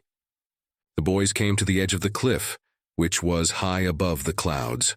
From this height they could not see what was happening below. They looked into the distance, where the valley they planned to go to was hidden behind the cliff. The girl looked puzzled at the cliff and did not understand how they would get to the other side. But her little brother had an idea for that too. He too took out a hidden seal from his pocket. It was green in color and ring-shaped. He rather showed it to his little sister and told her that it was with this item that they would be able to summon the right floating island to get to the other side. Qingming looked at her little brother with great admiration. He always found a way out of different situations. Extending his hand with the seal forward, the lad pronounced the name of the floating island he was interested in. At the same time, something began to happen in the air, and in a moment a small floating island was already floating towards them, through which they would be able to reach the place of interest. The girl was amazed by such a strong magic of this seal. He too strode forward without fear and stepped onto the floating island that was flush with them. He compared this journey as an elevator ride. This expression caused the girl to have some questions, as in this world she had not encountered such expressions. When the small island carried them to the right place, the boy told the girl about the elevators that had been in his past life. He remembered their operation well and described it to the girl in detail. She still didn't understand what he was talking about, because she had never met any words describing this miracle of mankind. Their journey on the islet had ended, and now they descended to the island itself, on which the Valley of the Saints was situated. The boy and girl stood in front of a tall stone that blocked their way. The guys felt a very strong concentration of spiritual qi. This indicated that a powerful force was accumulating in the valley, and they also assumed that various traps would be waiting for them. Zhiringming noticed that there was the same kind of fog that they had first encountered in the precious world of clarity. The girl realized that if she entered it, she would once again find it difficult to breathe and would become weak. This made her very sad, for the feeling of defenselessness did not appeal to her at all. He too was prepared for this turn of events as well. His lips stretched into a sly grin, and his hand reached into his sinus. He started to pull something out. Pulling out a strange brick, he too demonstrated it to his little sister. This time he took along the artifact with which they would use to pass through this fog. Big Brother was very pleased with himself and was eager to test the workings of the newly made artifact. The boy held out a magic brick towards the fog and it began to disperse around him. The stone itself emitted a light magical power which was enough to drive away the fog. As they boldly advanced through the milky fog, the boy told the girl how he had managed to create this artifact. Qingming looked around. The girl was amazed that a low-quality artifact could handle such a thick fog so well. She was very pleased with her little brother's abilities and thought he was cool. They continued to advance through the thick fog dispersed by the magic brick. Hai Tu warned the girl to be very careful, for scary and powerful monsters could live in this place. The boys moved on, not even realizing that one of them was lurking in the tree and waiting for them. The huge spider sensed the approach of the strangers and was already preparing for its attack. Suddenly, he heard a charming female voice addressing the boy. Hai Tu stalled in surprise, trying to figure out if he had just heard it. His attention was instantly drawn to this unexpected sound, and he cautiously looked around for the source of the voice. The silent valley was suddenly filled with mystery, and Hitu's heart beat harder with excitement and curiosity. The boy raised his head and saw the source of that magical voice. A woman was sitting on a woven web, her breasts peeking out of her clothes too revealingly. She looked at him with a languid gaze while holding an exquisite smoking pipe with a stupefying fragrance in her hand. Haitu immediately appreciated the attractiveness of this woman, but Qingming was not happy to see her. Despite her birth in the valley, the woman assured the guy that she was not a monster that only devoured people. She crept closer to Haitu, offering him the passion and pleasure that the two of them could experience together. The guy was completely absorbed by the girl's beauty. He was beckoned by her voice and appearance, and he couldn't manage to take his eyes off her. She continued to approach him, her voluptuous voice dripping from her lips as she got closer and closer. The boy lost his head and waited for her to say something else. He wanted this beautiful person to touch him. Haitu's cheeks were covered with a bright blush, and he couldn't see anything else but her. She kept on making sweet speeches, even though they were in their own way horrible. He could smell the voluptuous scent of her soft body. The girl was already so close that she could easily do what she wanted so badly. Her mouth opened abruptly, revealing a row of long, sharp teeth that looked in different directions. She was so close that she could easily do what she wanted to do. The woman's charms had no effect on the little sister. She looked anxiously at her brother, and the moment she saw the open mouth at his neck, she screamed at the top of her voice, warning her brother of the danger, except that something completely unexpected happened. A giant snake appeared out of nowhere and swallowed the spider girl in one fell swoop. When the prey was in its mouth, the snake raised its head, and the legs of that scary woman were sticking out of its mouth. He too felt as if he had come out of a trance and stared in surprise at what was just happening. Qingming also looked on in horror as the woman was being devoured. Once the snake was done devouring the spider, it glanced in the direction of the boys. Red eyes glimmered in the dark light, and many little tails rattled behind her from the excitement and sense of pleasure from the prey she had eaten. And the monster was anticipating two more prey that had themselves come into the valley to her for lunch. Eitu was apparently still under the spell of that woman, his gaze slightly clouded. He was upset because that snake had eaten her.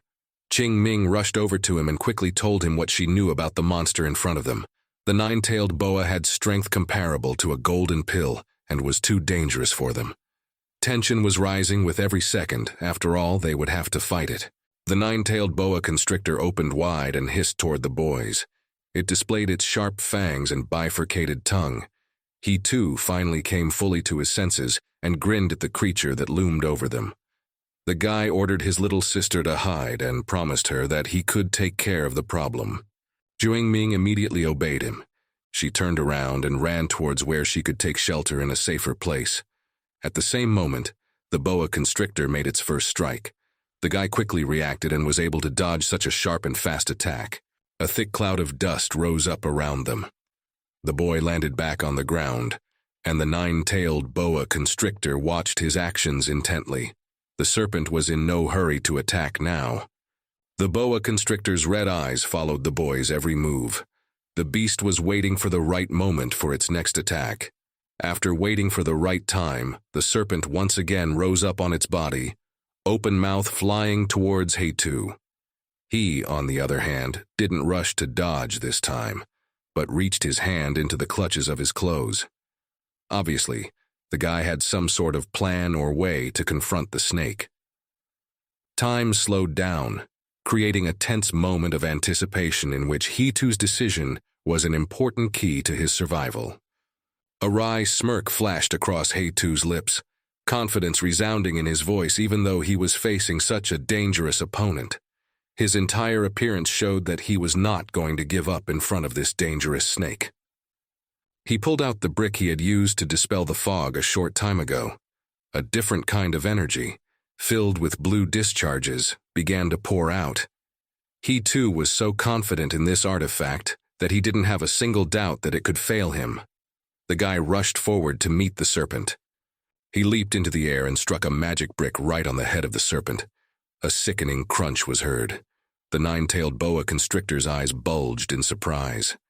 It made a distressed sound mixed with growls and hisses. Electric shocks flew in different directions from the point of impact. The snake collapsed to the ground after such a strong attack. It was enough to kill it. The boy landed next to it, satisfied that he had neutralized such a dangerous creature. There was a brief silence all around, broken only by the rustling of leaves. His confidence and strength had been reaffirmed by his successful overcoming of the danger, and now he stood, assessing his victory over the threat that could have consumed his life and his little sister's. Tossing the magic brick in his hand, which was now like a very ordinary brick, he too unhappily clucked his tongue. Because the serpent had died, he wouldn't be able to give his golden pill to his little sister. The girl at this time anxiously ran up to him, wanting to know if he was all right. Since the guy was fine, they made the decision to move on. He now soaked his finger in the python's blood and made some marks on the girl's face. He drew the same stripes on himself as well.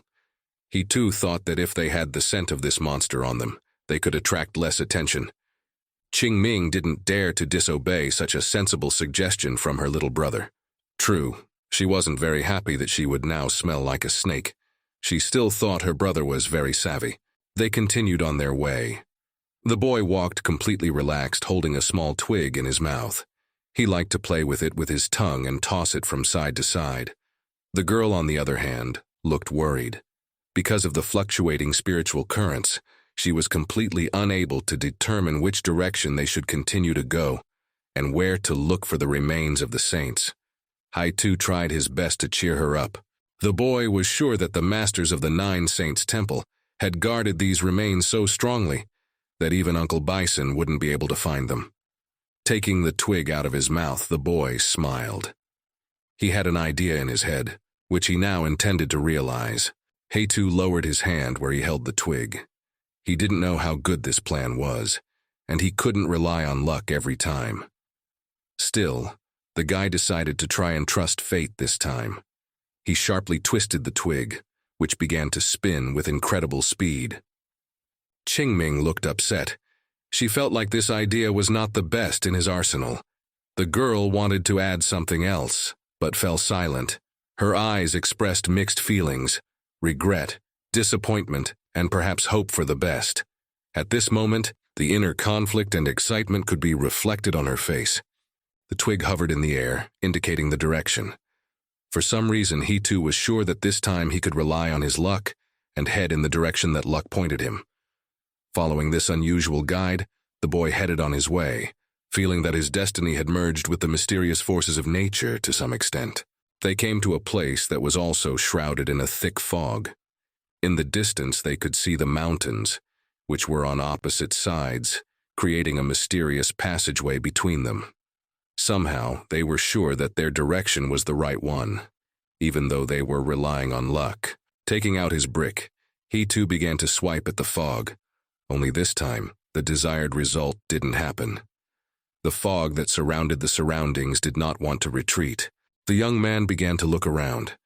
He realized that relying on the brick all the time would be too easy a task.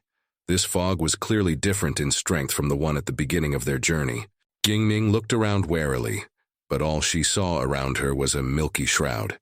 The girl assumed that this was the last barrier that separated them from the remains of the saints. It was no wonder that it was impossible to pass through here with minimal interference from the forces. Because of the situation they were in, he too didn't see any other way out. He was extremely reluctant to resort to the method he had in his head, apologizing to the ancestors who were here. The guy tossing the brick in his hand was ready to add his own strength to move forward. By this time, in the very gazebo where Jiaju had been merrily drinking with Heitu not long ago, the mentor had finally woken up. He sluggishly stood up on his arm, scratching his head, frustrated that he had once again failed to restrain himself and gotten so drunk that he passed out without feeling. He started to look around and called out for his friend, Heitu. The man had dark circles under his eyes.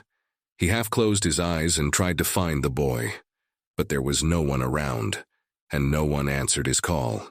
Jiaju looked around in surprise, not understanding why everyone had abandoned him.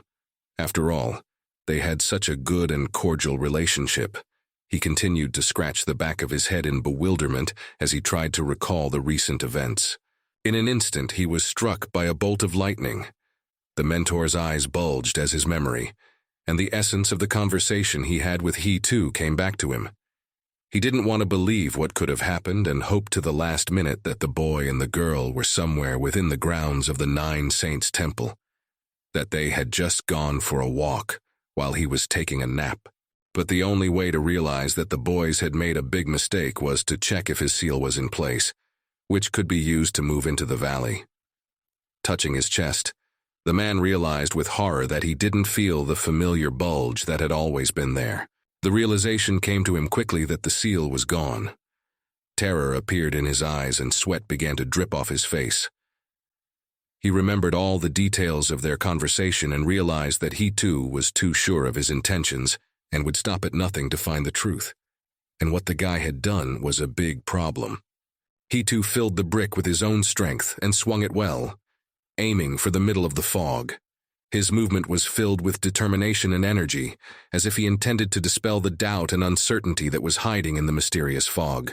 The brick rushed forward, piercing through the shroud of mystery, and at this moment, he too could feel his own power interacting with the unknown. The fog swirled under the power of the magic brick. Satisfied with his work, the guy shook out his hands.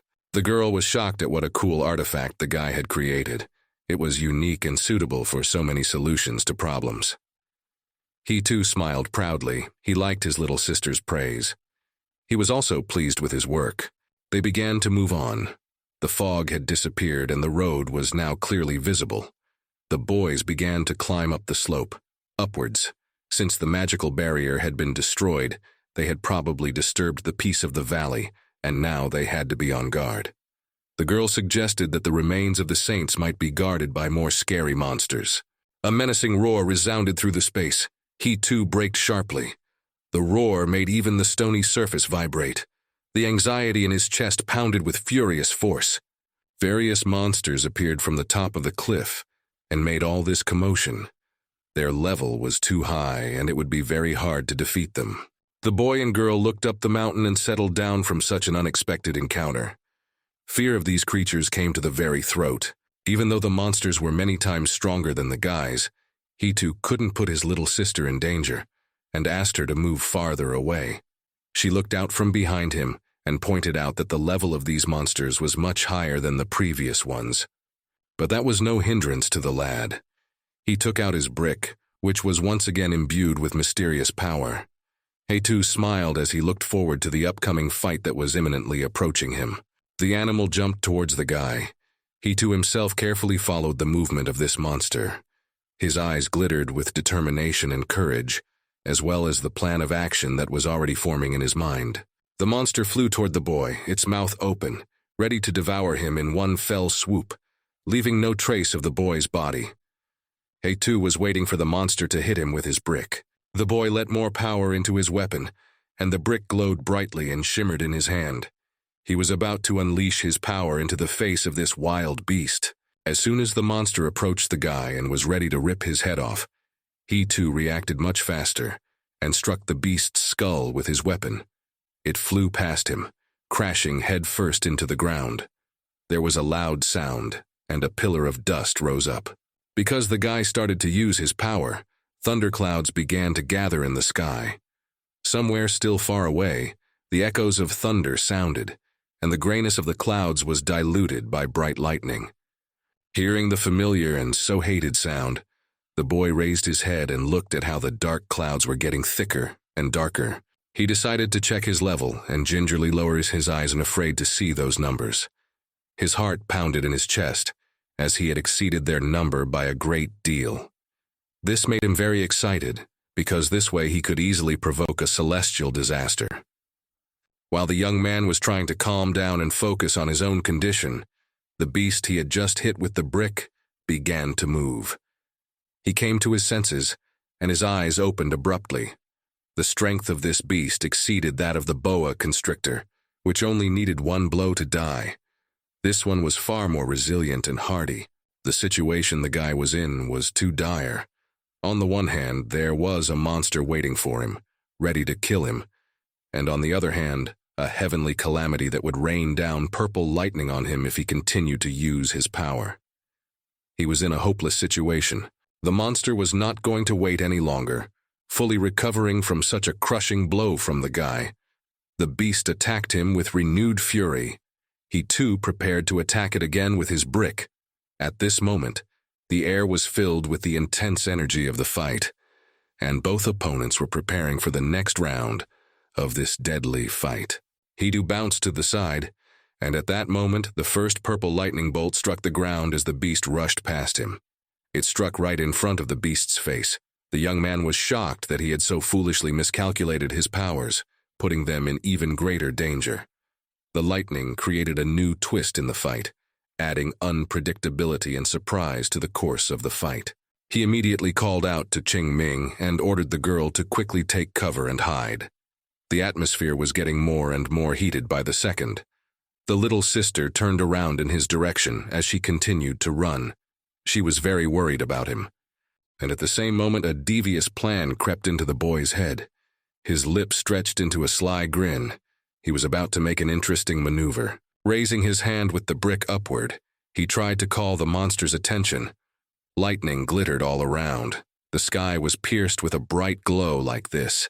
He too, as if provoking the beast, stood where the danger was simmering, and in his eyes he could read the determination not to give up in front of such a powerful opponent.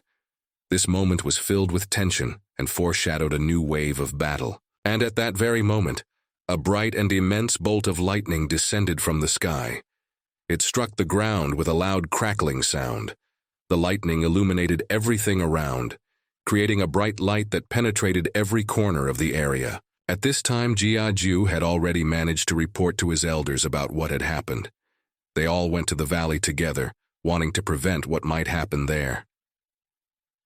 The head of the Nine Saints Temple, along with the elder, looked up in horror at the direction where they had just seen the lightning that descended to the ground.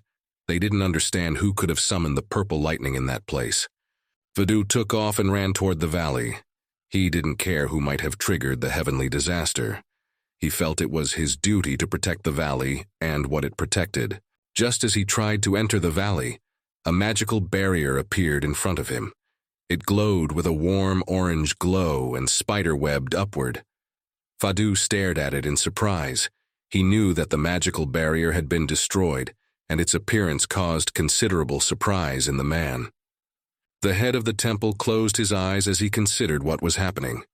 He admitted that the barrier had indeed been destroyed, but the one that now appeared before them had not been set up by him. The head's words caused even more surprise in the elder's soul, and he was completely confused. Since he had no clue as to who could have created such a barrier around the entire valley, it had to be a very strong person. Jeju, for some reason, thought that he too might have done it. Such a thought caused the man to be genuinely terrified. He himself was surprised at his own thoughts. After all, the guy was only at the Kuai tempering level. Duxian raised his head and said in a mysterious voice that this barrier was set up by the Nine Saints Temple. But there was one nuance. It was about 3,000 years old. The men stared at the head in surprise at this information, unable to believe that he was talking about it. No one could understand how such a thing could have happened and what had caused it. The head stretched his hand toward the barrier once more, to feel its strength and origin. The others watched their head carefully and anxiously awaited the verdict. Only the opinion of the head of the temple did not change at all. He only confirmed this information even more confidently. Hiritu looked at the beast contentedly. The guy tossed his brick and smiled with all his teeth. He was very happy that he was able to get rid of the purple lightning bolt this way and tame the beast. His confidence and joyful mood were contagious, creating an atmosphere of victory in this difficult battle. The spirit beast was horrified by what had just happened to him. He had been struck by lightning and survived, only to find himself incredibly afraid of this guy who wouldn't stop taunting him. The beast was all cowardly and tried to hide so that it wouldn't see this scary man again. Qingming noticed something at the top and pointed her finger there, attracting her little brother's attention. There was a cave located a little higher up. It was too suspicious, and she felt like that was where they needed to head. The guys climbed up to this cave rather quickly and started to enter the middle. For Qingming, it was well suited for her height, but Heitu resented that it was too cramped. While they were looking around, the boy's thoughts were hovering somewhere far away. He was already dreaming that once they found the saint's remains, he would be able to advance to the golden pill level. Walking a little deeper, the girl saw first something that strongly caught her attention. She called out to Heitu and pointed her finger at that spot. The boy immediately looked in the direction his little sister was pointing. In front of them sat a man who looked like a withered skeleton, only not in such a terrible state. His clothes were worn and holy, and there was a mysterious white glow around his body. The girl immediately speculated that it could be the remains of the saint they were so diligently searching for. It seemed strange to Heitu that he didn't sense anything near such a powerful being. His little sister, on the other hand, shuddered all over. The girl began to describe her feelings, pressed by the spiritual force that hovered around her body. It was too strong and too big. Unable to restrain herself, Qingming fell to her knees. It was hard for her to breathe. She could hardly bear to be in this cave. Meanwhile, he too continued to stare absent-mindedly at the saint's remains with growing irritation. He didn't feel the feelings the girl was describing. His little sister continued to agonize over the effort of rebuilding her body. But the boy tilted his head to the side, still not understanding what he was supposed to be feeling at this moment. Eventually, the girl got closer to the saint's remains. She decided that she should try meditating near it. Qingming sat a short distance away from the holy site, closed her eyes and gazed intently at the sacred remains, trying to connect with the spiritual world. At this moment, there was a mysterious and pious mood all around, as if nature itself sensed the importance of this moment. As there was nothing left for the young man to do, he leaned against the wall, not far from the girl, and waited. He didn't want to rush her, so he resigned himself to the fact that they would be stuck in this place for a long time. The guy himself was very annoyed. He was pissed off by the fact that he couldn't feel the spiritual power. He couldn't understand why this was happening to him. He was also sad that he had not made his long-awaited breakthrough. The young man hugged his shoulders in frustration. He began to cherish the hope that all his efforts had not been in vain, and his little sister would be able to predict where they would find their master. It would be a comfort to his soul. At dawn the next day on the same mountain, near the cave where the purple lightning had struck yesterday, the beast stood in awe of the men as it did so. Heitu could not wait humbly for her little sister and just collapsed on the ground and fell into a deep and sweet sleep. When the girl finished her meditation, she came out of the cave and called out to her little brother. Crouching down beside her little brother, she started to wake him up. The boy was still unable to wake up, a thin trickle of saliva flowing out of his mouth, which meant that he was sleeping soundly. Through the thin slits of his eyes that he opened, the guy was able to see Qingming's information plate. The numbers he saw on it struck him too much. The young man did not believe to the last that meditating near the remains of a saint could raise his level so much. The girl advanced very quickly. Despite his surprise, he didn't show it. Heitu scratched the back of his head and asked his sister in a still sleepy voice if she could find out where their master was.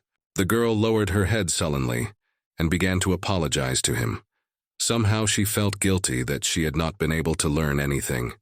She was sad that all their efforts had gone in vain, especially when her brother had such high hopes and efforts for her. Even though his soul ached with sadness that his little sister had no luck in finding their master, he too moved closer to her and placed his palm on the top of her head as always. He smiled at the girl with words of encouragement and cheered her up without a drop of blame. The guy was glad that she had at least managed to increase her level of development. It meant that their journey to the valley had not been in vain. Qingming raised her head, wanting to tell him what she was able to learn about.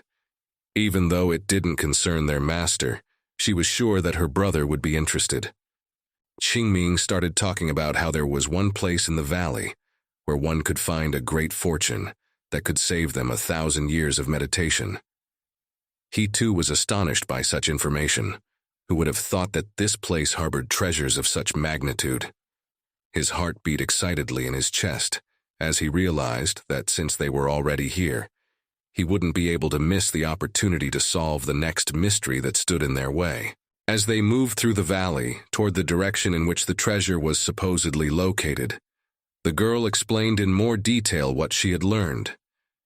There was a magical formation in this place, and its spiritual power was almost the same as the remains of the saints. He too listened to her attentively, trying not to miss any important points. As they continued walking, they looked in different directions in search of something that could be like a magic formation. He too thought it was strange to create a magic formation in a valley that was under a ban, to which the girl explained that it wasn't created to guard something, but it was a peculiar entrance. They walked a little further, and Qingming saw what they were looking for. The girl exclaimed excitedly, beckoning He Tu to see what she was looking at. As they got closer to the place, the immense Go game board opened up in front of them. It was very enlarged in size, and the game stones themselves were also large and weighty. There was already a game already started on the board. Qingming immediately recalled that there was once an ascended one in the Nine Saints Temple, who was very strong in this game, as well as in magic formations. The girl speculated that this might have been beating his handiwork. Qingming sadly exhaled because they didn't know how to play Go. The girl was upset because she realized that even if they knew the rules of this game, they would hardly be able to defeat the sage that no one had been able to beat in thousands of years. Hope began to fade in her soul. Except that for her brother, she had absolutely no intention of fading away. Hearing that no one had been able to beat the sage for such a long period of time, he too took this information as a challenge. His eyes shone, and his mind was already spinning with ideas. He couldn't take his eyes off the board, and looked at all the stones on the field, evaluating their positions. The boy stood at the board for a while, and looked at the arrangement of the figures, as well as information plates began to pop up in front of his eyes. The girl was watching her brother with bated breath. He too was surprised because of the fact that no one could beat this sage. There were clues scattered all over the field that the guy could easily take advantage of. He noticed that the answers were too obvious. After some deliberation, he too picked up one of the white-colored game stones.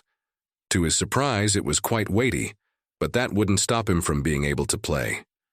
Qingming didn't expect that her little brother would already start trying the game so soon. This moment was too exciting for her.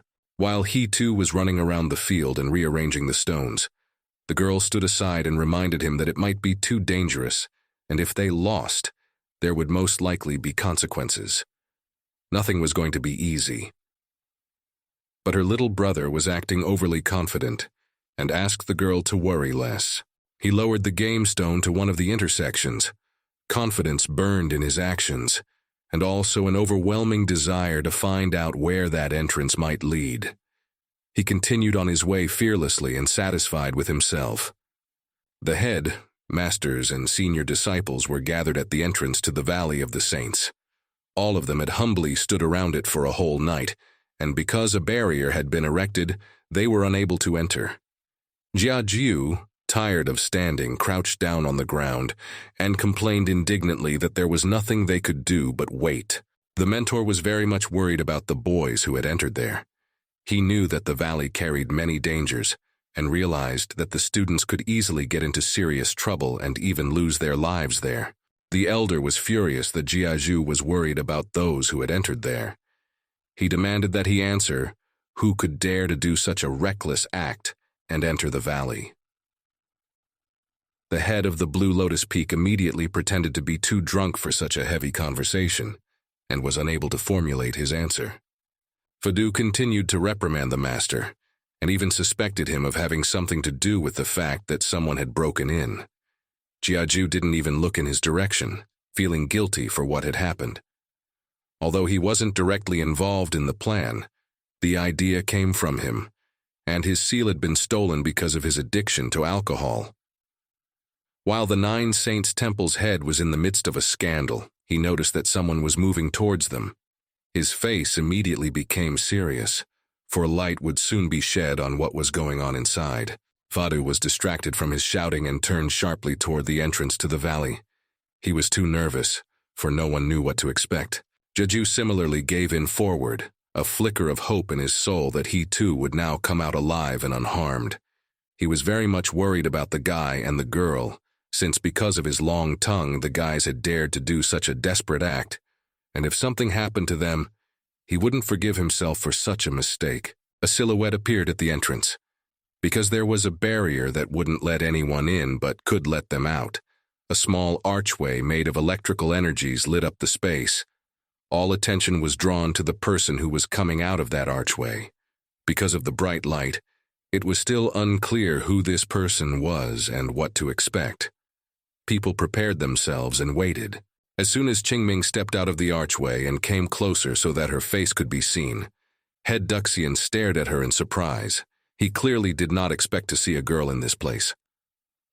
Everyone around him was just as surprised to see her. The only one seething with anger was the elder, who didn't even doubt that such a commotion was caused by these two. He knew that they would cause too much trouble, but he didn't expect them to dare to go into the valley. Qingming was equally surprised as she looked at the elders in front of her. She was deeply perplexed by what had happened. Qingming was immediately bombarded with many questions.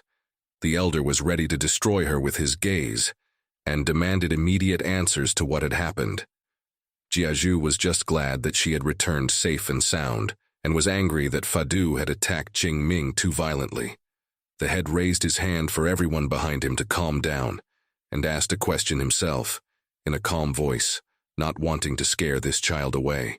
Qingming shrugged his shoulders. He didn't understand what had happened. The girl had to tell the recent events that happened in the valley. Her little brother had managed to win in Guo's magic game, and at the same moment she was in front of them. It was as if an invisible force had sent her out of the valley and her brother had stayed there. The girl's words caused a storm of emotion in those present.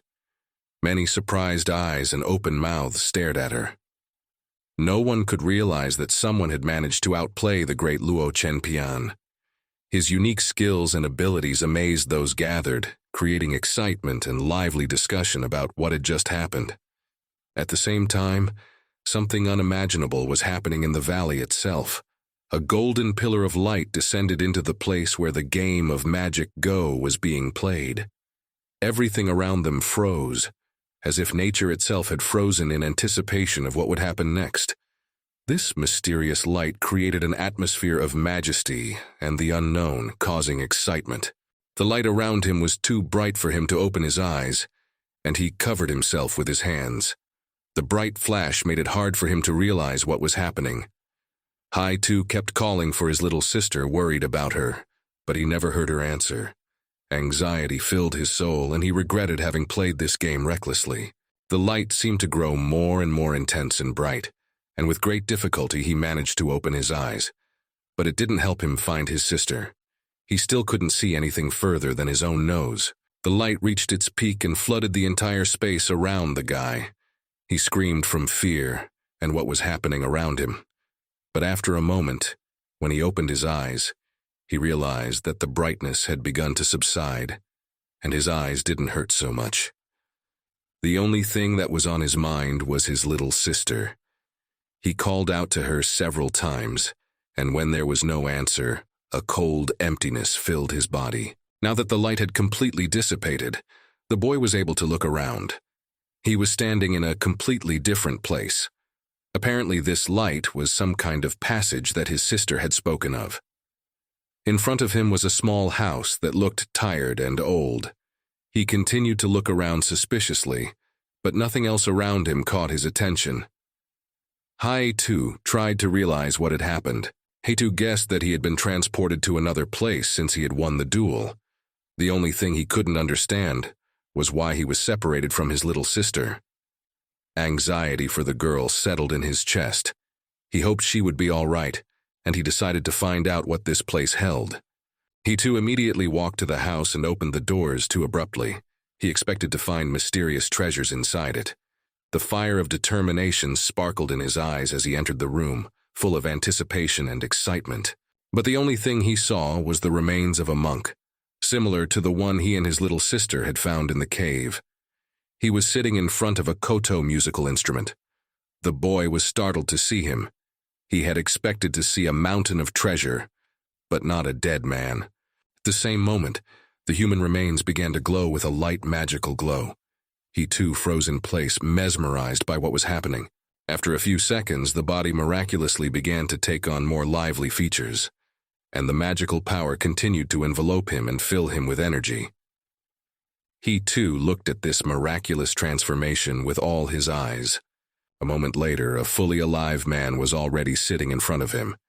He smiled slightly, and was pleased that the boy had managed to win a game of Magic Go. Placing his hands on Koto, the man praised the boy for pulling off such a difficult task. After all, in thousands of years, no one had been able to win this game. He too looked tense. He definitely didn't expect the saint's remains to come to life and communicate with him. He only wished to see his well-deserved treasure. The risen from the dead ran his fingers sharply over the strings of the koto. A strange energy filled the room. The man raised his sly gaze to the boy and spoke of the following conditions of his game. Raising his hands, blue notebooks rose up around him. He began to tell the rules of their new game. Hai-Tu would have to guess from the melody of the piece he would play. If the fellow answered correctly, then the saint would bestow upon him 9 kinds of medicinal herbs of fine quality. The offer was very tempting, but he too wanted to know more about the upcoming game. He furrowed his eyebrows and asked about something that the man had willfully kept silent about. The only thing he cared about right now was what would happen to him if he lost. The rebel gave in a little, and in an ominous voice told him what consequences awaited him if he made a single mistake. The magical formation of the 3 saints would be triggered, and the boy would remain in this place forever. One of the notebooks flew into his hand. He too deftly caught it. He too glumly lowered his eyes to the notebook and read the title. Unfortunately, he realized that he didn't even know the words and didn't understand how he would be able to cope with this task when he had to guess the melodies. But the saint wasn't listening to him at all. He was enjoying what was happening now. Without asking too many questions, his hand descended on the strings of the koto, and the first notes sounded in space. His fingers moved deftly over the body of the instrument, creating an exceptional sound. As soon as the melody touched the boy's ears, he immediately gave his answer. Moreover, these answers were correct. He stood there with a bored look, no longer nervous about losing and no longer insecure. The saint raised a surprised look at him. He certainly hadn't expected this young man to figure out so quickly and accurately the tune he had chosen first. The man was sure that once the game began, one tune played would be enough to enslave his soul in this place forever. Time after time, tune after tune, the boy called out the right answers. The man did not understand how it was possible. He started to choose the most complicated and obscure pieces, but even that didn't stop he too from giving the right answer. His fingers walked on the strings, and his body trembled with anger that he never managed to confuse this daredevil.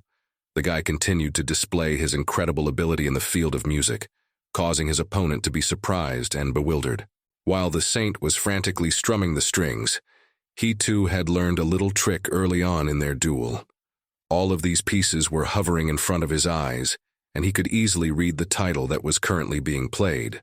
Whatever tune was playing, the guy would see its title and immediately sound it out. Once this ordeal came to an end, He stood with a smile to his ears and joy, with his hands full of jars. Undoubtedly, this award had come to his liking. Full of enthusiasm and with confidence in his victory, he, too, proudly held his spoils, enthusiastic about his achievement in this unusual challenge. The saint was squirming with anger, unable to understand how this could have happened. He couldn't believe that the guy could overcome his difficult challenge with such ease. While he, too, was rejoicing in his victory, he didn't even immediately notice the obvious change in the man's demeanor. At the last moment, the young man looked up at the man, and everything inside him shivered at what he saw. The saint was enveloped in sinister energy and pounced on the guy. He, too, bounced aside in horror, not realizing what was happening. After all, he had honestly won the challenge, and certainly didn't expect someone to attack the winner. The bright light illuminated the boy again, blinding his eyes. He covered himself with his hands, waiting, the pain from the man who had attacked him. He stood with his eyes closed for a while, terrified. But when nothing happened, he quietly opened his eyes and realized that he was no longer in the hut he had been in a few seconds before. Everything around him was too white. He realized that he had been transported again, or that Saint had killed him, and this was the afterlife. His heart was pounding in his chest and his mind was racing with thoughts of what might have happened. While the boy was fidgeting and looking around, a red-haired girl in a pink kimono appeared behind him. She was watching him with a smile on her face, but she didn't make any sign of her presence. She liked to watch the anxiety with which he looked around. Suddenly, he too felt a touch on his shoulder. He completely didn't hear that someone had approached him from behind, and it startled him so much that he even jerked from such a surprise. The girl lowered her hand and lightly squeezed his shoulder. Then very gently and affectionately, she leaned into the young man's ear and quietly whispered her proposal to play a game with her. He too was startled by such an unexpected turn of events. Only recently he was going to fight off the saint who suddenly attacked him. As now, he found himself in an absolutely unfamiliar and not understandable place with a strange girl. A short time later, they were standing opposite each other. There was a small table between them with nothing on it. She waved her hand at him, telling him to play a game with her. Flipping the dice deftly, the girl warned him that this would be the last game she would play. She popped them into the cup. A peculiar sound was made. As she did so, she continued to talk about the terms of this game. She deftly trumpeted the cup in which the dice were jingling merrily. If the boy wins, he can pass this level. She slammed her palm on the table, waiting for his answer. Excitement flashed in her eyes. She wanted the boy to agree to this game. He too was already tired of these games, but he realized that he had to reach the end. He raised his head and asked what he would have to do. She kept shaking the cup vigorously, and at the last moment she swung her hand. The cubes, under the influence of physical force, stopped shaking and fell silent. The guy just had to guess the number that would fall out. The girl put the glass down on the table. Her face lit up with a cheerful and gambling smile. She was looking forward to winning this fight. Showing him 2 fingers, she generously gave him 2 attempts at guessing correctly. The girl looked at him intently, anticipating this contest. The guy immediately gave his answer. He didn't even think about it, and his face looked bored. It seemed to him that this was too simple a game. She stared at him in surprise, definitely not expecting such an answer. The girl reminded him that she had put 3 cubes in the cup and didn't understand why he had chosen that particular number, for such an answer was not logical at all. But there was one small, but that he too could see. He slid the cup she was holding toward him, and with full confidence in his actions began to speak. The girl was shocked at the smugness in his voice and the boldness in his movements. For a second she felt like a player, not someone who set the pace. He too lifted the cup, underneath which was a small tower of cubes. At the very top was a cube with the number 1 on it. He smirked, because he was right, and the girl had cheated, and put the dice in such a way that no one could guess that a number would fall out that logically should not have fallen out. Of course it pissed her off. She certainly didn't think her game would fail, and the guy would guess the number so easily and be able to win. Anger rose in her chest at his smug smirk. Even though she was not happy about her own loss, the girl exhaled with relief. After 3,000 years, the day had come. Someone was able to overcome all the obstacles and win where no one else could. Everything around him began to sparkle again, and the air was filled with magical energy. He felt as if something was beginning to lift him up. Quickly looking around, anxiety once again filled He-Too's body. He realized with annoyance that he was being moved again. Magic swirled around his body, lifting him higher and higher, and the light grew brighter and brighter. Swirls of power appeared around him, transporting him to an unknown place. A moment later, he found himself in a new plane. When the magic of displacement dissipated, he saw that there were 3 people sitting in front of him. 2 of them he already knew. He had just played games with them and won. A third man, whom he had never met until then, spoke to him. But a hunch crept into the guy's soul that it was most likely the one who had created the game of Go. The speaker himself was surprised that the man who broke the magic formation was only at the QE tempering level. The saints looked at each other. After all, when they had set up this magic formation, they hadn't made any level requirements. So it wasn't surprising that a person of key tempering level dared to destroy the magic formation. The girl put her hand to her face and looked at the guy standing in front of them with a pleading look. There was a small problem that caused confusion in their souls. This young man was not a member of the 9 Saints Temple, and was actually a stranger in their land. He too politely greeted the saints in front of him. He scrutinized them carefully, and didn't notice the displayed information plaques. The boy immediately guessed that they weren't real, but only memories, along the lines of what he and his little sister had encountered in the heavenly abode. Realizing that the conversation would be entertaining, he too sat down on the ground. He wondered what the saints had created this magical formation for. He hoped that because he had managed to win all the games, these people would share their goals with him. The hunch about them being spirits was correct. One of them recognized this and smiled at the boy. The second man, however, said that they had planned to create a magical system as a great opportunity for the people of their temple. But after 3,000 years, the only one who could get through it was a stranger.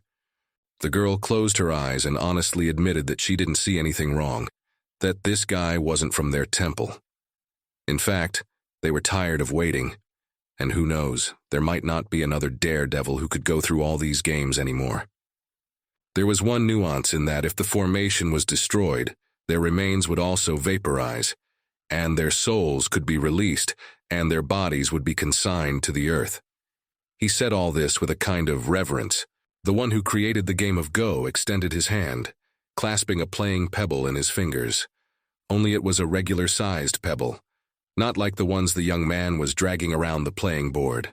As the third circle of the formation was destroyed, the saints decided to give the most important treasure to He-Too. At the same moment, he snapped his fingers and the playing pebble flew straight into the boy's body. The young man stared at his chest in surprise, not expecting such a turn. He felt only a slight pressure from the impact of the pebble, but no more. He looked at himself worriedly, but nothing had changed. As he continued to examine himself, he too was getting frustrated with each passing second, because he couldn't see the treasure that was supposedly given to him. For a second, he thought that these saints had just played a cruel game with him, and because he was not a disciple of their temple, they had decided to leave him without the treasure. He too stared at the saints in surprise. Behind them, a marvelous place began to manifest, and the saints themselves rose to their feet and took off, leaving the place. This was their gift, a treasure that meant a great deal. The saints left behind them a marvelous landscape, being a great blessing to this world. He too began to turn his head in different directions as if seeing this place for the first time. He couldn't believe that all of this now belonged to him alone. There was a beauty he could only dream of, and this treasure was now his possession.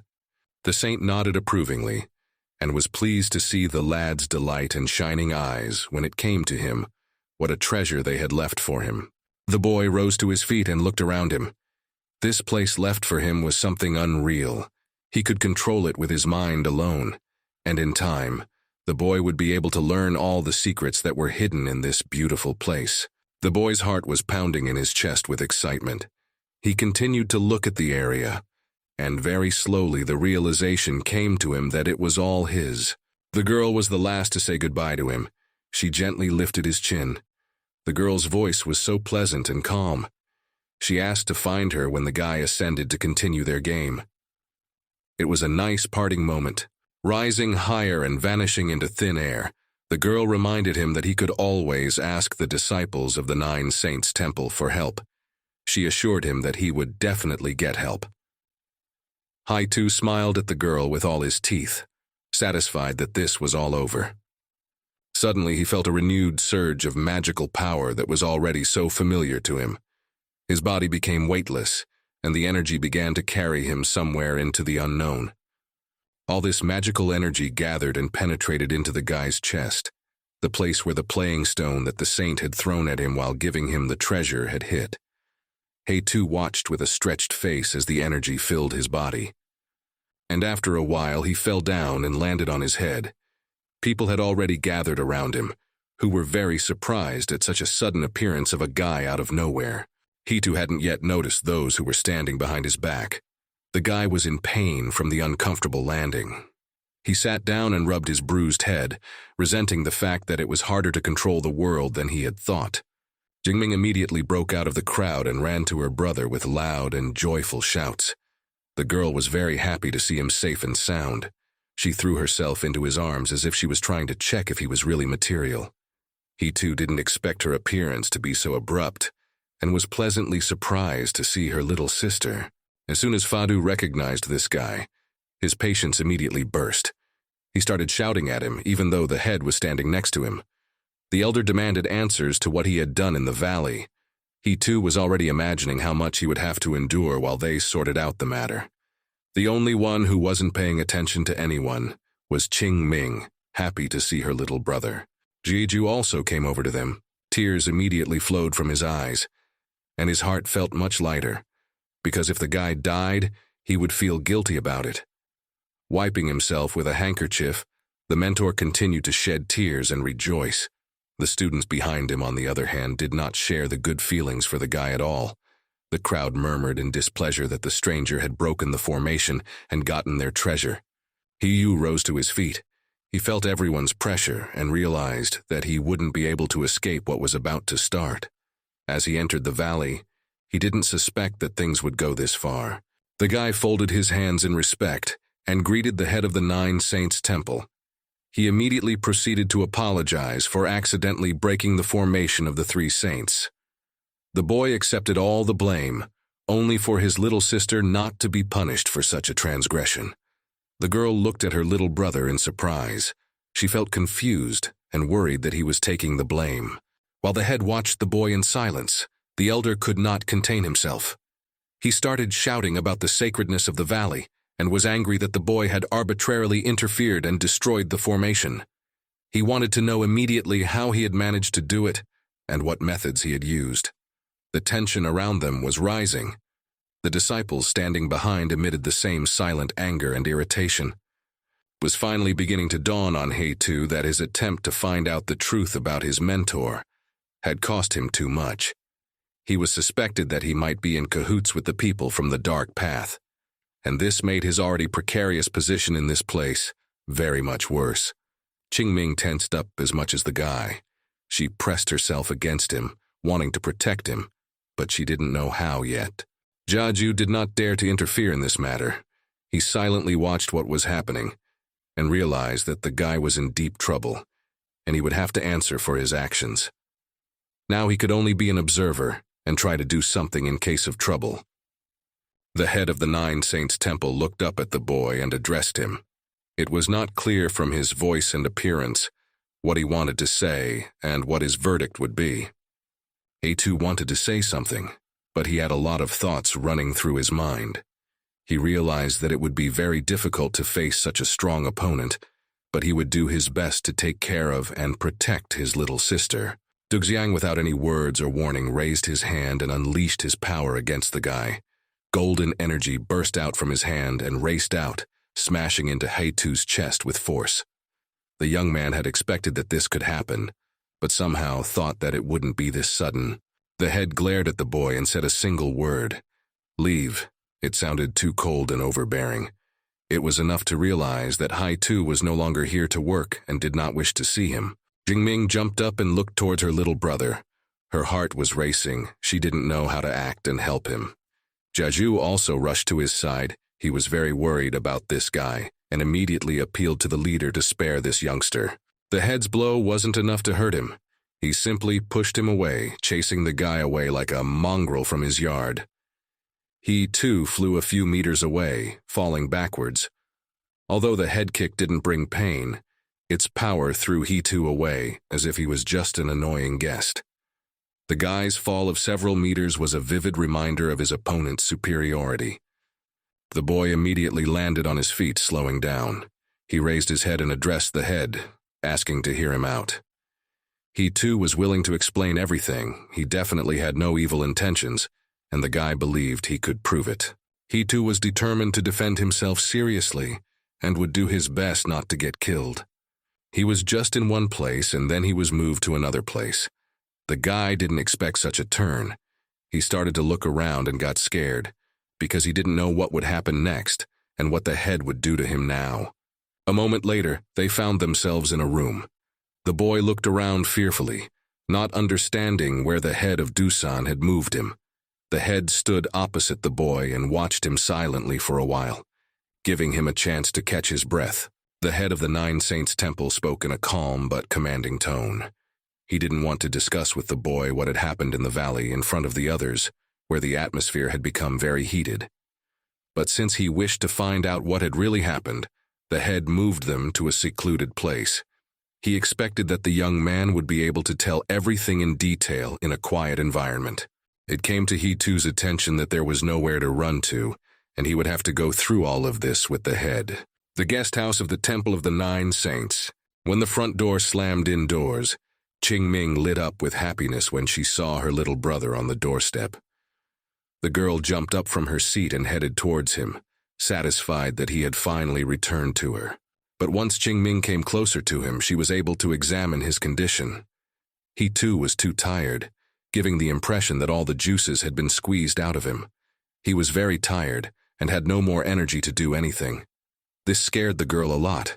She had never seen her big brother in such a state before. And during their time together, the girl had seen more than a few of his states. It even seemed to her that he had lost weight, and his cheeks had sunken. She went up to him and supported him.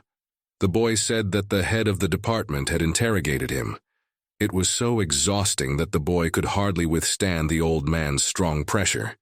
He had to chew up all the events that had happened to them in the valley and repeated it more than once, all the time returning to the moments that interested Dusan. It was an infernal torture for the lad, and he spent a day and a night with him. Just as he was about to tell her about his verdict, there was a loud knock on their door and someone's angry voice was heard, demanding He Tu to come out of the house. He and the girl turned around, not realizing what was going on. The boy didn't feel like he was in the right state of mind to listen to anyone else right now. He opened the door and looked out to see who wanted to see him so badly. He opened the door and looked out to see who wanted to see him so badly. Standing in the courtyard was Fadu, and behind him was an impressive group of elder disciples, all of whom were not in a friendly mood. The atmosphere was not favorable, as the elder himself was threateningly demanding an answer regarding the remains of the saint that had scattered in the valley after the boy had destroyed the formation. The young man was in no hurry to leave the house and counted on the fact that this conversation would pass quickly, and Fadu would soon leave this place, leaving him alone. Since the boy himself had already explained it all several times to their head in the most colorful details. But since he saw the attitude of the elder, he decided to repeat the information about the remains of the saints, and that they were scattered because the magical structure was destroyed. The saints themselves had created the structure, so that one of their disciples could destroy it so that they could rest in peace. The boy's eyebrows drew together at the bridge of his nose, for the head had promised him that he would not be touched again. He glanced angrily at the elder, who apparently had his own thoughts on the matter. He spoke loudly and rudely to the boy, his words sounding as if he had no head in authority. He thought the lad had made a big mistake when he destroyed the remains of the saints, and blamed him for it. Apparently, the elder had too many supporters. The students who came along with him supported him wholeheartedly and hated the guy for what he had done. Even if it wasn't his fault, these people didn't care.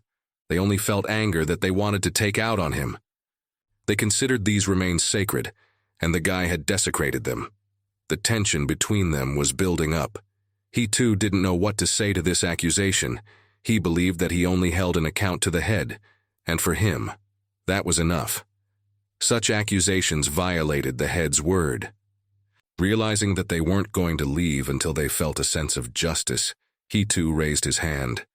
He wondered if Fadu was going to ruin his relationship with the head just to teach him a lesson.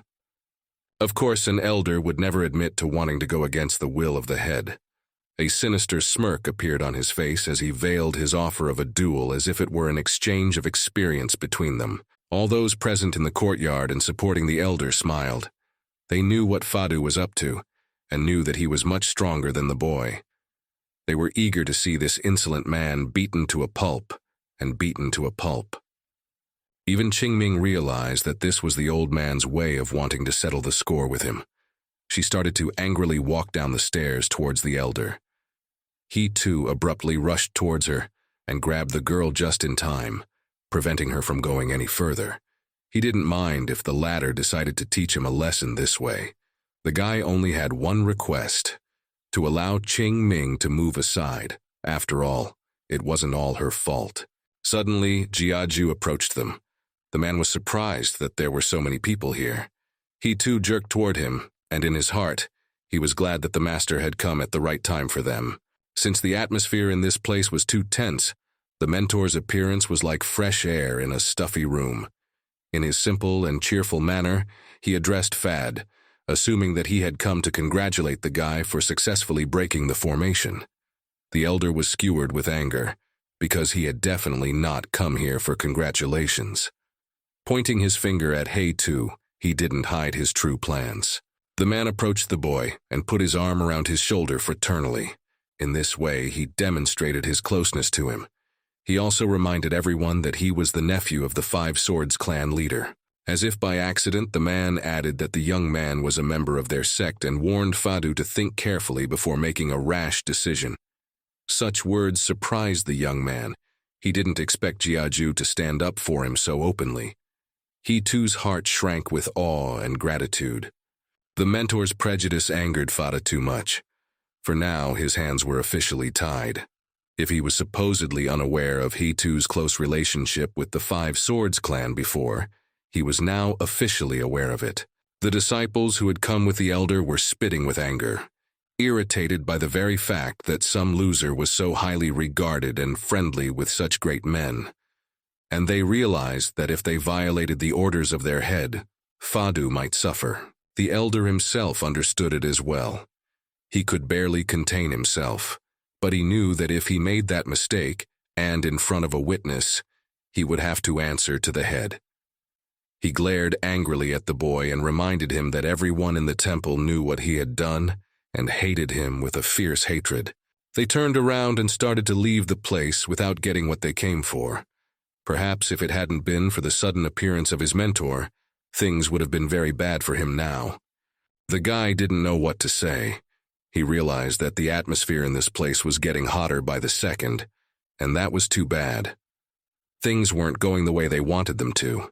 The boys, along with their mentor, sat down at a table to discuss their next steps.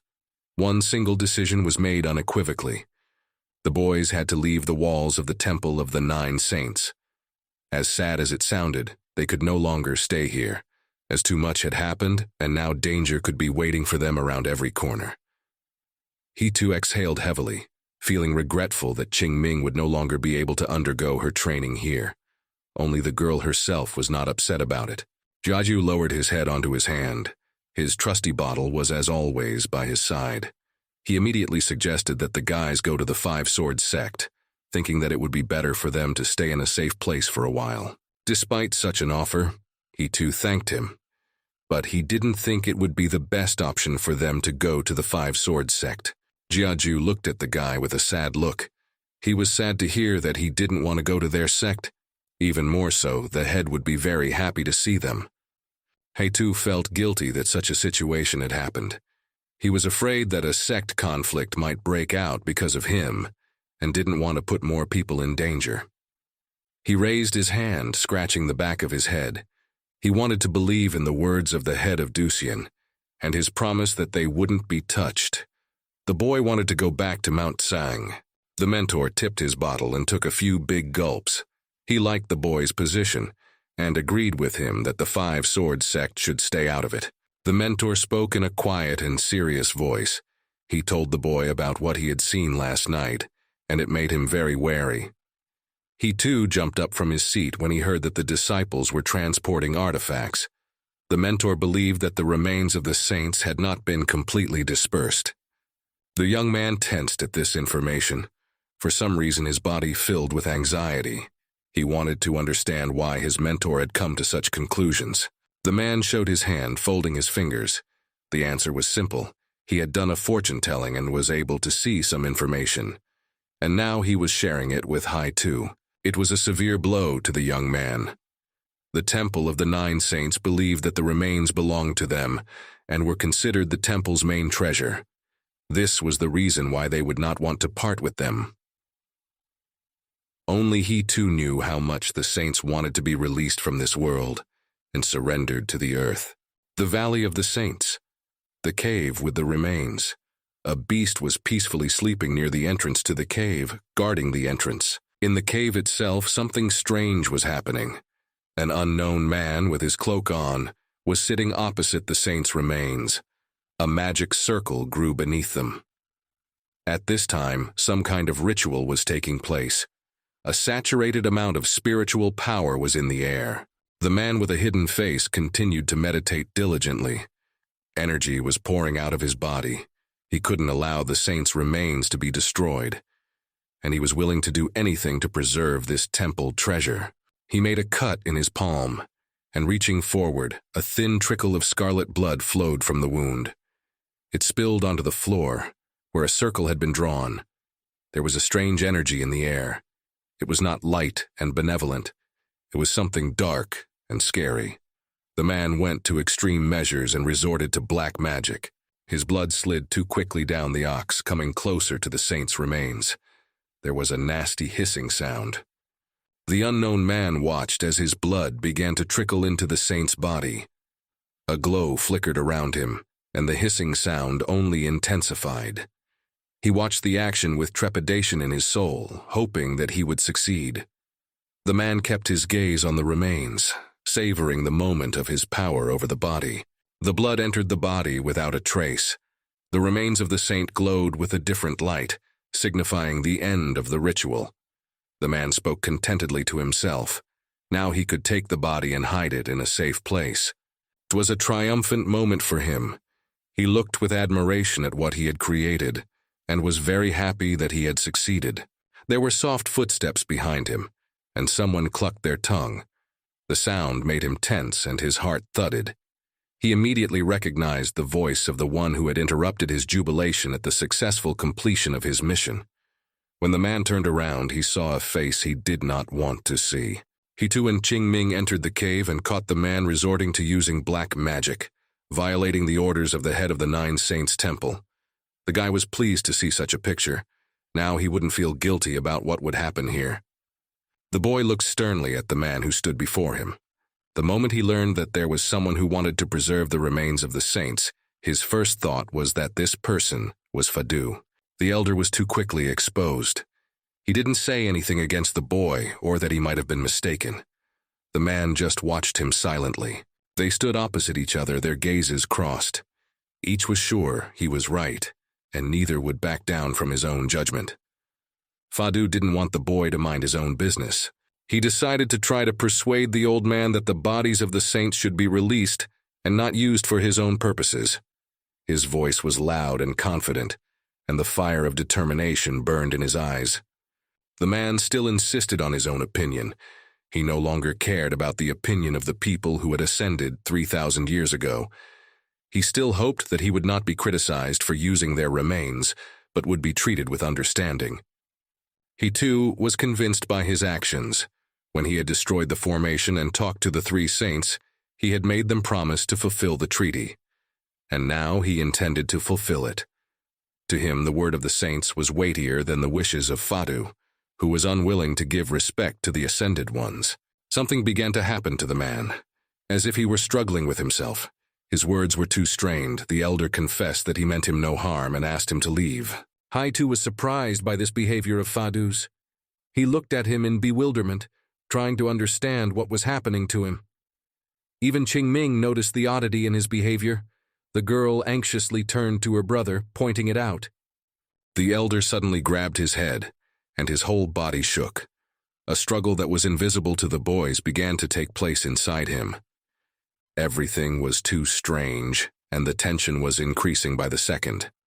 He too and Qingming tensed up, not knowing what to expect from him.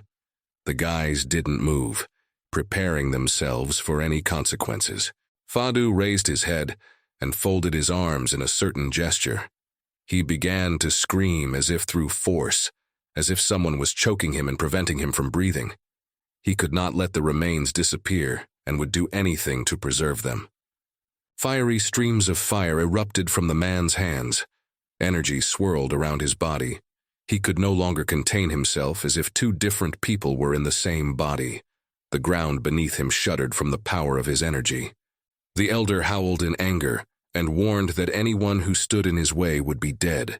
Qingming looked at the elder's strength in surprise. She immediately told her brother about the technique he possessed. Red Lotus Fire was a very strong technique. He too ducked down, and energy seeped out from his hand. Electric discharges sparkled around her. With his other hand, he indicated for the girl to hide and not interfere in this duel. Without warning, the elder immediately attacked the young man. The first strike was filled with fierce power. The boy managed to put out his hand, blocking his Red Lotus Fire. The shockwave traveled through his body, giving off a painful vibration. Despite the momentary shock, the young man did not lose his resolve. His eyes glittered with persistence like a challenge, and he prepared for a retaliatory move, relying on his stamina and skill. The elder was serious about destroying the boy for following the will of the saints. Anger and an overwhelming desire to kill distorted his face, creating an intimidating grimace. In every movement of the elder, there was a sense of cruelty, aimed at the complete destruction of the enemy. After the attack, Fadu bounced to the side. He too's strength still continued to coil around his arm, waiting for another attack. The guy realized that they had crossed the line, and realized that nothing else would be able to stop this man. His eyes flickered with the realization that facing this opponent would be incredibly difficult and dangerous. What he too saw was a contradiction to everything they had been taught from a very young age. Cultivators were improving, and Fada's thirst for the power of remains could lead him down the wrong path. The boy's eyes burned with anger that he had to explain such simple things. He wanted the man to admit that he was already on the wrong path. He too knew he couldn't change his mind, and yet he hoped that he could get through to the elder. The boy's words were not enough. He would not have listened to a boy who was just learning about the world. The fire of the Red Lotus flared up again in his hand. Fadu had only one ambition now, and the opponent was standing in front of him. Even at this moment, the elder did not miss the opportunity to belittle he too's capabilities. He wryly pointed out that he was only at the key tempering level, which meant that he was not his equal. The conversation ended. The elder abruptly lowered his hand, touching the ground. A stream of searing fire erupted from beneath him and reached towards his enemy. That fire that burst out at the elder's summons ended up turning into a huge boa constrictor. Opening its mouth, it instantly headed towards Heitu. Its sharp teeth flashed and its split tongue flickered, ready to taste the delectable taste of humanity. At that moment, the air was filled with tension, and he too realized that he was facing something much darker and deadlier than he could have imagined. Seeing the boa constrictor, the guy realized that the elder's strength was far greater, and he was more powerful, but he too had a tool against such boas. He took out his indispensable brick, which he had used not too long ago to deal with one boa constrictor. The cold stone rested comfortably in his hand, as if it had been made for this moment. Heitu thrust his weapon forward and crashed into the head of the boa constrictor, which was speeding towards him to devour him in one fell swoop. The moment the weapon touched the snake's head, there was a crackling and roaring sound, and a moment later, the head of the creature began to dissolve from the power of the guy.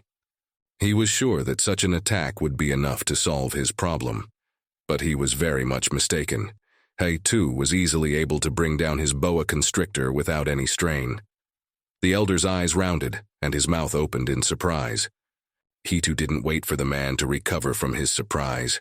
In just a second, the guy broke through to his opponent and swung his brick at him.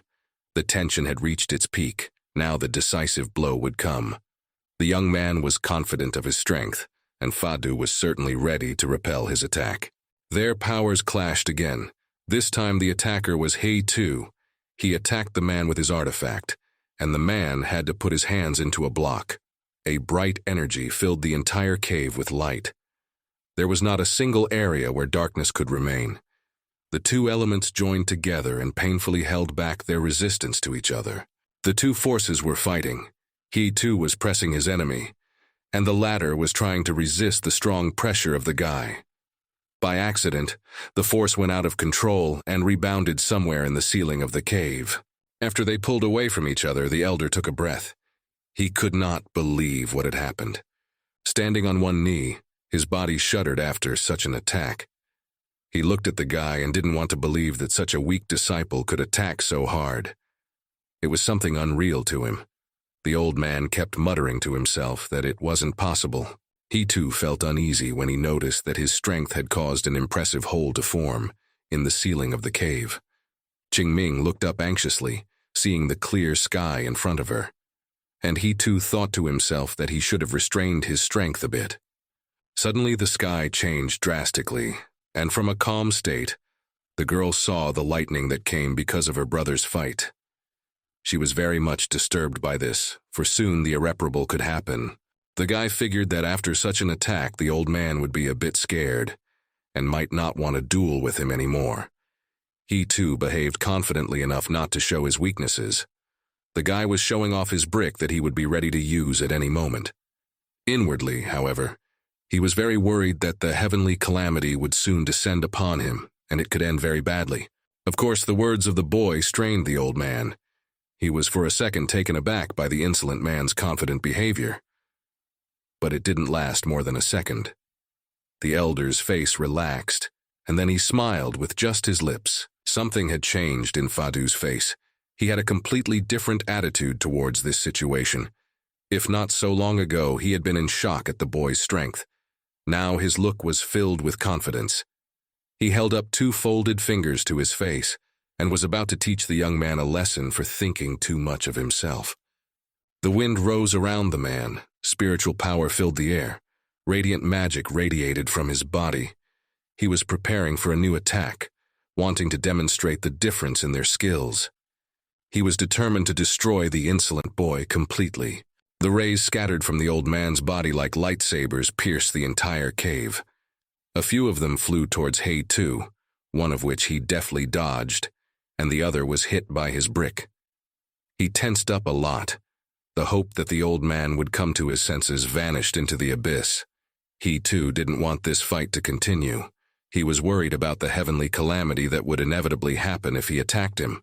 Seeing no other option, the young man aimed his weapon toward the old man at his own risk. Electric shocks erupted around his hand and the brick. Anger filled the boy's body for things getting out of control. His level began to jump sharply, and a violent thunder was heard behind him. Lightning bolts glittered in the sky, angrily piercing the air. He too paid attention to this, and his heart trembled under the influence of the powerful natural forces, once again reminding him that the power of nature and magic played no small part in this battle. Through a hole in the ceiling, lightning descended on the boy's body, striking him with its angry discharge.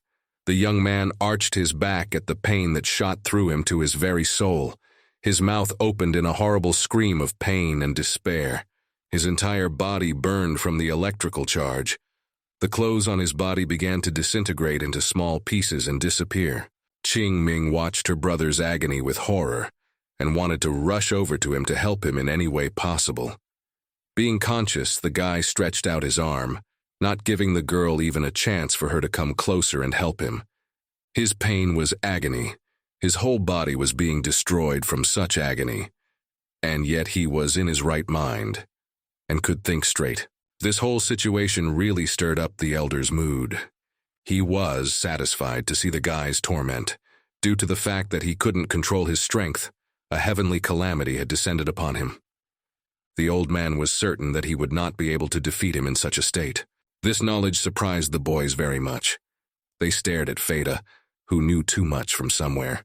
He too had endured the power of the heavenly calamity so many times that he was no longer willing to succumb to the agony and decided to confront his own body.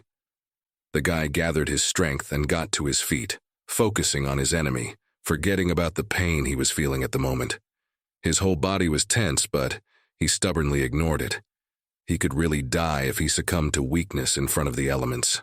Fadu prepared for another attack, the power of the red lotus fire swirling around him. He too also prepared for the enemy's new attack. The discharges continued to pass inexorably through his body, giving him no chance to catch his breath. In an instant, their feet were off the ground, and they rushed toward each other. Two titanic forces rushed to meet each other, tearing the air with their unstoppable power. The surge of energy created a whirlwind of destruction around them, leaving a trail of dust and sparks of fire in its wake. The forces collided with rumbling and glittering, like elemental elements in a fierce battle, embodying the struggle of two irreconcilable forces. After such a strong attack, the elder's body was pressed into the wall. He was unconscious for a second and couldn't move. Smoke was billowing from his body, and there was an impressive indentation in the wall, indicating the power of He-Two's blow. The boy remained standing still. He looked at the elder stuck to the wall. The heavenly calamity stopped destroying his body, and for a moment, there was silence in the cave. Only He-Two's heavy breathing could be heard. Only the break was very short. The heavenly calamity once again directed its anger towards the young man. His heart sank as he turned around in horror, preparing for the next bout of agony the next blow would bring. The unrelenting purple lightning once again struck his body, as if carrying its anger from the heavens. He-Two's body was once again pierced all the way to his soul under the force of the lightning, filling the air with the smell of ozone and leaving behind a bright flash of light. Agony pierced through his being, leaving a feeling that every cell of his body was under the power of ruthless elemental forces. It was hard for Qingming to look at her brother's suffering. She once again tried to break through to him, tears gathering in her eyes from the fact that she was powerless and could not help him in any way. This time, the strike was not as long-lasting. The purple lightning retreated. He too stood slouched. He once again put out his hand without giving the girl a chance to come closer. Despite everything that was happening to him right now, he continued to worry about not letting anything harm her. Small discharges glimmered from his body, making him shudder every time they tickled his nerves. Despite his condition, the boy still had the strength to fight. The elder had regained consciousness by this time, and he was off the wall, landing on the floor. He was angry because the boy had humiliated him time after time. When Fadu raised his head, the boys noticed the strange veins protruding from the man's face. Until then, he had been hidden under the shadow of his hood, but now they could see his face clearly. There was also a cut on his face. The girl jabbed her finger at him, shocked at what she saw. Something began to happen to his face. The wound that was on his cheek quite suddenly began to heal. The old man's anger was so strong that one could feel the pressure in the air. His eyes radiated fury and burned with a red hue. The veins on his face protruded even more and pulsed to the rhythm of his pulse, as if the elder's body was reacting to his inner storm of furious anger. The boy's jaw dropped at what he had just seen.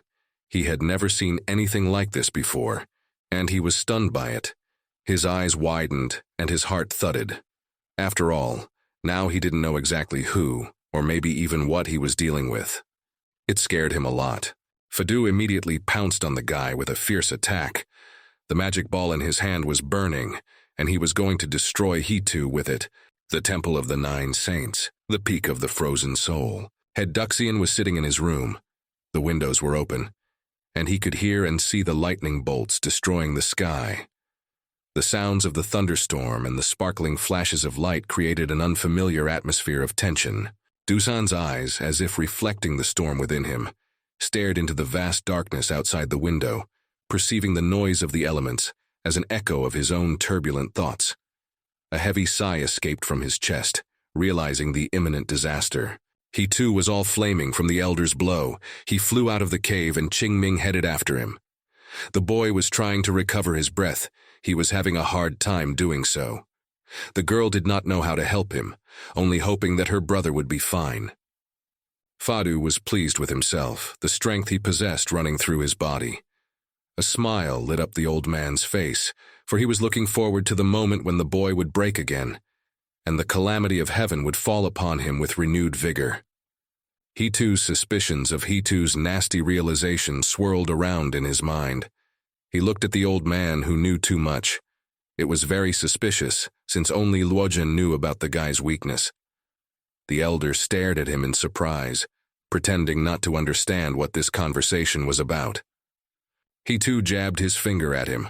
A guess came to his mind lightning fast. It wasn't hard to juxtapose the two facts. Lucian was dead, and this old man knew about his secret. Anger was building up in the boy's soul, for he had guessed the terrible secret. Continuing to point his finger at the elder, the boy accused him of being in cahoots with Lucian. The man kept smiling. He stoically refused to give in to this provocation and was unwilling to admit this conjecture until the last, making an ignorant fool of the boy. The young man smiled, the man's reaction only confirming his hunch. There was a noticeable tension in the moment, as if there was something deeper and more mysterious in the air. Turning his attention to the elder's neck, the young man had long ago noticed a certain hidden face there, and now he was addressing it.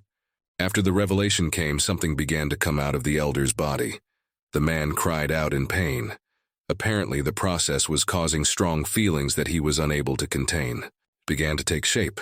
The first thing to form was a hand, which immediately showed itself. A nasty voice spoke to him approvingly, as if it were pleased that the boy had been too clever. He too grimaced at what was happening right now. The sight he was looking at was not pleasant or even disgusting, but he didn't look away even though it was very disgusting to watch. He didn't want to miss a single detail of this transformation. A dark figure appeared at Fadu's feet. His body was withered. A dark aura hovered around him. He was dressed in black rags, a black cloth tied over his eyes. The old man thundered in anger, for the appearance of this man was not part of their plans. He stared at him and did not know what to do, but he did not cease to be indignant. The man was completely oblivious to the elder he had just climbed out of. All of his attention was fixed on the guy standing in front of him.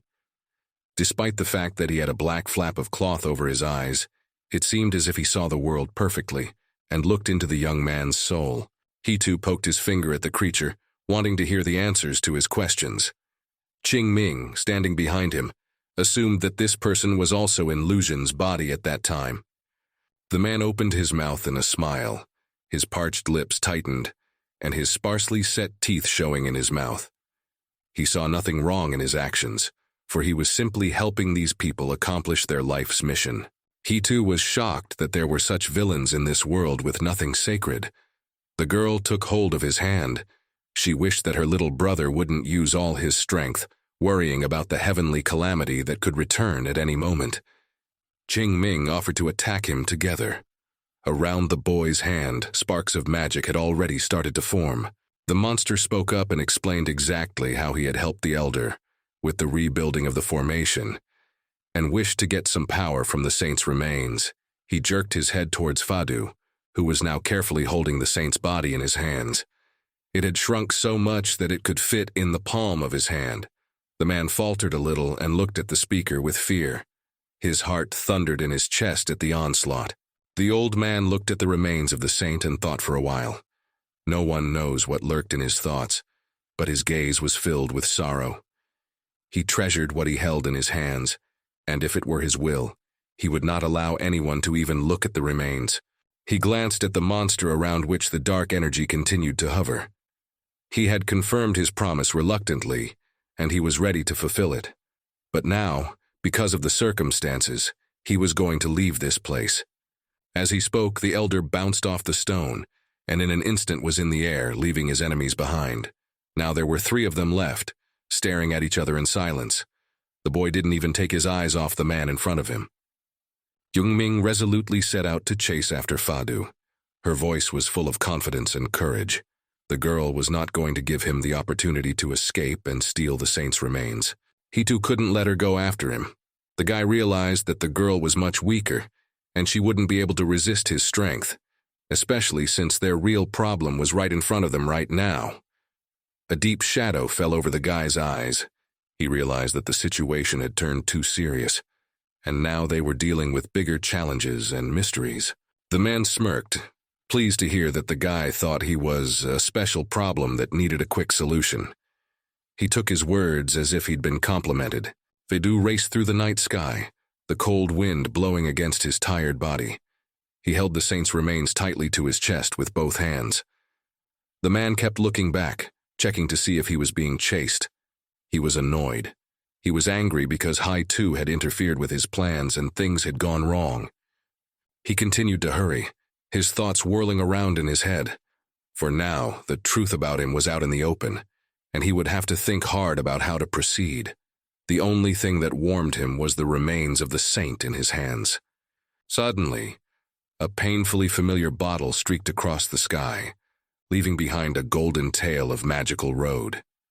It flew straight toward Fadu. The man braked sharply and put his hand out, blocking the blow from the bottle. At that moment, his body twitched. He hadn't expected to see anyone other than those 2 students here. The bottle deftly returned to its owner's hand. In front of him, Jiaju hovered in the air, who was incredibly pleased with such a momentous encounter. The mentor smiled contentedly and held up 2 fingers in greeting. Fadu, on the other hand, was furious at his sudden appearance. The old man immediately decided to attack the mentor. Things were already not going according to plan, and he didn't have time to play games. A bright beam of magic flew out from his hand towards Jiaju. The mentor, very deftly, like a dancer, executed a twist and dodged the direct attack. A snide smirk played on his face. Jiaju was pleased that Fadu immediately showed what intentions he carried with him. Around the mentor's hand, a golden rope appeared. It glowed brightly and had magical power. The moment Fadu had already fled from his mentor, he stretched his arm forward, and a golden rope stretched through the air to chase after the fugitive. The air was filled with magical energy. Fadu looked back and saw the golden rope winding toward him. He realized with horror that he would not have time to do anything. After a while, Jiaju came down to the ground with the captured traitor. Jiaju was pleased with himself and walked merrily along the road, holding the rope as if he were leading a dog on a leash. The rope itself was surrounded by a star around Fadu's body, who could not break free of it. The holy rope was unbreakable, and there was nothing more he could do but submit to the fate that was set before him. Fadu's body was bound, and his mentor brought him to the ground. He was writhing in anger and pain, trying to break free and screaming. He had not yet seen who stood before him. When he heard footsteps approaching, the elder raised his head and looked at the hem of his clothes. It was enough for him to realize there was nothing more he could do. Before him stood none other than the head of the 9 saints himself. He looked down at the traitor. His soul was torn with anger for trusting such a rotten man. Behind him stood the disciples who had witnessed the elder's fall. The head of the temple spoke. The voice was not just authoritative, it was majestic. It was a voice that struck fear into the hearts of enemies and traitors. That alone was enough to know that Fadu would never be able to harm anyone again. At that point, his story was over. The man's eyes widened. He began to stammer, and all the hubris was gone. All the arrogance and confidence was gone from his body, leaving only a fierce fear of what would be done to him. He too took out his precious brick and looked at the dark man. The guy was full of determination and had absolutely no fear of the upcoming events. He wasn't going to panic and give up. He scrutinized the figure standing in front of him. There was no information plaque displayed anywhere around him. He didn't like that at all, as he didn't realize what kind of power he would be dealing with. But the absence of that plaque still gave him some information. The guy guessed that the man in front of him was not a living man. Dark energy continued to develop a haze around him, and he was smiling at He-Tu as if he knew something that could hurt him. The man smiled as he realized that the boy had guessed that he was only a spirit.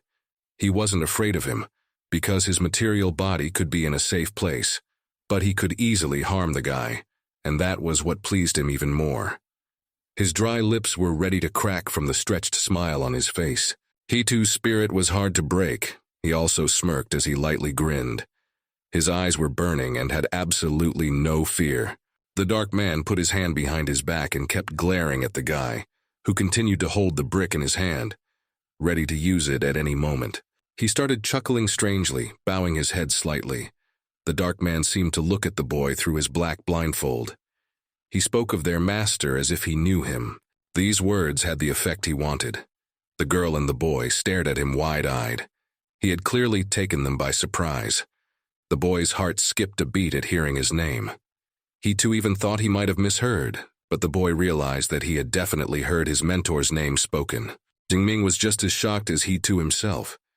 The girl kept her gaze fixed on the man standing in front of them, but wanted to understand what it all meant. He too clenched his teeth and asked the dark man about their master. His heart went into a frenzied dance, for now he could reveal some information that they had struggled to obtain bit by bit. The boy continued to stare at the man, who seemed to be enjoying this moment, for he didn't say anything for a long time. The excitement was building with each passing moment. The dark man spoke mysteriously, putting a finger to his hand.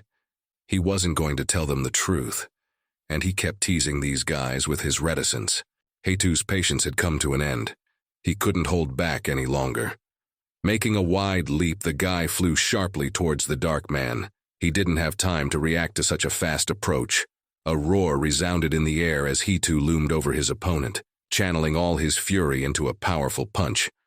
The boy brought the brick down on the dark man's head with all his might.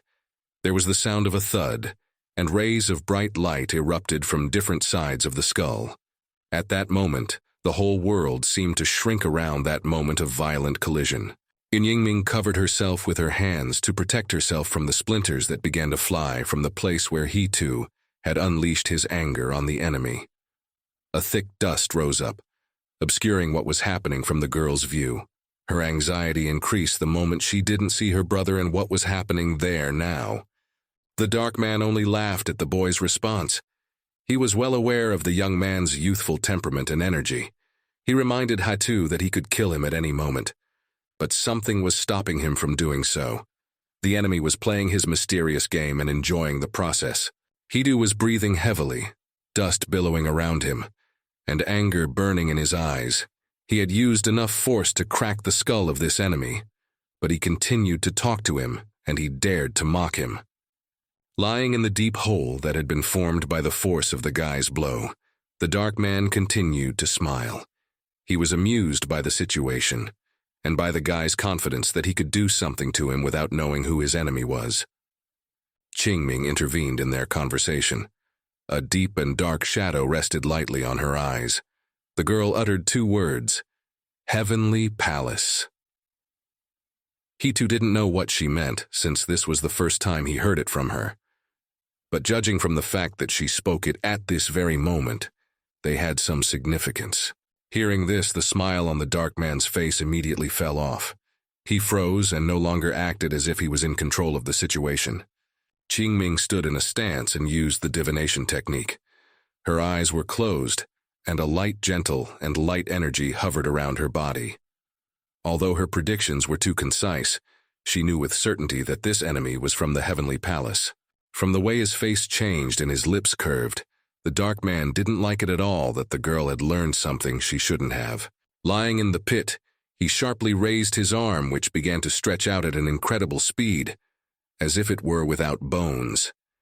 It coiled up like a snake and flew towards the guy. He too flinched from the unexpected attack. The atmosphere abruptly changed. A dark aura spread out. The guy thought that this attack was meant for him, so he was ready to receive it. But suddenly his hand abruptly went around his side and reached towards Qingming. He too jerked to the side, realizing that something terrifying was about to happen. His heart skipped a beat, and it was as if time had slowed down. The dark hand approached the girl faster and faster. She stared at it with wide-open eyes and froze in horror. Unable to do anything, Hidu immediately grabbed his brick and swooped down on the dark man with a shriek. He was angered by this sudden ability of his enemy, but most of all, he couldn't let him reach his little sister. The young man gripped his long arm tightly, and with his other hand he drove a brick across his face with all his might. The hand began to wriggle in his grip, trying to break free. Jingming was breathing heavily and was too scared. The very hand that had practically reached towards the girl began to slowly dissolve into the air, retreating away from her. Suddenly, instead of the dark man, he too stabbed his artifact into the blackness that appeared in his place. It was as if he had dissolved into thin air, but even so, the young man tried to get it in any form he could. That blackness began to move, with sudden and incomprehensible movements. He too looked at it cautiously, not knowing where this was going to lead. After all, he had never had to deal with it before. Qingming cried out worriedly, worried that something might happen to her little brother. The boy's eyes widened as a strange image began to appear in front of them. He didn't fully realize what was happening to him. He saw a dark man sitting down, his hands behind his back. The guy also managed to see the information sign next to him, meaning he was seeing the real body of the enemy. Except it was all very blurry. He had the urge to get closer, to get a closer look. He strained his eyes as hard as he could, making them hurt. And suddenly he blinked and found himself back in the same place where he had just been. Next to him stood his little sister, who didn't understand what was happening, and in his hand he held a part of the enemy's body, which gradually disappeared. The girl looked up at him and reported that the dark man's spirit had disappeared. She wished she could help her little brother more, and was upset that she could only find out about the place he came from. Hai too, on the contrary, was glad that she was able to find out such information. It was very important. The guy stroked the girl's head and then remembered about Fadu, who had successfully escaped from them. Tired but not broken, Qingming and her big brother headed towards the exit of the cave. The girl was holding his hand. Despite everything that had just happened to them, he was happy at this moment. She wanted to know about the heavenly palace. They decided that they would find out about it from Jiaju. As they left the cave, Heitu spoke indignantly about Fadu, who had yet to be found. He was already thinking about what they should do. When Qingming excitedly pointed her finger in the direction of the cave, the girl called out to her brother, attracting his attention. He too looked ahead in a daze. He saw a whole crowd of people, Jiaju waving happily and exclaiming in an equally joyful voice that they had managed to catch Fada. The elder himself was sitting on his knees with his head bowed low. He was clearly in a bad mood, while the head of the Temple of the Nine Saints himself was standing beside him in an important and noble manner. The next morning, at last the saints' remains were able to find their way and ascended to the sky. They disappeared slowly, sparkling with magic sparks. He too and the head of the Nine Saints Temple watched and escorted the saints' remains to their final resting place. They lowered themselves in a bow, honoring this moment and the man he once was. Raising his head, the lad confidently declared that he now knew for certain that he had not failed the saints. There was relief in his heart and soul. It was not an easy way, but he had managed to fulfill his last wish. Duxian spoke. He didn't raise his eyes. His heart was heavy. The decision for Fadu had already been made. He would be sent to 100-year hermitage. He also acknowledged his gratitude to Heitu for making the last will of the saints come true. The boy couldn't resist the question that had been troubling him ever since he'd left the cave. His eyebrows furrowed as he asked the question about the blind man they had met. The head himself shook his head with a sad voice, saying that Fadu was silent and wasn't going to tell the details of his betrayal. He too watched Duxian carefully and saw how hard it was for him. After all, the elder was not the last person in the temple, and it turned out that he was up to no good. When Hai-Tu realized that he couldn't find out about the blind man, he decided to ask an easier question, hoping to get an answer. The man heard the question about the heavenly palace and thought for a moment.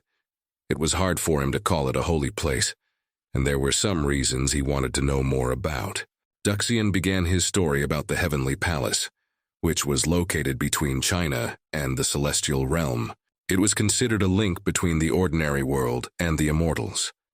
The inhabitants of the Celestial Palace transmitted the will of the Ascended Ones. Their head was an immortal and could not come into contact with ordinary cultivators in any way. But there was one small exception. This moment really interested he too. The guy tensed up and looked closely at the head of the Nine Saints Temple.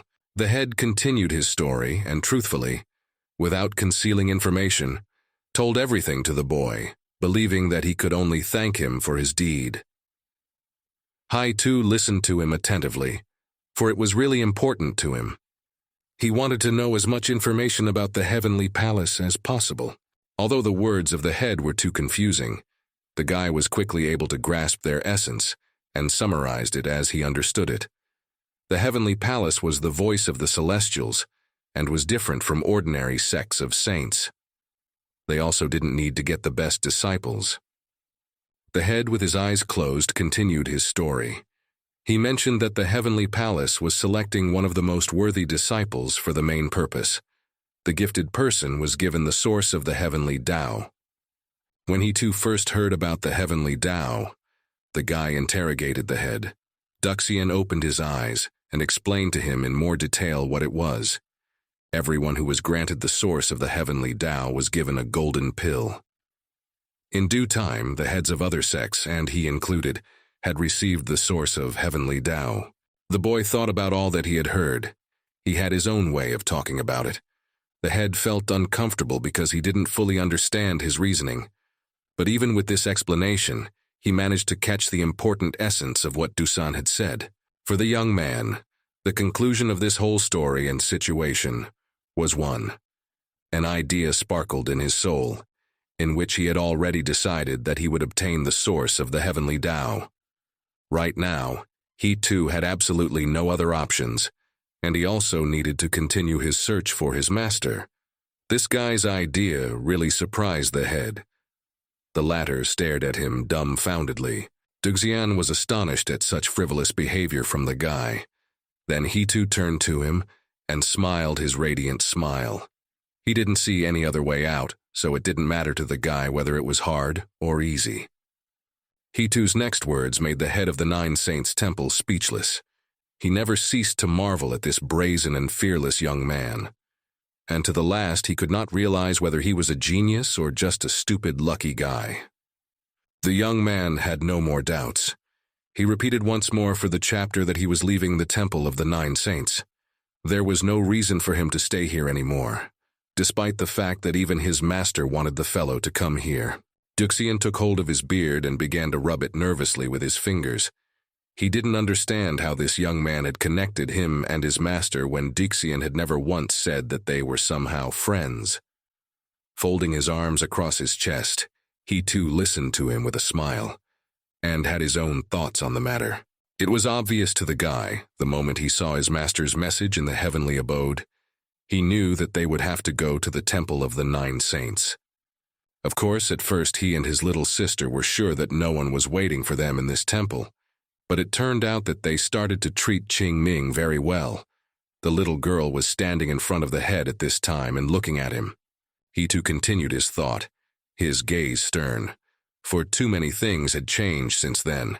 The only thing they hadn't foreseen was that the guy would be able to destroy the Three Saints formation, which was the reason why he had learned about the Heavenly Palace.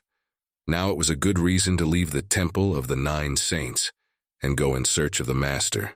The young man was grateful to the head for everything, but he also thought that the Master was in danger.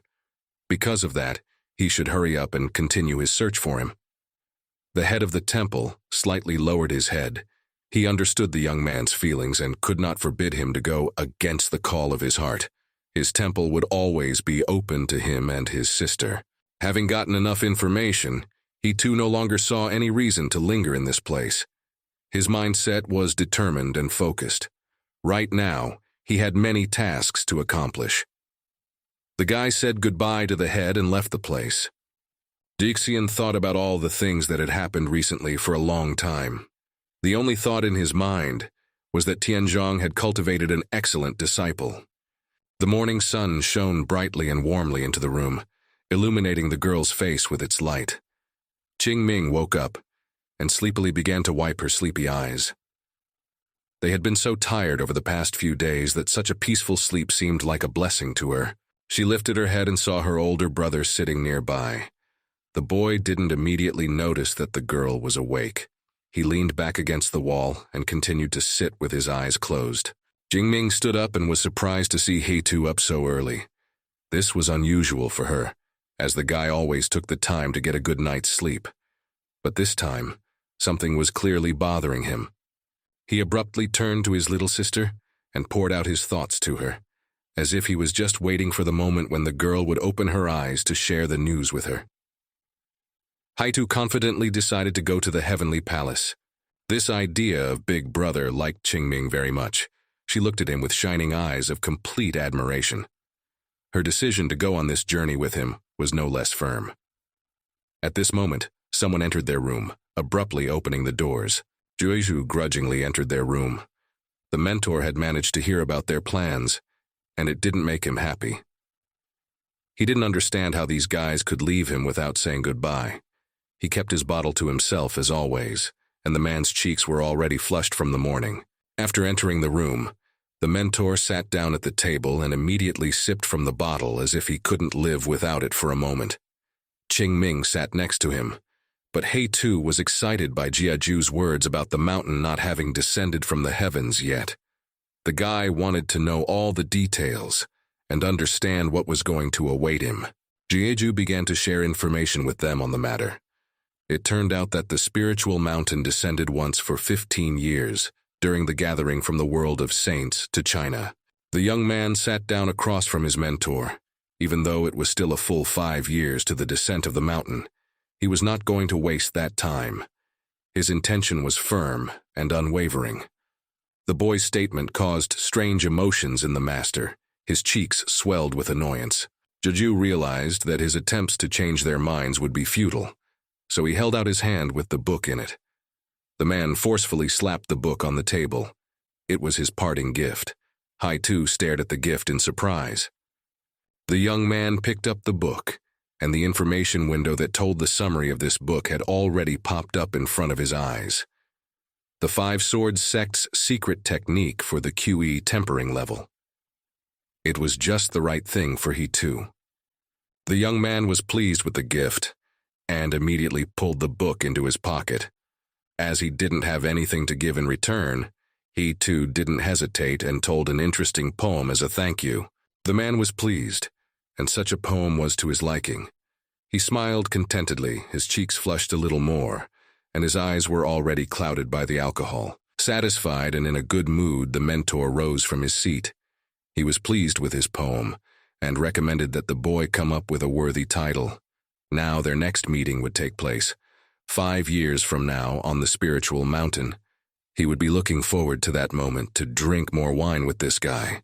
Heitu looked at his friend and never doubted for a moment that it would happen soon. They would definitely meet again. A slight smirk touched his lips, and his heart was already anticipating this moment. Jiaju moved towards the exit of their room without saying anything else or even looking back. It was the glorious note of their farewell. Qingming reached her hand towards her brother and gently clenched the sleeve of his clothes. She looked at her big brother with a sparkle in her eyes, and the girl wished that Heitu would write a poem about her too. She loved the lines and the rhyme he came up with. The girl thought it was an incredible talent. Heitu obviously didn't expect her to like it so much and looked at her in surprise. The satisfied boy patted his little sister on the head and promised that on the way home, he would teach her the verses of the poems he knew. She smiled contentedly at him, already looking forward to a fun trip home. The road to the house was long, so the boy was glad that the girl was interested in poems. In this way, their journey seemed more eventful. They talked a lot, and it was not so boring. Heitu looked up and noticed a certain person in their path. She stood in front of the guys, blocking their path. He immediately motioned Qingming over to him, worried for her safety. Standing in front of them was the same masked girl they had encountered before. Xian was quite plain with the tassel on her mask, and was the first to speak to the guy. She was clearly expecting the guys. He faded. He didn't expect to see this girl on the way to their house. His mood immediately plummeted, and he demandingly asked what she was doing here. Xian was amused by this guy's reaction. She laughed softly, and immediately warned him that she had come without any additional backup. The girl decided that this way he would be less tense. Except this didn't calm he too down at all. He immediately took out his brick and covered Qingming with it. The girl also looked just as displeased and was ready for any trick this girl could pull. The young man demanded an answer and looked at the girl with an angry look. Xian abruptly raised one of her hands, and with her other hand she reached into her sleeve. She wanted to get something from there. Everything was happening too fast. He too immediately tensed up as soon as he saw what she was doing. He realized that Xian could throw out any bad thing against them. While the girl was still standing and trying to get what was hidden from view, he too carried towards her. He couldn't let her attack them, so a decision came into his head immediately. The guy would hit her first. But what he hadn't expected was that the girl would throw a box in his direction. He was close to her, preparing to strike, when he noticed the box she'd tossed in his direction. The guy slowed down at the last moment and stared at the thing from Xian in surprise. She understood what he was about to do, and with a displeased face, folded her arms on her chest, watching the guy confused and looking at the brick box in her other hand. The girl shifted again and smiled at the guy. She was curious to see his reaction, especially after she informed him that she was able to get this box that used to belong to Tianzhong with great difficulty. He too trembled. His eyes slowly lowered from the smug Xian face and took another look at the patterned box in his hands. What couldn't settle in the guy's mind was that it was his master's item. For a long time, the boy just stared silently at the object in his hand. He couldn't figure out whether he believed this girl or not. His eyebrows drew together at the bridge of He-Tu's nose at the intense thoughts in his head. He really wanted the girl's words to be true. A note of hope flashed in his voice as he once again decided to clarify the origin of this item. Qingming stood silent. She didn't even glance towards the box. A deep shadow fell over the girl's eyes. Qingming raised her head, her gaze becoming sharp and full of determination. The girl was unwilling to trust the words of the girl in front of them. Likewise, Qingming didn't want her brother to trust her either. Her hands folded into a symbol, and magical light began to flow out from them. The girl was certain that Xian had not good intentions, and was plotting something not good against them. They continued to stand there looking at each other. Xian didn't care too much about the little girl's words. She stretched out her hand and demanded the box back since there was no trust in it. Even though the guys didn't believe this girl at all, they had no reason not to look into the box. Even Qingming was not averse to seeing what this mysterious item held. He too hesitantly and slowly began to open the box, lost in speculation as to what was inside. A mystery came to the boy's eyes. He too immediately saw the information window and was able to read what the document inside the box was about. It was Tianzhong's debt receipt from 10 years ago. The guy immediately tensed up. He expected to see anything, but definitely not debt receipts. Their master had borrowed something from a certain Wanlin, and the debt had already expired. He too's mind reeled with many thoughts, but the main one was the unknown identity of Wanlin. Xian was very pleased with what she saw. She liked the guy's reaction and how he was immediately interested in the matter. Folding her hands in front of her face, she seemed to sing out that they would have to find this Wanlin, and then they would be able to find out more information about their master. Then he too tore his gaze away from the receipt and looked at the girl. The guy was puzzled, because she had absolutely no business being their mentor. And now, it seemed that Xian was not just interested. The boy did not forget for a moment who stood before him. This girl was treacherous and connected with very bad people. He would not trust her blindly, and suspicions about this receipt had already crept into his soul. Xian looked at him from her raised eyelids and admired their temple and their master. She said it with complete confidence. He folded his arms on his chest and bowed his head. The girl's words caused him to cheer, and it was also a blatant lie in his opinion. especially when they already knew how everyone felt about their Tai Kun temple. Qingming didn't like this conversation and turned to her brother, not wanting to waste any more time. Only the girl still stood her ground. She closed her eyes and brushed her hair back when the conversation went on about He-Tu and her admiration for him. And when her eyes flickered open, she spoke of the destroyed formation of the three saints.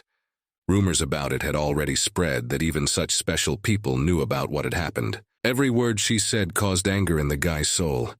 He threw a stern look at her, under which it said for her to shut up. He-Tu couldn't stand her lying words anymore. Unable to contain his emotions any longer, the boy jumped up from his seat and flew towards the girl with a scream. His fist was tightly clenched. In his other hand, he continued to hold the precious box. Qingming stood behind and the girl's body tensed up. Ginner deftly bounced back, sliding her graceful feet on the ground. She smirked contentedly, realizing that she had brought out the guy's emotions. 2 white ribbons flew from her waist towards the young man. They swirled like an octopus tentacle. He too flew straight into these ribbons, having no fear of the girl's strength at all. The tension between them had increased significantly. There was nothing that could stop the guy. Suddenly, he grabbed one of the ribbons that were flying at him with his free hand. His gaze was fierce and eager to destroy this girl so she wouldn't be so arrogant again. The guy forcefully pulled the ribbons towards himself, his fist clenched tightly. Xian was shocked by this turn. The girl felt her body pulled towards him. Her eyes went wide as the thought crept into her head that this young man was clearly beyond his level of sophistication. She hadn't expected him to be so eager, nor had she expected him to be able to stand up to her at all. She continued to be shocked and no longer believed what was happening now. After all, in her opinion, it wasn't supposed to be like this. Her pupils narrowed in fear for her life. He too pulled the ribbons he had gathered in his hand even tighter. He moved as close to her as possible, and Xian was confused by such an onslaught. He continued to be furious and was not going to go along with her, thinking that if she was also looking for their master like this, why not go to that Wan Lin herself? His words took her by surprise. She continued to stare at him with rounded eyes, and the power of speech was gone, and the words couldn't find their way out of her head. For a moment her mood changed. She clearly shrank back, but not from the fact that he too had caught her off guard. Xian lowered her head and spoke in a strange voice. She was not the one who had destroyed the three saints' formation and could not accomplish what only he too could do. The girl spoke of the holy hermit Wanlin. He could take in any man, but he demanded an equal exchange for his request. Wanlin could immediately determine the value of the gift a person gave him. If it wasn't a valuable item to the person, the man could immediately sense it. The girl desperately tried to explain why she couldn't go to him herself. Hai-Tu looked at her carefully, searching for truths and lies in her words. What he heard excited him too much. If this Wanlin summoned a calamity, then only a saint would be able to defeat him. This was a big problem. Pulling harder on the ribbons, the guy continued his onslaught on the girl. There wasn't an ounce of compassion in his face. He was sure that the girl was trying to play a game with him, where he would be a fool for believing her words. The thought occurred to him that she only wanted to use him to get closer to her goals. She didn't care about him, of course. He too's expression caused a strange reaction from her. She didn't understand what he meant and stared at him with even more round eyes, not knowing what she should fear more than his incomprehensible power that came out of nowhere or the strange words he spoke.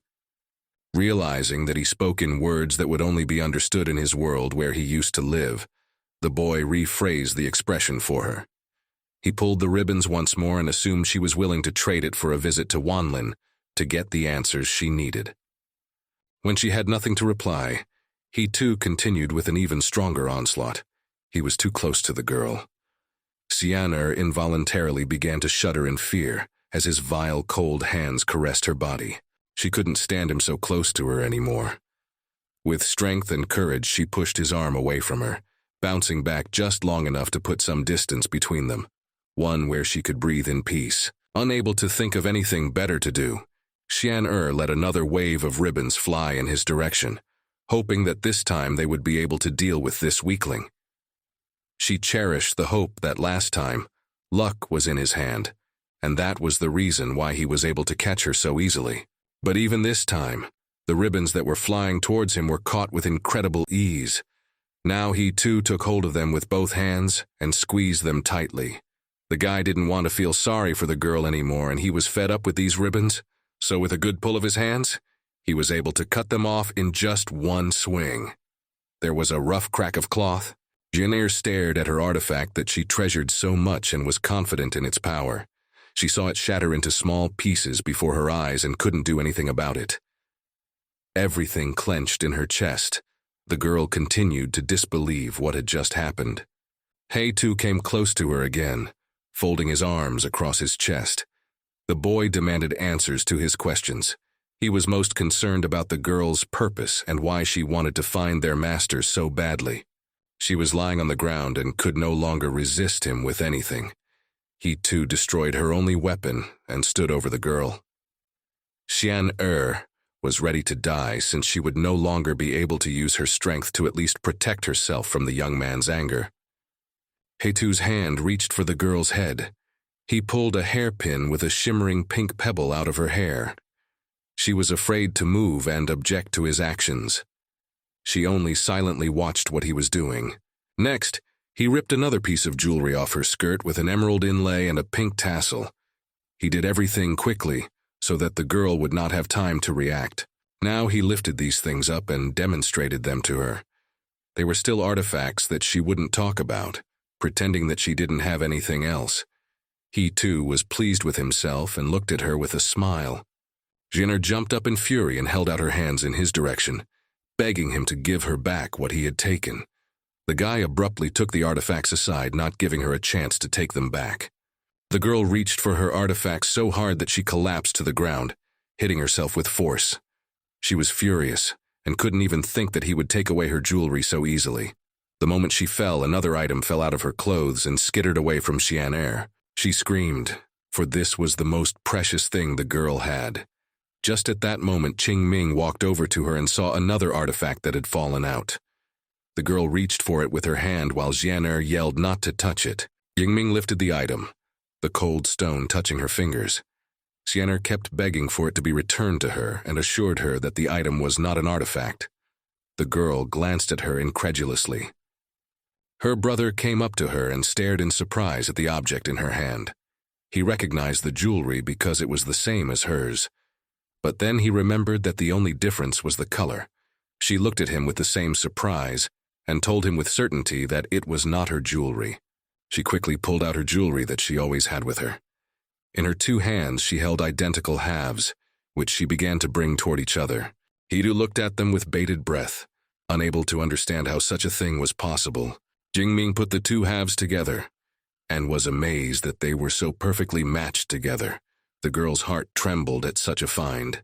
After that, the guys simultaneously glanced toward the girl, from which one of the halves had fallen out. She could feel their anger on her skin and their desire to find out what was going on. She had no choice but to tell the truth, only whether these two would believe it. She spoke, and the image of their mentor, Tianzhong, flashed before her eyes. Jian'er's voice became firm. She lowered her face and looked at Qingming. Her words sounded as if lightning had struck. This girl suspected that she was Tianzhong's daughter. This statement really hit the guys hard. They definitely didn't expect their conversation to take such a turn.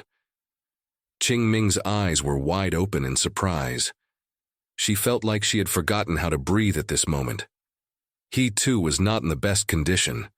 His heart was pounding at a frantic pace. To Qingming, this was a severe blow. The girl looked at Jian'er with hatred, who dared to say such a thing. The girl's hands folded into a symbol once again, summoning her magic. Teardrops welled up in her eyes, but she held herself back from her last strength. She didn't believe a single word she said. He too stepped forward, extending his hand in front of his worried little sister. He understood her pain and fury, but he still wanted to hear to the very end what Jian'er had to say. After giving away the terrible secret that Jian'er had so carefully guarded, she was relieved. Now they knew that she could be their master's daughter. and the girl continued to speak.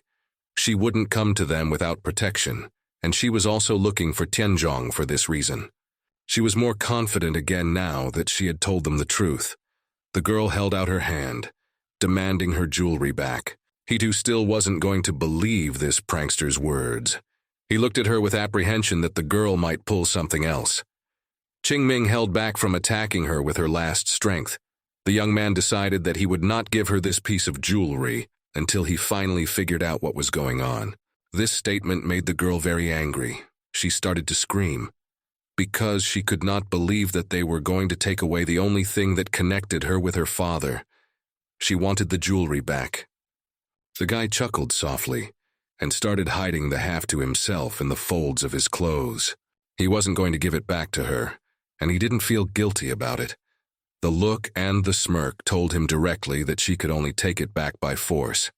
He too looked down at the girl and clearly made it clear that she would not get her jewelry back. Xian felt too helpless and grinned at the annoyance and irritation this guy was causing her. Extending her finger forward, the girl began to stutter with anger and what was going on here. She certainly wasn't prepared for this and couldn't even string her words together into a normal sentence to express all the anger she felt at this moment. He too grabbed her hand. He no longer saw her as a threat. Knowing that Xian couldn't do anything else to him, the guy acted too arrogant with her. The young man expected a response, but she didn't say anything else. After a while, the three of them were already walking down the road toward their home. They continued walking.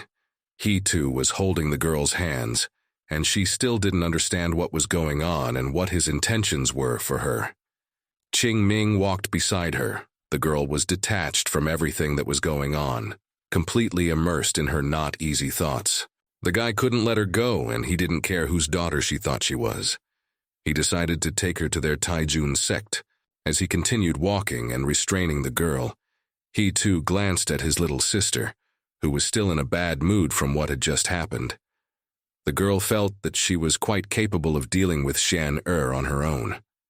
She glanced angrily at her little brother's hand that was tightly gripping the girl. Qingming's heart was torn at the fact that he would be touching this villainess all the way. She didn't like it at all. They walked to the courtyard of their set. The boys were met by the emptiness and silence to which they were already accustomed. The huddled courtyard did not look at all favorable, and at once indicated that things were bad there, and that the sect was experiencing poverty. Xian stared at the walls of the ruined house. She didn't like this place she had been dragged to. The wood had many cracks, and in some places the slate on the roof had fallen off, and holes were gaping. The girl had no ceremony with her remarks and was furious at being brought to a place like this. She absolutely did not want to be here. Hai Tu didn't care about her outrage. He just ignored it. If he too silently listened to her grievances, then Qingming was not going to be gentle with this villain. She quietly approached from behind like a ghost and glared at the girl with a vicious glare that made the girl's insides twitch. Qingming walked around her and informed her in an ominous tone that this was her room. Because of this, Xian didn't dare to say anything else or object to being brought to such a place. Xian closed her eyes. She of course knew that Taikun Temple was poor, but she couldn't even think that their condition was so deplorable. Qingming led the girl to the waterfall when she wanted to wash herself. This was another flaw in this sect. They didn't have hot water for bathing, so they took natural showers. Night came. Qingming laid down in her bed. The moon was shining brightly in the window. Xian, on the other hand, couldn't sleep as soundly as the girl managed to.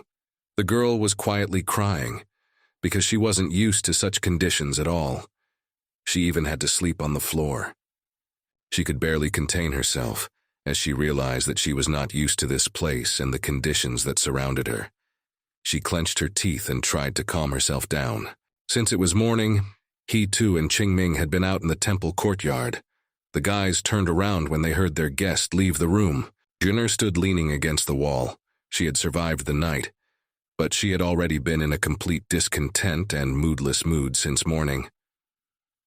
The girl panted with venom and cursed this place of poverty. A breeze blew in, and the hangings on the ceiling tinkled their quiet melody. Qingming turned to her older brother fearfully, trying to understand what was happening now. The boy raised his head and looked towards the sky where a ripple had traveled. He realized that someone was trying to attack their protective barrier. Xian'er immediately squealed enthusiastically. She knew that they were the ones who had come to rescue her, and she was very happy about it. After all, now she would be taken away from this place and the girl would return to her home and familiar life. The 6 novices flew over the gate of their sect. They were all determined to attack the guys and take Xian'er out of this place. He-Tu and Qingming immediately tensed up as soon as they saw these people. They looked serious and strong enough to fight back. When they landed in their courtyard, one of them extended his hand forward and ordered them to return Xian'er. If the guys disobeyed them, the ones would tear the sect apart and destroy everything here. He too immediately snatched up his brick. The guy immediately rushed towards the novice with the intention of smashing them. The tiger sect disciple was surprised that such a weakling who was only at the QE tempering level would rush towards him, wanting to attack. As Hai-Tu was approaching them, one of the sect followers approached his brother and noticed that he was muttering something to himself.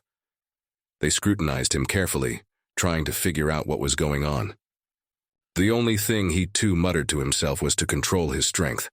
The guy was very close, a couple of meters away from the moment of impact, when his words reached the ears of the novice, who looked at him in bewilderment. At the same moment, purple lightning rained down from the sky, piercing everything around it. The sky erupted with a violent rumble and a bright flash. The novice's eyes widened in surprise. Lightning slammed into the ground, destroying everything around it. When the smoke cleared a bit and the courtyard began to appear, the only one left standing was Hai-Tu. Everyone else was just lying on the ground with no memory and could no longer move. The guy's attack had struck down everyone. Looking around, the boy's lips stretched into a satisfied grin. Even though he'd overdone it a little, his attack had been a lot of fun. One strike was enough to deal with the followers of the Tigre sect. They were no longer able to do anything. Xian'er was no longer happy that they had come for her. She stared at what had happened in the courtyard and couldn't gather her thoughts. She didn't want to believe that the guy had managed to kill the entire group with just one blow. Because the plan to save the girl had completely failed, she had no choice but to obey the rules of the Taekyong sect. Xian'er started chopping wood under the guy's close supervision. He stood beside the girl with his hands folded on his chest. She decided to take a short break and looked at the young man. She had only had one question on her mind all this time. Xian'er really wanted to know how he had managed to repel the enemy's attack. He too was not very pleased with this inquisitive girl. He threateningly ordered her to continue chopping firewood, not to be in the clouds. Xian'er, who was not used to being treated like this, once again took hold of the axe, clutching it tightly with her hands. A shiver ran through her body due to the anger and despair she felt at this moment. Her thoughts drifted to the past, where her hands knew no labor. The girl sat in the gazebo, admiring the views before her. Behind her back, the maids were always present, ready to do her bidding. She enjoyed the life she took for granted. There was always fresh fruit on the table, appetizing food and girls ready to help her in any need. She turned angrily toward the boy, snapping out of her own memories. The girl was furious that not only had she been dragged into this shabby place, but she'd also been forced to work. She furiously jabbed her finger towards the roof that she had already successfully repaired. This was something Xian'er had never done before, and it was a great achievement for her. She then turned her gaze to the boys and jabbed her finger again, indicating that she had washed their clothes perfectly. And most of all, the girl didn't understand this attitude, because Xian'er considered herself to be the same as their master's daughter. After calming down a bit, she turned away from the boys and answered her own questions. The girl belonged to the sect of the Dark Path, and this attitude towards her was not surprising. She was once again immersed in her own memories going back many years. As a carefree child, Xian'er had often run away from the palace in search of friends of her own age to have fun with.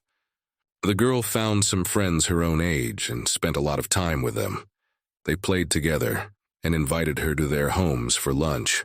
The boy always treated her with special attention.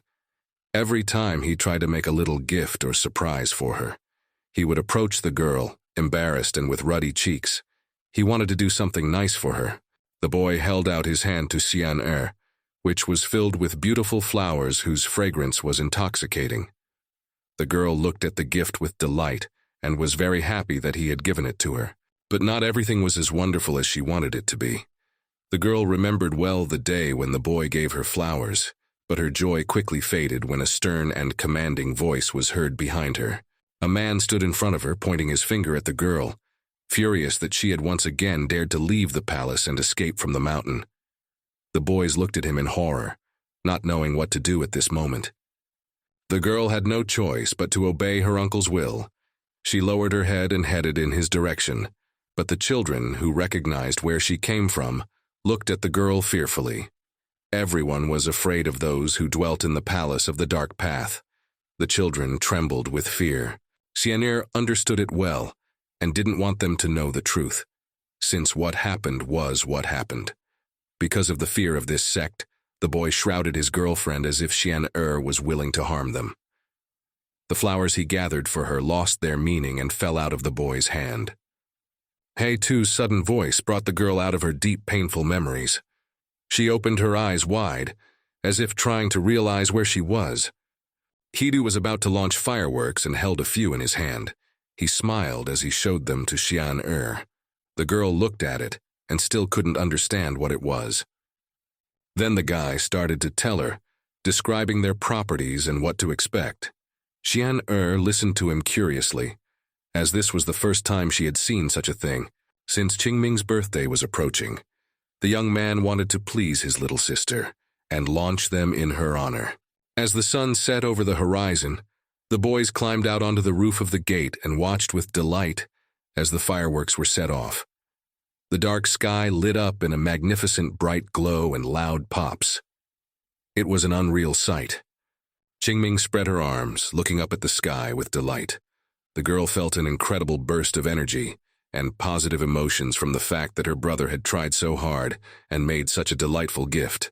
He too twisted his head and looked to the side. He didn't see Xian'er nearby and was feeding to find her. His gaze stopped at one place. Not far from them sat a girl. She was not looking at the fireworks, but cowered in a corner with her legs tucked up to her chest. She didn't want to be happy and admire at all. She watched the boys and was quietly envious because Qingming had such a sensitive brother. Involuntarily, Xian'er thought that she wished she had such a sensitive brother. This made her feel very sad. He too watched the girl for a while Qingming cheered beside him, and bright lights continued to flash in the sky. The guy could no longer sit on the roof of the gate as the girl sat alone and sad. He jumped down, landing beside her. Xian'er raised her head in surprise, looking at He-Tu. Even though he didn't trust her at all, the guy wasn't a villain. He had seen Xian'er working hard all these days, so he decided that it wasn't worth depriving her of his attention. The girl couldn't stop staring at him in surprise. Involuntarily, her cheeks were covered with a slight blush. The young man took out another firework and displayed it, twirling it in his fingers. He wanted to set it off for her. When Xian'er heard this, she couldn't believe it. After all, the guy knew that she was from the dark path and still wanted to do something for her. Since his suggestion seemed unbelievable to her, she decided to ask again. He-Tu didn't change his face, only smiled even more and nodded approvingly. It was definitely not something she had heard, and he really wanted to do this for her. Then she glanced towards Qingming, who continued to sit on the rooftop and watched the enchanting view in the sky. The girl was worried that this might offend Qingming since this evening belonged to her. Qingming walked down to them with a torch in her hand. Although she had a dislike for Xian'er, this time she didn't mind doing her a favor, even though her facial expression did not express delight. Qingming decided that she would be the one to set off the fireworks. The girl waved her head and walked towards the place where the explosives were. She lowered her torch hand to the wick. A moment later, the sky lit up again with bright flashes, colorful sparks, and loud explosions. Xian'er watched with rapt attention and couldn't believe that this was done for her. She had never seen such beauty in her life. She looked up from the sky and looked at the guy, who was standing nearby, watching her admiration. The girl felt it necessary to thank the boy for such an unexpected gift. Her words were sincere and came from the heart. He too felt a strange feeling that made his whole body shudder. He turned around sharply to see what had made him so excited. The danger had come too close to them. Because their attention was focused on the night sky, they did not immediately notice the enemy approaching their house. The boys were all tense as the man approached them. Mo Xin stood in front of them. Her appearance was not favorable at all.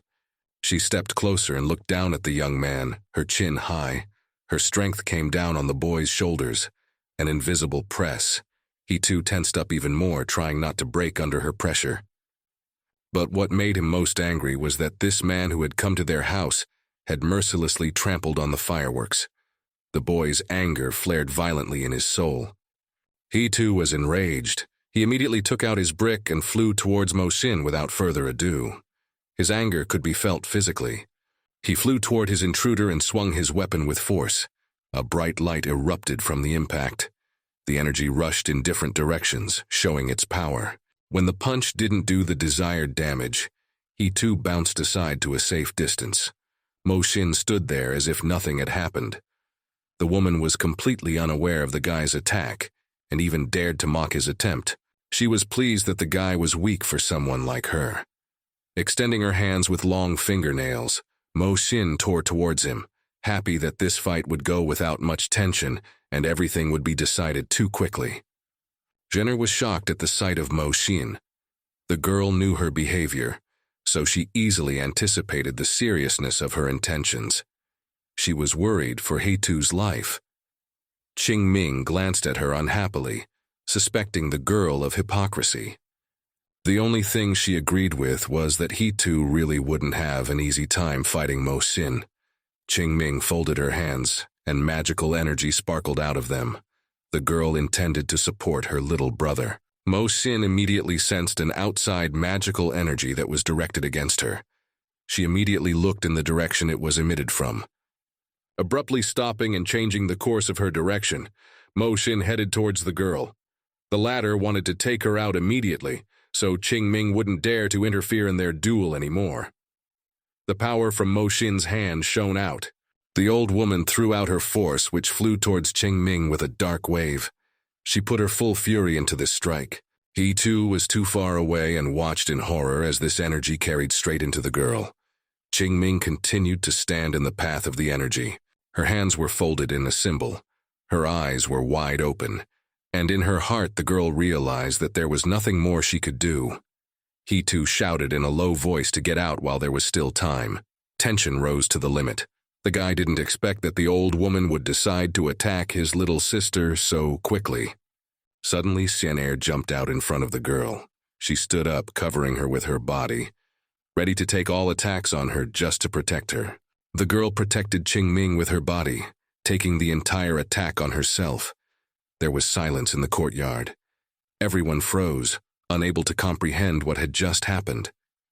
Mo Xin's eyes bulged, and he too looked in their direction with horror. Jimeng Ming was surprised to see Xian'er in front of her, who continued to stand firmly in front of her. She awkwardly called out to the girl, wanting to know if she was all right. Xian'er was breathing heavily, but continued to stand on her feet. Yingming was puzzled, and slowly began to approach the girl, who was apparently shocked at what she had done. She looked around awkwardly, deciding what to do next, and realizing why she had rushed forward, wanting to protect the girl. Mo Xin was furious at her student's action. It was tantamount to betrayal on her part. She wanted to hear a clear answer before making a decision.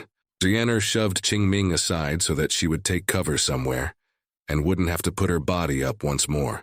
For her protection, Qing Ming was confused and tried to find an answer from her brother. The girl even now doubted the righteousness of Xian'er's actions.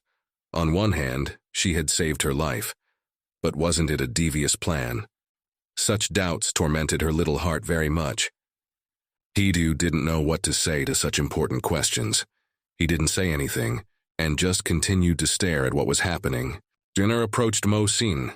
She took hold of her hand and quickly spoke. The girl immediately revealed that she was treated well and was not harmed.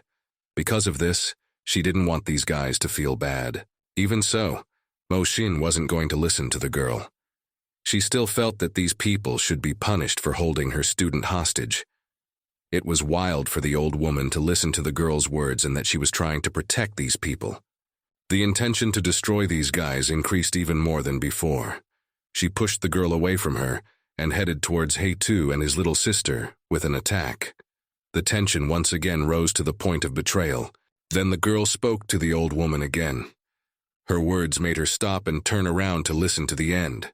The girl looked at her mentor from under her forehead and clearly said that she wanted to take her own revenge on them for the shame they had brought upon her. Mo Xin's gaze changed as the girl's incomprehensible behavior began to reach her now.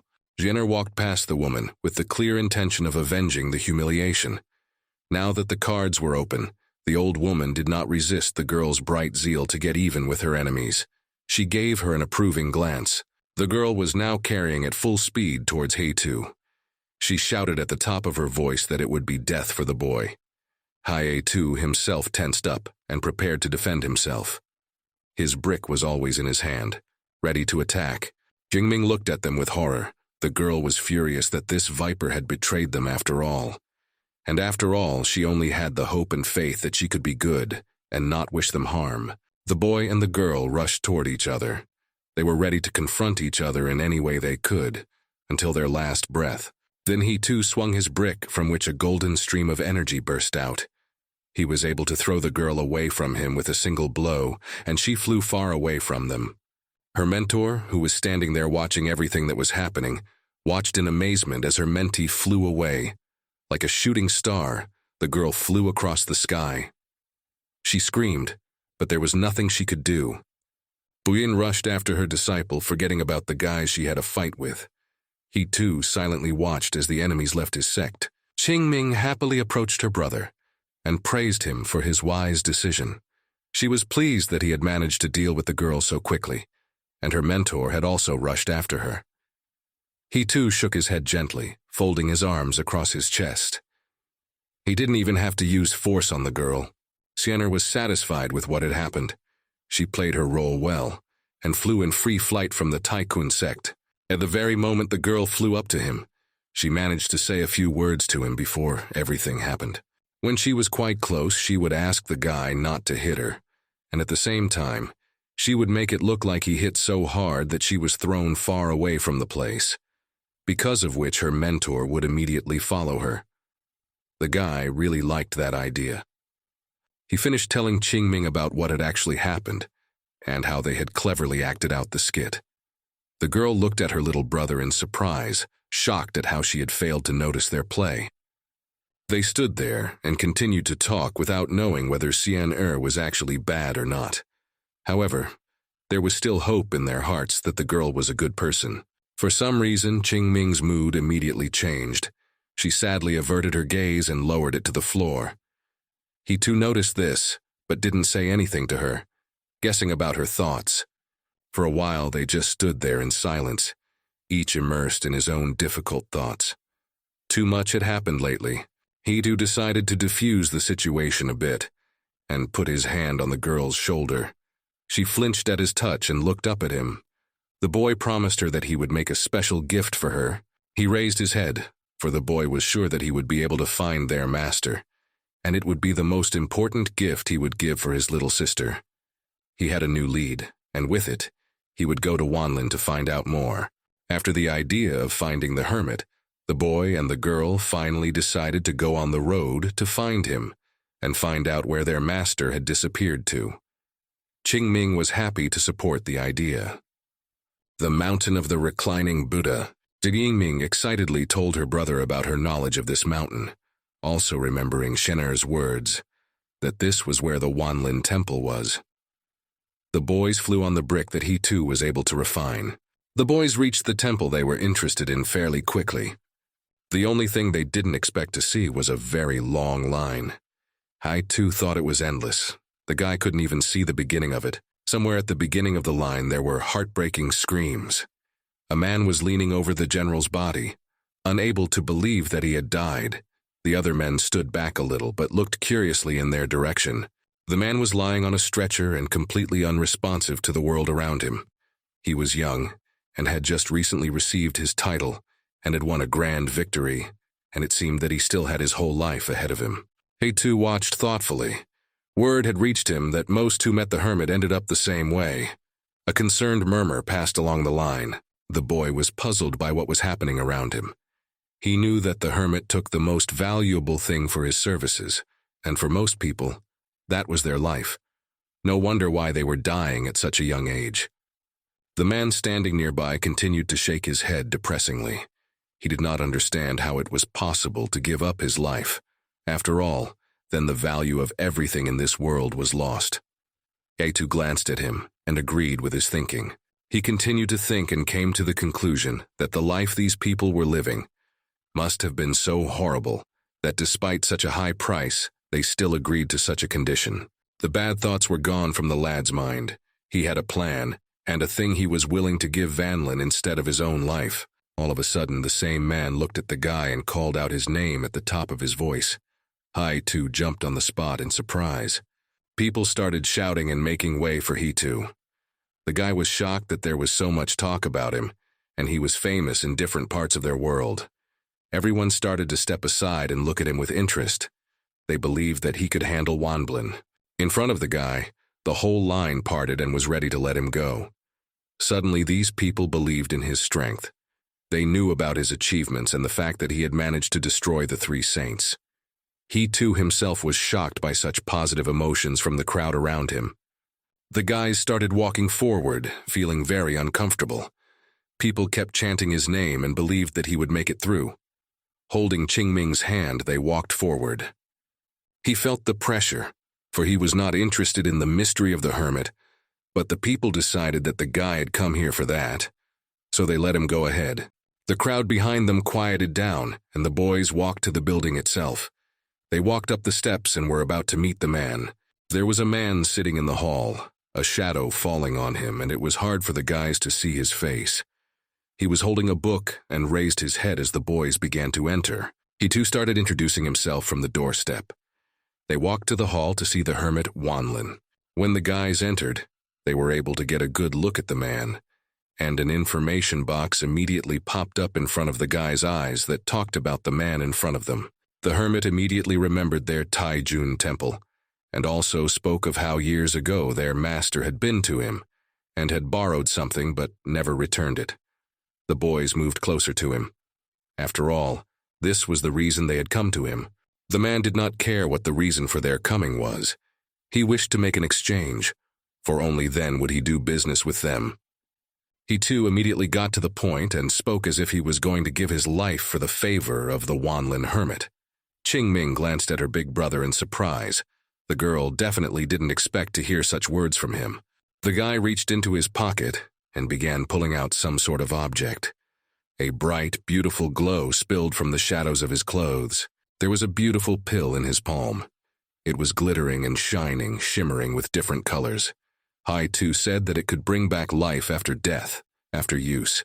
It was a very valuable pill that many people were after. It gave people a chance to live a second life. The hermit's eyes shone with that pill, and he looked at it, squinting his eyes. And the boy went on to say that it was very precious to him. Wanlin confirmed the value of this pill. It was indeed very valuable. The guy kept holding out this pill to him and was willing to give it to him. The girl watched them with bated breath. The hermit's next words dumbfounded the boy. The hermit told him that the pill was not the most valuable thing he had. This was so startling to the boy, for he did not know what was more valuable than the pill. The man spoke in a very kind and calm voice, except that his words were like poison. He was going to tell him what he could bet on the exchange. And then, Wanlin's finger reached toward the girl, who had not at all expected to be interfered with in any way at all in their conversation. She stared at the hand that was reaching for her, and couldn't understand what had just happened. He-Tu himself was shocked at such an impudent statement. The guys looked at the hermit, who was completely sure of his decision. He-Tu began to realize the meaning of his words.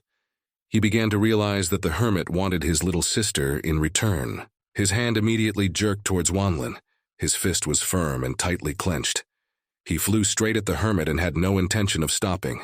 His fist stopped right in front of Wanlin's nose. He forgot how to breathe for a moment, but the boy was able to contain his temper. His hand was shaking with anger, and yet he held himself back. Bringing his fist back to himself, he too apologized to the hermit for almost hitting him. He really had a hard time restraining himself, as he couldn't even think of giving up his little sister to someone, and such a statement clouded his mind. Qingming felt a sudden surge of positive emotions at this moment.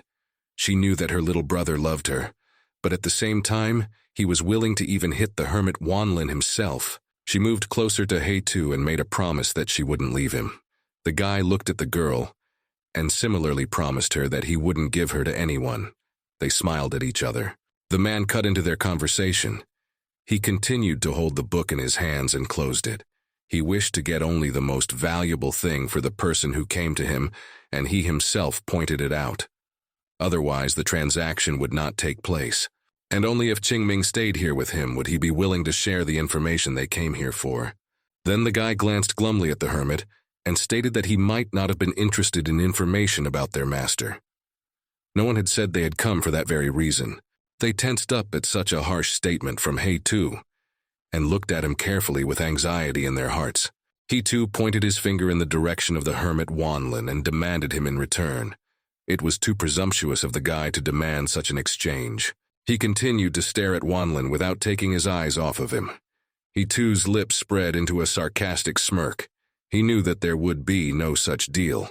The hermit only laughed at He-Tu's impudent offer. The hermit only laughed at He-Tu's insolent offer. He-Tu looked at him in surprise and decided to see if they had succeeded. Then the man just shook his head in denial. Then the hermit told him how he had dealt with them by fighting with them. The people were just dying. He-Tu stared at him, for now it seemed that Wanlin was the murderer of his guests. The boy stretched out his arm, about which the energy stretched. He was ready to venture into such a duel and asked the hermit to give him the right of first strike. The lad had a determined mindset and was confident that the hermit would immediately ask him to back off as soon as his fist got too close, except that the hermit immediately said they weren't allowed to do that. This surprised the boy too much. He began to resent this refusal. Then Wanlin looked up at him and honestly admitted that he couldn't defeat him. His voice was calm and composed, and he was not ashamed of this confession at all. But He-Tu and Qingming didn't expect to hear such words. They froze in place, shocked that the man had admitted defeat in a fight that hadn't even begun. For some reason, the young man thought that the man was just mocking him in this way. But Wanlin was completely serious. The man reached into the sleeve of his robe and wanted to pull something out. On his palm sat a small red hamster, which was very much cowardly. The hamster reacted immediately to the boy's arrival and shook with fear as soon as he stepped over the threshold. He continued to hold his pet in the palm of his hand and trusted its behavior wholeheartedly. He knew that such a reaction did not bode well for him. He too stared in surprise at the hamster that thought he was so strong. The hermit honestly admitted that this was the first time he had met someone like He-Tu. He looked into the guy's eyes once more and informed him that he had gotten what he wanted. The boy and the girl continued to be completely bewildered by what was going on. It was when He-Tu couldn't stand it and asked him the question that had troubled him and Qingming so much. It was about their master. The hermit's face immediately changed. A strange energy began to emanate from him, and he began to talk about what exactly their master had asked of him. What the master asked for was something special. Wanlin's mouth opened and words spilled out into the world, revealing a terrible secret that the guys weren't ready to hear. Their master had asked for a human life. Afterward, he pointed at the girl and added that it was Qingming's life that he had asked for. He-Tu and the girl herself were even more shocked. They definitely didn't expect to hear such a thing. Qingming was speechless, because the conversation was about her and it was all very strange. The boy stared at the hermit, his mind still blank as to how their master could ask for the girl's life. He even thought he had misunderstood something, so he asked the hermit again. Wanlin only confirmed his words, indicating that the young man had heard and understood everything correctly. He continued speaking and started from the moment the girl was born. A source of heavenly DOA appeared in the girl's body. Of course it was useful for cultivators, but not for newborn children. It was considered a death sentence, as they couldn't handle such a strong energy. Jingming stared at the hermit, who continued to tell her that if it wasn't for the master, she wouldn't have been able to live to the age of 3. Her heart squeezed with pain and incomprehension of how things could have turned out like this, and why Tanjun had never told them about what had happened. Jingming spoke for the first time in all the time the guys had spent in the hermit hall. Pointing her finger at herself, she wanted to know who was the reason why she was still alive. The guys felt obligated to thank Wanlin for saving her life. Jingming and He Tu folded their hands and bowed before him. The man raised his hand. He didn't think it was anything significant. He Tu was slightly amused by such humble behavior of the hermit. The guy decided that it would be proper to thank him for it. Then Wanlin was even more embarrassed and had to say that he was not the one who had saved the girl. He was not the one to be thanked. This news again came upon the boys very suddenly. They stared at the man again, lost in speculation and trying to figure out what was going on. He Tu overreacted to the hermit's statement, approaching him at most with a clenched fist. The guy wanted to hear about the reason why he refused to save his precious little sister. The man immediately waved his hands, trying to cool the guy's ardor. After all, there was nothing he could do for the girl at that moment. He was only able to give their master a letter of recommendation, with which he sent him to the spiritual mountain, to a celestial. In order for the girl to live, the spiritual power of a celestial had to be infused into her body. He too pondered over the hermit's words.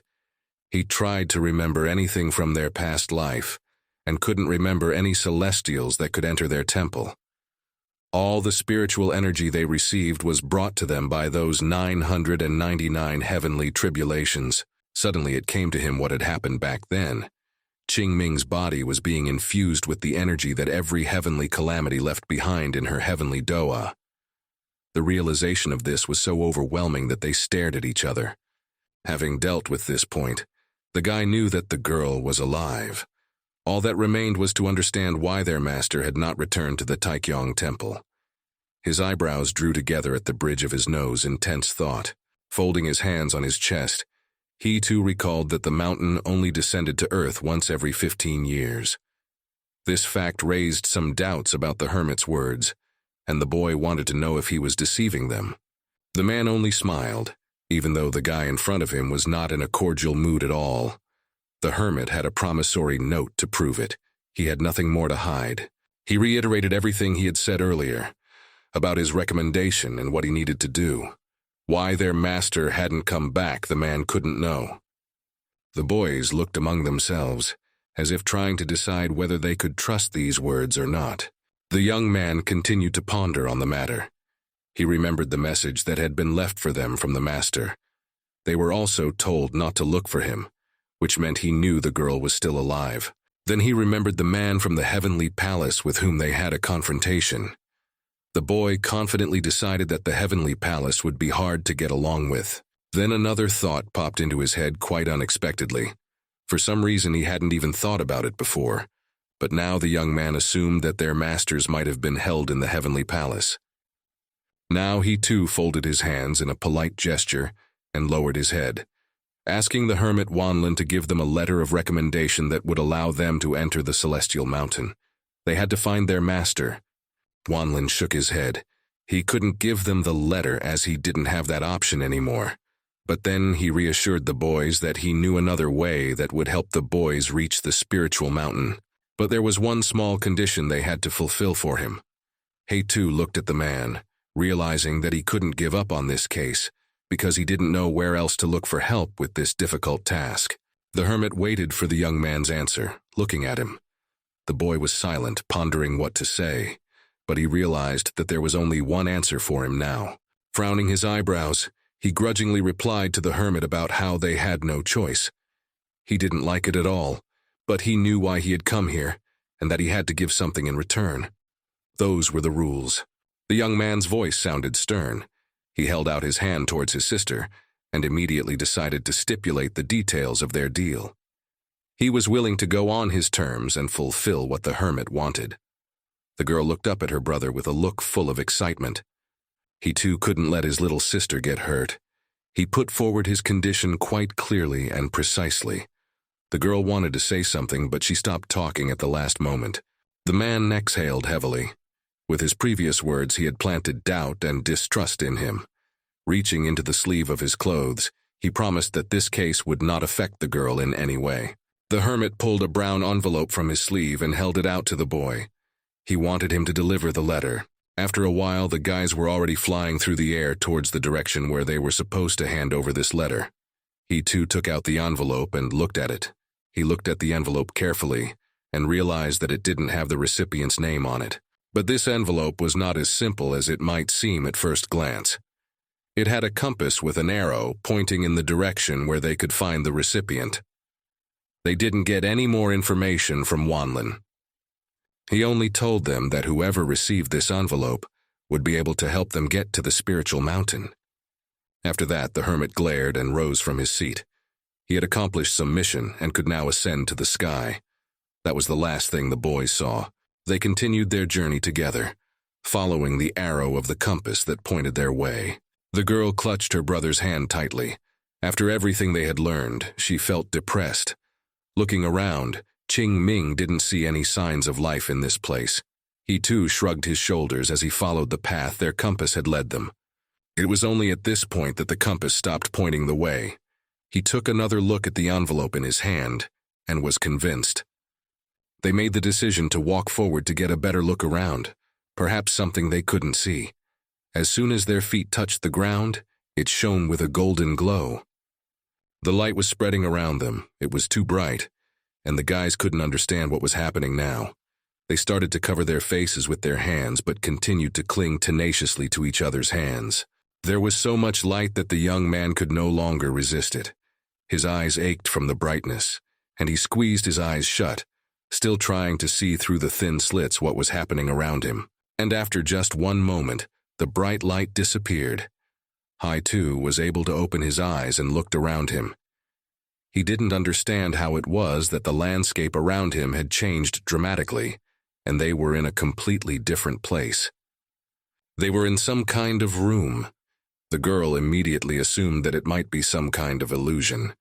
Tui raised his hand and only now noticed that the envelope he had been clutching tightly all this time had disappeared from his hand.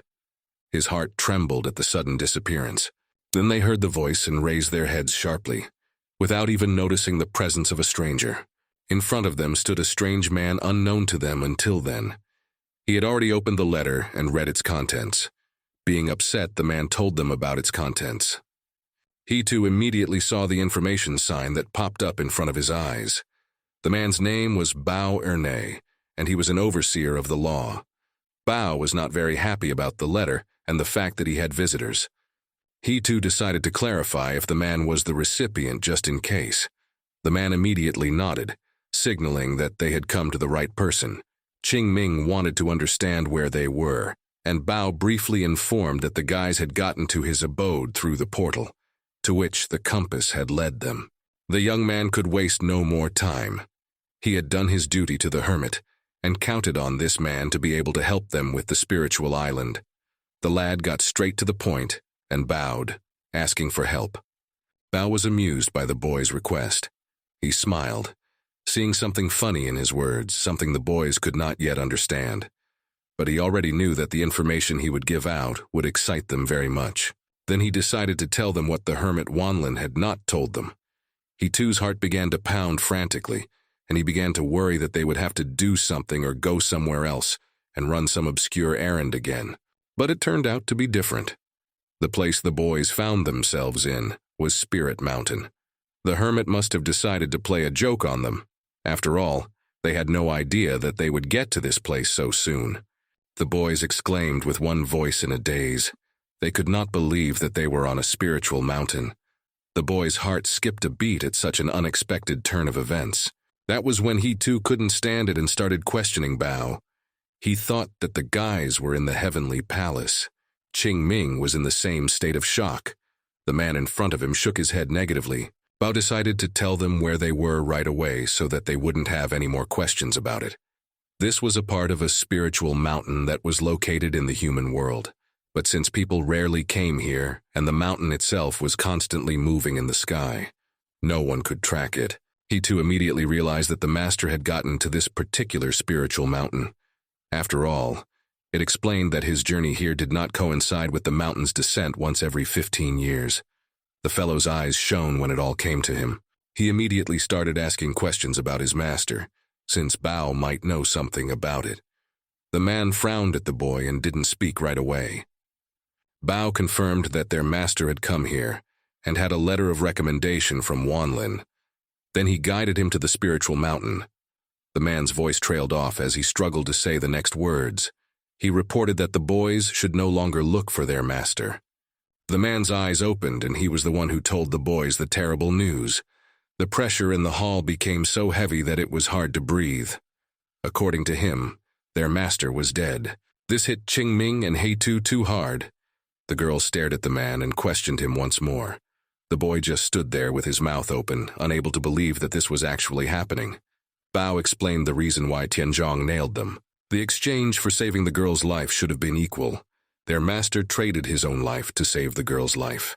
Heitu had a hard time restraining himself. He put his hand to his face to keep from screaming out loud from the anger and rage that was now raging within him. Qingming sank down completely. After all, it had now come to the girl's attention that she was the one responsible for his death. He turned to the girl and tried to cheer her up. The boy reminded her of everything that had happened to them and what clues the master had left them. Bao also reported that their master had no time to write a farewell letter to the boys. But he had left something for them and held out a certain box in the boy's hands. He too looked at it in surprise, afraid to touch what their master had left for them. The box contained 2 items belonging to their master. It was even indicated by an information plate that immediately popped up in front of the boy's eyes. It was a pen and a small silk-patterned pouch. The young man immediately recognized the items. He looked carefully into the box and saw the pen he had made with his own hands for the master and the pouch that was always with him. Without thinking long, he too held out a box of her father's items to the girl. She looked at it and her heart squeezed painfully. As soon as the box was in her hand, the girl started to perform the magic ritual without further ado. A radiant energy shimmered around her, which swirled and pulsed unrestrainedly from Qingming's body. Moments later, the girl opened her eyes. She was certain that her father was still alive. The power continued to bubble around her, and a strong hope and faith grew in her soul. The man stared in horror at what the girl was doing. He didn't know she had a fortune-telling technique. It stirred him too much, especially after her words that the master was still alive. Qingming needed a little more time before she could find out exactly where he was. Qingming's mind was fully immersed in her mind, searching for her master among the thousands of sparks flashing in front of her eyes. Except that Bao himself was not happy about this discovery. The man was clearly nervous, and was ready to run to the girl to thwart her intention to find out where their master was now. He too saw such a fierce desire and already stood up ready to cut off any threat to the girl. A strong blow landed on Bao's arm. He felt a searing pain from the force of the blow. Bao grasped his hand and gently brought it to his side. The place where he had just been struck had an abrasion that was sharp and searing. He could not believe that he had been rebuffed so immediately.